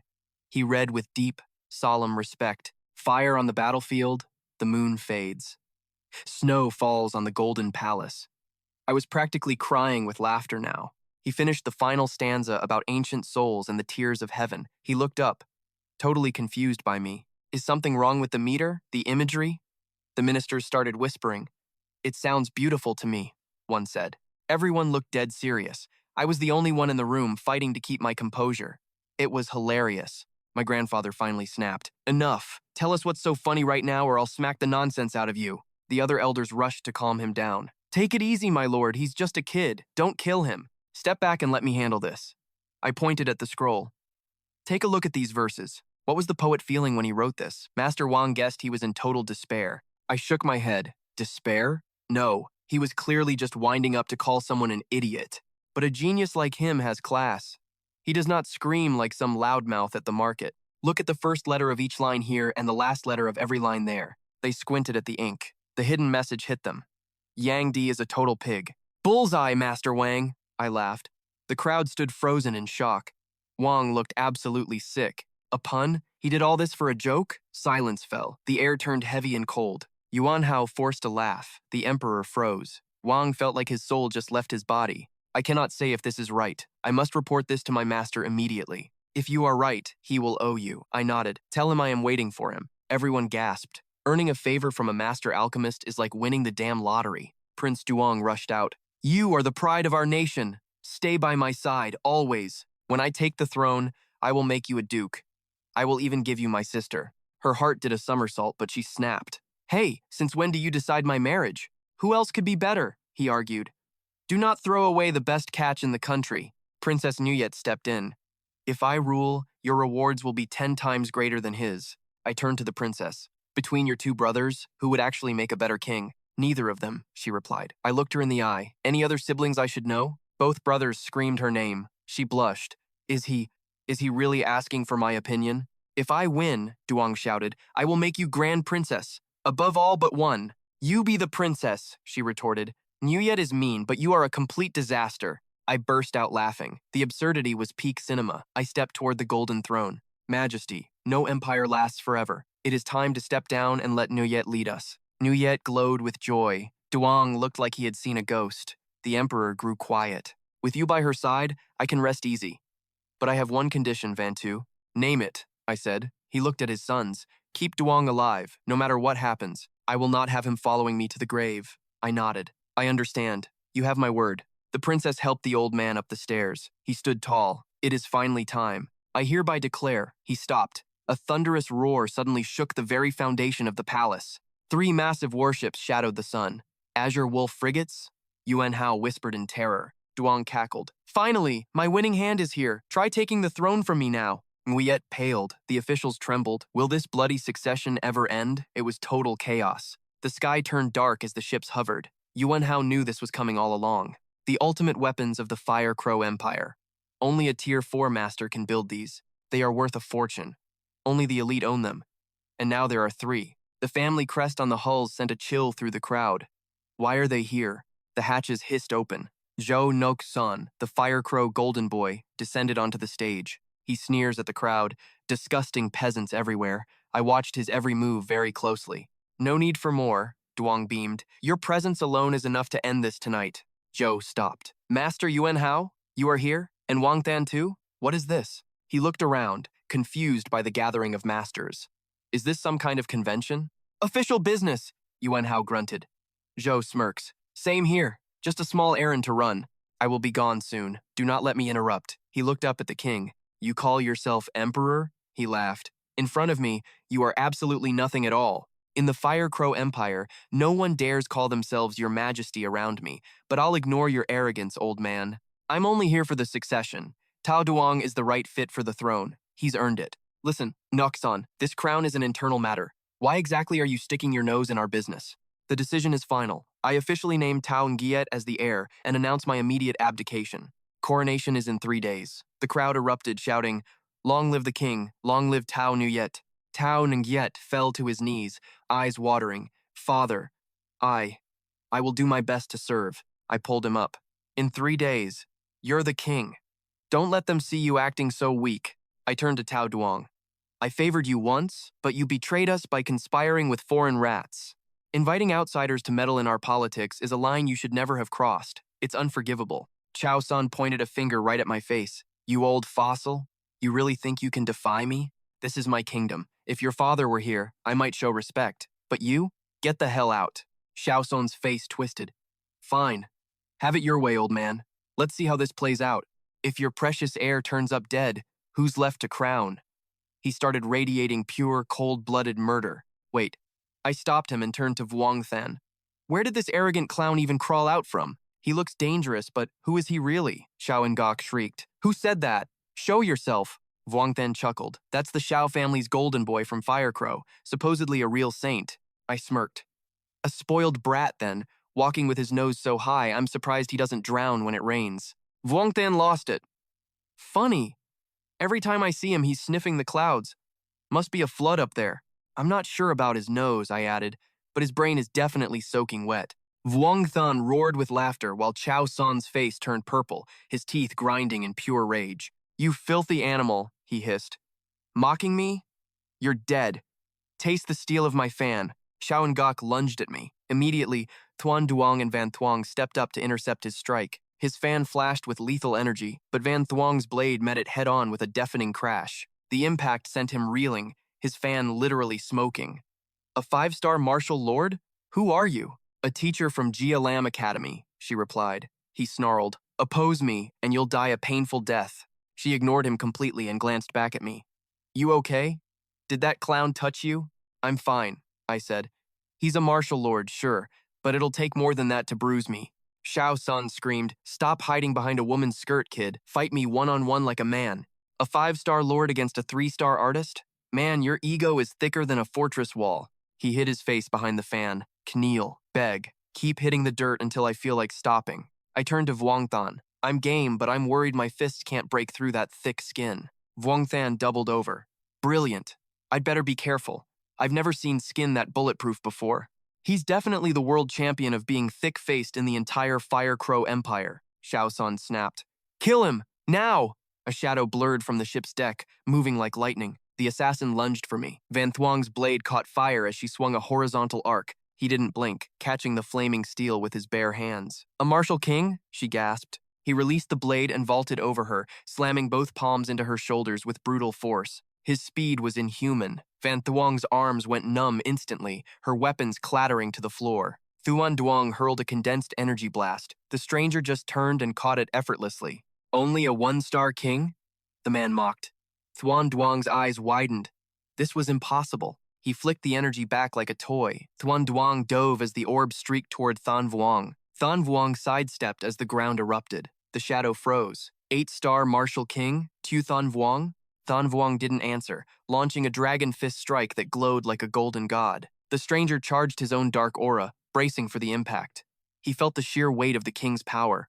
Their powers slammed together, detonating in a blinding flash that nearly leveled the entire stage. A defensive perimeter formed around the emperor and Nu Tuyet. Nguyen Hao called Tu Tuong An, who signaled his readiness. The mystery man and King Than recoiled from Tu Tuong's power. Xiao Sun barked, asking if Nguyen Hao was meddling. Nguyen Hao chuckled, saying he just wanted a front-row seat. Van Tu challenged him to a private duel. He gave him 90 days to prepare. Van Tu offered him the choice of location to settle their score. Xiao Sun shook with rage, pointing a finger at his rival. He accepted the terms of the challenge. Van Thuong screamed that the enemy was a 5-star martial lord. Xiao Sun chose the Fire Empire's Thunder Altar. He vowed to make Van Tu beg for his life before the world. He then turned to Van Thuong. When you lose, that woman belongs to me, he sneered. Van Thuong's eyes blazed with fury at his words. Van Tu stepped in, refusing to let her be a prize. Xiao Sun mocked their little performance of honor. He called Van Tu a lowly toad in a world of heroes. Then his eyes drifted toward Nu Tuyet. He noticed her concern for Van Tu. He sneered, claiming only real men like him deserved such beauties. Van Thuong lunged with her blade. Tu Tuong Ain caught it barehanded, warning that they'd wreck the whole arena. Xiao Sun laughed at her spirit, promising to break her in 90 days. He turned to his ship. Suddenly, he used a telekinetic grip to snatch Nu Tuyet. He called her a perfect little substitute prize. Nu Tuyet screamed for her father. Xiao Sun declared her his 23rd concubine and laughed at her terror. Van Tu snapped, launching a lethal sword technique. The mystery man tried to block him but hit nothing. Van Tu's speed was ghostly. Nu Tuyet cried out for help as the sword light closed the distance. Xiao Sun grabbed her throat, mocking a mere master for attacking a lord. He unleashed a fan technique. The blast shattered Van Tu's energy. Van Tu took the full impact, his body riddled with bloody gashes. He didn't stop. He lunged through the explosion, slicing Xiao San's arms to free the terrified princess.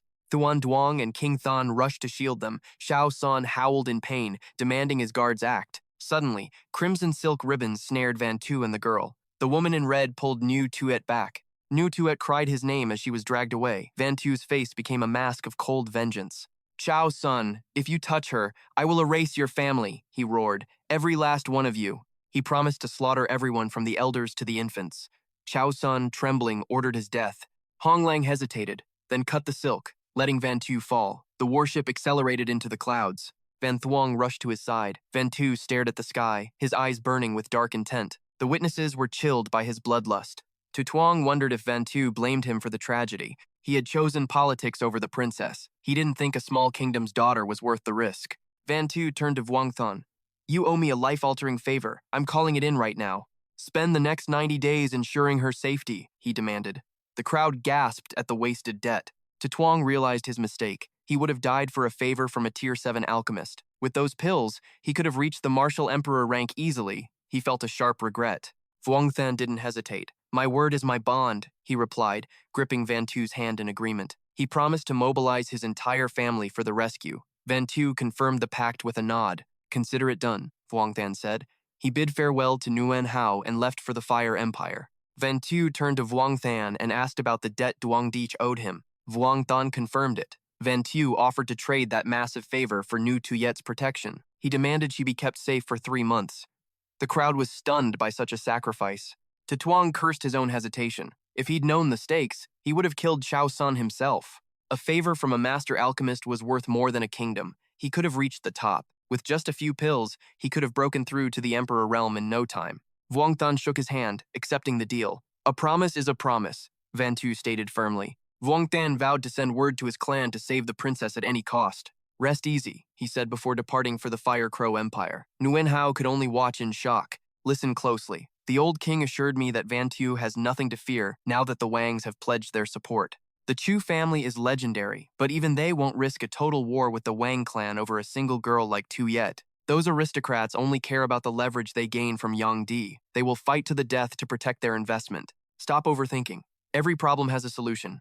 I have officially stepped down, leaving the throne to Nuet. You are now the sovereign of the Azure Waters. 3 days from now, we crown you. As for that traitor Yang, rot him in a cell. The transition was violent and sudden, but the verdict was final. Thousands of soldiers and officials roared their loyalty to the new regime. Red lanterns bloomed across the capital like a sea of fire.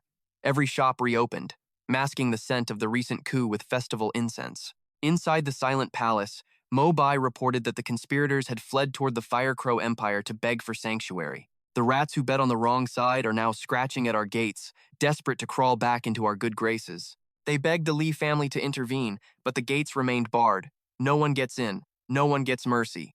After years of blood and shadows, Ngiet's ambition was finally a reality, yet he looked more haunted than ever. I tried to thank Mo Bai for her loyalty, but she just shook her head, credit belonging entirely to someone else. She told me straight to my face that Van Tu was the true architect of this victory. It made my skin crawl. How do I handle a man like that? Should I grant him a kingdom? What land is enough to buy a god's loyalty? Mo Bai saw the hunger in my eyes. She asked if I was already plotting how to handle a man who cannot be controlled. He is an enigma. 2 grandmasters and 2 warrior kings bow to him. He commands the heart of our entire military. His father holds the legions. If I give him a title, is this still a kingdom of the Tao or a kingdom of the Li? She asked if I planned to eliminate him. The question hung in the air like a noose, cold and terrifying. I laughed, but it was hollow. I don't have the strength to kill him, nor the courage to try. She warned me to watch my tongue, but in this room, there are only ghosts and the 2 of us. You saw my coronation in the stars, Mo Bai. Now, look again. Tell me if this boy is my ruin. Cast the coins. Scry the future. I need to know if Van Tu is the shadow that will swallow my son. She blushed, a tragic devotion flickering in her eyes. She agreed to burn her own life force to glimpse the forbidden. Divination is a blood-soaked art. To see the truth of a monster, you must pay with years of your own life. She didn't care about the cost. She used her own essence to ignite the ritual, searching for a path through the dark. The coins spun, the flames turned a sickly violet, and we both waited for the heavens to speak a name. Suddenly, Mo Bai began to convulse. Her eyes rolled back as if she were staring directly into the sun. Blood sprayed across the altar, snuffing the candles. The tortoise shell cracked with a sound like a breaking neck. I saw nothing, she gasped, coughing up red. No future, no past. Only a void that screamed back at me. A voice in my soul told me to stop or die. He is not bound by the laws of men or fate. My master once spoke of souls forged from falling stars, beings that even the gods cannot track or predict. To peek at his destiny is to invite total annihilation. He is the heavenly mandate itself, walking among us. I scoffed at the term. Mandate is a lie we tell the poor to keep them from revolting. It is just politics. But looking at her shattered tools and broken body, I realized the lie might be the only truth left. Then a voice came from the darkness behind us. If that is true, then why are you still trying to fight it? It was my father, his wheelchair pushed by Zhang Fan. He looked like a corpse brought back by sheer spite. He explained that Zhang Fan had pumped him full of stimulants just so he could be lucid for his final hour. My mind is failing, the old king whispered, but I haven't forgotten how to spot a fool. I came to give you one last lesson. Never plot against a man who can hear your thoughts from a mile away. My heart stopped. Everyone knows Zhang Fan worships the ground Van Tu walks on. I was already dead. Zhang Fan just smirked. Don't worry, kid. He'd probably just laugh at your pathetic little schemes anyway. Then his face turned to stone. But mark my words, try to cross him, and there won't be a kingdom left to rule. I bowed my head in shame. My father sighed, his eyes looking toward a horizon I couldn't see. The boy is 15, a triple-star master and a high-rank alchemist. He is a freak of nature. This country is a small cage. He is a dragon. Let him fly away before he accidentally crushes us all. Father's wisdom, crown him. Grant him rich soil. They don't see tomorrow. History repeats itself. Shadows become kings. We all chase him. He lost a genius. Death took him finally. I crowned the savior, named him the Lord. The court is panicking. He controls the north. Wealth flows through him. 7 days of silence. 3 months until war. The enemy is lethal. He laughed at them. 4 stars. He's fast. Warriors take big risks. I'll break that boy. Save her. Kill them. The throne shields me. Dad, take this pill. I seek absolute power. Grandpa wants some too. More is coming soon. They stood in awe. He alone dares dream. I need these herbs. Our name is currency. These aren't in town. This saves her life. Find the golden dew. She must wake up. It's an impossible search. Try the Fire Sea, the alchemist's holy land. Every secret lives there. It's too far away. The auction is here. The war begins now. Our city is chosen. My city? No way. Haven't you heard, Lord? You own the North. I brushed the offer aside. Titles and lands are just fleeting mirrors. Real power is the only thing that lasts. Every dynasty eventually rots from within. Only fools obsess over these shiny, temporary labels the state can seize back. Zhang Fan smirked, realizing this young man possessed a clarity that far surpassed the veterans of our circle. Pure Yang reminded me that at the trade meet, only spirit stones or direct bartering carried any weight. I had already liquidated a massive stash of stones. This association was a beast I knew all too well. In my previous life, I'd haunted their halls. They held the kind of high-level secrets men killed for. This backwater empire shouldn't have been on their radar, yet here they were, active every single year. Master Zhang, I need your forge. My heavy black blade is thirsty for a much sharper edge. He didn't blink, but Xu Han nearly dropped his ledgers in shock when the news reached his ears. The boy is forging, he barked. Lock the doors. Total silence. If the world ends, let it. Lu Jia stood frozen, watching his composed chairman turn into a frantic, obsessed fanatic for the first time. The gravity array was set to 100 times normal, a lethal trap for most, a toy for me. Sovereigns wouldn't even flinch, but it served my purpose. I tossed the steel high into the shimmering air. Spirit crystals shattered in my grip, fueling a localized sun that stripped the blade to its raw core. My soul reached into the white heat, guiding the essence. Xu Han's mouth hung open in pure disbelief. He's pushing a rank 1 relic straight to rank 3? Zhang Fan's voice was a ragged, breathless whisper. Soul energy coiled like a starving dragon around the metal. I flicked my wrist, sealing the spiritual bond. Done. The blade bit deep into the stone floor, vibrating with a low, predatory, and dangerous hum. It's lethal and overflowing with aura, Zhang Fan noted, but I feel like something vital is missing. You haven't triggered the final soul-binding seal yet, have you? I grabbed the cold hilt and shrugged. It's just a shell for now. I planned for rank 3, but the upcoming auction changed my mind. If the right materials surface, I'm taking this beast all the way to rank 4 instead. Xu Han winced. Reforging like that usually kills the soul of the weapon, doesn't it, Young Yun? Not if you design it as an evolving vessel. Instability is just a ladder to much higher power. Zhang Fan stepped in. Let us handle the final strike. We're rank 4 masters after all. Give us the word, and we'll craft you a masterpiece that matches your ambition and your skill. I declined. My current hands can't even handle a rank 4's full, terrifying weight anyway. My words left a bitter taste of reality in their mouths. They looked suddenly very small and weak. But I'll need your help for the ritual. We can dissect the process together, as equals. That restored their pride instantly. Next morning, the city gates loomed large as the shadows lengthened. The road to Yanwu is paved with ghosts, the emperor said, offering me a final toast. Since you don't care for my gold or my titles, I'll simply try to be a better ruler. Just be the king your people need, I replied. He laughed, gesturing toward his elite personal guard. You'll need muscle. The Divine National Guard is yours to command. Consider them your lethal shadow. If they fail you, discard them. Their captain, Yan, knelt before me like a loyal, silent hound. A 9-star powerhouse. Not bad for a provincial soldier. I told him he'd do just fine. The prince chimed in, pointing out Bai Mu, their prized female seer, stood among the ranks. Treat her with respect, he urged. The emperor nodded, eyes fixed on the distant, hazy horizon. Her sight is a dangerous game, I muttered. She's playing with tear-white fire and guessing. One wrong look at a master, and her veins will snap or she'll go permanently mad. Your 5th elder learned that the hard way, didn't he? Bai Mu's face went deathly, ghostly pale. He knew. He knew my sect, my failures, and exactly what I'd tried to steal from him. The emperor sighed. I asked her to look into you. Don't hold it against her, please. I waved it off. In your position, I wouldn't have trusted me for a second either. Our paths diverge here. He didn't say a word, just watched me walk into the thickening fog. Hail the king. We marched onward. My student beamed. Friends mocked me. Dreams are childish. I promised command. He sought revenge. The road blocked. Thousands knelt there. They could conquer. They were lethal. They were monsters. Take us along. They begged me. Go home now. School's out. Teacher said yes. The boys cheered. Victory felt real. Fate finally arrived. Stop this noise! I wanted out. They weren't human. They smelled blood. They were elite. Heroes need power. Build an empire. We had strength. The city's mine. I remembered death. I needed sanctuary. Loneliness killed me. I needed shields. They were weapons. Fine, follow me. I named them. Where's the money? Give me numbers. He shook violently. Millions were missing. Taxes were stolen. Vault was empty. Where's the gold? He embezzled everything. I'm bankrupt. I stared at the ledger, my blood boiling. This wasn't a bank. It was a crime scene, and my predecessor was the thief. Was this just how power worked? Strip the city's bones clean before the next guy moves in? Lord Dudukai had left 30 million gold coins, a pathetic crumb he called a parting gift. He underestimated me. I was young, but I wasn't blind. I told the old man to gather our muscle. Go to the capital and bring my money back. My father grinned. He wasn't about to let anyone rob his son. Wushu tried to stop me, his hand trembling on my arm. He warned me that Dudukai was untouchable. The man had a sister in the emperor's bed and friends in every dark corner of the palace. Those millions weren't a gift. They were blood money to keep us quiet. I just smiled and shrugged. Thanks for the tip, Wushu. If we're going to start a fire, let's burn the whole forest. I wanted every bribe and every cent returned.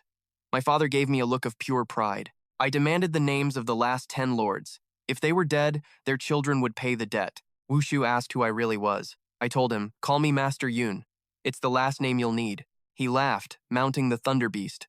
With that creature by his side, he promised total success. I added one condition, triple interest, and I wanted spirit stones. Gold is just shiny junk for mortals. My father roared with laughter before vanishing into the horizon on the back of the beast. Wushu was pale. You've just declared war on the entire imperial court. This is insane. I didn't care. I made him vice lord on the spot. Handle the trivial stuff. I'll find you when I'm ready. He was speechless as I walked away, heading straight for the Myriad Treasures pavilion. Behind me, he muttered about how one minute he was eating dinner and the next he was ruling a city. I ignored him. This pavilion was the real shadow government, and I needed to see their reach. They were untouchable, wealthy beyond measure, and outside the guild's control. They hoarded the best talent. Their army of warriors was endless. Meng Bai ran ahead, mesmerized by the chaotic energy of the market. Meng Wu tried to keep him in line, but the boy had spotted something rare. A gale poison vulture egg, a tier 2 beast. In 5 years, it would be a killing machine capable of toppling masters. This was perfect for a traveler or an assassin. Gu Rong was stunned that such a thing was sold here. Seeing one just sitting on a street stall was unheard of. Meng Wu marveled at the shimmering, colorful shell. She was ready to believe the hype. I just shook my head. It's a fraud. That color is just paint. The seller used a quartz solution to mask its true state. It was just a common tier 2 vulture egg. The life force was nearly gone. I told them to feed it to the kid before it turned into rot. Gu Rong looked at me like I was the monster. Who eats a rare beast egg for a snack? A potential buyer was wavering. 10,000 medium-grade spirit stones felt like a suspiciously good deal. The shopkeeper snapped that it was a steal. If he didn't need cash fast, the price would be double. You think you can buy a predator egg for peanuts? Dream on. A young man stepped forward, ready to buy. He asked for proof. How do I know this isn't just a fancy rock that is already dead? If I buy a rotten egg, I'm the one who loses everything. He looked at the seller, pleading for honesty. The merchant pointed at his badge, offended. My reputation is worth more than your life. I don't sell fakes. The buyers reached for their gold. Gu Rong stepped out of the shadows, his voice like ice. It's a real egg, sure, but its life force is nearly extinguished. In a month, it will be rot.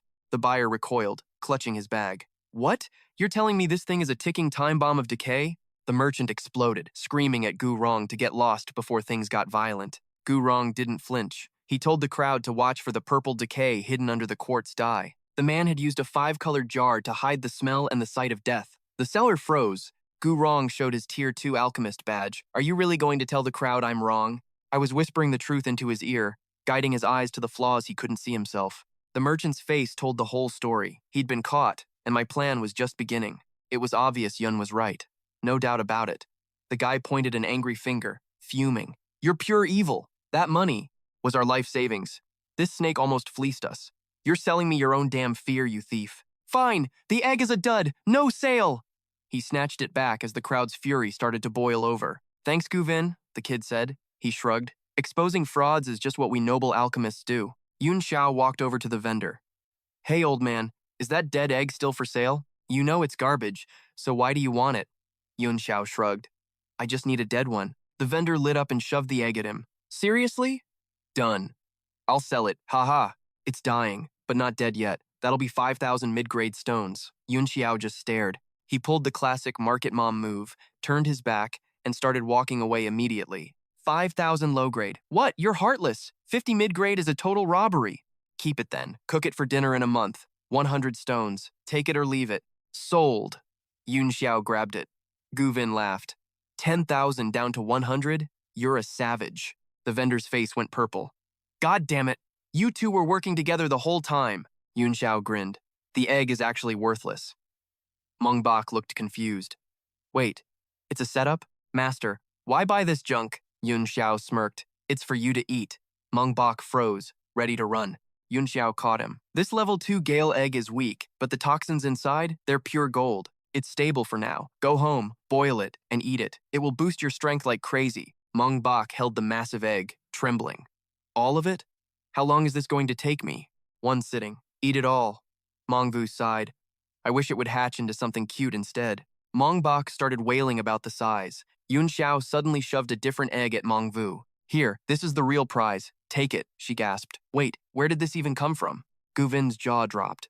I'm the top bodyguard and she gets the treasure? Seriously? Mongbok was green with envy. I'm the student here. Yunxiao just ignored the whining. A red tiger egg from a beastmaster's stash. It is time I taught you real taming skills. This thing is already primed for the Empire. Mongbok pointed. Master, hers looks way better. Yunxiao smacked him. Hide it. Everyone is watching. Mengvu nodded, clutching the rare gift. She held it close, heart racing. He gave her a fortune without even blinking. He's too good to me. The street started buzzing. Did you see that? That kid just pulled out 2 spirit eggs. I thought I was seeing things. Who is he? He looks like some rich brat's sugar daddy. Sugar daddy? 1 egg could buy every beauty in the city. He is absolutely loaded. Mengvu blushed, hiding her face. Mongbok poked her. Sis, you okay? Your face is burning up. Shut up, she snapped. Guvin leaned in. Move, we have way too many eyes on us now. Wealth attracts vultures, Guvin warned. Yunxiao didn't flinch. Let them look. I don't care. If they are stupid enough to follow us, they will stay buried in this city forever. He stopped at a stall. How much for this? The vendor grunted. 5,000 low-grade stones. 5,000? For a wild snack? Mongbok yelled. You're literally robbing us in broad daylight. The vendor sneered. Ignorant brat. This is a spirit fruit. Mongbok just scoffed at him. I grew up in the mountains eating these weeds. Master, do not let this guy scam you. Yunxiao ignored him. Name it. The vendor sighed. No clue, but it is definitely special. I watched 2 level 3 beasts tear each other apart just to get this one fruit. 5,000 stones. I don't know what it is, but I know it's worth a man's life. Yunxiao raised an eyebrow. A blood tiger lost? And you just picked it up? Right. You expect me to believe those monsters just let you walk away with their prize? Relax. The beast's body is worth a fortune, but I only want the tooth and this fruit. Name your price. No one will start trouble here. Let's talk business, old man. You clearly have no clue how the Van Bao Guild operates, the vendor sneered, eyes scanning the crowd. Flash your wealth while looking this helpless, and you will not survive the trip out of this city. I sensed their predatory gazes immediately. These vultures really thought I was just another easy, pathetic mark. The man demanded 50,000 mid-grade essence stones for the snow beast fangs. No haggling, no exceptions. He tossed in the spirit fruit as a bonus. I accepted, knowing the true value of our exchange. I checked for flaws first. He admitted a greenscale snake had scuffed the surface during the hunt. The deal was done. Guvin whispered that dozens of thugs were already tracking our every single move. Let them come, I replied coldly. Their survival depended entirely on whether they chose to stay away. Mongbok came sprinting back, frantic. Master, look! Hanbok and Tran Chan are in a massive fight. I rushed over to find them cornered. They shouted that they had finally located the rare medicinal herbs. These thugs had ambushed them, claiming the treasure for themselves. It was nothing but pure, unadulterated bullying. Those herbs were vital for the Sun Strength elixir. I knew we had to force them to surrender everything. Hanbok pointed at a pampered brat. He stole it! The young master just smirked behind his glasses. First come, First served, the brat mocked. Now beat it before I decide to start breaking your bones. I sized them up, a 9-star master leading a martial lord and 2 elite guards. Arrogant, wealthy trash. The vendor begged for payment, but the young master just barked at him to shut his pathetic mouth. Do I look like a thief to you? The brat roared. Get lost before I make you regret breathing. I stepped in and tossed 2 mid-grade stones to the vendor.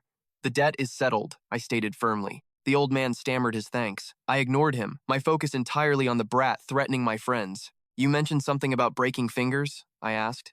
I think it is time we tested that theory. He laughed, asking if I was suicidal. You clearly do not realize who you are dealing with, kid. My blade was out in a heartbeat. A flash of cold steel was followed by a spray of crimson. He stared at his severed finger in total shock. The pain only hit him when the screaming finally started. His guard lunged forward, seeking blood. I ended his life with a single, effortless stroke of my sword. Panic erupted as the crowd scattered. Murder! They screamed, while I stood over the fresh, cooling corpse. Step back, I told my allies. Anyone who tries to harm my brothers has already signed their death warrant. I moved like a phantom through the guards. Not one of them could even utter a final prayer. The young master cowered as his lead protector stepped up, his hands glowing with a lethal red energy. Commander Hong! Show yourself, I yelled. Or do you want to explain why you let me die today? Hong Bin dropped from the sky like a hammer, shielding me and reflecting the guard's blast back twofold. The guard staggered, demanding to know who dared to interfere with the business of a highborn noble. I am the commander of the VMV City Guard, Hong declared, his voice booming with absolute authority. He looked at me, wondering how I had sensed his presence despite his perfect, hidden shadow technique. The trade guild's politics were a mess, which is exactly why he was assigned to watch my back. That boy crippled my master, the guard shrieked. You must execute him for this crime right now. Hong just shrugged. Funny. I only saw you lot trying to murder a peaceful citizen in broad daylight. The brat went ballistic. I am the heir to the Huin Duang family of the Fire Crow Empire. Even your king bows to me, he screamed. Fetch your city lord this instant so I can complain. Huin Duang Kiet stood tall, convinced his name alone was enough to make the entire world tremble in fear. I laughed in his face. Never heard of you. You are just another nameless corpse in the making. Hong, hold the martial lord, I commanded. I am going to slaughter every last one of these fools. I charged with blinding speed. The young master shrieked like a wounded animal as my blade drew near. Clashing steel echoed through the street as his guards desperately tried to parry my relentless, lethal assault. From a hidden balcony, 2 masters watched. Is that the genius alchemist Master Nguyen Hao mentioned? The boy has the eyes of a demon, the old man replied. I am glad we stayed hidden. He'd already spotted us. The girl gasped, her eyes wide with disbelief. How is that even possible? The old man just sighed. Look closer. He's a mere 4-star warrior, yet that 3-star master is drowning. If I'm not mistaken, he's barely 10 years old. A prodigy on the path of war, she whispered. But a 3rd-rank alchemist too? That defies all logic. Every era births a monster, my lady. You were the outlier, but this Li Yunxiao? He's pure chaos. Stop it, Vu, she snapped. I'm no genius compared to him. Should we intervene?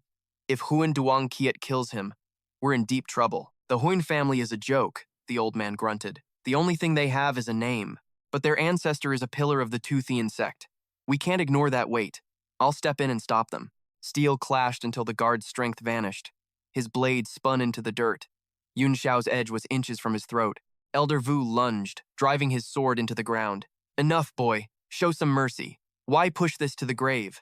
The Huin family is a debt you can't pay. Yunxiao lowered his weapon, his voice like ice. Since I stepped into the guild, someone's been shadowing me. Finally, the ghost shows his face. Hello, Elder. The old man froze. How did you know? Yunxiao pushed past him. Move. I'm not here to chat with you. I have business with these two. Vu swung his cane, the wood striking Yunxiao's steel with a deafening crack. The impact sent the sword spinning, Yunxiao's hand dripping red. A 7-star martial king, the boy hissed. The plum blossom technique. The old man's eyes widened. How do you know my rank? Or my style? Yunxiao spat. Saving this man is a declaration of war. You just dug your own grave. The guard fled. I'm doing this for you, kid, Vu yelled. The Huin family is nothing, but listen to me. Their patriarch is a high elder in the Toothian sect. Killing Huin Liet is just slow suicide for you. Huin Kiet screamed as he ran. Li Yunxiao! I'll erase your entire bloodline for this. I swear it. Yunxiao turned back. See? I spare him, he kills me. That's the mercy you wanted. Besides, he has the medicine my friend needs to survive. What do you have to say about that? Ko Vin took off in pursuit. The elder sighed. The Hun family is arrogant. They won't let this go. Then it's a death match, Yunxiao said. You didn't save me. You just cost me everything. I'll remember this. Stay out of my way from now on. You'll pay for this interference sooner than you think. Wait, Vu called out. My lady needs a word with you. Yunxiao kept walking. Not interested. Vu grabbed his wrist. You don't walk away from us, boy. Know your place. Yunxiao's eyes turned cold. You want to fight? Don't think a 7-star king is untouchable. The old man faltered under that gaze. It's about the Bach 2 incense, she said, stepping into view. It's rare, but I can get it. She approached him, calm and collected. Don't be reckless. Elder Vu was only trying to protect your future. There was still a path to peace. But killing him? That's a war you can't win. Peace? Yunxiao laughed. When he brings an army to my door tomorrow, where will your peace be? I'll handle it, she promised. I'm Din Lin Ni. My name carries enough weight to settle this. Fine, Lin Hie. Show me. They turned as a cloud of dust signaled the return of the enemy. Huan Kiet was back, trailing the Cheng family's heavy hitters. He pointed at the girl. Is that Lin Ni? She felt a sudden shift in the air. Her promise of peace was about to be tested by blood. Master Cheng Fai Chi, she called out, her voice steady. This is just a small misunderstanding between friends. Fai Chi narrowed his eyes. Who is this brat to have the famous Din Lin Ni begging for him? Huan Kiet spat at the ground. Don't listen to her. She's just a greedy merchant looking for a payout. She's protecting him for her own gain. The accusation hit like a physical blow in the tense silence. Vu's cane slammed down. Prophet? I saved the boy's life. Where's the prophet in a dead man? Huan Kiet laughed. You didn't save him. You saved me. If I died, he'd be a dead man walking. Yunxiao let out a sharp, mocking laugh. Well, old man, feeling proud of your good deed yet? Vu's face darkened with rage. I should have let the vultures have that miserable dog. Lin He stepped forward. Master Fichi, listen to reason. My guild works with all 4 great houses. Our reach spans the entire continent. Think very carefully before you decide to make an enemy of me. I watched the representatives of the Heavenly Source Guild step in to negotiate my life. A favor? I wondered why these two were so desperate to interfere in my business. This guild wasn't just any local trade house. They were a permanent pillar of the massive merchant alliance, a force that demanded respect. Their web of influence stretched across every corner of the heavenly martial continent, a power structure built on the backs of 1,000 smaller guilds. Among the 13 permanent members, the Myriad Treasure Pavilion didn't just manage affairs. They reigned over the entire coalition with an iron grip. Their reach was so vast that their shadow loomed over every kingdom on the continent. No one in their right mind would dare to cross them. Miss Lin Ni, I'd love to show you some professional courtesy, Fai Chi sneered, but my brother represents the pride of the Fire Crow Empire. This brat slaughtered my brother's men and sliced off 5 of his fingers. That isn't just a fight. It's a direct insult to our noble bloodline. Where am I supposed to bury my dignity? Fine, I'll give you an opening to save face for your guild, but there is a price. Din Ni looked hopeful for a second, but Fichi's grin turned icy as he prepared to pour cold water on her brief moment of relief. The boy kowtows 10 times, shatters his own cultivation core, and severs both arms at the guild gates. He stays kneeling until this event ends. Only then will I let him keep his miserable life. What do you think? Yang Jie chuckled, savoring the cruel terms of the bargain. So generous, brother. Truly, you are far too kind to this piece of trash. Dinny gasped. Those terms were worse than a quick death. I burst out laughing. It had been years since I heard someone try to trade lives like they were haggling over a piece of meat. The ones who tried to bargain with me before, they are all 6 feet under. Fichi sighed. Seems he doesn't appreciate our mercy. Miss Lin Ni, please step aside. I'd hate for you to get caught in the crossfire. I scanned the opposition. 2 kings and 4 lords. Cheng Fichi, are you really going to ignore my standing? She demanded. He just shrugged, his eyes cold and unimpressed. I gave you a choice. You chose poorly. The honor of the Fire Crow Empire isn't some cheap rag to be stepped on by peasants. I smirked, drawing my cloud-piercing arrow. If you have nowhere to put your honor, feel free to leave it under my boots. The arrow screamed into the sky. Fai Chi laughed. A signal? You think a few thousand Tian Shui soldiers can stop a force like us? His guards joined in, their mocking laughter echoing off the stone walls. Look at this idiot. He thinks peasants in armor are a threat. I could slaughter 10,000 of those weaklings without even needing to take a breath. One guard bragged, puffing out his chest. These backwater hicks get more arrogant by the day. It is as if they left their brains at home before coming here. Let us crack his skull open and see if it is full of manure or just empty space. Ha ha ha! Suddenly, a guard turned pale, his eyes widening in terror. From every direction, east, west, south, and north, the horizon shifted. A suffocating aura of death rolled in as thousands of armored warriors surrounded the square. Fai Chi's jaw hit the floor in pure shock. Lord Yun, the heavenly pivot unit is here. Bai Chengfeng landed, kneeling in respect. 2,330 men, present and ready. King Qing followed, leading the god-guarding division into the fray. They descended like a dark cloud, their heavy boots thudding in perfect unison. The National Protectors report for duty. Lord Yun, your orders? Fai Chi's crew began to shake like leaves in a violent storm. Could a minor prince really command a force this terrifying? I pointed a finger directly at the man who had been mocking me. You were saying something about cracking my skull? The man's bravado vanished instantly. No, I didn't mean, it wasn't me. They scrambled back toward Fai Chi, begging for protection. Lord Cheng, save us! These people are monsters! Fai Chi cursed their cowardice. I didn't let him finish. I flexed my wrist, and the air pressure dragged the loudmouth toward me like a powerful magnet. My hand snapped around his throat. One twist, and he was gone. I raised my hand. No survivors. Kill every last one of them. Fai Chi turned white. My men didn't hesitate. Cheng Feng led the charge, a wave of steel crashing into the terrified, trapped guards. This is insane, one guard screamed. Don't you know who we are? We are the elite nobility of the great empire. Even your king bows to us. You are signing your own death warrant. Your entire family will burn for this insolence. King Qing's aura exploded, silencing the screams. You talk too much for men about to die. Come and face me, you cowards. Two of them realized they were one-star kings facing an 8-star monster. Their men were being mowed down like dry wheat. I am a direct descendant of the Cheng clan, Fichi shrieked. You cannot touch me! Get your city lord here this instant! He was screaming into a hurricane of violence, but no one listened. His world was collapsing, and true fear finally took hold. He trembled, watching his elite guard get torn apart in seconds. Din Ni rushed forward, her face pale with absolute terror. Stop this! Stop right now! She cried out. Do you have any idea what you are doing? You are starting an empire-level war. He is a scion of the 4 great families. If he dies, Tian Shui will be erased from the map by tomorrow morning.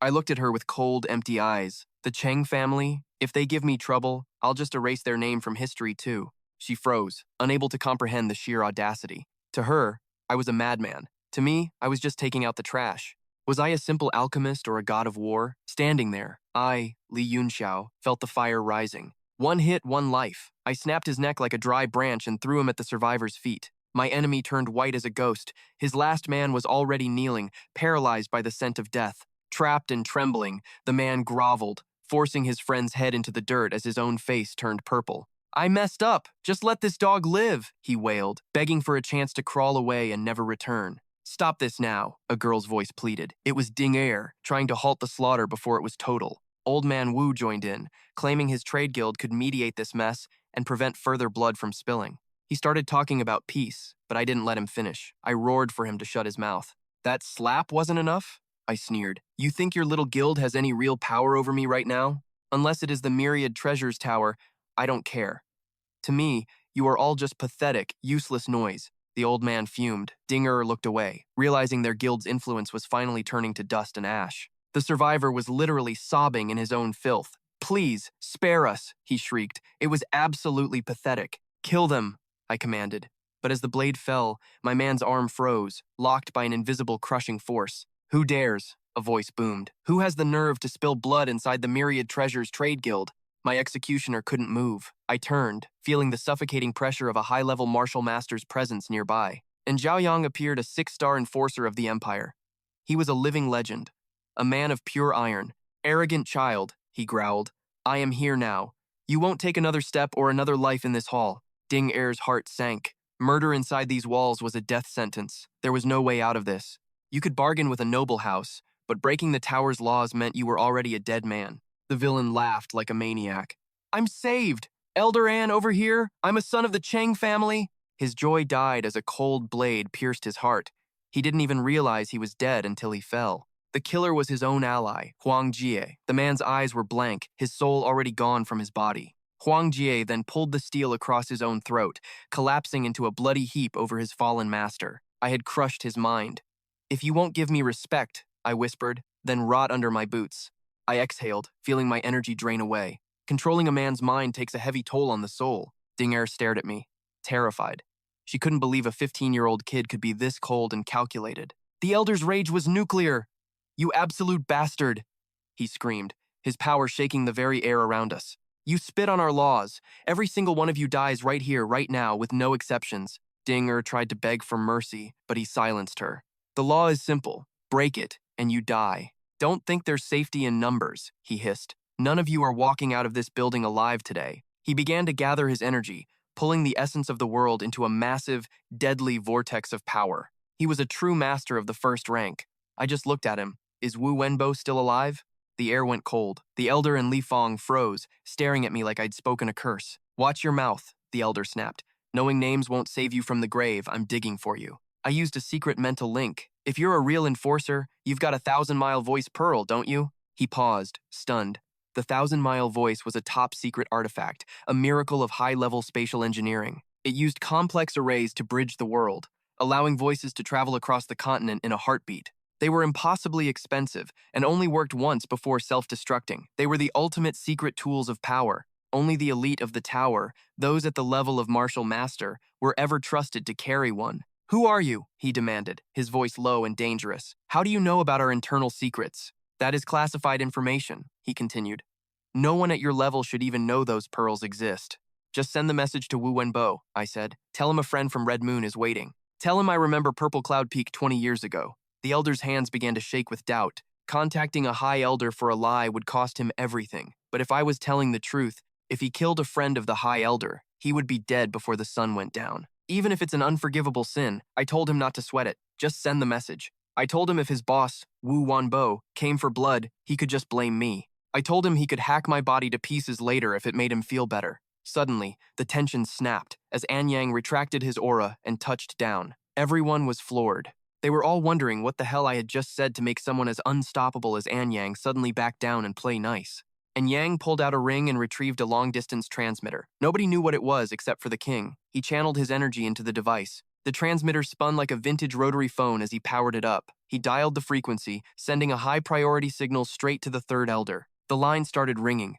Din Ni just stood there with her mouth hanging open. Miles away from the city, in a place that looked like a slice of heaven on earth, the air was dead silent, save for the sounds of nature.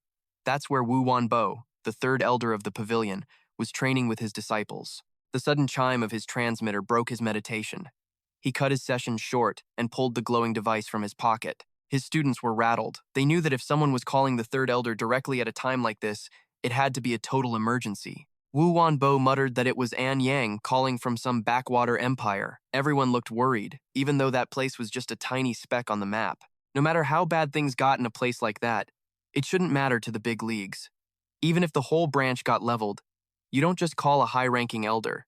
And Yang was just a subordinate, so why the hell was he reaching out directly? Wu Wenbo picked up, and as the voice came through, his eyes nearly popped out of his head. He looked like he'd seen a ghost. Sweat started pouring down his face as his own energy surged, causing the air around him to vibrate violently. The disciples jumped up, asking if the branch office had been burned to the ground or something. Wu Wenbo was shaking like a leaf, his face pale with shock. The transmitter started cracking under the pressure before finally crumbling into dust in his hand.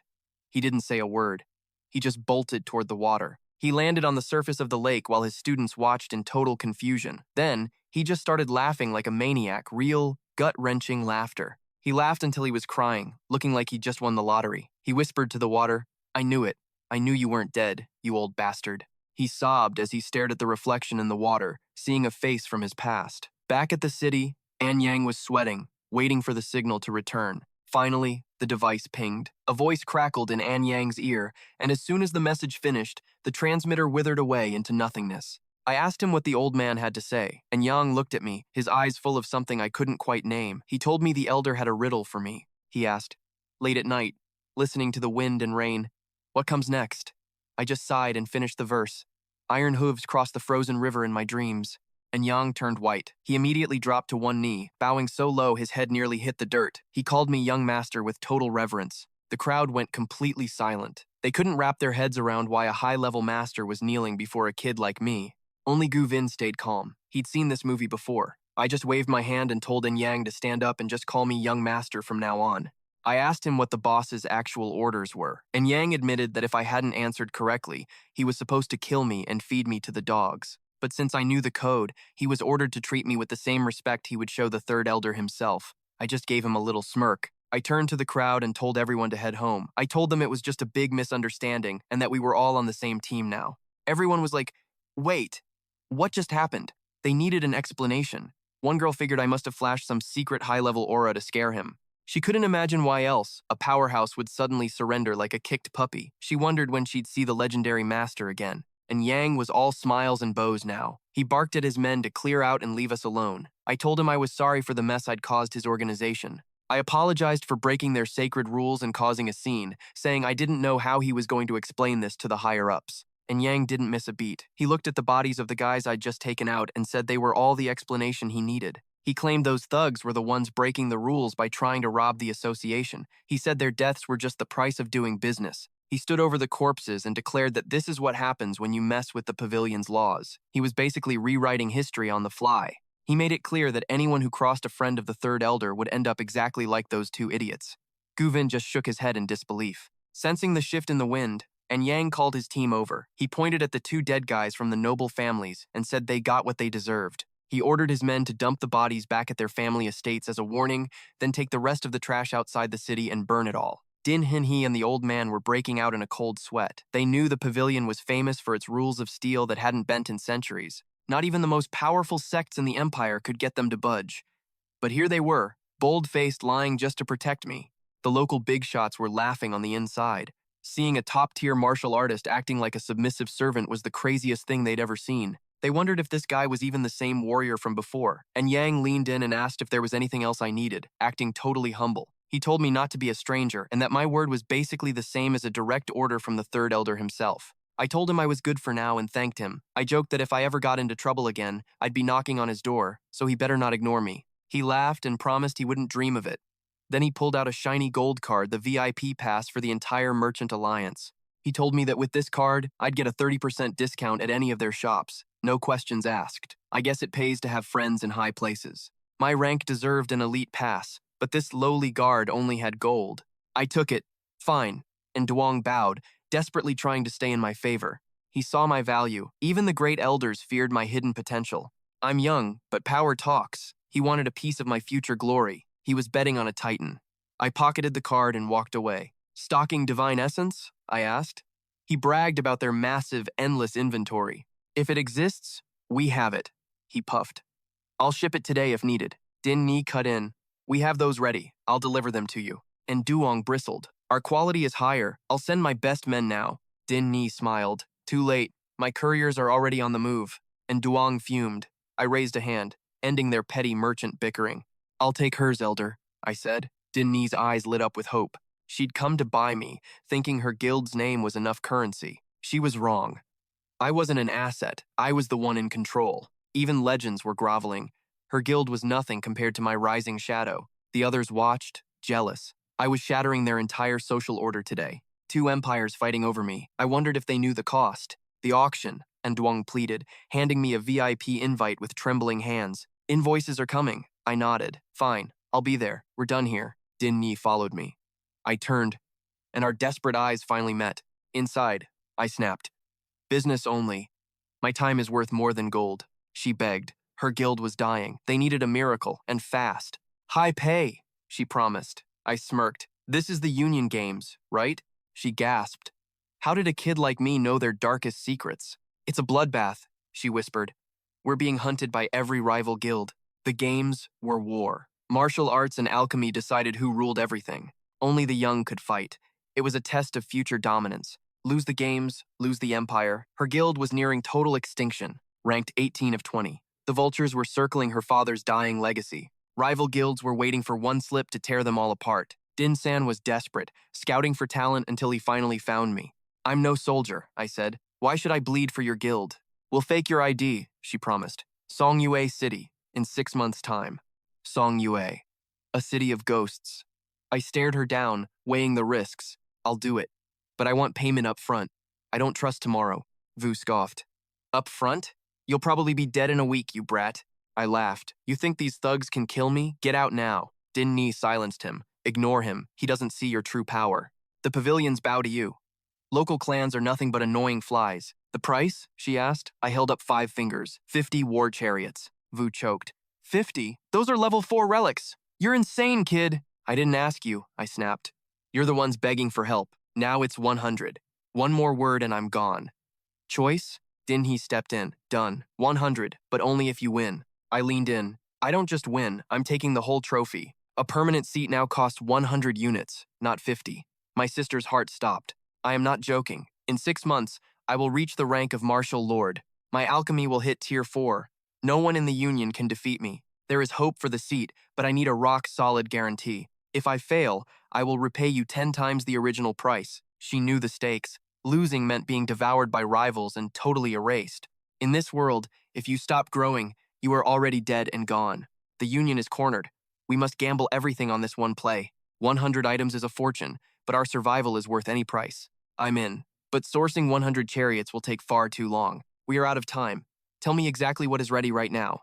30 chariots and 3 kings. They match 30 standard units in power. Pay the rest in rare herbs and steel. We have a deal. Vu apologized for the cost. I told him his guilt was useless now. Let him owe us. A debt from him is worth more than gold. Vu did not trust me. He saw only a cocky, arrogant child. He thinks my plans for the next 6 months are just a joke. He forgot I rose from 0 to master in only a few months. My growth is terrifying. I am already a Tier 3 Master Alchemist. Breaking the next barrier won't take long. Success is my only destiny, he sighed. Even with proof, my progress felt like a total lie. Din Ni smiled. Even if I fail, I am still her only hope. My alchemy alone secures their place. That is more than enough for now. I will hit Tier 5 soon. Success is really just that simple. 100 Tier 4 items? Thon Vuong thought he was dreaming. This is no dream. The Union was desperate enough to jump at it. They only folded because they have no other way out of this. The great families are closing in. This is the start of war. The Trin clan has stood for 1,000 years. Their power is deep. Even our whole nation might fall against their raw, ancient power. I told them not to worry. I always have a secret weapon. Thon Vuong wanted to fight, but his body had become a cage. His wounds are deep. He feels useless in the coming firestorm. In 30 days, I will kill the poison and make you king. I will turn you into a Grandmaster. Just watch me work. Trust me. Now, get this message home before we are all dead. He left. I stared at the dark, jagged mountain peaks in silence. The Tuvan Range, a graveyard for the weak and the foolish. Monsters rule those heights. Even the bravest warriors stay far away. Monsters? Perfect. Tell me, who occupies those dark, forbidden peaks? Rumors say ancient masters live there, but no one knows for sure. The energy is ripe. I am going to borrow it all tonight. Borrow it? How do you steal the very breath of a mountain? Take 2,000 men. We are digging a trap for a god. The 9 Dragons Array. A masterpiece of absolute crushing destruction. These formations, the ethereal void, the solar flare, what kind of insane power is this? I've never seen anything like it. This 9-dragon spirit array can pull energy from every direction, flooding our city with raw, concentrated power. We lack natural holy sites, so I've modified the Tavan mountain range to serve as our primary energy source. Once I trigger the mechanism, it will aggressively siphon every scrap of spiritual essence from those peaks. The ethereal and solar arrays are legendary mountain guards, one designed for absolute defense, the other for total annihilation. Guardian arrays? Those only exist in ancient myths. Only the most dominant clans could ever dream of possessing them. Honestly, maybe only the royal sect has something like this. Yet Master Van just pulled out 2 blueprints at once. Master, I'm just a low-level alchemist. Are you sure I have the skill to anchor something this massive? A perfect array needs 3,600 seals and 108 variations. You aren't capable of that yet. Even if you had the skill, the cost in spirit stones would be astronomical. It's beyond anyone's imagination.